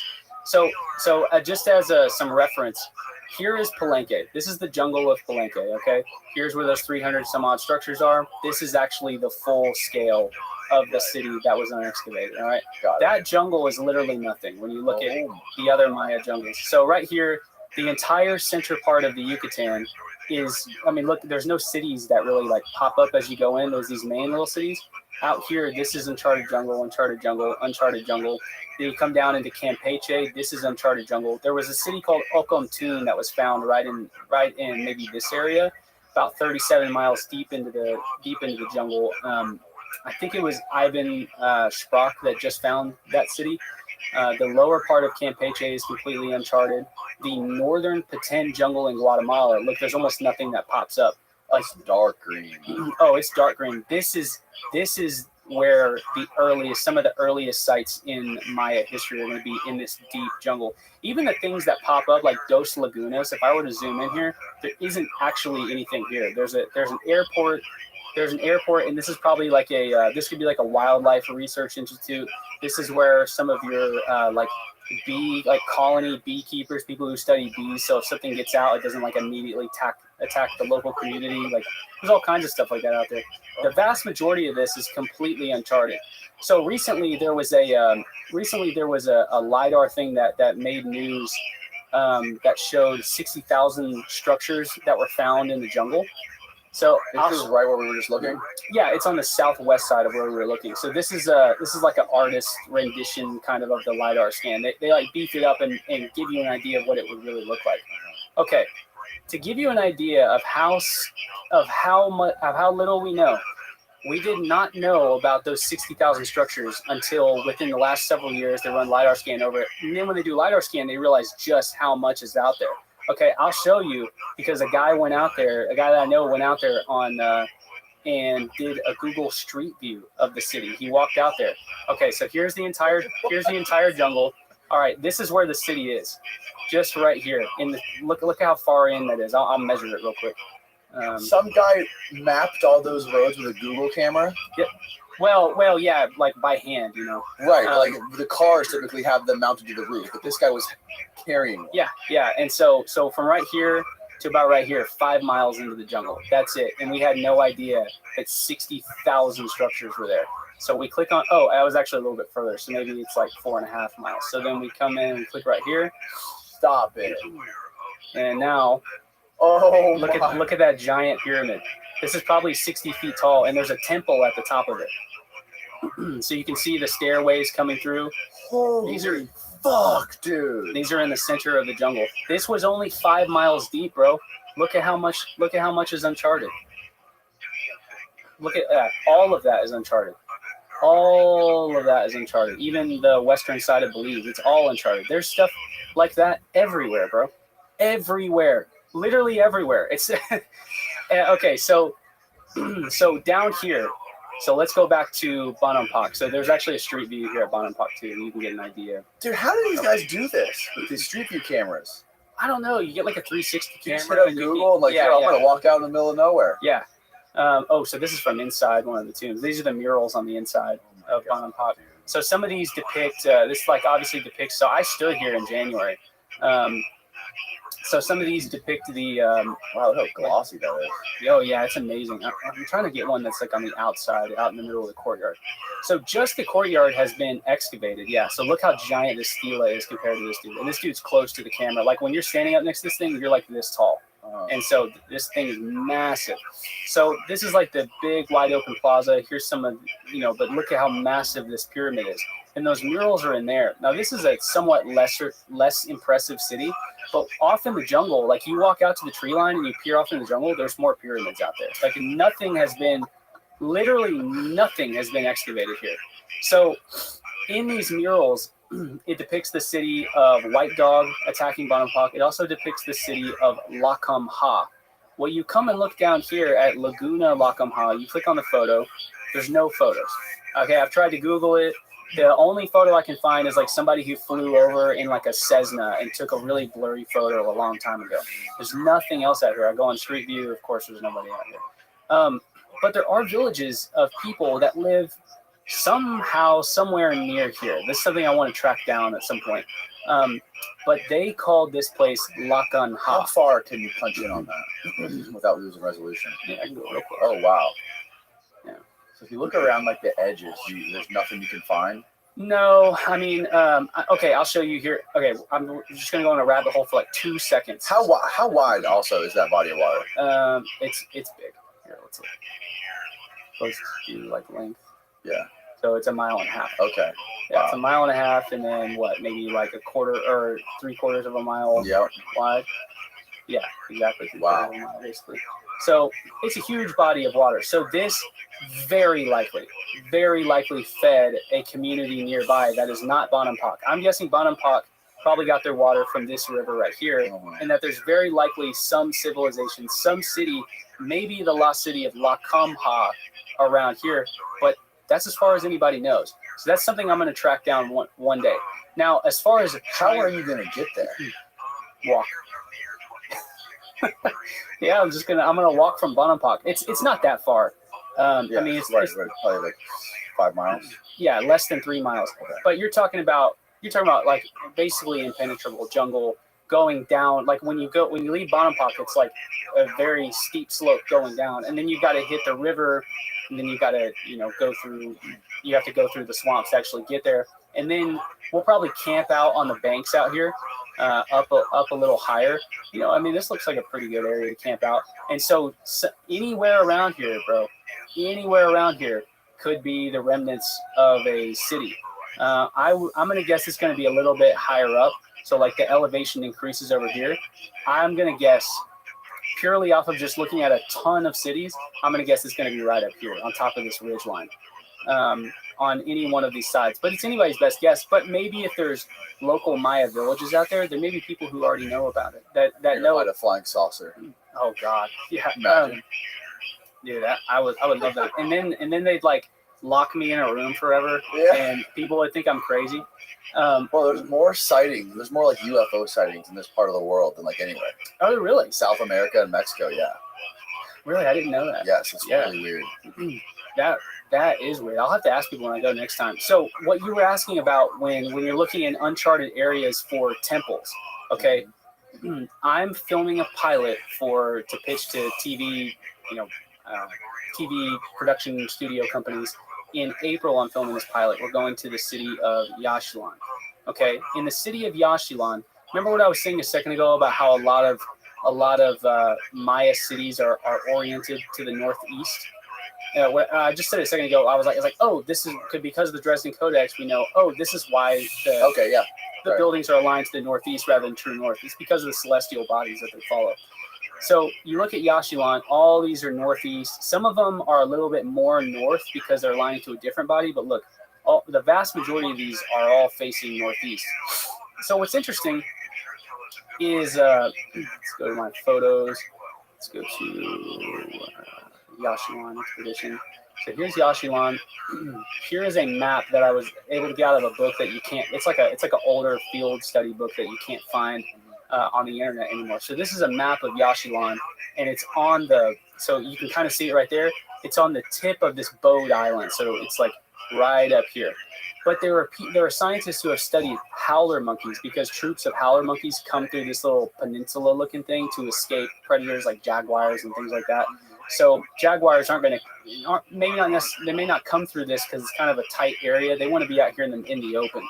And they sort of like bottleneck this little piece of land and surrounded it with a river for people that aren't watching. Oh yeah, sorry, yeah. So it's basically like an island that's connected to the mainland by one sliver of land, and so it's unlikely that jaguars are going to come through here. I don't know that jaguar sightings have been seen through here. And there were wildlife biologists that were studying howler monkeys because when you're at Yaxchilan, I mean, you're hearing like the, and I mean, dude, I was thinking like the first people tens of thousands of years ago who came through this area, when they hear a howler monkey, if you ever hear it in person, if you come down to Central America with me, you'll hear one howler monkey in person who's this tall. It sounds like an animal that is the size of a tree making that noise. That's how loud it is. I mean, it sounds like a monster. Yeah, it sounds like an otherworldly monster. It's amazing. And when they all do it together, it's insanely loud. No video could possibly give you an idea of how loud it is. Yeah. So there are these wildlife biologists going through the jungle here studying these howler monkeys, and they're like, dude, there's pyramids out there. There's temples out there. They're all over the place. They're everywhere. We're walking over small little residential buildings. There's giant pyramids out there. There's temples that are out there. Nobody's ever been out there to look at it because like nobody's sane enough to do it for free other than me. So here's a map of it. Now, there's in this entire, so I read the whole book, and it's basically like a study of the city itself. There's one page, so this is a photo that I took. That's like what the city looks like when it's covered up. So this little building is a building where there was oh my gosh. So the very first suspension bridge in the entire world was built at this city. They built a suspension bridge like think of like the Golden Gate Bridge, the Brooklyn Bridge. It's a suspension bridge that covers that crosses the Usamasenta River.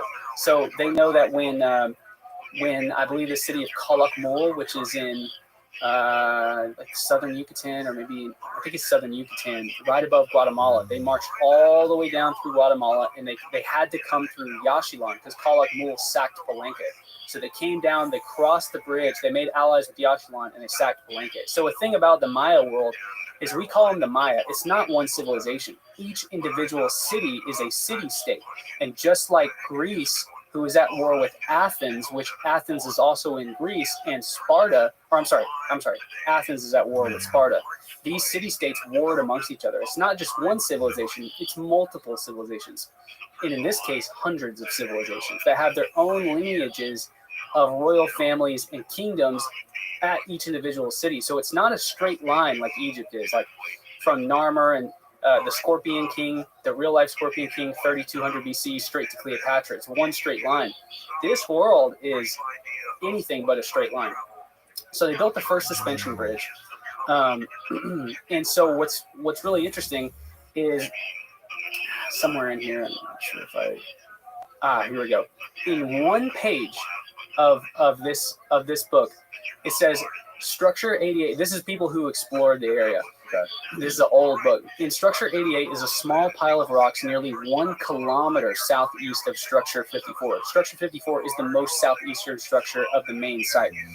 Bowles noted that the masonry terracing continued past Structure 53, but neither he nor Satterthwaite continued along the trail to investigate the structure. This is a lintel that was found. So this is like a lintels.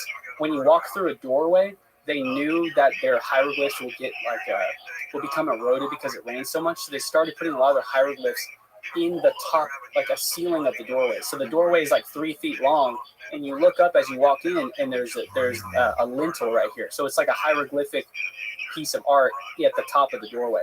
So they found this in the middle of the jungle. Then this is just like a artist's impression of it, but that lintel is still in that structure, and nobody's seen it in. I guess it was moved. Okay, never mind. I'm thinking of a different one, but so the lintel was moved.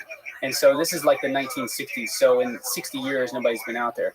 So it has no dates or glyphs. It probably dates to the reign of Makina Skuld III or later.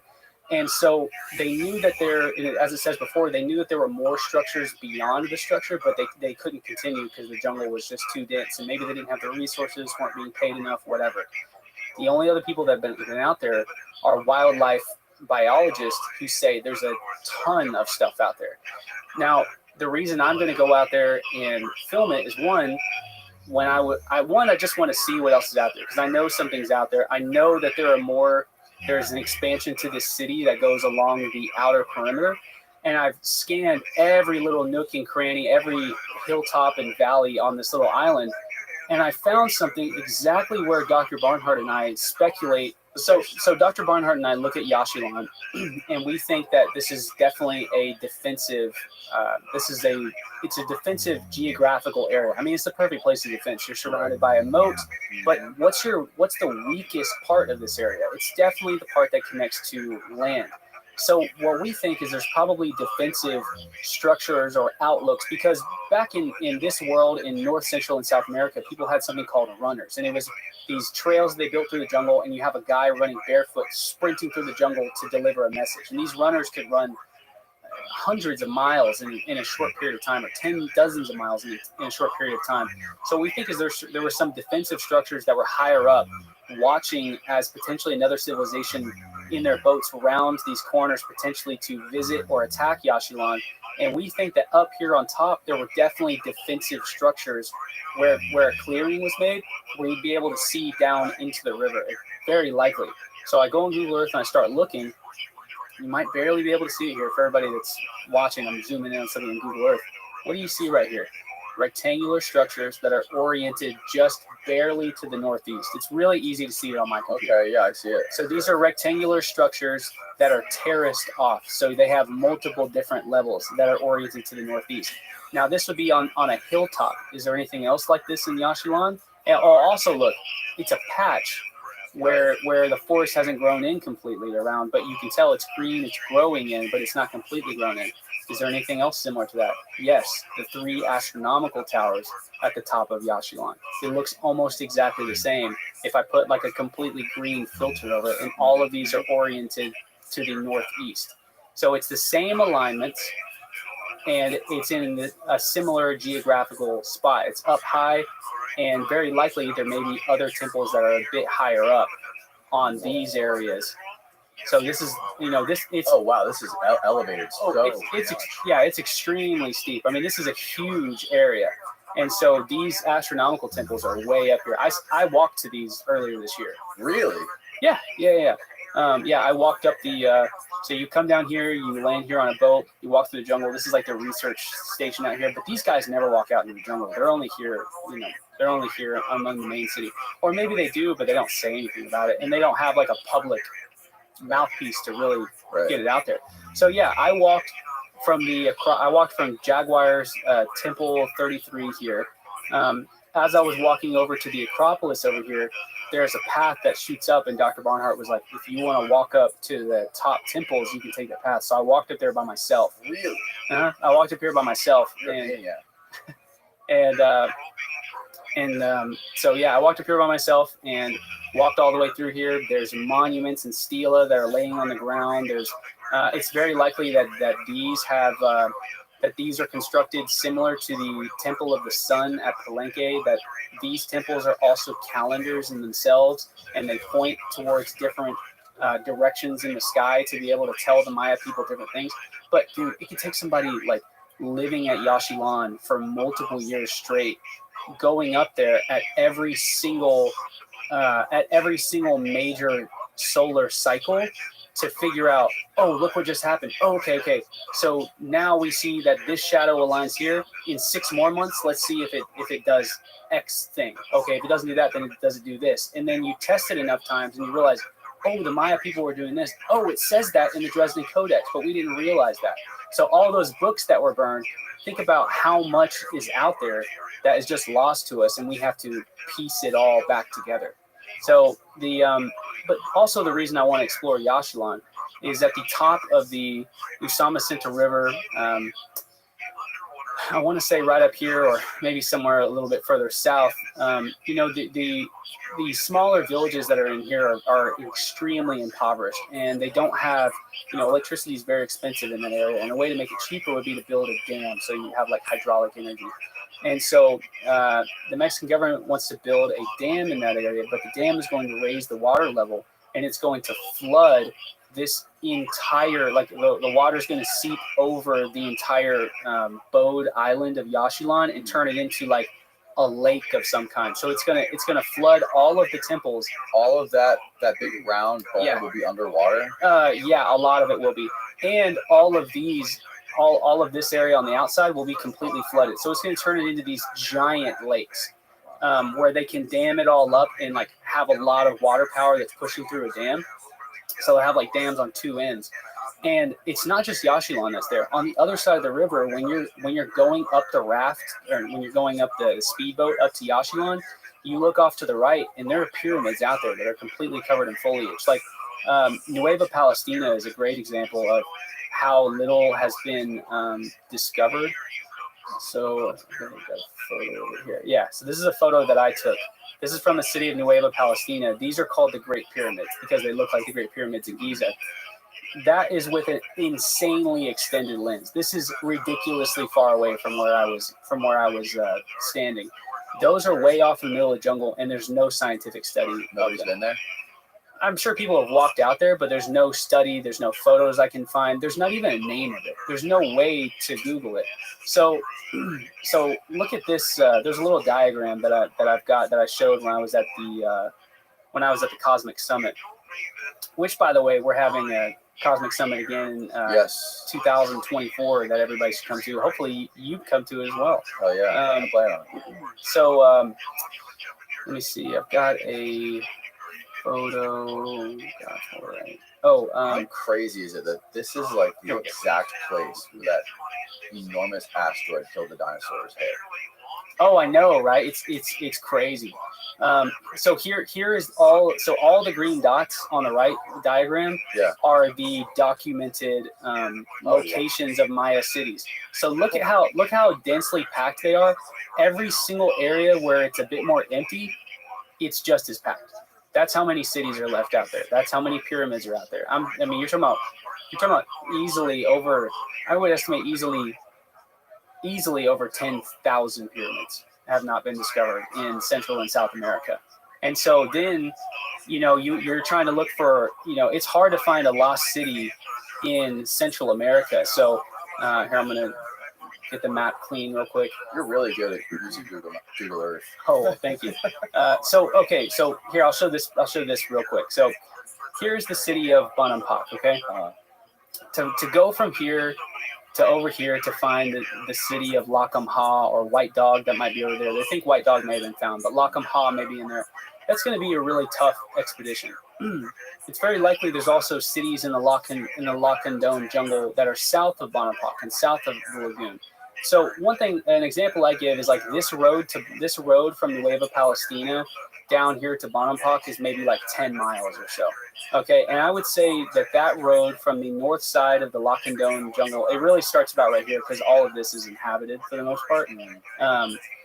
So this road that goes down through into Bonampak, I would say is metaphorical for how much we know about the Maya world. The rest of the Lacandone jungle is how much we don't know. And all of that is completely uncharted land, completely uncharted jungle.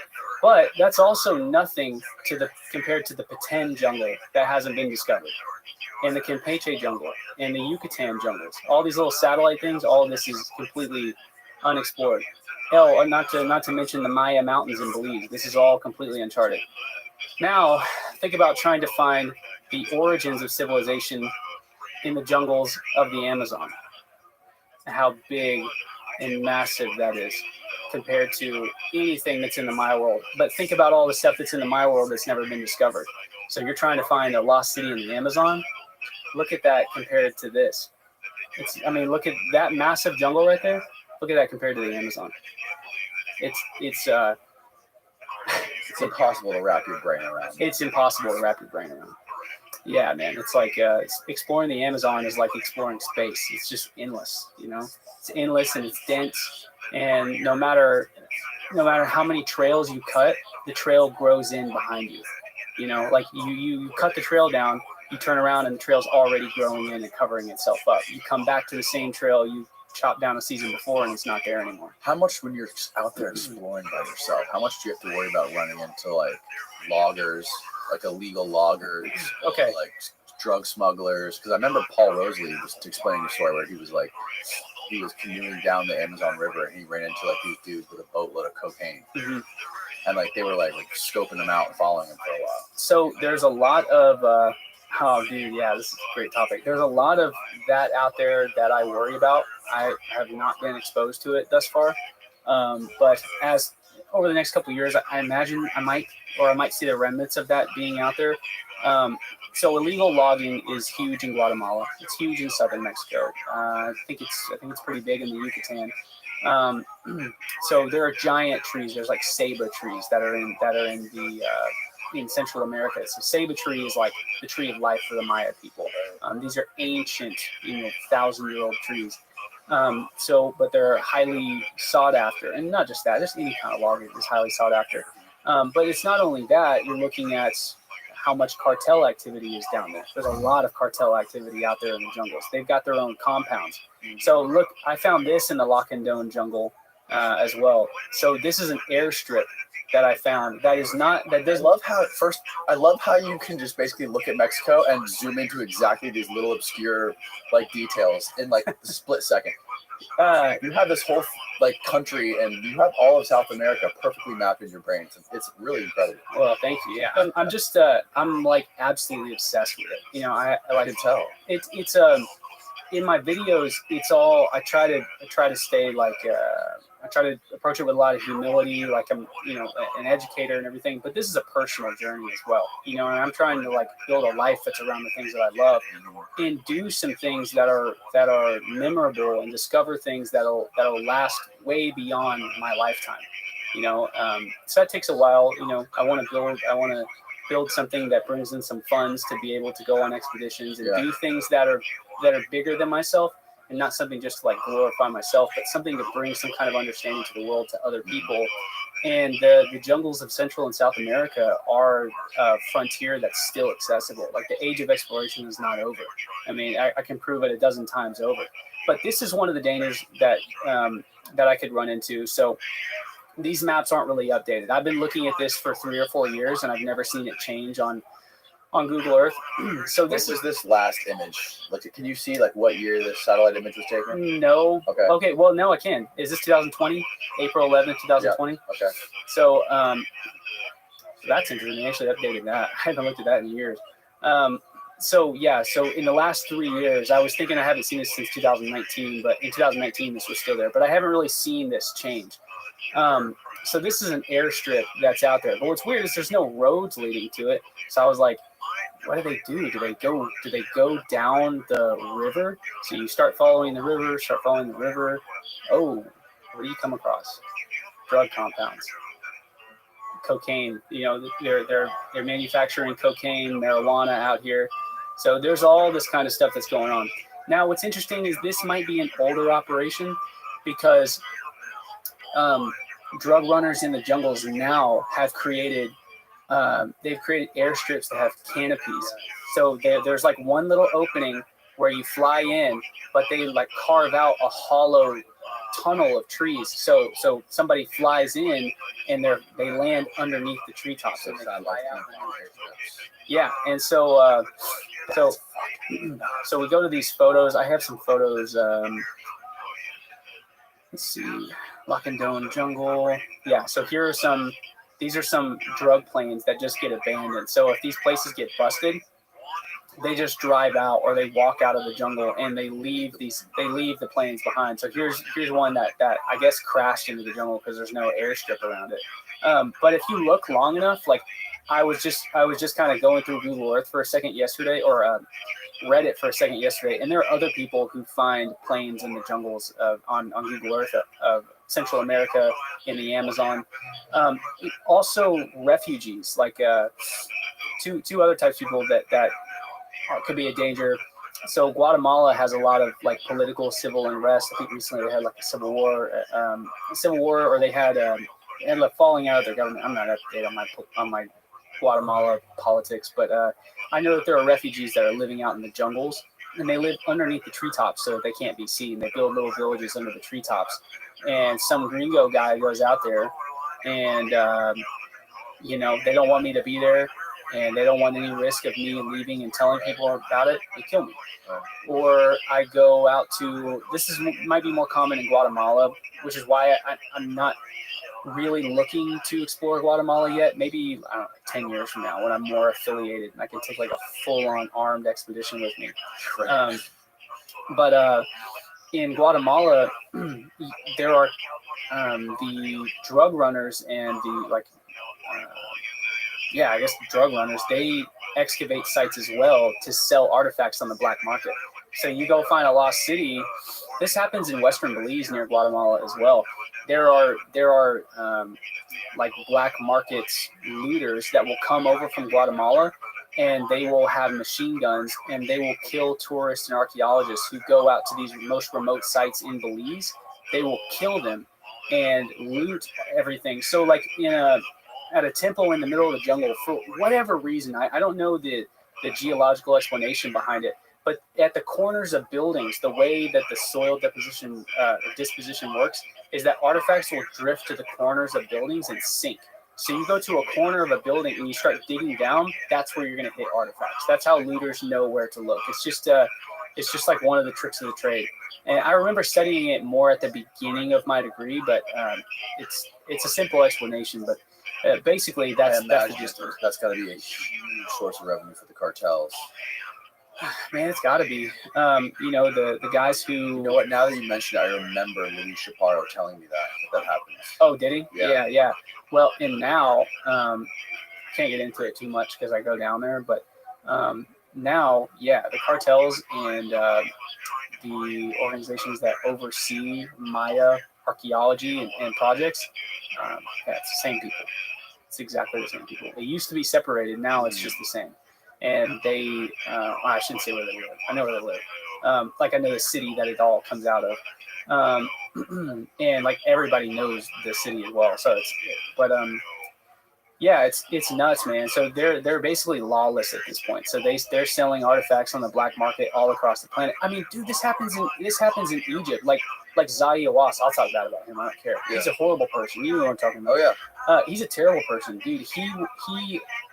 It's extremely speculated that he would oversee archaeological projects, and he would have his own guys that would do it, that are all bought out, and he would take the finest relics and artifacts that would come out of these digs and sell them on the black market.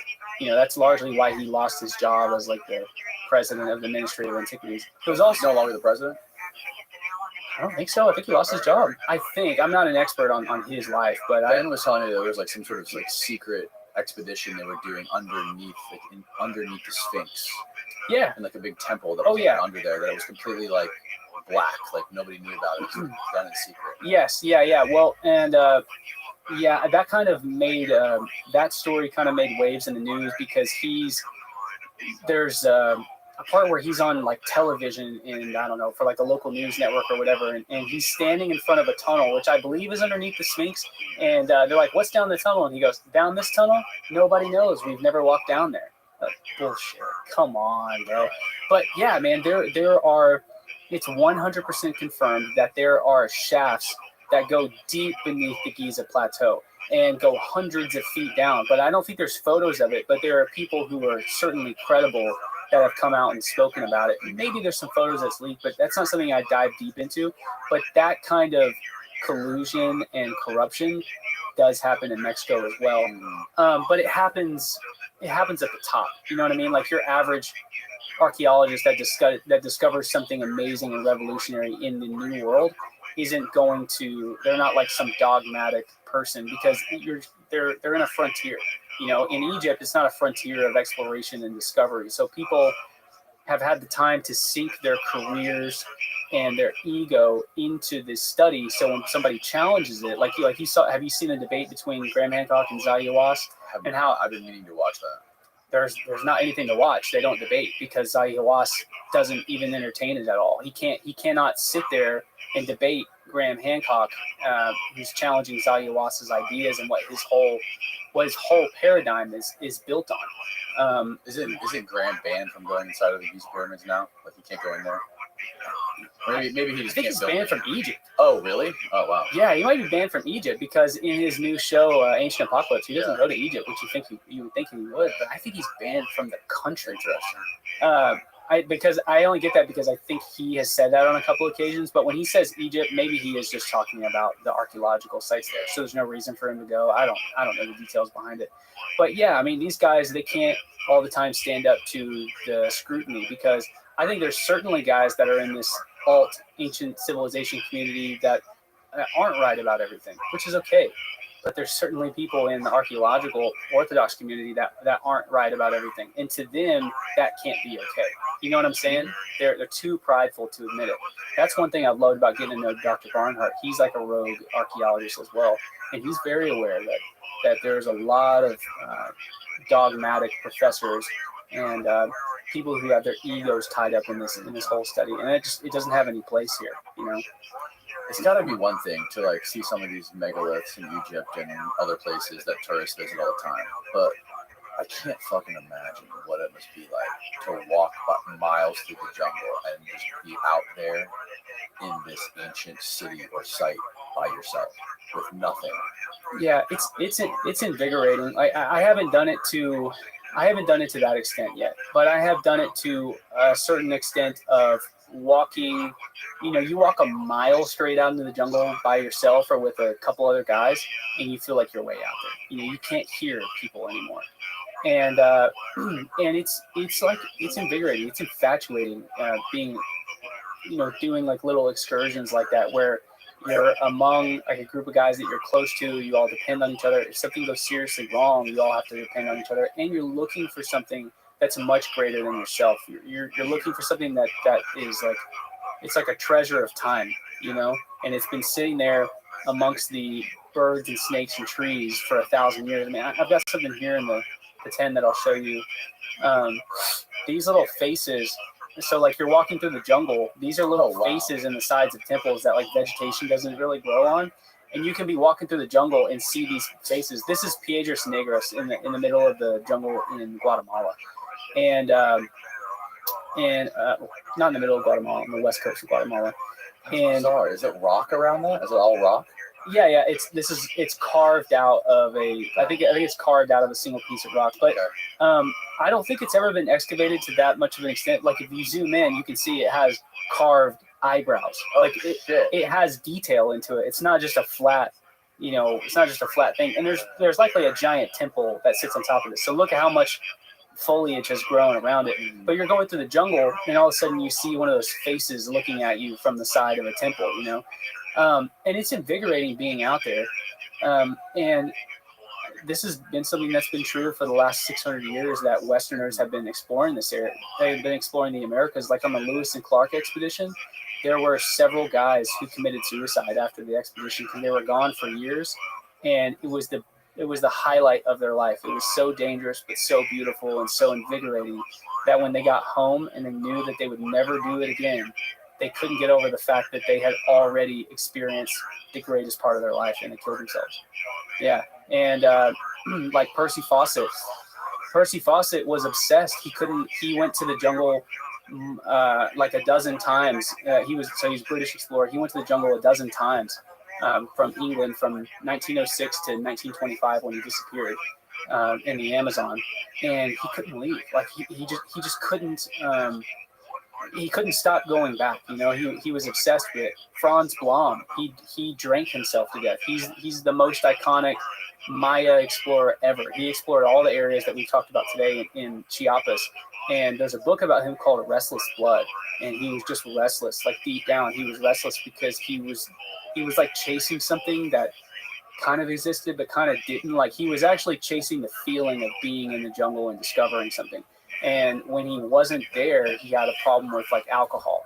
And there were things that would happen. That would prevent him from going back out in the field. So he started drinking, and he gave himself like liver cancer or something like that, and died from that.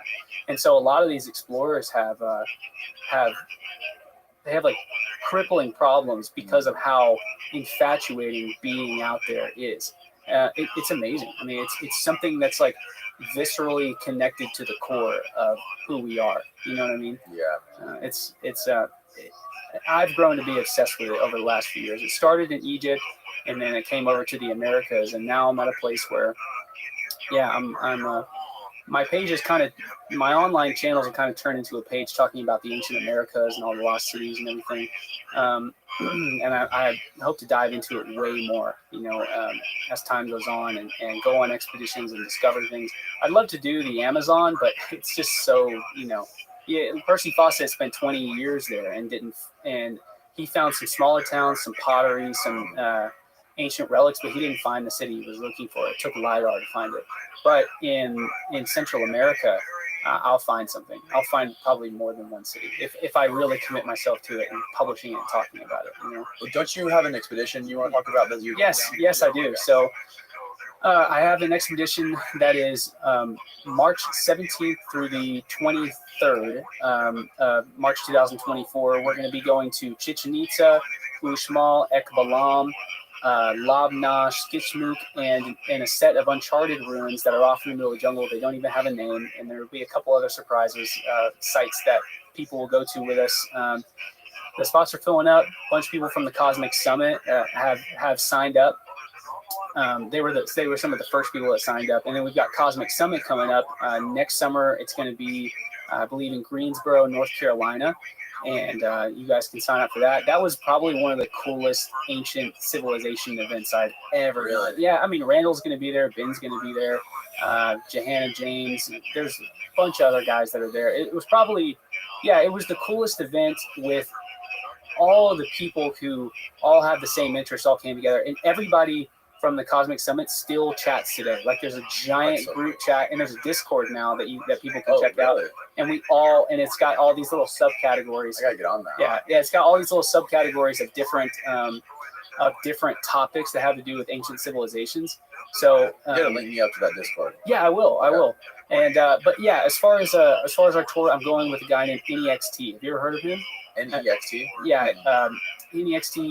He's an American, but he lives in Cairo, Egypt. So he's like an Egyptologist, like expert Egyptologist. And the dude knows everything.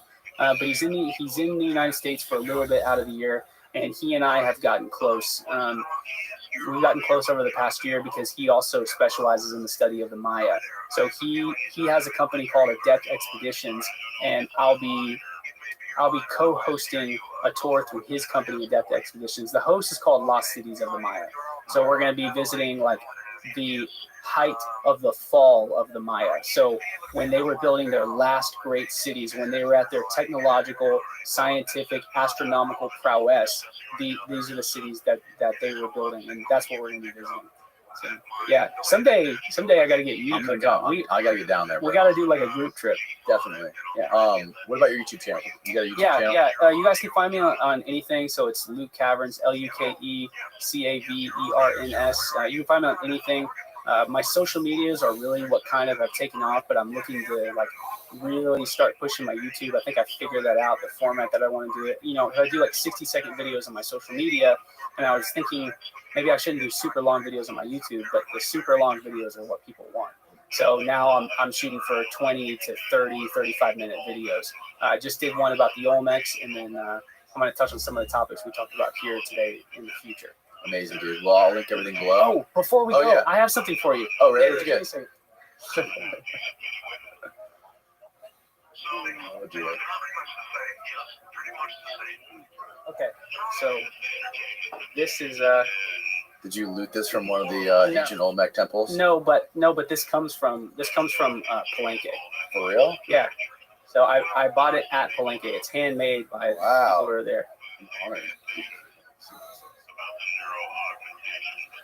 Whoa, dude. Yeah, so that's the Temple of Inscriptions, and then that's the A man's reach should exceed his grasp. that's the final thing that Percy Fawcett's wife said to him before he went missing. So that's the Temple of Inscriptions at Palenque. It's very similar to the Temple of the Sun that acts as like a astronomical calendar for the Maya people.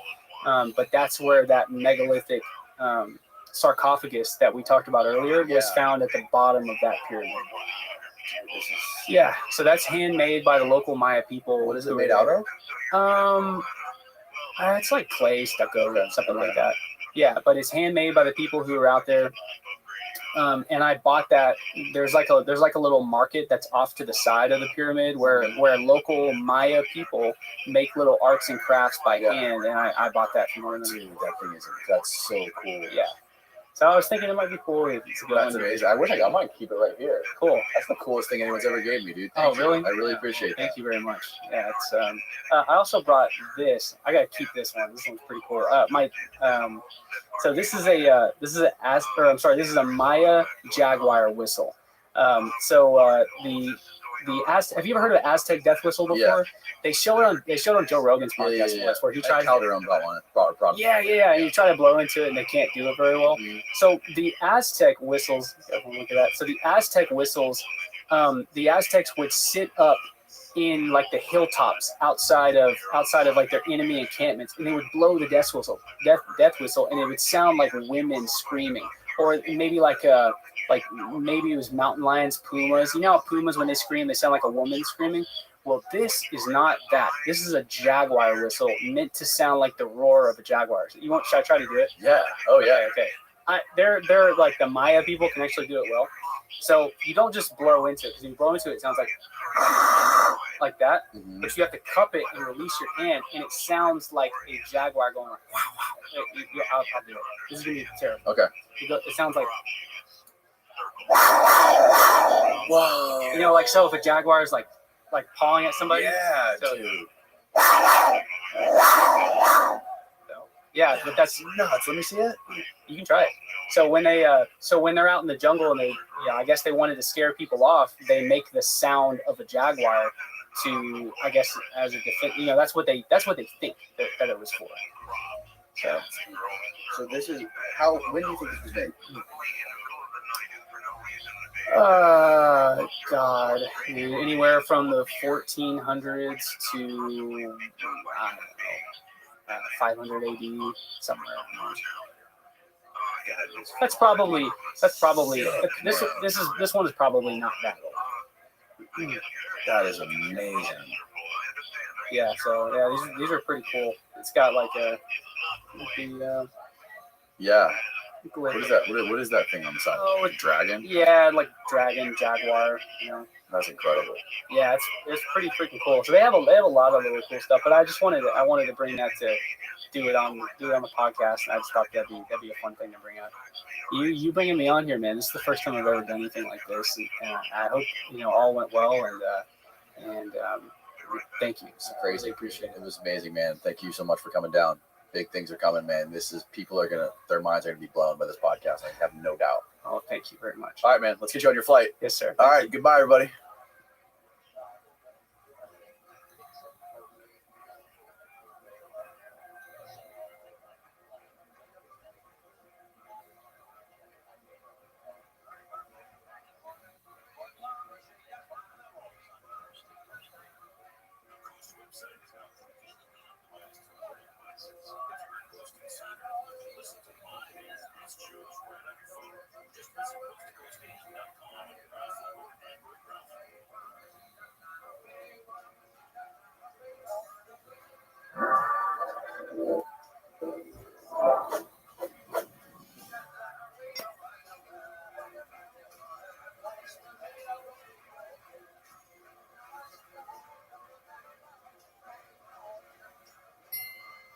Where did this word spook originate when referring to a CIA agent or an FBI agent? How are they called? Why are they called spooks?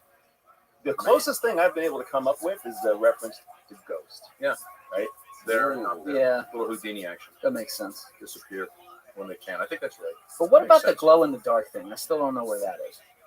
That one, Why did they that's call what it I've never glow in heard the of. dark? that one is lost on me. Yeah. Yeah. I every time I see those comments saying that we glow, I kind of want to get pissed, but then I don't know what I'm pissed at. So then I'm like, yeah, I don't really know what this means. Steve, you want to Yeah. cut the lights and see if he glows? You might too, Jim. I don't know. Must be good. Jury's out on you. Ooh. Oh, we are. There's a little light sneaking in from the light. Yeah, we got the backlay, so He's good. Yeah, no, they're good. no Check glow. us out. They don't Yeah, glow. good. Conspiracy denied. Ex spooks. That should speak to longevity. It's a good thing for life. We're Good back. for No, Well, thank you guys for coming back for round 2. Oh, hell yeah. Spookfest 2023. This is Happy like to be Christmas morning. CIA versus the FBI. We've been waiting for a long time to do this. We had a great weekend, and we're here. this has been a killer weekend, man. Coming down here and getting prepped for the podcast. Are we allowed to talk about all of it? Or Yeah, I think I think it's all. Yeah. I'm allowed to talk about it. I don't know about you. I can't speak for good. you guys. fucking Danny Jones watching the sun come up with strippers? Savage. We wake up. I love that I get a text from your wife like, "Law, Danny was out till 6:30. Once you guys get back," and I'm like, 3:30. "I need this, wife. At 3:30. I need Lexi. This is great." She's my secret weapon. Yes. I dropped you guys off at like 3:30 at your house, and then my buddy Shane came back and was like, "Bro, the clubs don't close till 6:30. One more lap dance for the boys." I just wish I could So, get a yeah. video of Jimmy D getting strippers just right up in there. It was great. Yeah. It's a sight to behold. Definitely got a sore neck. Yeah. Who was your favorite girl? Down. I think Andy and I were pretty much falling in love consistently with each girl that walked out. But I Yeah. did like the Jules. Oh, yeah. Jules. She called herself Bubbles. Yeah, Bubbles. But we she called her had- Jules. Yeah, we liked it because it was Jules. The line. Is that Karma with a C? That might be. That was the Karma's line of the sake. weekend. It's definitely the line of the weekend. Andy's sitting there and he pulls the stripper close. He's like, "I'm sorry, I just got to ask, what's up with the AK and the Karma tattoo?" She has these 2 tattoos on her belly. Like, that's a brave girl in general. What'd she say? Definitely. She was like, "Well, I like AKs and I believe in karma." And he goes, "Fair enough." And then she walks away and he goes, "And that's why she's a stripper." A classic line, one that will go down in history. The thing that was the most disappointing to me, though, was that we're in a strip club. It's great strip clubs. We picked great places for us. But the people that came up to us the most, I'm pretty sure were men. Because they recognized us Oh yeah. Yeah. from TV and from podcasts. So here we are in a strip club surrounded by women who get paid to show you attention. And the place where we get the most attention is from other men in the strip club. Trying to give us things. which we didn't want it from them. So it was perfect. You got hit in the humidor the other day in the cigar shop. That was wild. So Oh, yeah. Julie and I are on our way, pick him up at the airport, Tampa airport. Andy's coming in later. We go to Danny. We're gonna go to Danny's house. We're gonna bring some cigars. And make a little bit of wine and the like. So we stop in here. We're in the humidor, small humidor, and in comes a guy, and he's like, "Wait a minute, I know you from Danny Jones from Concrete." So I'm like, He "Thank said you." that? Yeah, Yeah, he said that. So I'm like, "Thank you so much, sir. Hopefully we can get some tea here in the future." But my fan base is strong, and at that point, I My say, "Hey, listeners don't have I'd like to." No, your listeners do have teeth, but this man recognized me from your podcast. So really, my fans. It's a perfect scenario. Fair enough. Right? So now I say, "Hey, this is Julian Dore." He goes, "Yeah, I know you too," but doesn't say too much until he walks out and he goes, "Yeah, yours is pretty good too." as he staggers out with his marijuana cigar. So it was And Andy's getting recognized by like executive chefs. And Tim's like, we really got to work on our class here. God damn it. everybody's coming out getting Andy free desserts. Andy's trying to introduce like Jim, Julian, and me to everybody. Like, oh yeah, that's cool. Anyways, Andy. Nice to see you too. Thank you, sir.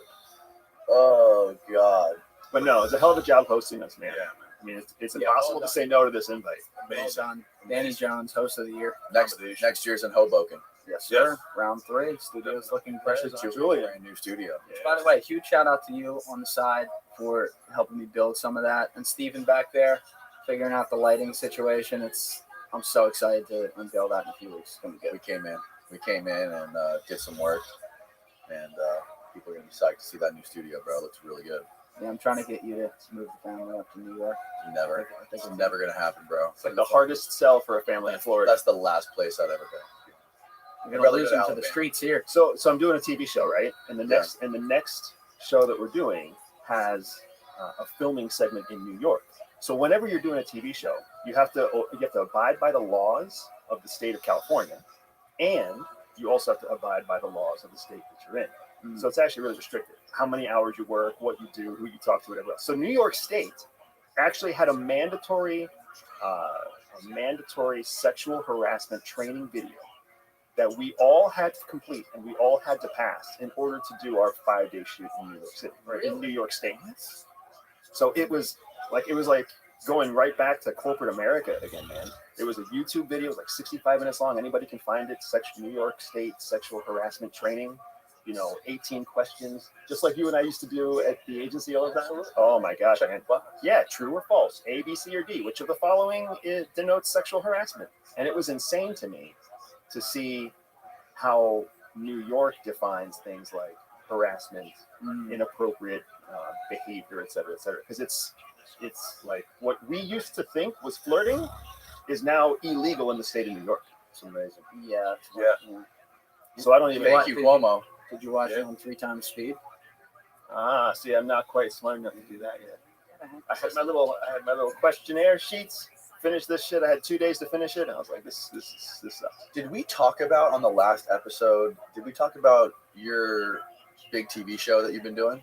No, I don't think we talked about. I don't think it was a big TV show then.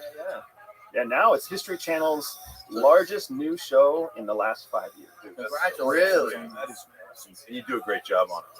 And so, for the people that don't know out there, I know a lot of people are very familiar with Skinwalker Ranch, but you are doing Beyond Skinwalker Ranch. You're about to film season 2, Yep. which is great. But what'd you find? Some weird shit, man. You know what's wild is that it's not the 98% of stuff that you see out there that's weird, but explainable. And that's the thing that people don't understand. All the people out there who naysay UFOs and naysay aliens and all the skeptics out there, they all point to all the stuff that we know. Well, yeah, no shit. We already know it. That's not where the fascination and discovery lies. In knowing what you know, there's nothing interesting there. It's in finding the 2% that you don't know. What is that about? And there were multiple times on that show. I mean, we're tracking data. So we're in a ranch in Colorado, for example. And we're sitting here and it's nighttime. We're seeing lights in the sky. We're seeing strange readings in terms of radiation levels and energy readings. And we're tracking flight trackers. We're tracking satellites in the sky. We're tracking as much as we can track and ruling out a lot of what we see, but only a lot of what we see, not all of what we see. So what is the remaining 2 to 5% of strange stuff in the sky? Now, I'm not saying it's all aliens, but what I am saying is it's something we don't know. Does that mean it's a foreign adversary? Is that the light reflecting off of the sun past the horizon, reflecting off the underbelly of a spy satellite? That's not something we're going to have in our satellite tracking software. Yeah. Is it a special project? Can you see my shirt? Great shirt. How's the camera looking on my shirt? Damn it. Read it off. You gotta fix it. That's who's responsible for Skinwalker Ranch. Yes.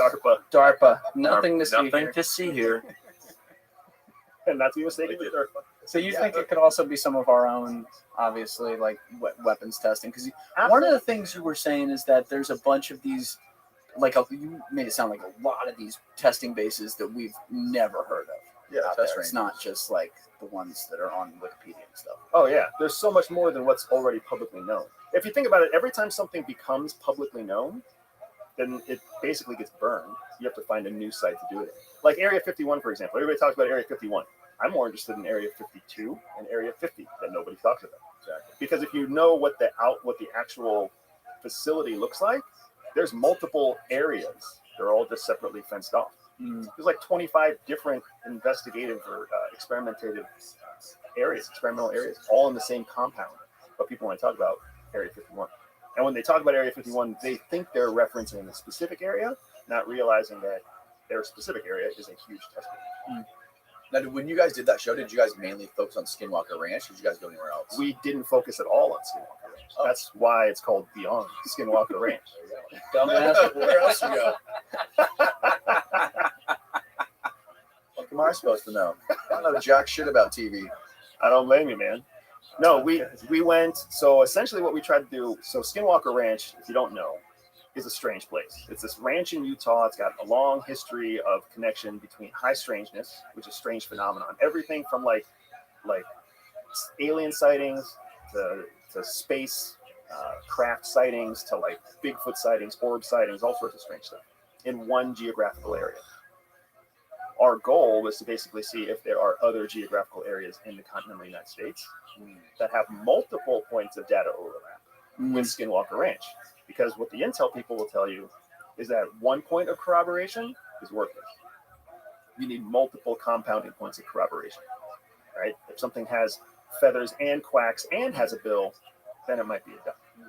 If it just quacks, it could be anything. Yeah. Jim, did you guys? I've never really asked this because everyone always just thinks about like some of the agencies when we talk about. Yes, I did have Eric at some point. Oh, you did? Sorry, You I did. Yeah, I was jumping. It was a long time ago. Yeah. It's all good. But at the FBI, like we hear some of the stories about how they had every iteration of like Hitler, for example, around the office and what he could look like, because Hoover and others there didn't think he lived. So you look at some of these like Bigfoot type ideas that you guys are at least paying attention to. Did you guys have any type of division or focus on potential crafts that are not of this earth? Well, listen, I don't have any independent knowledge of that. However, it'd be hard to believe that it doesn't exist, that it does not exist. I think the closest that we came to it, at least understanding as students at Quantico, was this behavioral science unit that was extremely unique, really had a specific mission. It didn't really look anything like they make it out to look on TV, with Criminal Minds, and that they're totally involved in every investigation that comes down the pipe from law enforcement across the country, across the world. But I always had the sense that it had to exist. And there were individuals that I got to know along the way whose career paths were different than my career. Very different. And most of the time, if we're together and we have an opportunity to work together, we're going to talk about things. We're going to actually reveal specific items of factual nature and talk about it. They can help, right? I want to be able to say, guys, put eyes on this. What do you think? And those guys and girls, none of that didn't happen. Yeah, They take, right? They Even take. sensitive stuff like Yes. that's it's kind of like a professional courtesy when you all have similar classification or similar security clearances. You share because you all have access to need to know information. And guess what? In this case, you need to know the thing I'm talking about to give me some insight. But there are people who just take. There's no, and you get it. So after a while, you start to build your own kind of conclusion.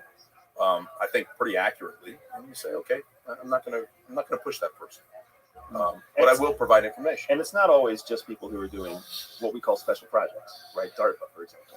You always have to run all of the strange findings you find through an index of special projects. Like, could this be a special project? Could this be like a subdivision of a private military contractor that's running something new on our behalf through a special project, highly classified, highly compartmentalized program?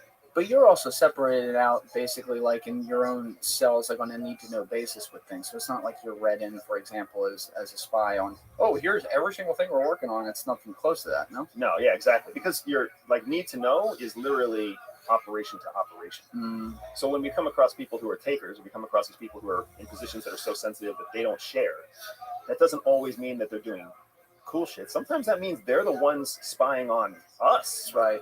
Because all of your internal counterintelligence, like the FBI department in charge of looking for FBI moles, the CIA department in charge of looking for CIA moles, those people they're not going to share, and they're not wearing name tags all the time. Yeah. What always cemented it for me and kind of got me to the point where I started to believe that this unit or whatever it was existed was when we would get actual asks from local, county, state departments about a certain situation. So they would come upon something, a factual piece, and they would send it to me if I was in Newark or I was in New Jersey or wherever we were. And then we would forward it to behavioral science. And it was pretty amazing conclusions that behavioral science would make based on a very simple patrolman, and I'm saying it's simple, but based on a simple set of facts that a patrolman might come across. And next thing you know, you're really down a rabbit hole, but it's a very productive rabbit hole. What comes back is definitely an ask from the Bureau, where you would really expect it to be, hey, here's a conclusion. We looked at that and we got to this point, and here to help you out. More asks will come back. Now you're in the middle of a situation where you're trying to protect that local officer, but at the same time, you need to get the information, right? So that's when I always, hey, what's going on? What's going on that we're getting on this simple little task, we're getting more asks. The thing that's really interesting about it all is that in order for an operation to be stood up, it has to be funded. It's not like the TV shows where, like, Jim takes an interest in something so that he can run, and I take an interest in something and we're like given like a thumbs up to run with it. It doesn't work that way. You have to have funding approved, doesn't matter your level of interest, before you go. So if you're talking about FBI, you're talking about CIA, you're talking about groups that have a vested interest in national security. That is the mission. So when funding is reviewed, the question that the funding source is asking itself is this operation going to contribute positively to national security? Think about how many times funding is denied. I promise you right now, you have no idea how often funding is denied. We know it well because you sit around all day long reading about denied funding operations. So when funding is actually approved, that means that there's such a preponderance of evidence that it's a national security concern that the funding is approved. So when you hear, like, when a patrolman's correspondence, a report of something that he saw in Arkansas, New Mexico, whatever, when that actually makes it to FBI and then money is awarded for FBI to look into it, that's significant, right? That's not just some small thing. Absolutely, man. That's a great point. And you're right, because we actually have to sit in front of boards every quarter, even if we have a funded operation. We have to come back and justify, first off, with results, right? Because everybody has great intentions. You got to have results. Once you get those results and you're moving it forward, you have to prove your case, your need, over and over and over again. And what I would see is a simple observation that there's never a need to continue to provide factual information or results in order to continue that particular plan. Who's doing it? It's not me. I was never involved in doing those things, even though I was at a level where I could have been. There's others that are doing those things. This is what that whole Grush thing is about, right? He was in charge of finding missing money. There was like millions of dollars that were missing, apparently, that went to black programs, right? What did you guys think of that whole thing? Black programs are a real thing. I mean, there's a whole black budget. It's a real thing, and it's an important thing, because if you know what the budget is that's being spent, you can start to ascertain or start to deduce what it might be being spent on. So a black budget's an important thing, even to protect from accountants at CIA understanding what CIA is doing. They don't have a need to know. So why should they know whether we're spending 1 trillion or 12 trillion, whatever it might be. So black budgets are an important thing. When it comes to people who are whistleblowing in general, I find that it basically breaks into two camps. You've got genuine whistleblowers who know something is going on that shouldn't be, and they've tried to go through the proper channels, and the proper channels either haven't worked or they're working too slow, so they come out publicly and blow the whistle. Then you have other people who are just not right, just not mentally right in the head, and they've been in something so long, or they're in something so deep they've lost the larger perspective, they've lost the mission essentially, and then they come out and they whistleblow. From what I've heard, Grush is more of the true type of whistleblower. Saw stuff that, and then had people on the inside that just weren't working fast enough, or he wasn't being taken seriously, so he came out and spoke. But there are plenty of other examples of whistleblowers who do the opposite. Danny, what did Sarfati say about Grush again? What was his take on that? He's a fucking idiot. No, I get a little skeptical, and I think a lot of people out there do, when you see things pile on in almost in unison in a way from so many governments. I mean, we just saw like that video in Mexico. I don't know if we can put that in the corner of the screen, Steven, or if that's copyrighted. The aliens they just found in Mexico. No, that, like I said, that shit's been on the internet for a long time. Right. But now they're like putting this whole dog and pony show on to make sure fucking everybody sees it. You know, and I'll say, like, when you listen to Grush talk at Congress, like, not that this really counts for anything, but he comes across as pretty credible. But there's also so many arguments about what these things are. Are they crafts from another planet? Right. Are they future humans? You get the religious sect that wonders if they're like demons. So they're, you know, some of it sounds crazy, but if we don't know what it is, we don't know what it is. And when you hear him going through it, them in the boxes. You know, when he says stuff about I may get this wording a little wrong, but he's like, we have possession of biological entities. Biologicals Very not of this planet or something like that. Is it this? Is that what he's referring to? Is it the little green man that James Fox is talking about in so many of his sightings? Or, you know, is it something else? I don't know. Yeah, and it's important because biologics, what else is biological? Plants, right? Soil samples. There's all sorts of things. Germs, viruses. What is it? And taking things out of context, especially when it comes to the way government people speak versus the way that the lay civilian speaks, we speak in completely different terms. Government people work really hard to use terminology that they can't be like held accountable to in the future. Right. So it's overgeneralized and undercommitted. Yeah. Meanwhile, civilians are coming out and they want to be like hyper specific about everything. So that's why you hear terms like, we have biological proof or evidence that is not of this planet or not of this known planet. Stephen, can you pull up the photo of David Grush during his testimony in front of Congress? But if you were to play hypothetical roulette and say, are these things really aliens or is it DARPA? What would your bet be? DARPA. Wild guess. Oh, wow, that was fast. Yeah, I don't think there's any doubt in my mind either. It's not a wild guess. I mean, I've actually spent over a year now traveling and researching this stuff. It was a guess a year ago. Now I've actually seen data, and I'm like, the 2% that I can't explain, it still fits terrestrial models. And you've also been public now, at least like on podcasts and stuff, talking with Danny a couple of years back, 2 or 3 years back, that like you do think we are not alone in the universe, Absolutely. Right? So it's not like you're just like, oh, fuck all this stuff, we're the only things here. You just don't think the evidence we're seeing for maybe some of the specific stuff they're dropping is compelling enough. And the things that you've seen up close, it seems to be, I mean, you and I were talking off air, but it seems like you're thinking Chinese spy balloons and DARPA. Yeah, I mean, it's, and this is just, I would love to hear Jim's take on this, but the way I see it is you have to start by ruling out what's known. If you can't rule out what's known, you can't leap that the solution is the unknown. It's not a judicious way of analyzing a problem. Yeah, slippery slope right there. I mean, I think that makes a ton of sense. And what I like about this guy, this is a true American patriot whistleblower, right? So he is coming out to make some statements that definitely are he's got some clear danger that he takes on, some clear risk doing this, right? So my thought on it is, and I think we talked about this on the last pod, it's the whole conspiracy theory generation. What's not known, the gap needs to be filled. Yes. Right? So, but this guy knows. He's been there. He's been in the middle of it, right? He's not your traditional whistleblower. I mean, the Bureau has had issues across the board, and we've seen it every day with whistleblowers and what's going on. Sexual harassment in the Bureau, never been addressed. And it never will be addressed. Look at the rows. You know, Look at the rows behind him. Is that James Clapper? Look at Sean Ryan Yeah. there. So you got Sean Ryan there. Mel Gibson on the right. I think Why that's is Clapper. James Clapper right behind him? And then George Knapp, right? Mhm. And then this is Jeremy Corbell.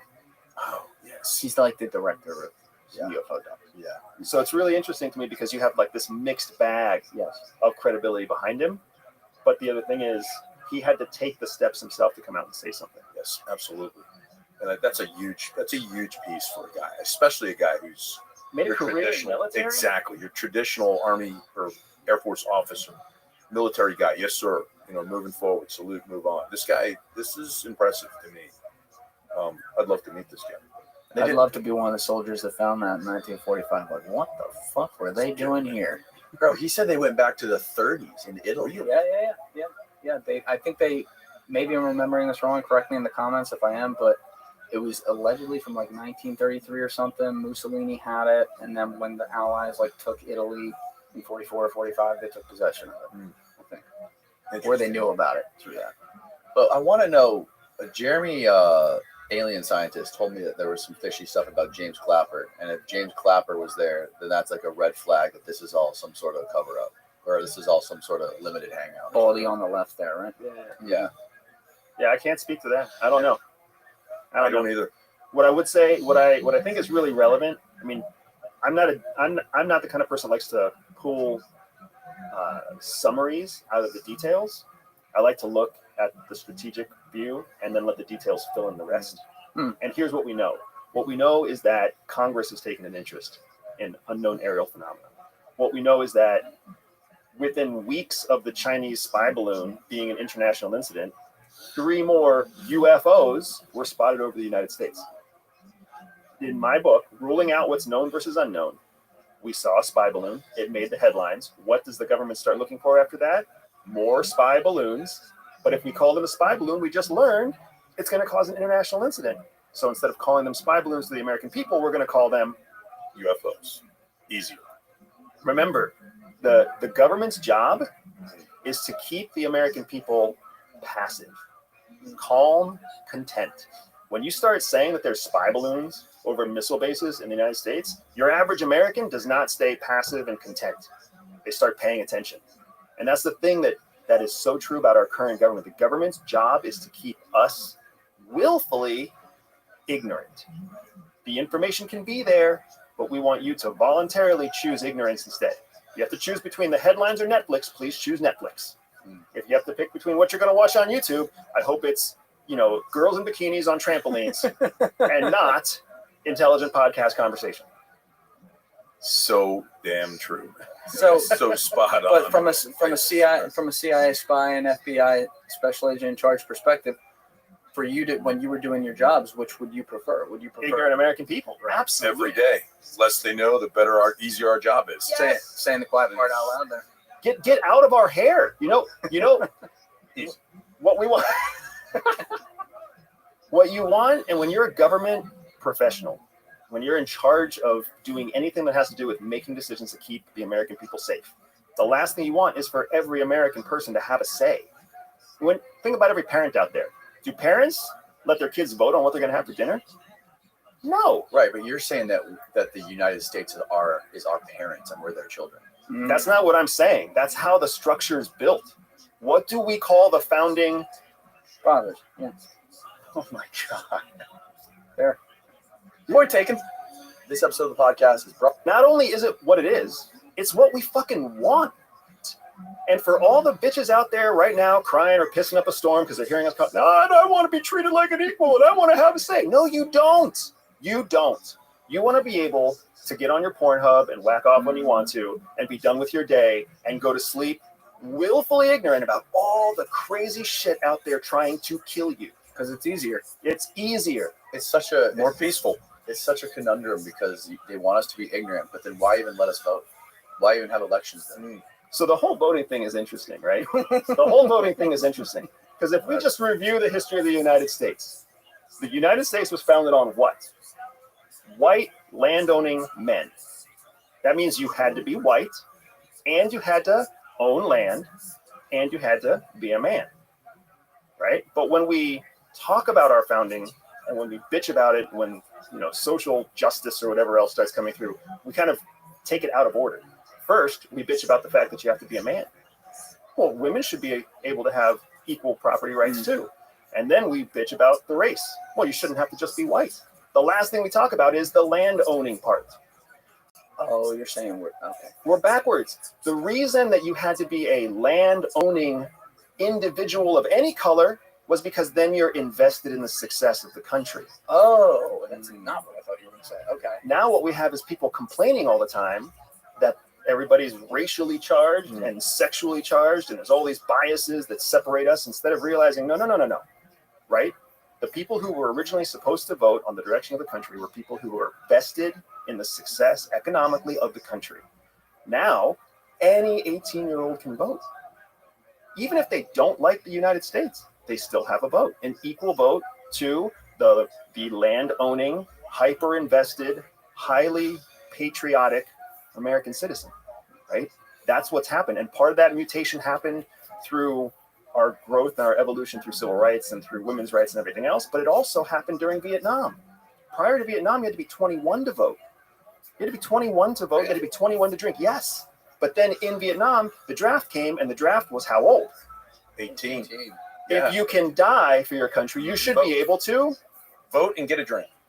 So they changed the laws in multiple states so that people could vote younger and drink younger during the period of the draft. And then when the draft ended, some states went back and some laws did not. And that's how we made it so that 18-year-olds now, who are cognitively, biologically not of sound mind, right? Your cognitive brain has not matured by the time you're 18, but you have a vote in what the direction of the country is. Yeah, and you are conditioned for whoever people are listening to that. In your family, algorithm. And what's in your algorithm. Yeah. It's interesting. It's still on military posts, and I'm probably going to get a letter from the superintendent at West Point. But if you are on a military post and you're 18, guess what? You can have a drink there. Now, they don't encourage it, but okay, all you cadets up there that are 21 and under, you're welcome. And you owe me one. But yeah, that's still the way. It's still the way. So, my point is just what Andy said. You're conditioned as an 18-year-old. First off, you have the right and are encouraged to vote. Secondly, you really don't have any clue as to why you're voting. Yep, no context. So if they're going so out of their way, and I'm not just speaking about the U.S. here, I'm speaking about other governments as well. If they're going so far out of their way to, I don't know, what would you call it, push the UFO agenda or whatever? Is that a part of the whole, keep everyone fat, dumb, and happy? Is that a piece of it? Where they, is that a distraction? It's a nice distraction. Right? Just follow the correlation between liberal politics and the UFO narrative. They go very close to each other, right? The Latin American countries that are the most vested in the UFO problem are also the most leftist countries. What about in this country, though? How so? I wouldn't have thought that. I feel right now we have a very liberal government, and that's become a very hot button topic. And for many, many years, UFOs wasn't a topic at all. Yep. And then we started having more and more divide, more and more left and right extremist points of view in our politics. And now at our most divisive point, we have UFO becomes a mainstream topic.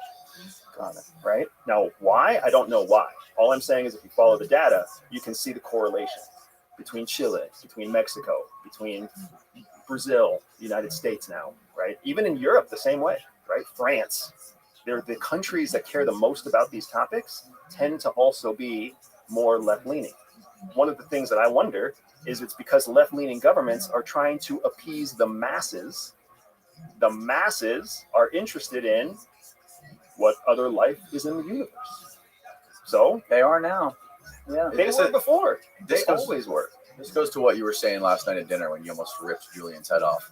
That was hilarious. That was awesome. What Wish I had what that was on the point video. you were making? You were talking about the difference between Trump and Obama and how they communicate to the masses. Yeah, so and this is just I'm glad that your head You is weren't still ripping my. intact. I was loving it. It's fucking great. It's incredible. It's like, where are the cameras and the mics? I know. So it goes back to our conversation. It goes back to the topic about government is supposed to be a parent, right? If all government, all democracies, authoritative governments, dictatorships, they're all the parent-child relationship. It's just a different kind of parent. Like your dictator is your abusive parent, right? Your toxically masculine parent. And then you got some like liberal democracies that are like the touchy-feely hippie mom, but it's still parent-child. Let me cultivate you. Let me raise you. Let me tell you what's right. Let me tell you what's wrong. Let me punish you if you step out of bounds. It's all for your best interest. It hurts me more than it hurts you. That's the fucking relationship, man. Now, during the Obama years, Obama successfully passed this narrative to the American people that the government was trying to do the right thing.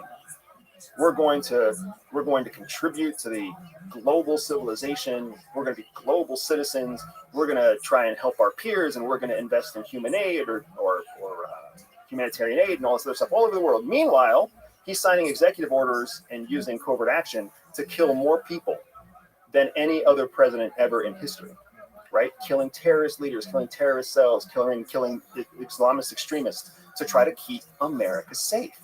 Because even in Obama's eyes, priority number one was not global civilization. It was the United States. But he kept a barrier between the two. That's like when mom and dad shut the door to have an argument in the bedroom while you guys are watching Netflix. That was the Obama administration. That was largely like the predominant political view of how career politicians manage the White House. And then you were saying Trump came in, pull the curtain back. Correct. It's the Wizard of Oz moment, right? Yeah, man. He's like, let's open the curtain and look at the fucking wizard. It's a short, angry guy that has like dials and whatever else, right? And Trump did it because Trump's a businessman, and he understands that the more people see what you do, the more they're divided.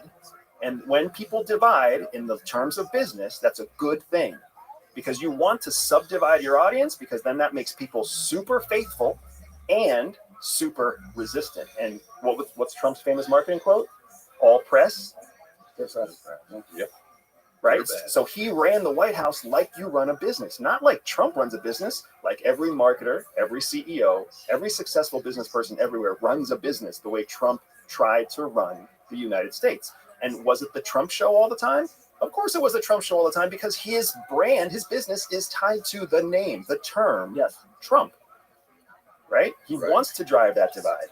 Now the American people are lost in the middle, because they went from having mom and dad argue in the kitchen or in the bedroom with the door shut to now mom and dad are arguing in the kitchen at dinner, and the kids are like, oh, I think mom's crazy and dad's right. Yeah. I mean, but there's also the concept of like when you turn over power now. So you go from W to Obama. They're politically extremely different, but there's an understanding that people who sat in that seat they know, and the people who haven't, they don't. So there could be like a guy like Obama going on the campaign saying, we're going to end all these wars, hope, change, whatever. Then he gets in there and W goes, hey, have a seat there, fella. I'm going to tell you something about a little covert action, some cool shit right here. You're going to love it. And then he goes, oh, wait, so I can use these drones, and that can be a little bit more deniable. Maybe people don't see some boots on the ground. And Obama goes, I killed two birds with one stone politically. Except that you're underestimating the fact that we're talking about career politicians, which, going back to our founding fathers, was never supposed to exist. Ever. Yeah. So career politicians mean that Obama as a senator knows about the process of covert action. Obama as a senator knows how the president has special authorities over the executive branch. Career politicians know that from their junior freshman year, right? Sure. They get that. So by the time they become president, they already know they don't know. But you got someone like Trump, on the other hand, who Trump's smart enough to know how the office of the president works for the most part. But then when he gets the option, do we kill people through covert action, or do we kill people overtly and like let CNN and everybody else cover it? Well, hell yeah, we're going to do it that way. That's why you see all the brinksmanship stuff that Trump does. He starts an open trade war with China. He's like there is active inbound aircraft going towards Iran And the whole world is watching, and Trump's sitting there like, I'm going to let it go. I'm going to let it go. I'm going to make a phone call. We're going to call him. Like, it's mainstream control. You make a great point on the active trade war with China, right? So there was a point that I was exposed to a piece where he actually had named, it never got off the ground, but he had named a czar against China's trade. And he's a businessman, a big time New Jersey businessman. No, it was different. Another guy, high school buddy of mine, who you'd all know. But bottom line is that was in the process. That's what he was doing. He wanted that out there. He wanted a face with this particular view to go out and say, yep, we're going to fuck you over every chance we get, and we're coming at you, as opposed to what's going on today where I don't want to get in China's way. I don't want to do, that's what we got going on. Or whatever do we? Yeah, or exactly right. Or do we? So it's kind of I love the point of, I love the wizard analogy. I think we all get that. We can see it. We can see the two completely different views and where it's at. Beautiful. Beautiful. I mean, it's great. Why did because for people that don't know, for some of the Bustamante fans tuning in right now who are less familiar with your full background, Jim, special agent in charge at the FBI, 8 years serving as an Army Ranger before that in civil affairs, which I don't do math there. But your roommates at West Point, Mike Pompeo, Mark Esper, were CIA head / Secretary of State and then Secretary of Defense for Trump. Mm-hmm. And they didn't like him. Mm-hmm. And I know you had a lot of conversations with them. So if we're talking about some of like the behind the curtain is actually like the refreshing part about Trump, because there's a lot of things we can complain about there. Why did they hate him so much? So I think you've got two different people, right? We talked about Esper. We talked about the regimental commander at West Point. Always was the same. He's never changed. He has been no different from the day he was a cadet as to he is at this moment. And so along the way, I think there was a lot of tension between the two of them because Mark is your true military man. Mike is to an extent, but Mike's smarter. Mike's a smarter guy, right? So Mike knows how to. I think the CIA actually crafted him later in life with regards to understanding how, I don't want to say play the game, how to make things happen. So he just took that from CIA to State Department. He took it right into the White House. He took it right into the Oval Office. I read both books. Esper's was a little bit harder to read. Mike's was great. And as my friends have said, man, there's nothing Mike didn't do himself. That's kind of what they said. So it's an interesting peek. And I don't know that there was a strong distaste personally for Trump, but I do know there was a lot of tension. There was a lot of argument for the sake of ego soul, ego soul thing. There was never a soul with regards to, I love America. There was an ego piece. I love America. However, you better recognize me as a person. You got that, Pompeo? You got my Mike, whatever he called him. You got that? You got it, Mark? One kind of ran with it because he was smarter than the other guy. The other one kind of jumped out, Yeah. So that's my thought. Obviously, there's tons of stories that right now I'm not going to talk about with personal conversations with the two of those guys. But I think that the one thing they both agreed on was the fact that he loves and loved America. And that's why they were able to salute, yes, sir, we'll move forward. The problem is, the problem at the time was Mark Milley. I mean, that's the problem in there. Bouncing off of everybody. As a military officer, he's a train wreck. Whoever came in last, he's going to side with that person. Oh, yeah, you make a great point. Oh, you make a better point. Oh, you make the best point. But I don't make any points. I don't make any points because I'm just looking for, I wish I went to West Point. One week he's walking to the church with Trump with all the smoke bombs going off. The next week he's saying, I want to know about white rage. Exactly. It's like, all right. Yeah, exactly. But anyway, that's my 2 cents. Yeah, and I'm not saying that the thing that America has not accepted is that we all need to appreciate the Trump White House. Because the Trump White House transformed the United States. Definitely. Forever. Like we went from way? In how many different ways, man? We went from mom and dad treating us like kids, and we weren't allowed to know the information. So all of a sudden, we know the information is actually there. So now, when you see the Biden administration step up, and they basically just replicate the Obama administration, and you see them try to take their conversations back into the bedroom and close the door. Now we're kind of sitting there banging on the door like, hey, we want to know what's going on too. We want to have a voice in this conversation too. right? The same shit happening now, we call the bullshit. Primaries for Republican candidates just went down, right? The first round of primary debates for Republican candidates for 2024. That brought up the question: is there going to be a primary debate for Republican candidates? There are two Democrats. Thank you. There are two Democrats challenging our incumbent president right now. Word came back from the Biden administration: Biden will not participate in debates. That's not new. Who's the other one? There's RFK and then Newsom. Isn't what's his Gavin name? Newsom? Gavin Newsom, right? He's challenging Biden? I believe so. I don't know the second one off the top of my head, but for sure we got Right. We got I think candidates. so. Either way, an incumbent president has not accepted a primary debate going back to like pre-1970. But we're in a world now where we have no problem saying this is bullshit. Us in 1994, we were like, okay, that's just the way it is.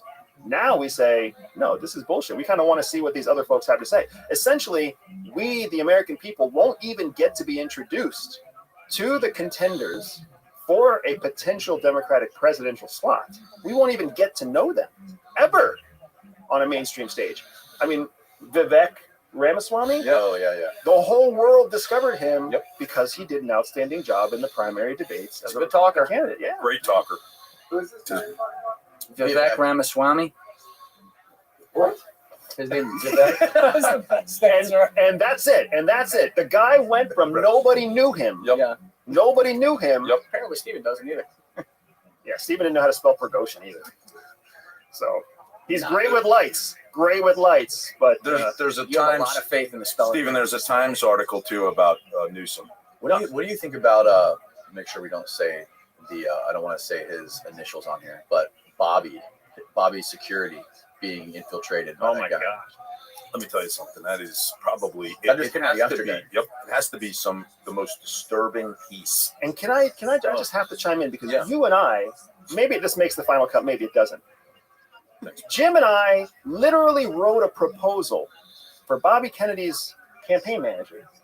How long ago? 2 months ago? At least. Telling him in his top 3 threats that a human assault in a public event was something that he was going to have to make one of his top 2 to 3 primary issues, and that we already were working on a plan to how to keep him safe, right? Due diligence, advanced teams, et cetera, et cetera. And then 2 days ago or whatever it was, we see this article. I'm like, Jim, we fucking wrote this down. Price just went up. Yeah, and I mean, you've got a weird dynamic there. So his campaign manager, strange bird, right? So, Kucinich? Yeah. Why is he strange? I mean, Was he an investigative? he target? just think, no comment.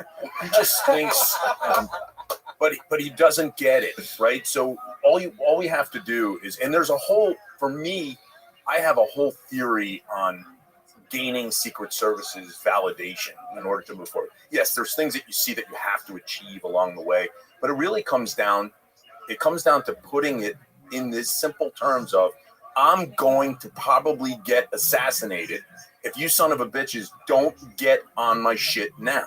There's the gap. Andy and I spent the better part of a day authoring this perfect piece, in my opinion, and sent it off. And I got a phone call back. Yes, we like it. We're going to move forward after September 13th. Literally. I think this happened. Wasn't that the date? It was that 2 days It's after. the 14th. The 16th, maybe? The 14th or 15th. Yeah. Who sent you the response? So the contact between, we were one level down from him, from the main guy. Okay. The contact sent back, love it. Let's get a little bit more detail after the 13th. And it had something to do, I think he was in New Hampshire. There was a visit. And we'll get this moving. And we really had it. We had proposed a 90-dayer, right?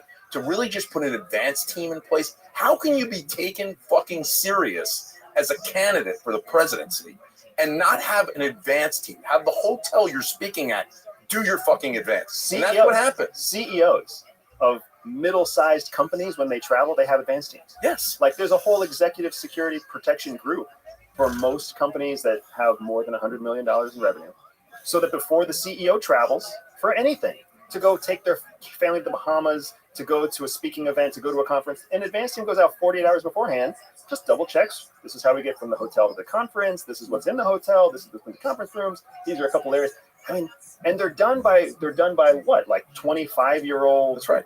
like veterans who just got out of their first military tour of duty. Like it's Really? even the most basic stuff in the world is done on a business level. But here we have a case, no advance team was done, and then the risk, the potential human threat, was posing as one of the federal officers. I mean, how the Open carry and walked right into the event space no question by claiming he was part of the security detail to Bobby. It's just like taking a ladder into a building. He looks the part. Yeah, go ahead. Yeah, go on in. And we talked about that's right. We had that we had that conversation. But to me, it's just you not only have the part for any candidate, right? Any candidate we'd be saying you don't have an advanced.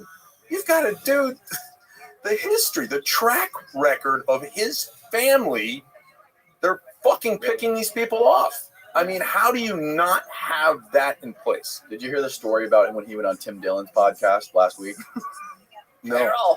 They were doing I don't know if they brought any security at all, but apparently from what Tim explained, they were halfway through the podcast and then the power of the building shut off. And he's like, and he was like, oh, Cheryl, you can do it better than I can. They were sitting there for like 10 minutes by themselves, him and his wife, and they like had no idea what was going on, and they had to restart. And he was like super flustered after they restarted. And you know, Tim was pissing him off with like the live coverage of it. Like, hey, Bob, how you feeling over there? Yeah. You want a little less air? And the other thing is, okay, it's all great for the American public to see. We caught the guy. Yeah, he's just one. There's hundreds more out there that are watching that and saying the money. He's got no one around him. That could even be somebody coming in saying, "Let's see what they do. Let's see how easy it is." What we talked about on a podcast, right? The Jersey City financial firm.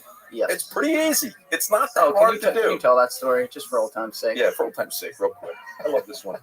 Major company, major corporation, major managing partner challenges me.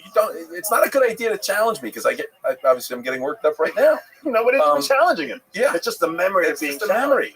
I need the image of Jim outside the Starbucks unloading the clip. Yeah. Couldn't believe it. I mean, that was stupid, and I now know that because everyone's told me that. But sitting out at Starbucks, right outside, it's pretty crowded. I'm in the corner with putting everything on, unloading, taking it, and people are looking like, "What the fuck is that guy homeless or is he doing something?" So get it all done. I checked it like Julia knows. I checked it 50 times. I'm like, all right, this is going to be great. Walk right into the building. First line of defense is a 22-year-old, recent college grad. How have you been? How you been? How you doing? How's everything? You doing well? Hey, I'm just going up. You know where I'm going, right? Yep. Boom, through. First, get the elevator up to 13, right up to the floor. Come off. There's the desk right there. Did you enjoy the bagels last week? It's this simple. Did you enjoy the bagels last week? I did. Oh, I did. Yeah. I'm just going to go in and see him real quick. No problem. Walk by his executive assistant. How are you? Fine. Walk in. He's sitting at his desk. Pull the gun out. Put it at his head and say, "We got a problem." So, bottom line is, that is this is what they are doing. And this is a guy that is going to have he has more threats right now than he even knows about. Can you imagine sitting in there in the cup to power? And he's by himself. He has nobody to say, oh my God, can you please go check?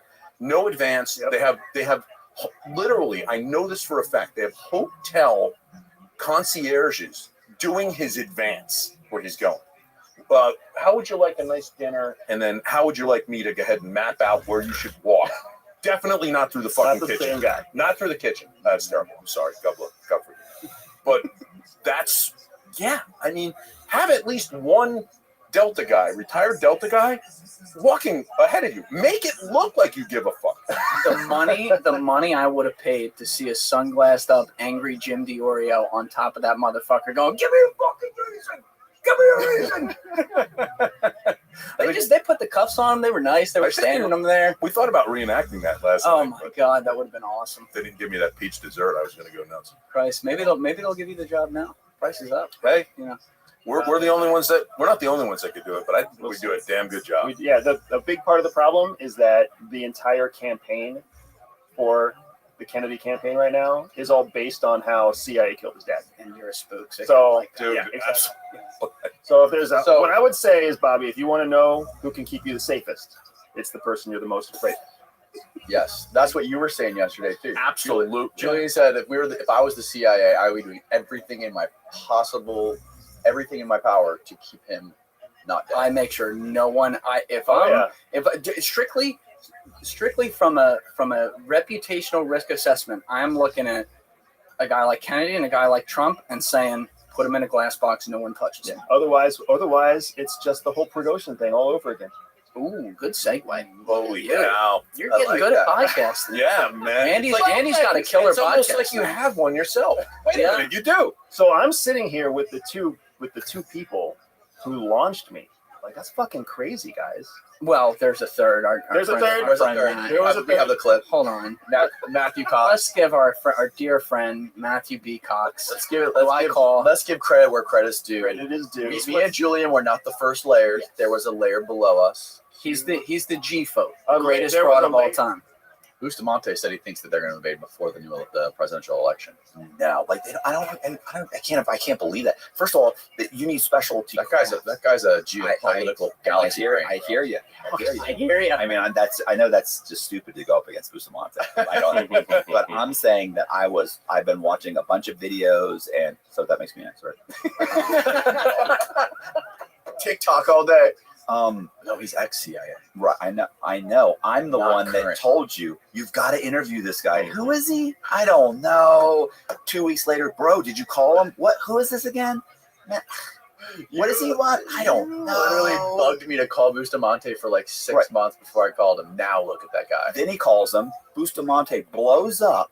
He won't return a fucking text. I mean, Wait till bro, you see. I love that you said you come on my program. It's like it's He's working on something big right now. He's about to be worldwide. insane. Mm. Yeah, he's stepping on the backs of little people climbing the ladder. I get it. Oh, how dare you? Probably won't talk to you. He's not probably going to talk to you in 6 months. He'll be like, Danny Jones. God, that's You cut off the end of that where he leans forward. He goes, "It'll come to me. It'll come to me." That is fabulous. How did you guys meet, by the way? So Matt was doing a screenplay version of one of the books that he wrote when he was in jail about a big guy who had ties, like a big criminal that he met in prison. Yeah, who had ties back to CIA. And he found me through my first like audio only podcast. And he reached out to me via email or something like that. And he was like, "Hey man, I met this guy in prison who I think had ties to CIA, but I'm writing a screenplay and I'd kind of like to run the story by you to see if it makes sense." And Matt and I we clicked right away. Like he was just a painter in freaking Clearwater or some shit. Like he was restarting life all over again. He still had his website, his blog, where he has all of his true crime stories. But we just started kind of brainstorming. That was way, way early. Nobody knew who I was. I didn't have my podcast up yet. I had nothing really up, right? I had a website. I don't even know how he found me necessarily. Pretty cool. Yeah, Jim, you said he was a great FBI employee, right? I met Matt in a different way. Probably one of the best agents I ever had work for me. Yeah, he's a solid. Hey, listen, he turned it around, man. He jumped on Team USA. He doesn't shy away from what he's done or who he was, and he's helped a shitload of people. Yeah. He has. That's a great thing. I wish we can say that about some of the people who blow their own horn and haven't done that. Matt Haven't made the transition. Cox has helped me a lot, and he has never asked for a single thing in return. To this point, I feel like I haven't given him enough value. Like I as hard as that is for some people to believe when they hear him tell a story and everything, like Matt is a very interesting human being. He's only got $5.7 million in restitution left. Oh, he's there. He's almost there. He's almost there. Paying back. At $100 a month, Paying back Bank of America. But yeah, then Danny here brings Bustamante on, does a bunch of killer podcasts. One 3 years ago, another one on UFOs, and then the third one was on Russia Ukraine right when it was breaking out. Yeah, right? yep. The Taiwan thing, and then it was off to the races after that. Yeah, we'll see. It's football season. What are you paying attention to when it comes to the Russia-Ukraine thing right now? It's so interesting, man. It's so interesting. I would say there's kind of three layers to what I am watching, right? You've got the Russia layer, all the stuff that's happening in Russia. Prigozhin, I think, is included. Yes. Right. Then you have the NATO support to Ukraine, which is also changing.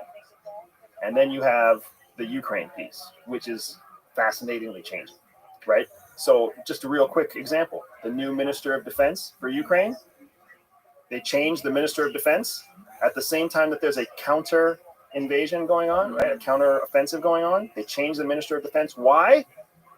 Because of corruption issues. Oh, that's nice. When did we talk about corruption? This is me actually doing the whole Matt Cox thing. I swear that sounds familiar. We talked about corruption at some point. When we first fucking launched this thing, dude, nobody was talking about the rampant corruption in Ukraine when this whole thing started, right? Ukraine has been a corrupt country forever. It's basically a mini Russia. So with like 3 out of 10 on the Democratic Index, it was never a democracy. We called this out when the whole thing first started. Now, almost 2 years into this thing, when Zelensky goes to NATO to ask for continuing support in the face of a counteroffensive that's not happening fast enough, and the United States is facing a change in administration, and Poland is facing a change in administration, these strong allies to Ukraine are all facing a political change. Then Zelensky's like, I need more support. And you know what the answer is? Sorry, buddy. We have problems with the fact that what we've given you in the past, you don't have good, authentic records to show us what happened with those things in the past. Yeah, didn't we lose like $6 billion that we couldn't even find or some shit? Not even accountable. How are we going to give you more if we don't even know what it is? Oh, by the way, maybe you haven't seen our inflation lately. Oh, by the way, maybe you haven't seen that we're in a recession that nobody wants to call a recession. We're doing our best to call it a soft landing. How about the Maui wildfires that need all that money to fix? Absolutely. So what does Zelensky do? 700 a person. Those are DEWs. So to close this off, what does Zelensky do? He takes out the Minister of Defense, who couldn't close the gap on corruption, and brings in a new Minister of Defense with zero military background. Amazing. The new Minister of Defense's background specialty is in negotiating with Russia. Oh. So the new person in charge of the military for Ukraine is a trained negotiator. Why does they make him Secretary of State or whatever, their equivalent? Because we're starting to see what the future is going to look like. What we've always said it was going to look like. A negotiation. Russia's not getting kicked out. Ukraine's not winning according to Zelensky's rules. Remember when Zelensky said, we will not quit until every inch of the original pre-1976 boundary of Ukraine is recaptured. Now he's appointed a Minister of Defense who's a trained negotiator with Russia with no military background.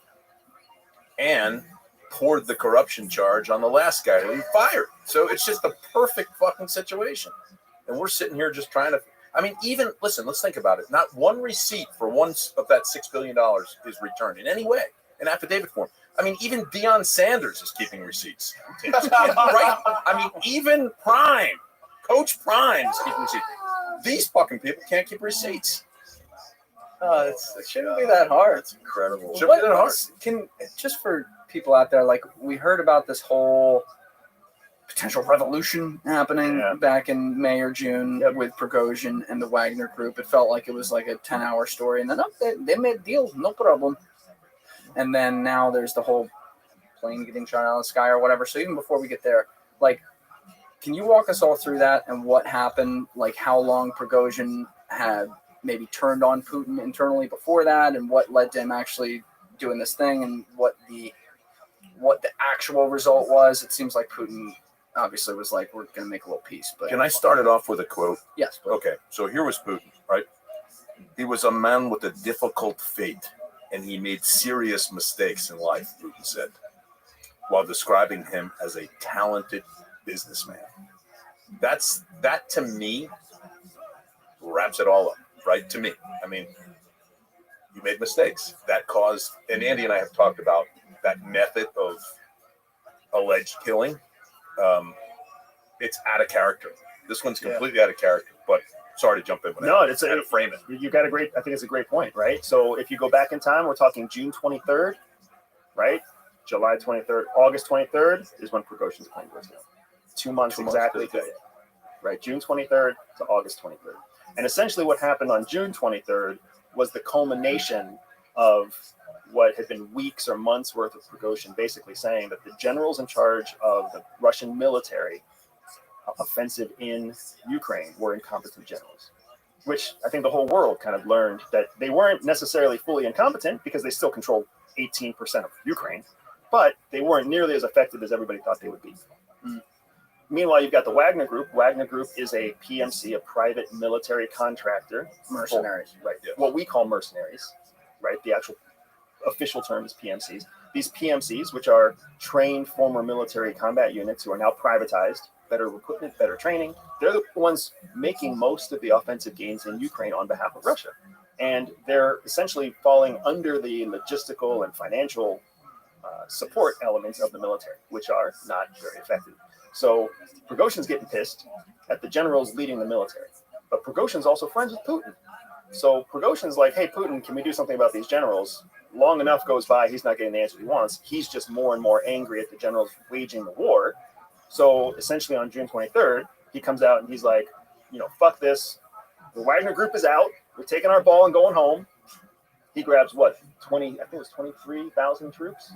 And they basically about face and start marching away from Ukraine, marching towards Moscow. He doesn't say for himself that he's got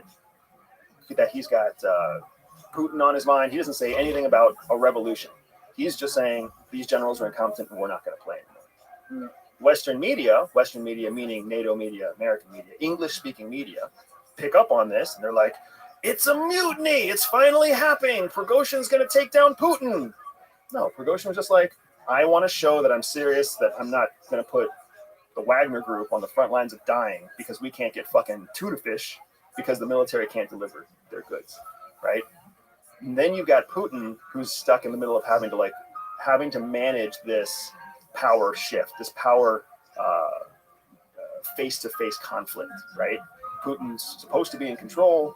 Prigozhin is supposed to be listening to Putin, but he's not. So how do we handle this? And that's how within 24 hours of the quote-unquote mutiny, you have Putin saying it's okay, Prigozhin's no longer an enemy of the state, this is no longer treason or treachery, I'm going to give him an amnesty pass on behalf of the Russian state. And now the Wagner Group and Prigozhin are all allowed to go to Belarus safely and just relocate there, right? Belarus also housing 17,000 Russian troops on the northern boundary of Ukraine.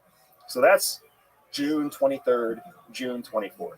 From June 24th to August 23rd, the preceding 60 days, Prigozhin's in and out of Russia all the time, in and out of Moscow all the time, because the Wagner Group, what people don't recognize, the PMC Wagner Group is a massive resource magnet for the Russian government.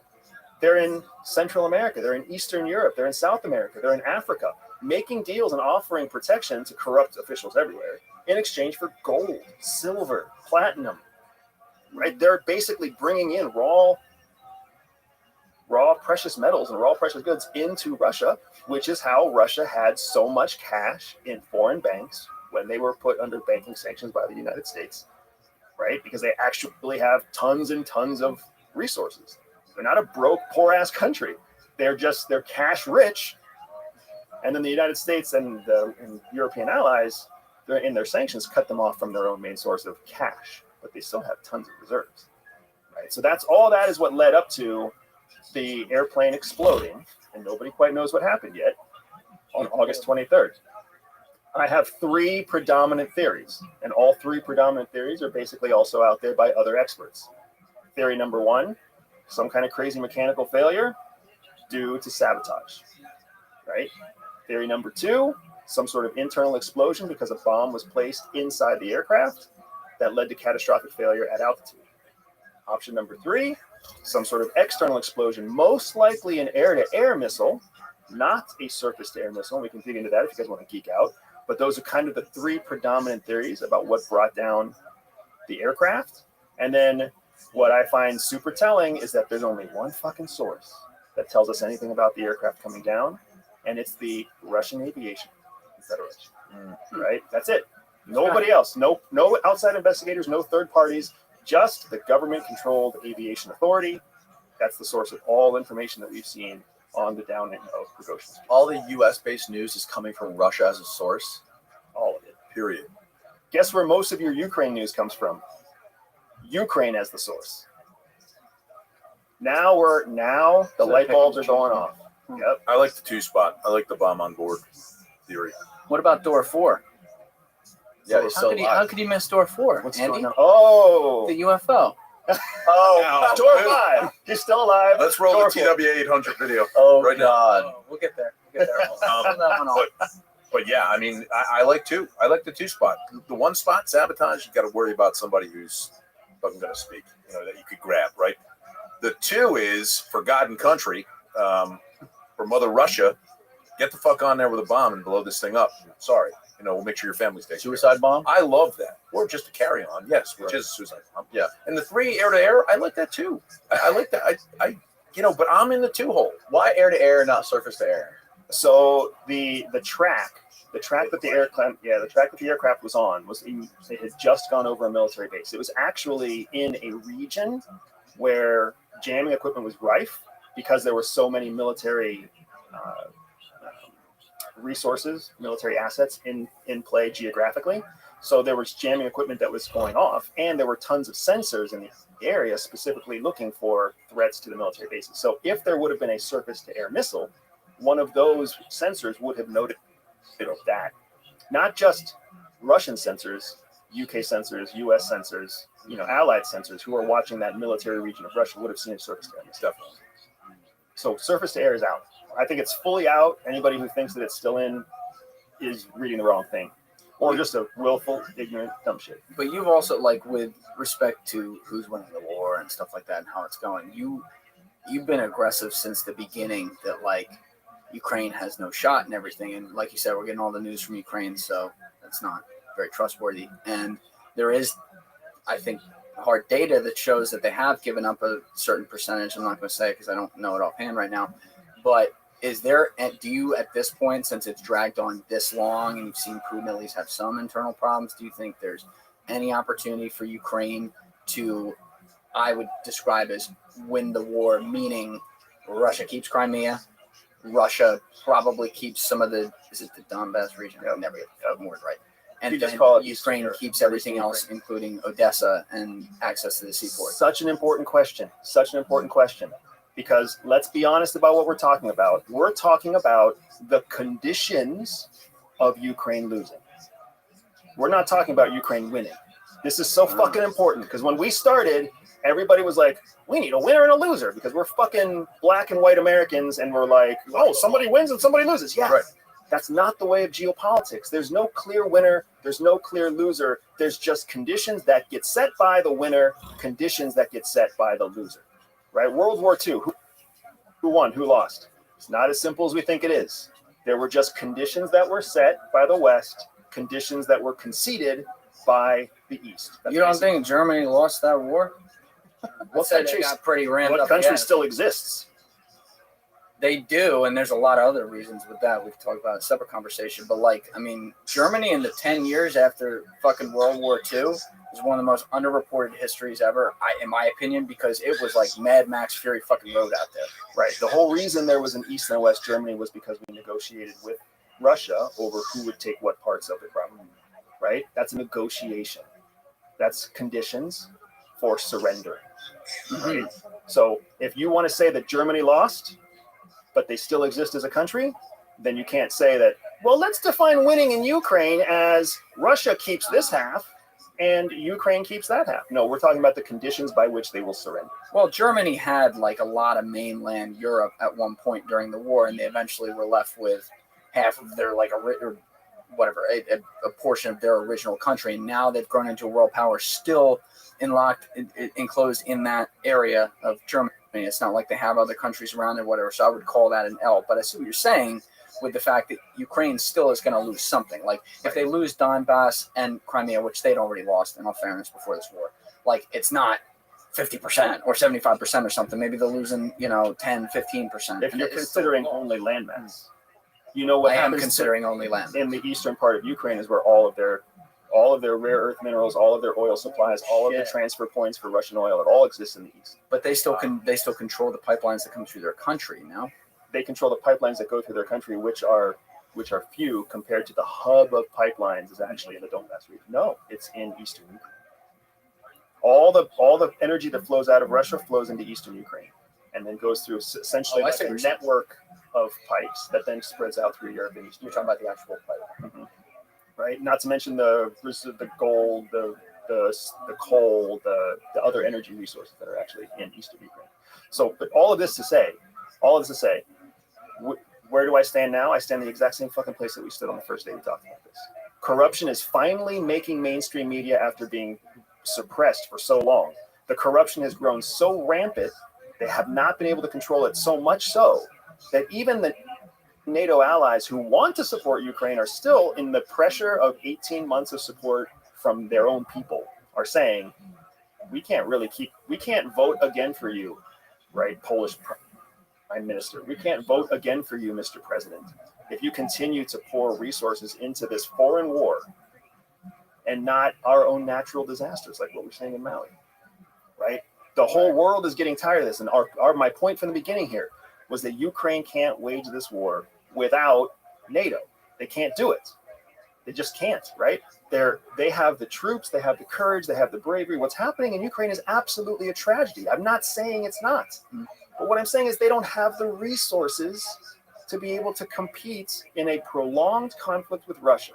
Russia knows that too, which is why they just have to kind of keep the pressure on. It's the fat guy leaning on the skinny guy who's pressing himself against the wall, right? Eventually, the skinny guy is going to get tired of holding himself up, and the fat guy is going to crush him, right? It's just the way it works. Do you think the NATO countries, what do you think their view on all this is? The smaller NATO countries that are surrounding that area with the U.S.'s pressure on trying to keep it going. And do you think they're like in lockstep with us? Or do you think they're kind of getting tired of it? NATO's divided. This is the other thing. NATO's been divided since about month 4, right? Hungary and Bulgaria. Yep. Hungary and Bulgaria outright, NATO members who said, we don't need to be a part of this. Russia has a claim.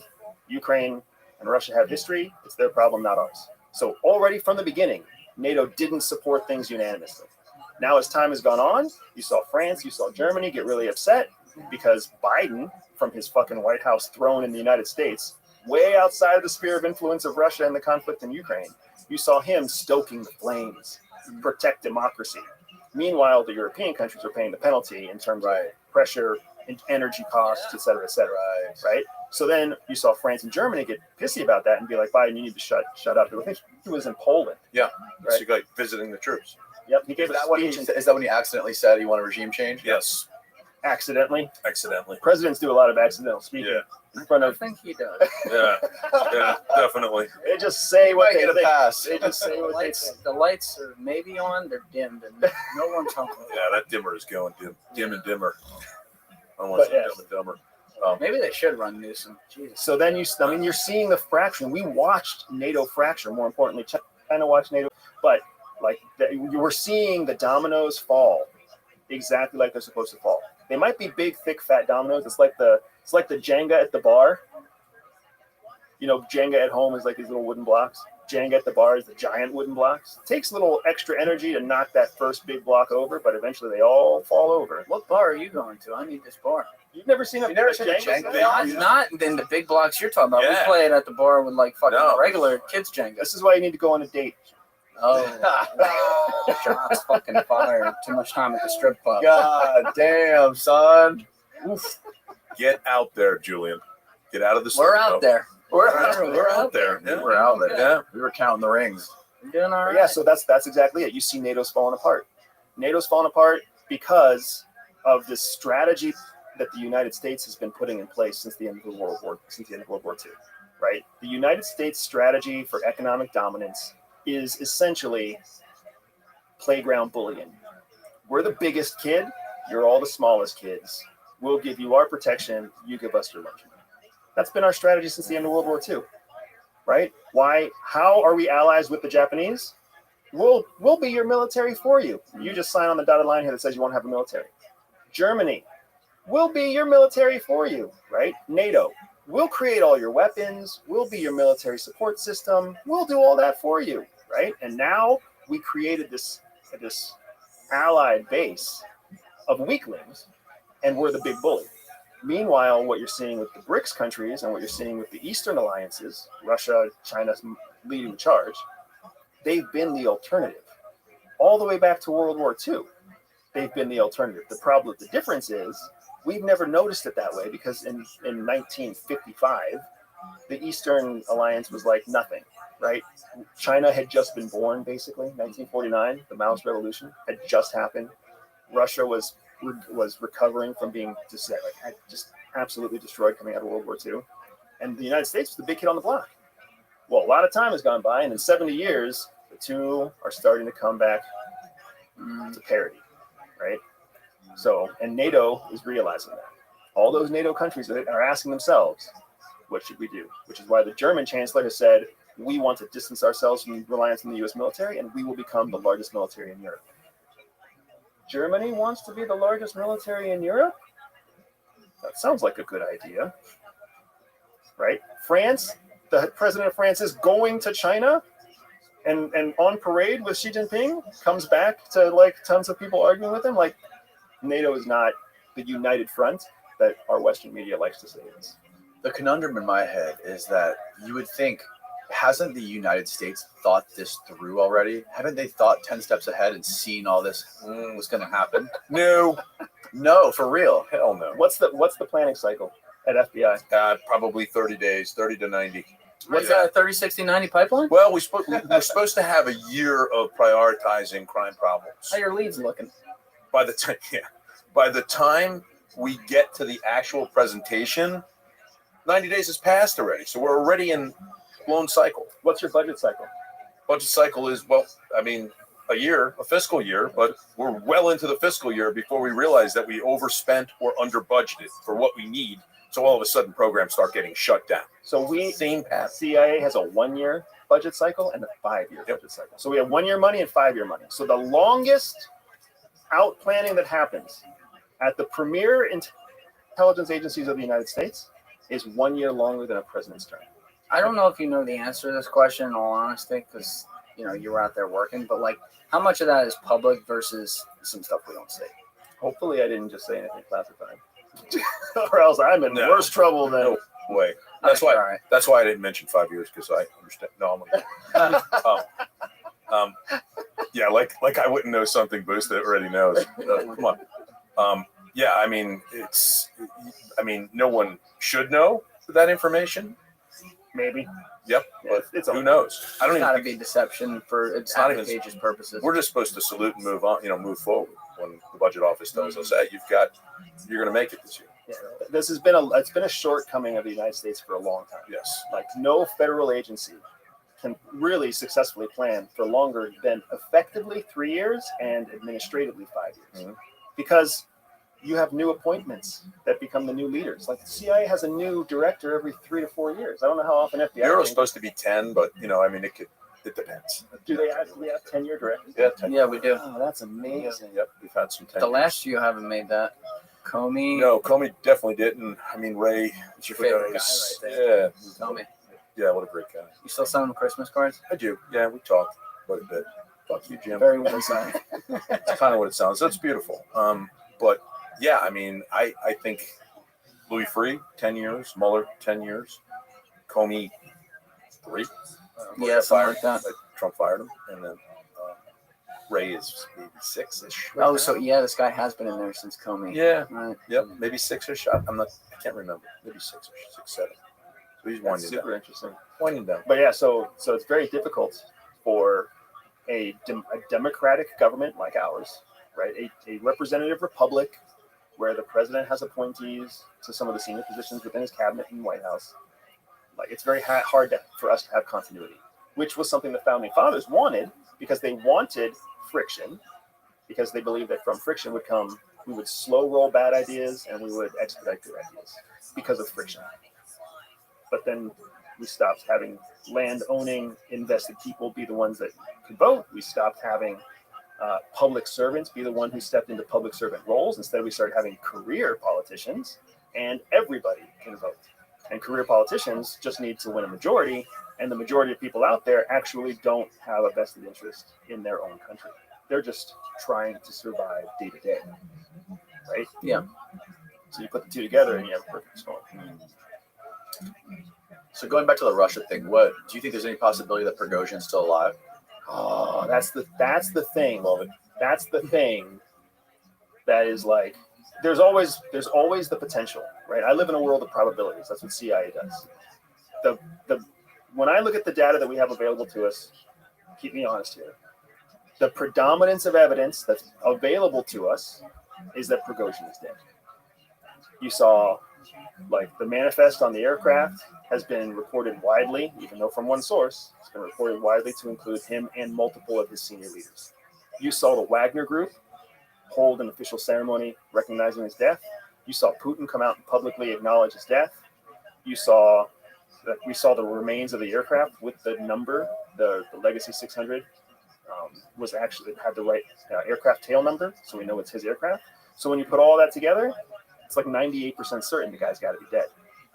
Oh, but there's still like, there hasn't been a single third party, there hasn't been any DNA evidence, there hasn't been any vetted investigation to come out and be able to prove it. So we're all talking single source reporting. Right. And you also mentioned that that's not Putin's MO, how he kills people. It's not. Nope, it's not. We talked about that a lot. Yeah, Putin's MO is very personal, individualized killing.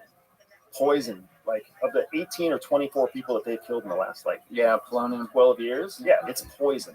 It's poison, or it's shooting, or they couldn't fly. On top of a building, and they thought they could fly. Oh.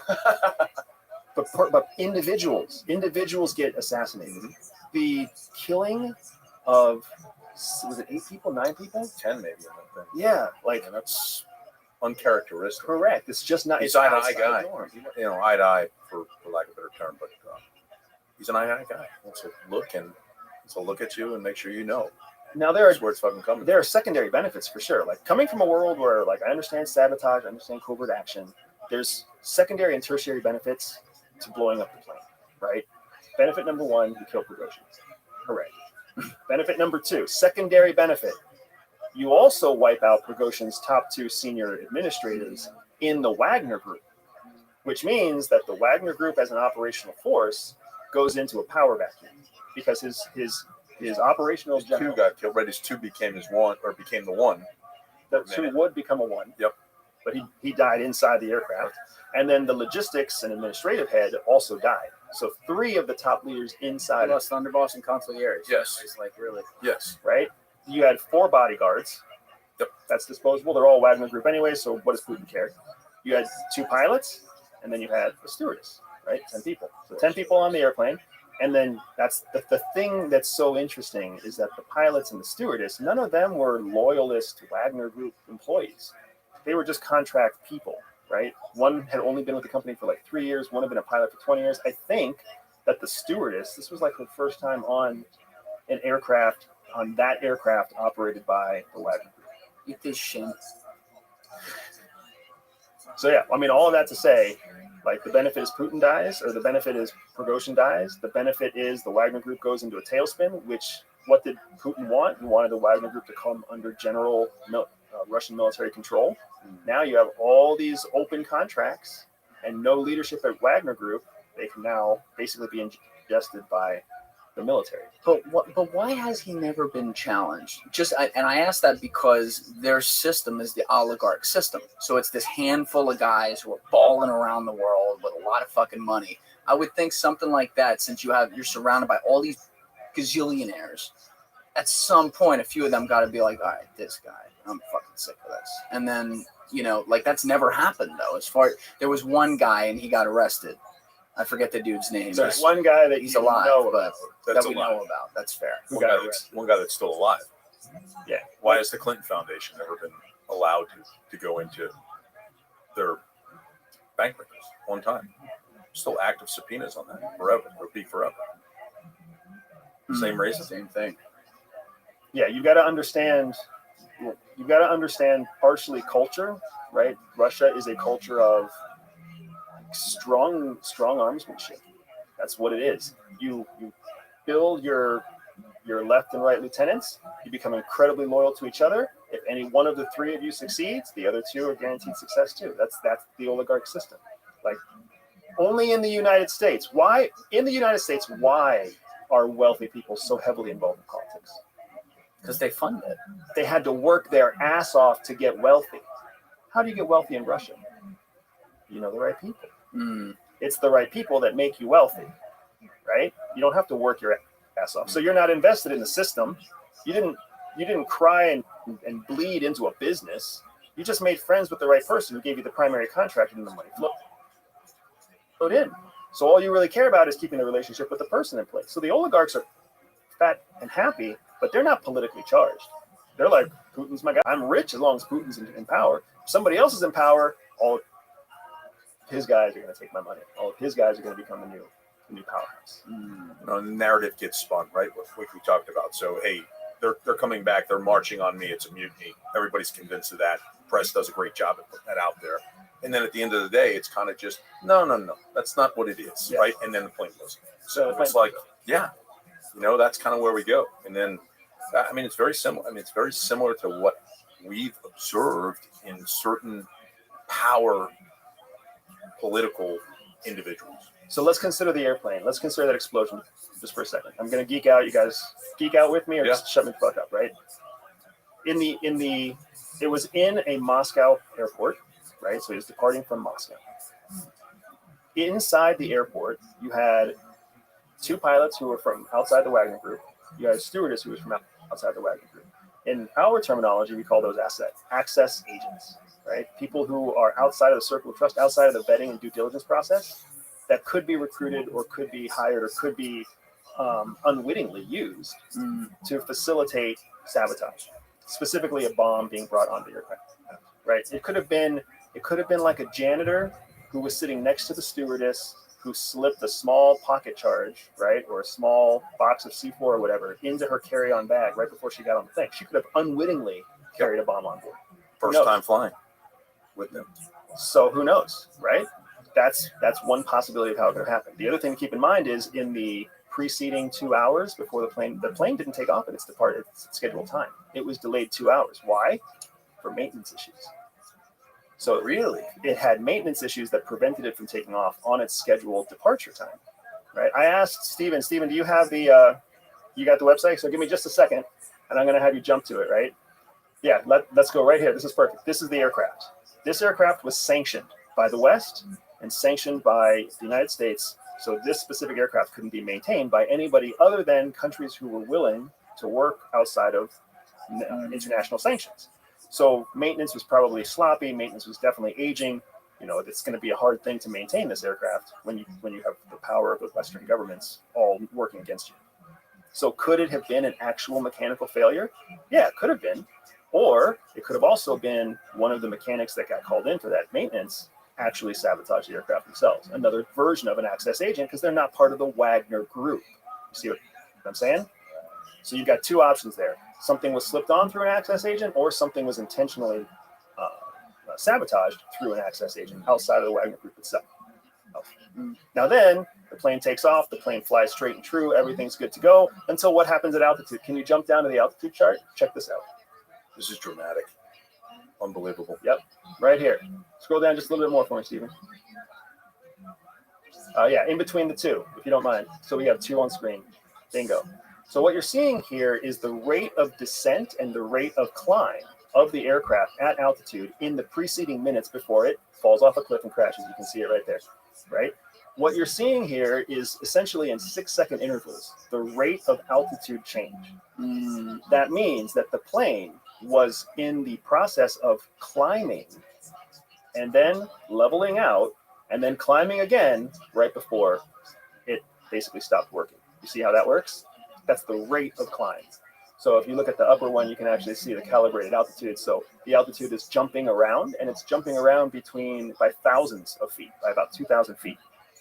Why would an aircraft flying straight and true, if it had a bomb on board that nobody knew about, or if it had a maintenance issue that nobody knew about, why would it change its altitude 5 minutes before it actually blows up? It wouldn't. That's the whole reason you sneak a bomb on board. That's the whole reason you sabotage something, so that it just operates like normal until it doesn't. The fact that the aircraft was changing in the minutes before it went down is huge data. It tells us one of two things. Either the sabotage had worked, created a maintenance flaw or a maintenance failure, and the pilot was fighting the maintenance failure, so it wasn't really a bomb, because a bomb would have just exploded, we're going down, right?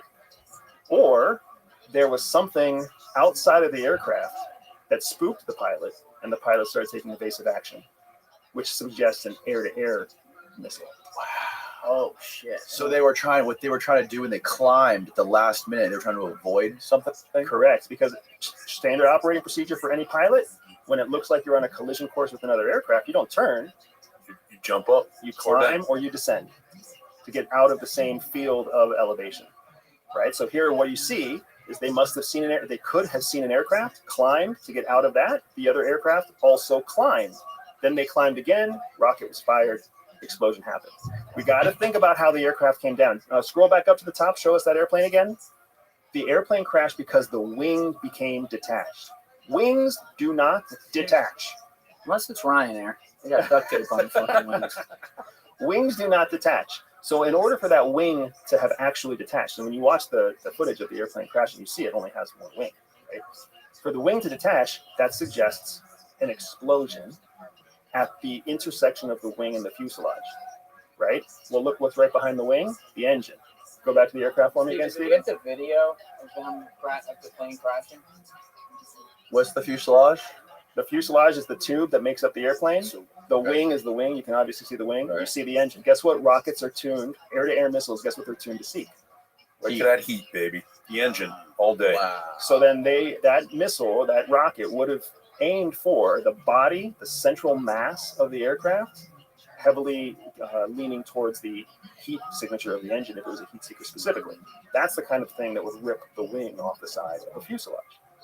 Not an internal explosion, not a pocket charge that's stored in the rear half of the aircraft, right? The other thing that's really frustrating and irritating to me personally, go back to the images. Everybody talks about the aircraft coming down because it was missing a wing. Every picture we see, upper left-hand corner, click on that picture. That's not a wing.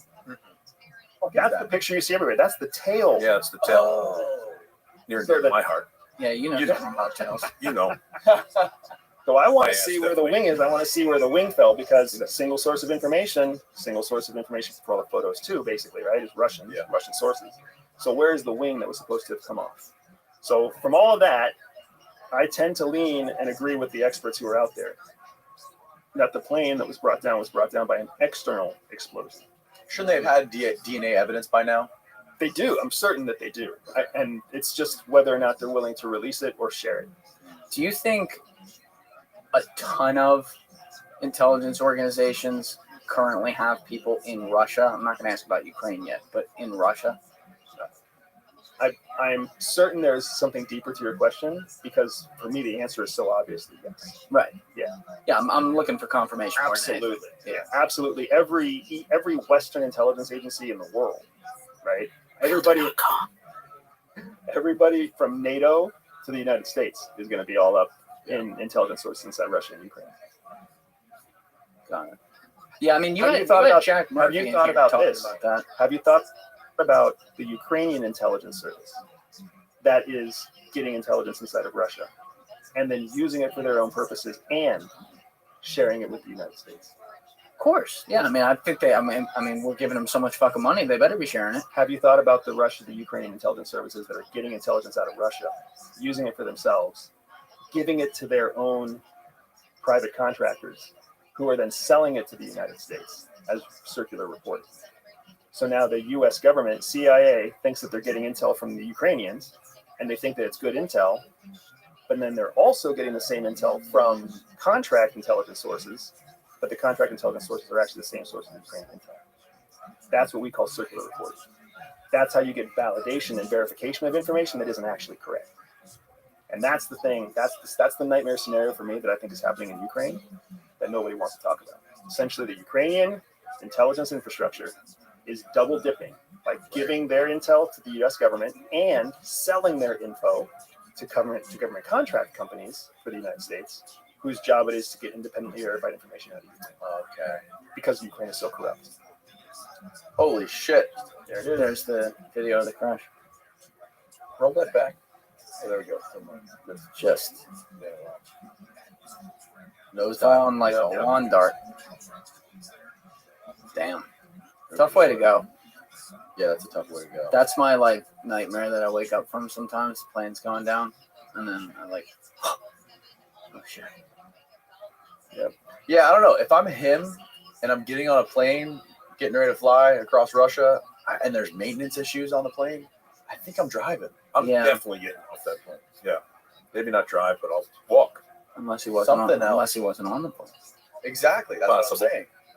Which is where that 2% comes from, right? Yeah. Going back to the beginning of our conversation, the world runs on the 2% that we don't know, not the 98% that we do. Well, Russia's also like surviving through this, not just in like pushing back some of the lines with the good old fashioned war stuff, but they're making deals everywhere too. They're making deals everywhere. Oh my gosh. You would think that a country that's falling apart, at least that's what our narrative, that's the American narrative says, that Russia's incompetent, broke, and I mean, let's add on to it, right? But instead, the BRICS is stronger than ever. American allies are joining the BRICS trading bloc in the last 30 days. Can you define BRICS for people who aren't familiar? Yeah, BRICS is the Eastern trading alternative to essentially the G7 countries. So G7 are all your rich, wealthy Western countries, the UK, France, the United States, right? Canada, and the trading bloc that's created by the G7. BRICS are all of the wealthy developing countries of the world. BRICS is what they go by, even though they're much larger than this. Brazil, Russia, India, China, South Africa. That's the original BRICS. And who are some of the other ones you're saying are in it now? Saudi Arabia just joined. Indonesia just joined. UAE is considering joining. Like Iran just joined. Oh, that's nice.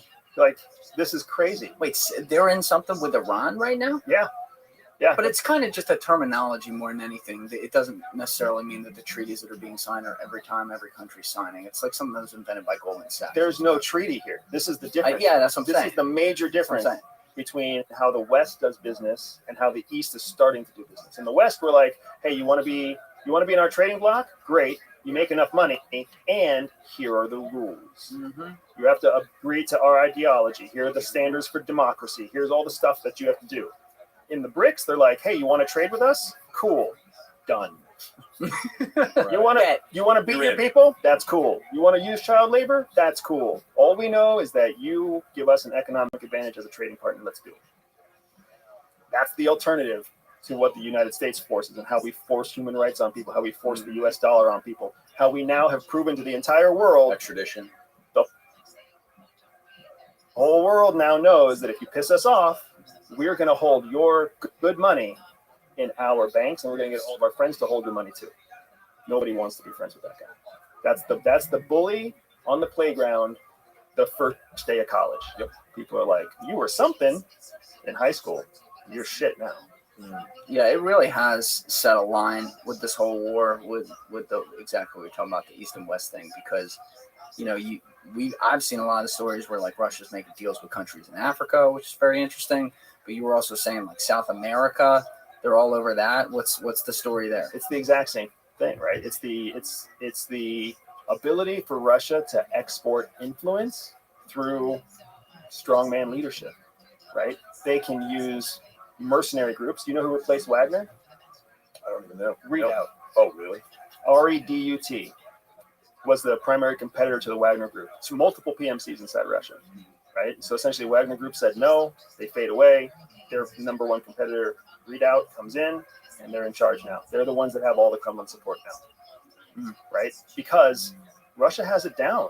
You go in, you find corrupt leaders in poor countries, poor developing countries. Corrupt leaders don't actually know how to manage resources. They don't actually know how to lead people. What they know how to do is take money in exchange for favors and everything else. They're learning from China.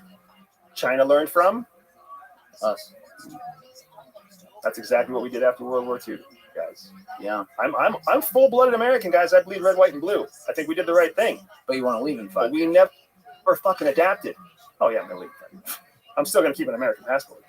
Gotcha. You go to Greece? Sure. I'm going most likely to Europe. Most likely. I'm going to sell you on Greece. I'll be somewhere in Iberia or in the Mediterranean. Man, every place. Italian Mediterranean is beautiful. Greece is beautiful. I thought it was 7. 5 to 7. Greece, Depends on the freaking momentum of the business. Exactly. Greece, you have all the beautiful resorts that everyone talks about. They're like amazing, like Mykonos and stuff like that. But then you also have all the places that no Americans go to. Yep. And it's like, and Greeks, a lot of people there speak great English and everything. So, you can get around very easily. But like, I gotta look at the residency requirements for Greece. A big part of what drives it is residency. Ask John Kiriakou, he knows. true. There you go. You talk with him ever? Not yet. I didn't think so. I need to get you and him on a podcast. That would be incredible. Get him in that seat. Recently opened American University of Kiev. There we go. It's already, Wait, what's already that? coming to fruition. What's this? This Just is how, opened. this is how you get your money's Looking worth at that. out of. This is how you get your money's worth out of all that humanitarian aid. By having first right of refusal. Yep. Recently opened, American run, obviously, and just absolutely no boundaries with regards to background, citizenship, who people are that are attending, and Yes. that's your pipeline. Yep. This is the stuff that makes people go, "What the fuck?" Yep. This is the stuff that they hear about $6 billion getting lost. And there's all this money there's going. your justification. So, What are you looking at? What are you looking at? Tell the world what you're This looking is this is an article. It's not even an article. It's on the site American University Kiev about us. American University Kiev is designed as a world-class private university based in Ukraine, powered by Arizona State University. They're all majoring in like coke and pussy. Isn't Christ. that funny that we just talked about this last night? Oh my God! I had a client that had an MBA from Arizona State. I'm like, please don't ever tell anyone that again. It's one of the largest public universities in the United States with over 135,000 students and 4,500 faculty members. ASU has been ranked #1 for innovation in the United States, according to What? according to the U.S. News and World Report, and is considered one of the most prestigious universities in the world, according to Times Higher Education. I've never even heard of this. What is this? Yeah, it's This is brand new. It's a .edu. What is that? Can't read it. Can't see it with my bad eye. Yeah, it's all the way back to en dot slash US, UN. What's right before that? UA maybe. It's en. UA. UA. .edu.ua/en. It's a subdomain under University of Arizona. Is that Yep. what it is? Yep. Sitting in Ukraine. I guess. Maybe that's it, or it's like Ukraine something. I don't know. That's crazy because people see these things and they're just like, and there's also rabid misinformation being fired by both sides at all times. So you have to, when I just see a video of something, regardless of who it's from, I'm like, who the fuck knows? Mhm. You know what I mean? Even that plane crash, I'm like, is that the same one? Mm. Could be something filmed 3 years ago, right? It's very true. So, it falls right into our political division in the sense that it's everything or nothing, left or right, whatever. People can't have, that middle ground of like, well, this might be okay, that might not.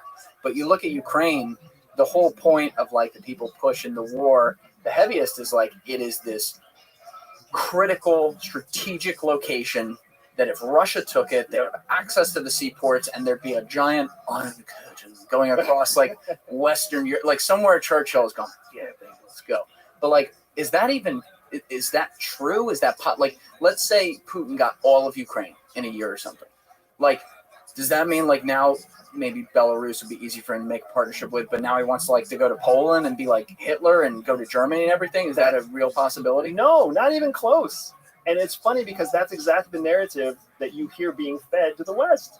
That somehow it just starts with Ukraine. No, right? Now, I don't even think Putin necessarily wants Ukraine. I think he has most of what he wants in Eastern Ukraine. And then he wants a Ukraine that's individually run, but leans Russia, right? Because if he actually takes all of Ukraine, he now has NATO as sharing a border with the Russian Federation. But he doesn't want that. Right? He's never once said he wants Ukraine. The Western narrative has said that he's going to take Ukraine. What he has specifically said was very early in the war, where he was like, if Ukraine doesn't give in to us, I am willing to take away their sovereignty. That's the only thing that he has said about what his ambitions are in Ukraine. All he wants is for Ukraine to not be part of NATO and to play nice with Russia and distance themselves from the West. He's not trying to make fucking Ukraine part of Russia.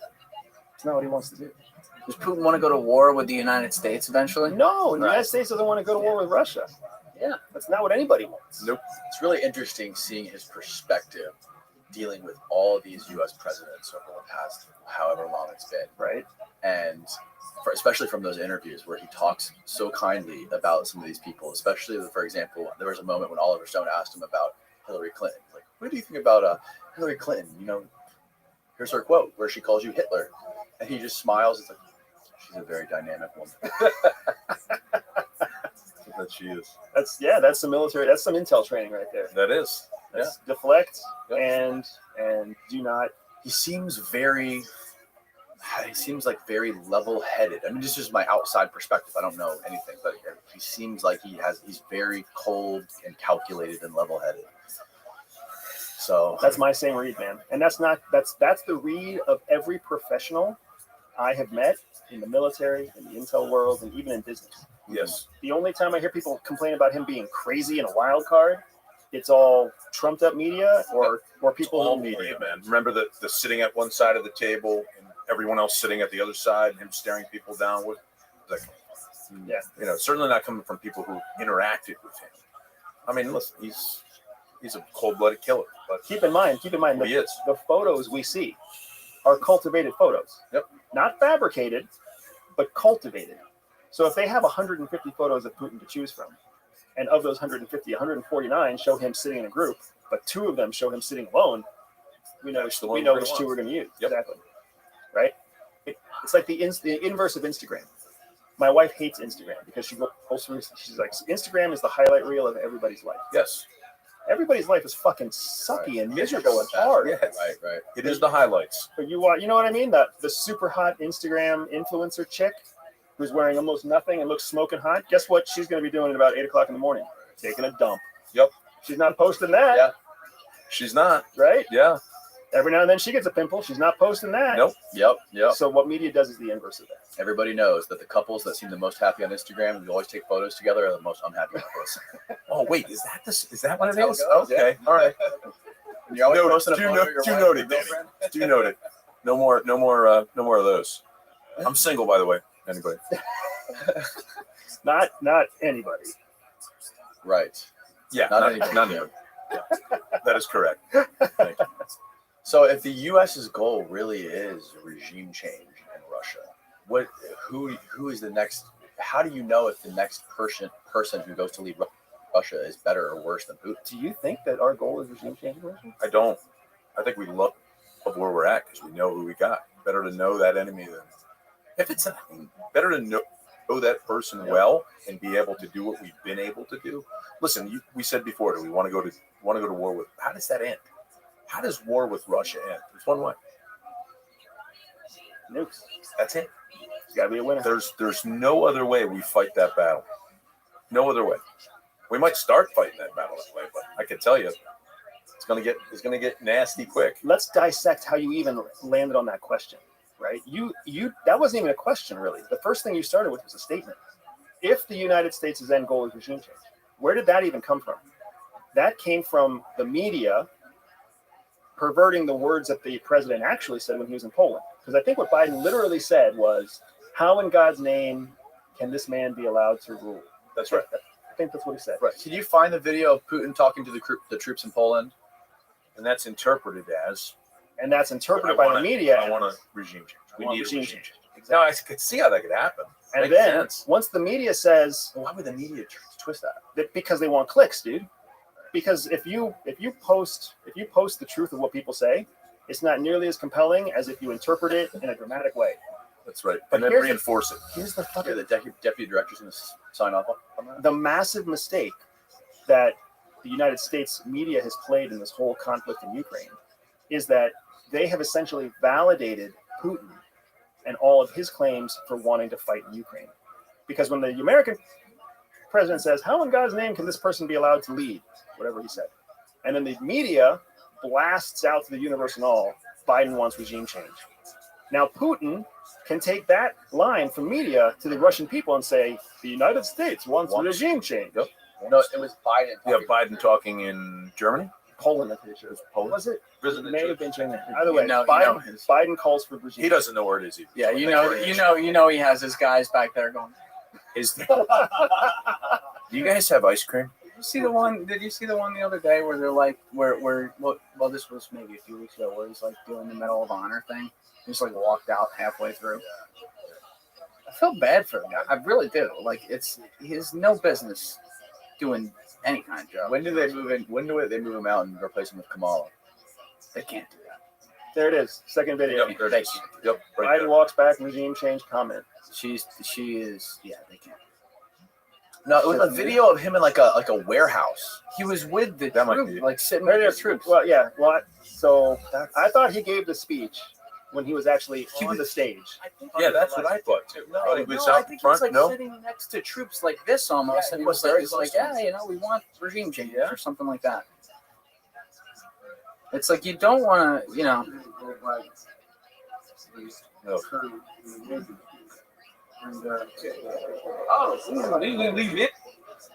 No, I don't think they have it. Here, I don't think they have it. The quote is, "For God's sake, this man cannot remain in power." But I don't know. Is that calling for? Let's do it. No, that's not it. I don't think that's it. That wasn't it. That Go, time. scroll up, maybe the man. try it. Yeah. It's not gonna hurt us to hit The it. thumb. It's Ukraine will never be a victory for Russia, for free people refuse to live in a world of hopelessness and darkness. We will have a different future, a brighter future, rooted in democracy and principle, hope and light, decency Hope and dignity, light and freedom democracy. possibilities. No freedom possibilities. For God's sake, this man cannot Oh. remain in power. God bless you all. There you go. May God defend our That is freedom. not where he said it. So he said it twice. Yeah. So he doesn't want regime change. That's But that's what he said. this is where it came from. What the United States does not want regime change in Russia. What the United States wants is chaos in Russia because that keeps Russia weak. Good for business. You know, also like them for elections, right? Now I'm confused. Because we always get to blame them. Oh, Yeah, that's we've only gotten to do that since 2016. pretty good. I saw it. I didn't see where that one was. Yeah, I liked it though.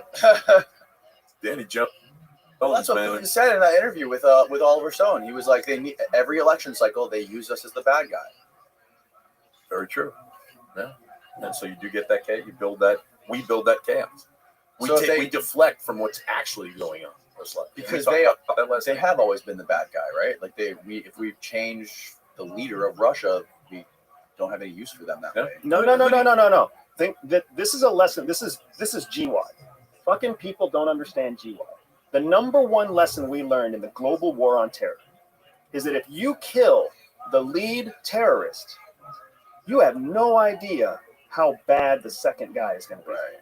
They could be a leaf and roll over, Right. or they could be a fucking monster, right? So it's the devil you know is oftentimes better than the devil you don't know.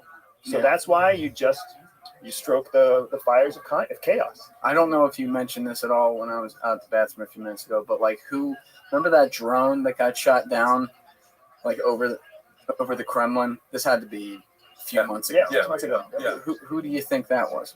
Oh, this is what's so, see, there's so much here to unpack. Unpack. So there have been multiple drone attacks inside the Russian boundaries, inside the Russian sovereign territory. Ukraine takes credit for those drone attacks for the most part, but then they also acknowledge that there are splinter groups that are pro-Russian operating from Ukraine. Problem is, those splinter groups are oftentimes associated with neo-Nazis. What was Putin's original claim for launching the invasion into Ukraine? We're getting the Nazis out. So now Ukraine is actually, if not supporting, at least accepting neo-Nazi extremist groups to launch attacks into sovereign Russian territory, which makes it look, for all intents and purposes, like Ukraine is allying with neo-Nazis. Is that against Russia. is that a fog of war thing though? A little bit though, in the sense that war's happening, everyone's protected. We can't really stop that. That's or- a practicality of war, right? Okay. You've got to wage a war. They've got resources, like the enemy of my enemy. Because like in their defense, we have neo-Nazis living in America. I wouldn't want our nation defined by those fucking assholes, right? So they have some too, and now they're in the middle of a war, and those people are fighting. And that's why we have the FBI, so that when those neo-Nazis do try to participate in something, our law enforcement agency comes in and says, no, that's a big. Right, but if we were being invaded right now, we're in the middle of a war, would the FBI really be focused on doing that? What is the FBI focused on? Yeah, what? Honestly, I'm being serious. What are? I'd love to know. Anybody who can give me a call, I appreciate it. Well, what do you think?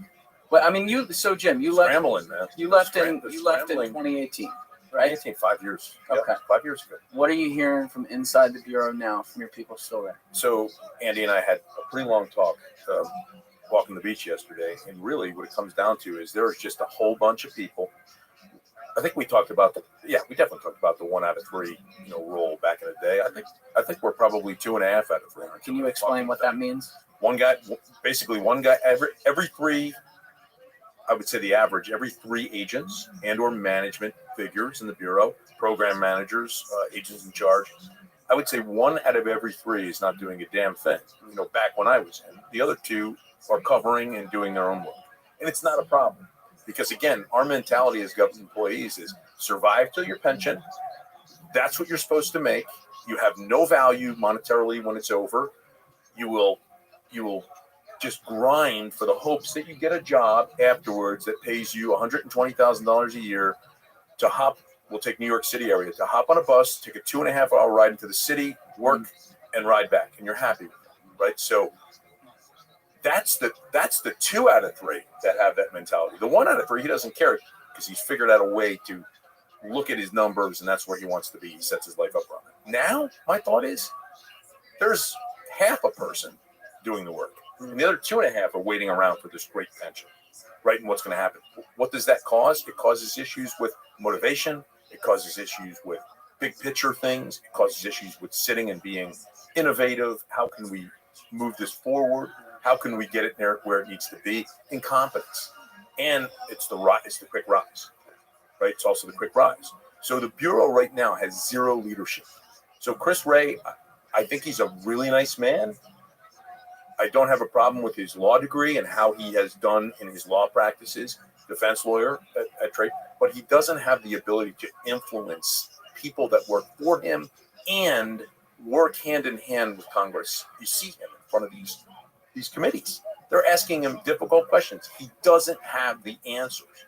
He doesn't put himself out there. As a director, you must do that. You must take attention off the agency. You must deflect. And that if that means getting fired, that's what you have to do. You have Louis to walk Freeh in. basically had that happen, right? Like he resigned because he was taking the hits, right? Well, I mean, he lasted his time, but Louis Freeh was a true leader. Oh, and he had was been all there 10. and done that. He was all 10. Oh, I didn't know that. Yeah, and he's a true leader. I mean, he had done things that were outside of the actual norm for FBI directors and stuck up for his troops. It didn't matter what, my fault, my bad, let's talk, and was knowledgeable to speak in front of the House or Senate about issues. This guy might be knowledgeable, but he just refuses to answer questions. I can't talk about that. Paul Abate, who's the number 2, counterterrorism guy, by trade, bright guy, smart guy, lost his mind. Scrambled in this prevailing feeling about the FBI and the fact that we are weaponized, and I don't want to say we, they are weaponized. He has confirmed that by acting as absolutely defiant to questions that are posed to him. Instead of preparing and answering the questions. No, we are not. There's plenty of proof to show we are not that way. Well, what's the difference here? Because I feel like, especially in the social media world where politics are all over the place and very divided, it gets worse and worse. The FBI, when they go to create a case, any agency, but let's focus on where you're at right now. The FBI is going to get criticism, and depending on which side the hammer is falling on the case, the other side's going to be ripping them and whatever. You, when you were at the FBI, were one of, and complete what I am allowed to say here, but you were one of the lead investigators on the Hillary Clinton investigation. Maybe. Okay. Now we see another investigator. Now she was a presidential candidate at the time. Everyone knew she was, right? She wasn't president, but she was going to be the candidate. Now we have all these investigations happening into Trump and charges being brought. So people use the words like politicization and stuff like that. But would you say it was also politicized back in 2015 too, when you're going after her? By a person that shouldn't have had that stage, that platform. Jim Comey. He made it what it was. He turned it on its head. And so when you think about it, there was a bunch of work done. And there was a bunch of allegations that were covered during that work. There was evidence that was actually brought forward, investigated, vetted, discussed amongst tons of time, over the course of time. that is supposed to have a process. When that is found to be, it goes to the AG. It goes to Loretta Lynch at the time, or it goes through someone that she appoints to handle that particular allegation or that evidence. At the end of that time, it is her ability and her right of refusal to say, thank you so much, investigators. We appreciate your efforts. Here's the reasons why we're not going to prosecute. Or more likely, and what normally happens, I like where you guys are going with this. I see your train of thought. Can we just pump up and close the lid on this piece of evidence? All predicated on evidence, not something that's wildly made up. Yes, we can come back, and there might be lists for till the end of time.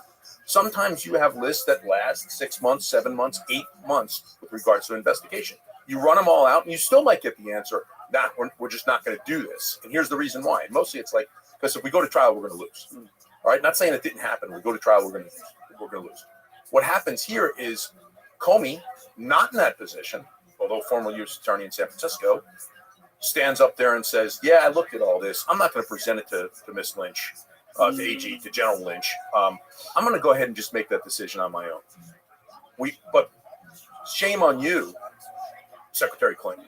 Shame on you. You know, some of those things are questionable, but certainly didn't commit a crime. Bullshit. But now they are bringing charges. Bullshit. Years later on the other side. They're bringing charges that are absolutely ridiculous, and the method by which they bring those charges. Sorry about that.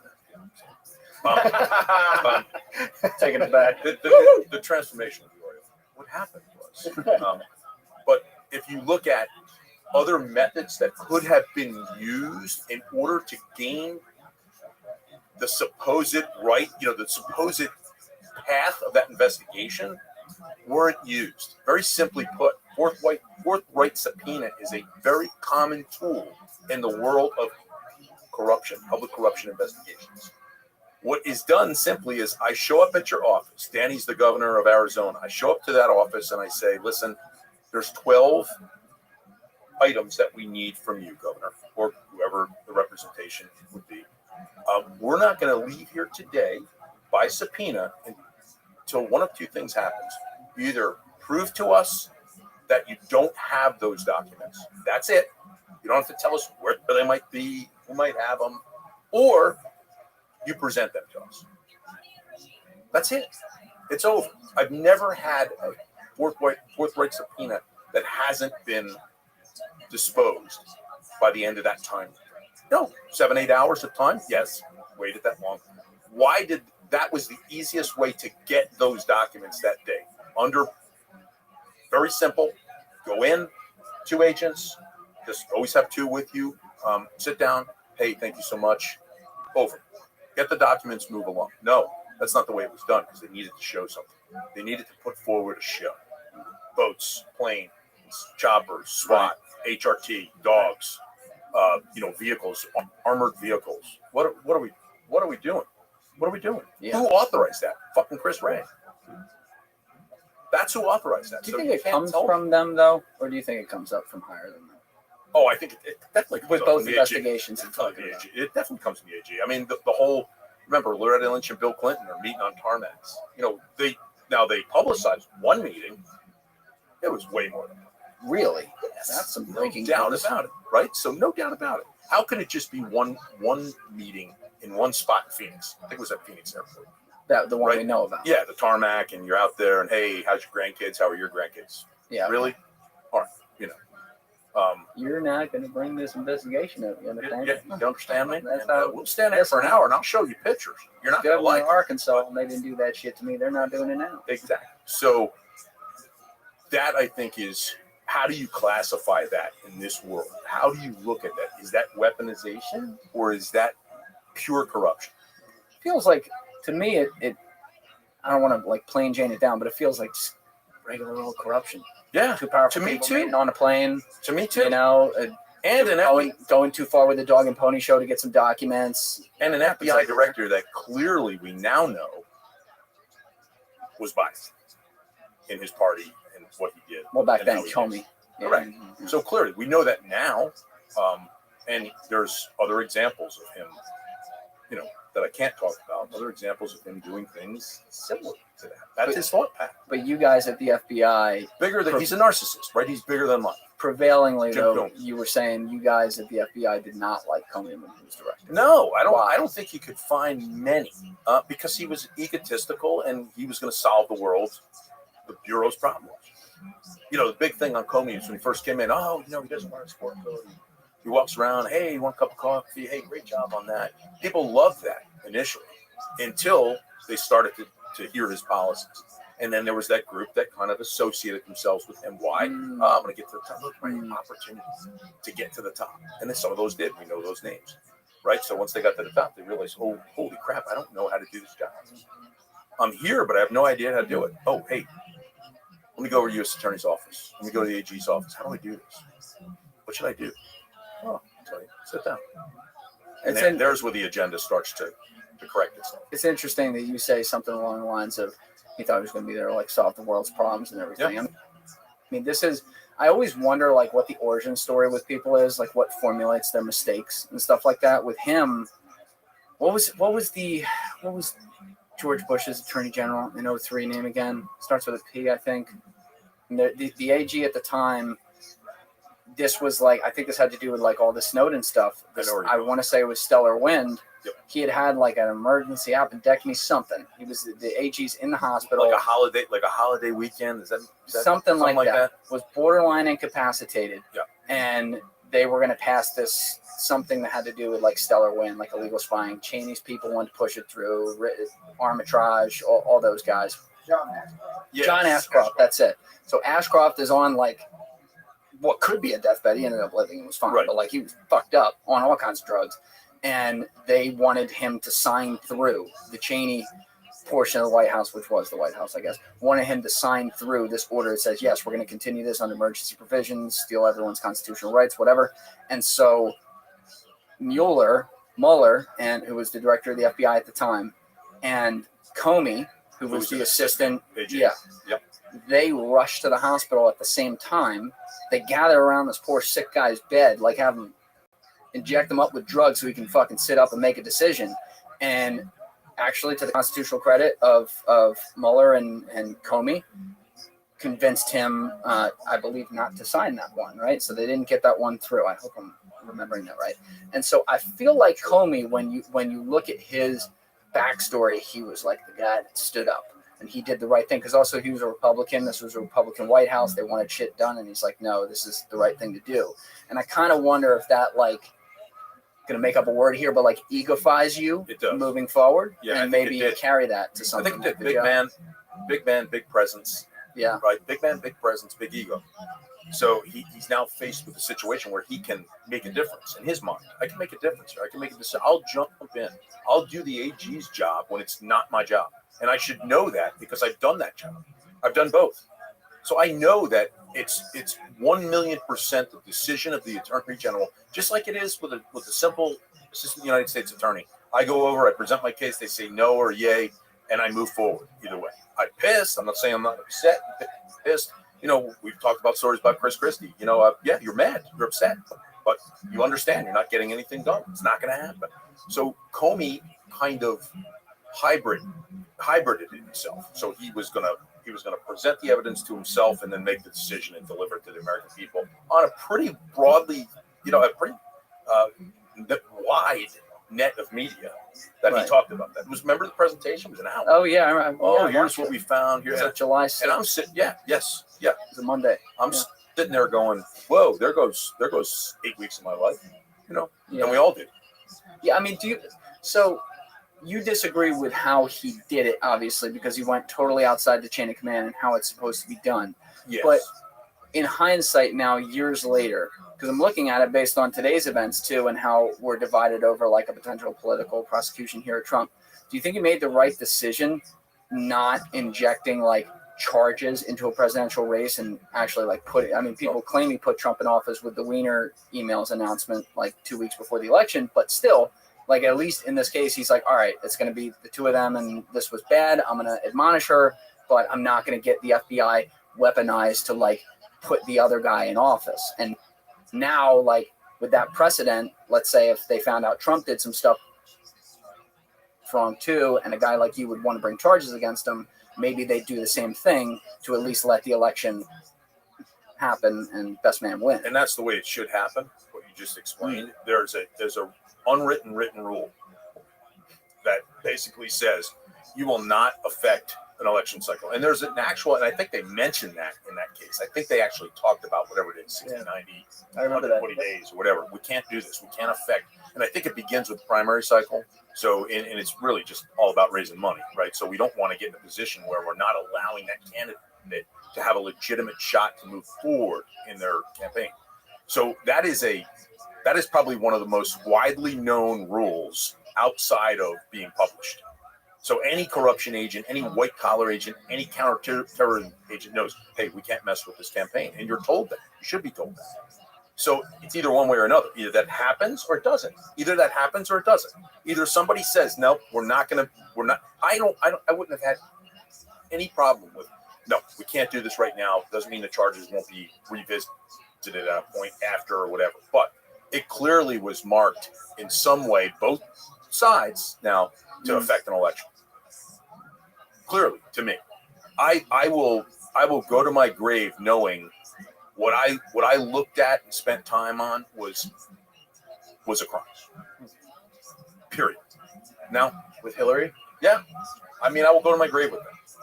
I'm not going to talk details on what portion I had, but I will go to my grave knowing that was a problem. If it was me, you, or you, we'd be charged. We'd be in jail. We'd be in jail. And that's the way we always looked at things. If it was us, we'd be in jail. Absolutely. For a lot less than that. And that was outside. There were other things that were going on contemporaneously in FBI headquarters that I think you'd probably be able to talk to everybody that would say, if they ever would have talked, yep, yeah, we're convinced too. So how do you view that? How do you look at that over time? What was Jim Comey's role? What is Merrick Garland's role? What is their role? What are they supposed to be doing versus what they're doing? What is Chris Wray's role? What was Jim Comey's role? That's what I think is confusing. That's where people spot weaponization. Say, your inaction is causing weaponization. In people's minds. Again, we go right back to the same thing. People are going to make something up when there's a gap. Yes. They don't understand what happened. They're going to close the gap. They're going to close it and say, 100% weaponization. Rank and file, not a chance. You'll find one or two. You're going to find one or two corrupt people everywhere. It just happens. Sure. But for the most part, not. Management and where the FBI is right now, leadership-wise, is really a disaster. It's a disaster. It's a disaster. That's super discouraging considering CIA is in not much better position. And that the federal agencies writ large are suffering from massive attrition. Yeah, what's up with the CIA? Like, what would your main bones do? Is it like literally what he's saying right there? No, it's a whole different beast, right? For us at the agency, it's a whole different beast because we have completely different authorities, completely different missions between CIA and FBI, right? CIA is all international intelligence gathering from foreign countries, foreign adversaries that benefit American national security. FBI is all domestic, right? Yeah. There are elements that do international, there are elements for us that do domestic, right? But writ large, the mission's totally different. It's really just about the disastrous leadership, the fact that talent leaves before they have the opportunity to rise. So you're not getting the best intel officers, you're not getting the best law enforcement officers who become generational leadership. You're getting the leftovers that become generational leadership. So what does that mean for 5 years from now, 10 years from now? That doesn't stop at us. I saw the same thing in the Air Force. I guarantee you saw the same thing in the Army. 1,000,000%. Yep. Right? But you also both have a political appointment as the top guy. Right. So you also, I mean, you guys have, at the CIA, you've had guys come from outside the agency who were never there.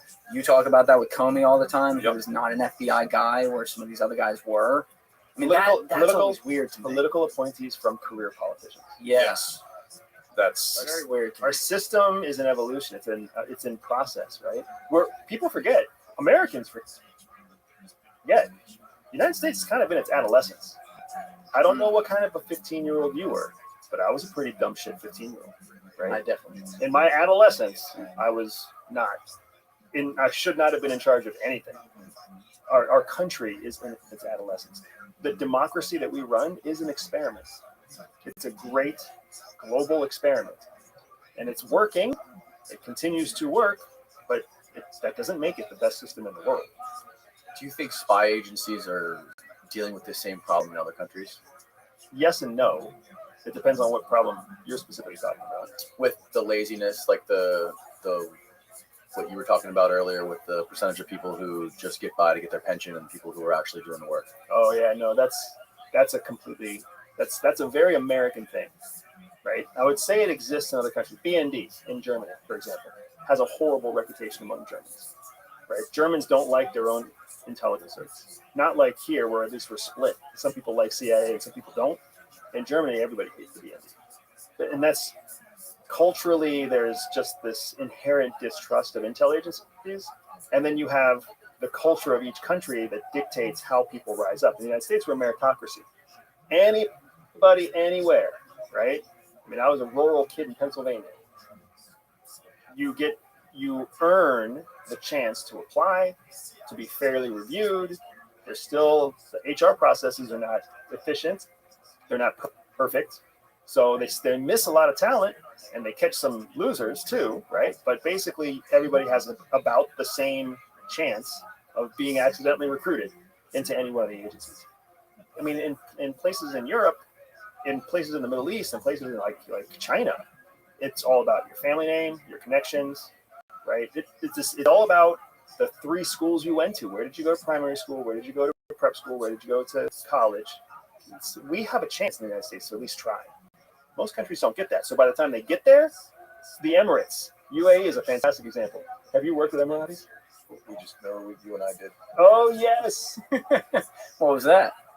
A thing. Yeah. It was a thing with for a a guy in guy. a place. Yeah. Tell you later. You speak in New Jersey well. I do. I like your language. So the Emiratis only have what? Like, I think it's 7. There's 7 families of royalty, and then those families have like secondary families, cousins, and whatever else, who are also just given more than any other family name.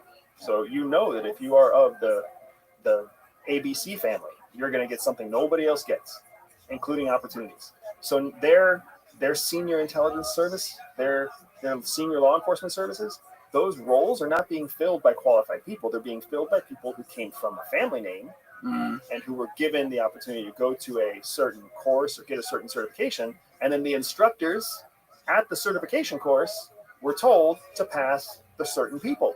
They don't even have to complete their course. They don't have to do the work.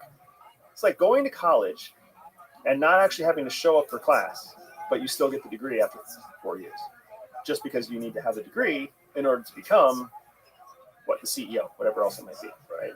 So corruption is the problem with the word corruption is that it implies some sort of injustice done for somebody's intentional gain.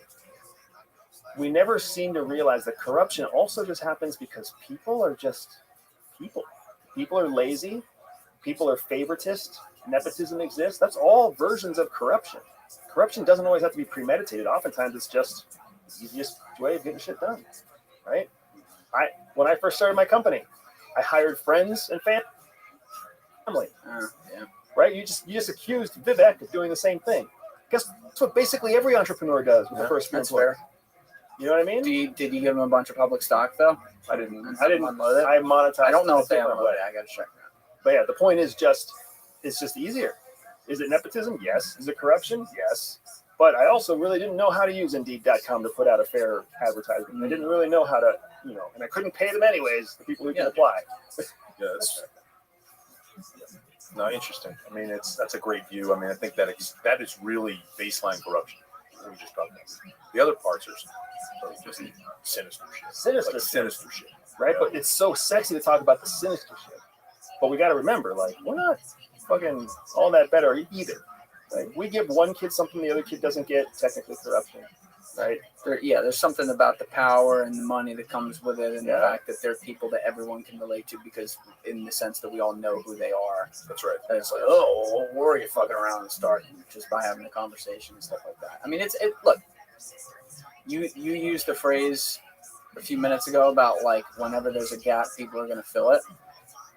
Listen, Got that from my buddy. I'll speak for myself there. Like, that's the thing I always am trying to check myself on, because there's gaps everywhere. Yes. You know, what we know, even if it's not like some of the pure world of we're hiding everything from the government that you talked about earlier, even if there is some stuff that's not hidden, there's still all that unknown, and it's easy to make those leaps and assume the worst. And sometimes, like, what's it?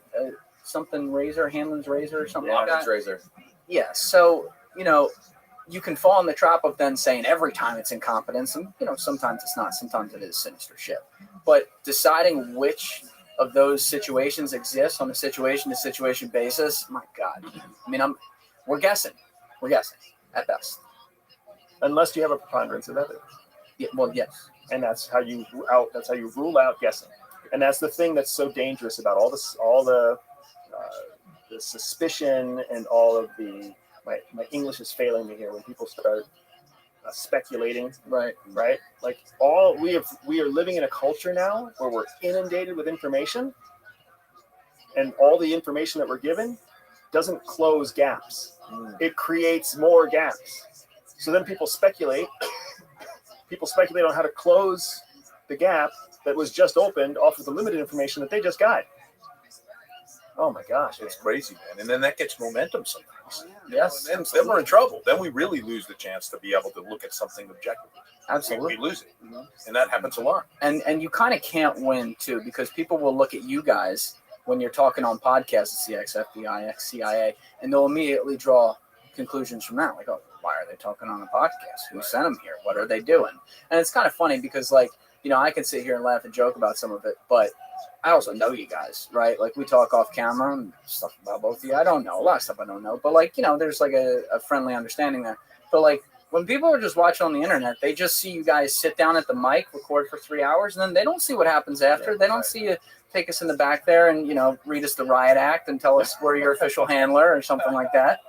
You know, Steven might be a plant over here. You never know. Like, that's what people are going to speculate. And to an extent, I'm like, yeah, I wouldn't want to live my life just doing that all the time. It's too much time and stress over shit I can't control. But still, like, I see where they're coming from with just, you don't know, so you're going to guess.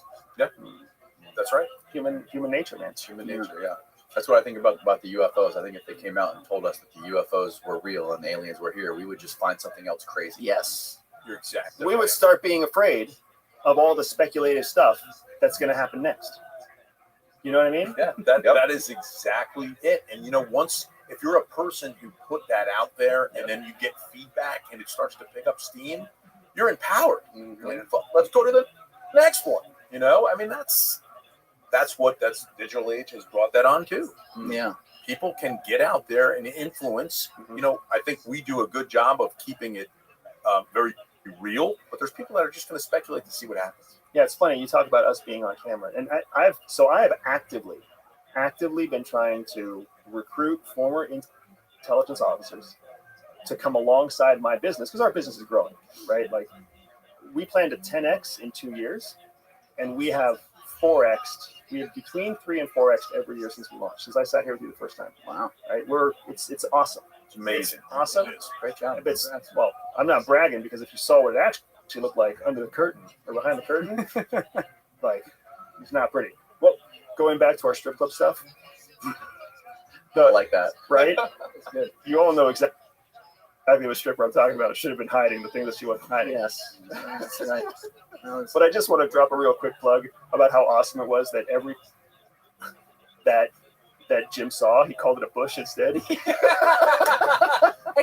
I'm 60. I'm 60. Like, Jim, there's not a hair in sight. I see one of the ones. I know. Sorry. Baldest bush I've ever seen. Christ. Yeah, like, yeah, that was brutal. But we have all of this information that drives more gaps. I'm actively trying to recruit intelligence officers to come in, and what I'm finding is what Jim was just saying. They don't even try to comprehend the value that they can bring to the American people they swore to serve in a different capacity other than public service, right? As a salesperson, as a public speaker, as a consumer or customer service person, like you name it, people don't get it. So I know one of my biggest business mentors was like, Andy, if you don't get out in front of a camera and you don't tell the truth that you know to be the truth, somebody else will get out in front of a camera and they will tell whatever they want to tell. And because you didn't take a swing to tell the truth, you are partially responsible for the misinformation that people say. Now, which director was that telling you that? Is that Pompeo, your boy? But Get that's that little inside info? that's a big part of what drives us, man. We've talked about this. I mean, Andy has taught me my value in this world. You know, before I tell you, I went through a whole career and got my pension. You know what? It's shit. Yeah. Oh my God. I'm going to say that to you. You know, you guys out there that are holding on at the 10-year mark, your pension will be shit. It's shit. You know, so get it together now. But he's taught me this in the last 6 months. You know, we have more to add. We have more value than we think. Yep. We're always catching up as to what do you think I'm worth? No, you're worth exactly what you put in, and we've all put in work. We've all done it, and now it's okay to get out here and do this. Like, think about just the metrics of it, right? Just the metrics of it. When a company goes to hire an employee, a successful established company goes to hire an employee, say Johnson & Johnson. Any employee they hire, they have already done the math to know that they're going to earn back from the labor of that employee no less than 300% of what they pay that employee with all their benefits and all their payroll. So if you're a $70,000 a year payroll benefit, $70,000 a year employee, and you have benefits on top of that, let's just say that you cost the company $100,000 a year. The company already knows you're going to make them back with your day-to-day labor $300,000. If you don't, then you're downsized. If you create more than that 300% value, you get uptake, right? That's kind of how it works, because they know that when they promote you and they pay you $10,000 extra a year, right? Now you're making $110,000 a year, but you're generating $500,000. That's just how it works. So federal, government employees, if you're a military out there, if you're a federal employee out there, if you're a state employee out there, the list goes on. If you work for the U.S. government, whatever salary you take home in the public sector, you could generate 300% more revenue for the company. And as soon as you do that or exceed that number, they give you a promotion. Which then becomes a talent issue, because you're not, like you said, they're either leaving or they're never coming. Yep. And guess what? And that's the wake up call that happened in 2016. It sure did. That is a great point. And it's turned to they're never coming more than they're leaving, right? Because the losers stick out. The people that don't have confidence in themselves stay back. It's easy. It's very easy. You can do the crossword puzzle for 20 years. Nobody's going to bother you, and you're going to get your whatever it is, 168, 74, whatever it is that year. That's what you're going to get. See, I can't speak on this with the FBI, for example, but you've talked about it on a bunch of podcasts before, where with the CIA in over, say, like maybe the last decade or something, they've moved heavily to private contractors doing things, which also creates a whole litany of issues you can talk about. But, like, to me, like, we were talking about the budget we see and the budget we don't see earlier. I'm guessing, like, in part of the public budget they put out, they say some of this is earmarked for, like, private contractors or something. But also, what about all the money going to people to where the government says, okay, this is how we're just not going to tell the taxpayer what we're doing, but fuck yeah, we're invested in this. And we have all these guys who either used to work here or maybe even worse, never did. And now they're working for, private company, whatever, and you're paying them times 100 the money because they are the most talented people. I feel like we're rewinding right back to Donald Trump circa 2019. Yeah. Is that what that was? Yeah. Remember when he went to war with former government employees who were working for private contractors and he wanted to strip them of their security clearance? Remember that? Mm-hmm. The shitstorm that caused. And everybody coming out and being like, it's unfair and you're stripping them of their livelihood and everything else. And he's like, they have a security clearance because they had a job to do within the federal government. They have now left the federal government, and all they're doing is using their security clearance and their buddy-buddy relationship to charge the U.S. taxpayer more than they need to pay for the same service. And that still happens today, man. I can't even tell you. A pension is shit. If you're staying around for the pension, don't. But what most people are actually staying around for is the pension plus. Yes. They want to double dip. They want to contract out immediately, and they're coming back to us. They rotate right back. They don't even change desks because they know, and it's a common professional practice, as unprofessional as it is, right? If you're a taxpayer, this should piss you off that you leave CIA, FBI, NSA, DIA. You leave on Friday wearing your official badge. You come back on Monday wearing a green badge that says that you're a private contractor.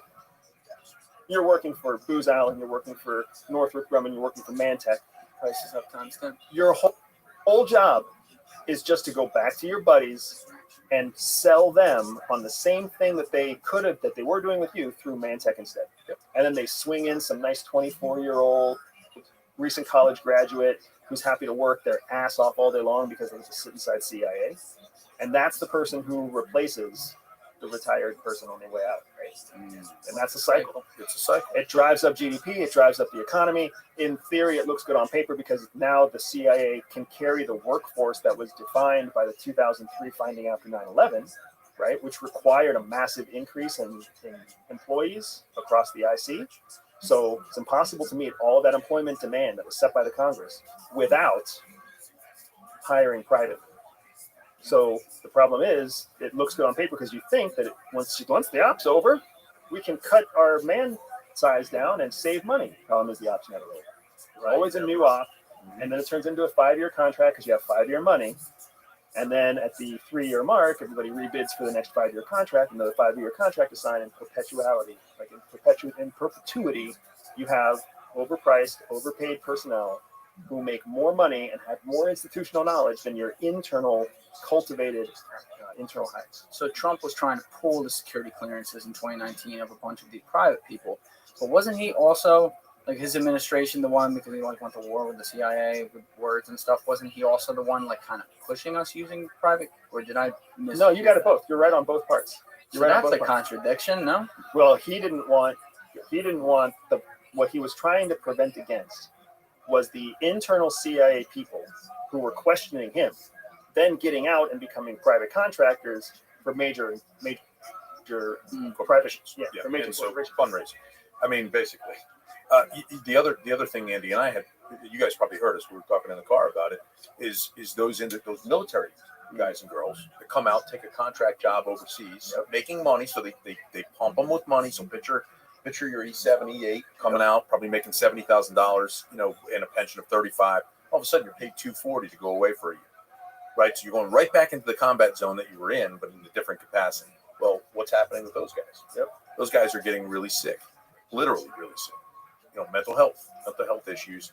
Now what happens is they realize, hey, this is great year 1, might be great year 2, year 3, they fall apart. Now they're still at $35,000 a year pension, but they can no longer be a guy who can earn. So now they got to recreate themselves, right? So the whole process kind of lets you down. It's very similar to the contractor. We have FBI people that come back in for, I think it's asset forfeiture jobs. It's our biggest piece, right? So we'll bring on financial agents that did a great job. We'll bring them back in as, asset forfeiture people, making the same amount of money or more, or even guarding friggin' DSS does, right? So have FBI couriers stand outside a door, but it's for like 170. It's GS-13 back. How long is that? How long is that process going to be productive? It's really sad. It's really sad. Talk about a gap that people don't understand. That your military veteran, your state employee, your federal employee, they don't have options. They commit themselves to 20 or 30 years of government grind, which conditions them to follow the routine. You get up at 7, you drive an hour to work, you get off at 5, you drive an hour home, you get 2 weeks of vacation a year, you don't get a bonus. Every 5 years you're eligible for promotion of 5%. They get into this grind. And then when they finally serve their term and they're 65 years old when they retire, 67 years old when they retire, they've got no options except to now live off of their pension, which pays them $35,000 a year, and they live in their same home, which was which is currently valued at $450,000, but they can't sell it because they can't afford any other home. Mhm. Right? They're trapped in a cycle. So what happens is that the smart people get in, they see it early, they make one of two decisions. Either I'm going to get out and I'm going to go reinvent myself early, or I'm going to retire with an eye towards getting into contracting and abusing the system. Because the only way to get ahead is to essentially abuse the system. Let's talk about China. Oh, But first, let's pop Oh. Julian's cherry with the salt. Oh yeah. oh dear. That's where all Yeah. celebrities come back with full heads of hair. I already. All right. So where do I position it? Like right here. So you want to Wait, keep it like an arm? let's watch this. Like this. I do it. Don't look at it. Look away from it, and just like move it around until you'll know when you get it. You can see the gas. Yeah. Do I slip in hard? No, you just like breathe normal through your nose.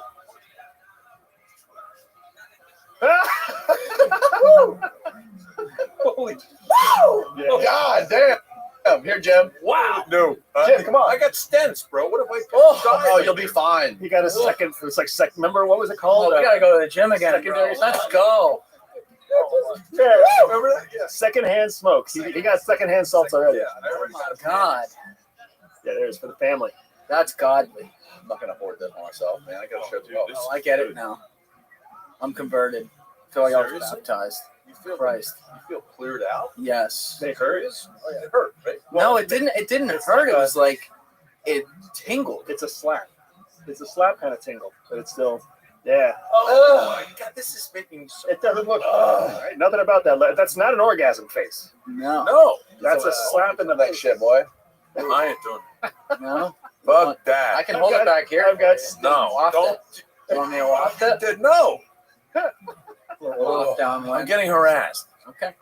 Fair enough. I like No means no, Julie. Kind of like it. No Let's means talk no. about Back to the strip club again. China. It's too good. Anyway, China. China. Strip clubs to China. China. So Do they have strip clubs in China? that's it. I Question. don't know. I've ever heard. I bet they do. They must. Might be illegal. They're probably not called strip clubs. They're probably called something else. They got him in North Yeah. Korea. They do? That's what Wally said. He did? North, Oh. what would a North Korean strip club look like? That makes me want to go. Yeah. All right. Would you go to North Korea? Yeah, I wouldn't go. No. Especially not now. Or strip. If you're an American, if you're a passport holding American with no other citizenship, do not go to North Korea. Good luck. You become a political prize. Really? What if you were undeniable though? Like, what if they couldn't deny you? What if you had some crazy mission in the CIA? We need to get this done. There's no way. We're not leaving you no matter what. Yeah, that's not. That would be a lie. Yeah. I ain't going for that. Yeah, You're good. I don't know if you're that good. yeah. The more CIA tries to tell you that you're not replaceable, the more you're like, I'm really Yeah, replaceable. holy shit! I'm out. I'm Jason Bourne. Oh. So yeah, Proud of we've them. touched on China twice now already, right? We talked about them with the whole American bullying thing and our strategy that's costing us a relationship that we have with the world. We talked about them with Russia's strategy in Ukraine. Like it's like you can't talk about geopolitics. You can't look at the world today and not talk about China. So it's just a question of like really where to start. I'll tell you where I would start. I would start with the fact that they are doing all the right things. It's really hard. It's been really, really difficult for the United States to successfully counter China. We have not reduced their influence. If anything, they've taken the Trump any press is good press kind of approach. And guess what we talk about all the time? China. Yeah. If we're talking about China all the time, that must mean that they're a threat. That must mean they're doing something right. I mean, Xi Jinping did not go to the G20 summit, and he did go to the BRICS summit. Right? He's been to Russia this year. He has not done anything with the United States. Right? Like he is intentionally playing the influence game and letting everybody else, letting the wake kind of show. You know how the wake of a boat points towards the boat? Yes. I feel like that's what he's doing. I like that. I've heard that he also, I think it was like Peter Zion saying this, and maybe some other people too, but he's so paranoid now because he is a dictator and he's got the death grip on power. He's so paranoid that people won't even go in his office. Like, don't you think like eventually all, even the most powerful people who are hardcore dictators, even when things are like trending in the right direction for them, it explodes based on the size of their ego just being too big to fill the office. So, I mean, I could make that argument with Hitler. Guy started a fucking forefront war. Thank God it was him and not the Goring guy in charge, or we'd be all under a whole different horrible regime right now. Yeah, you lost me at the beginning of the whole he's so paranoid thing. I don't know where anybody's getting the information that Xi Jinping's paranoid. You know, paranoid people don't do all the shit Xi Jinping does. On public stages, public parades, public rallies. That's not what paranoid people do. Well, what do you do? How's a guy not going to let people into his office, but he's going to stand on a stage in front of millions of people in public when any one of them could shoot him too? Yeah, I see what you're saying. It doesn't make any sense. A lot of the rhetoric out there about China is based in absolute stupidity, just absolute ignorance of the culture, the history, a complete disrespect of anything even remotely related to the Asian experience. Can you define examples of that? Yeah, like this talk. Zion's a great example, talking about this collapse of their population and how it's the end of China. A collapse of your population, if anything, is like the adolescence. It's like starting puberty for a first world country. The collapse of a civilization, the collapse of your population. Right. Think about it.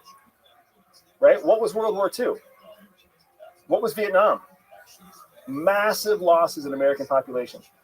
It had to happen to move us to the next age. Right? But the same thing happened to Russia. What was World War II for Russia? A massive loss. Massive. The population. Those are war losses. Doesn't matter, He's talking dude. about procreation losses. No, losses are losses, man. China knows that it can't be a world economic superpower carrying 1.3 billion lives. It's not going to happen. Can't be done. So what people out there are saying is that there's going to be a major population loss, and that's going to undermine the manufacturing ability of China, completely ignoring the fact that China, for the last 20 years, has been moving away from being a human labor manufacturing hub. They're moving towards being a tech manufacturing hub. Yeah. A tech manufacturing hub, United States, doesn't need huge amounts of manual labor. They need sophisticated machines, highly educated individuals, and their own domestic capability of creating the technology they need to manufacture technology. That's what China is doing. Xi Jinping he knows there's no social welfare base, that children have to take care of aging parents, and there's a lot of aging parents out there with just one child.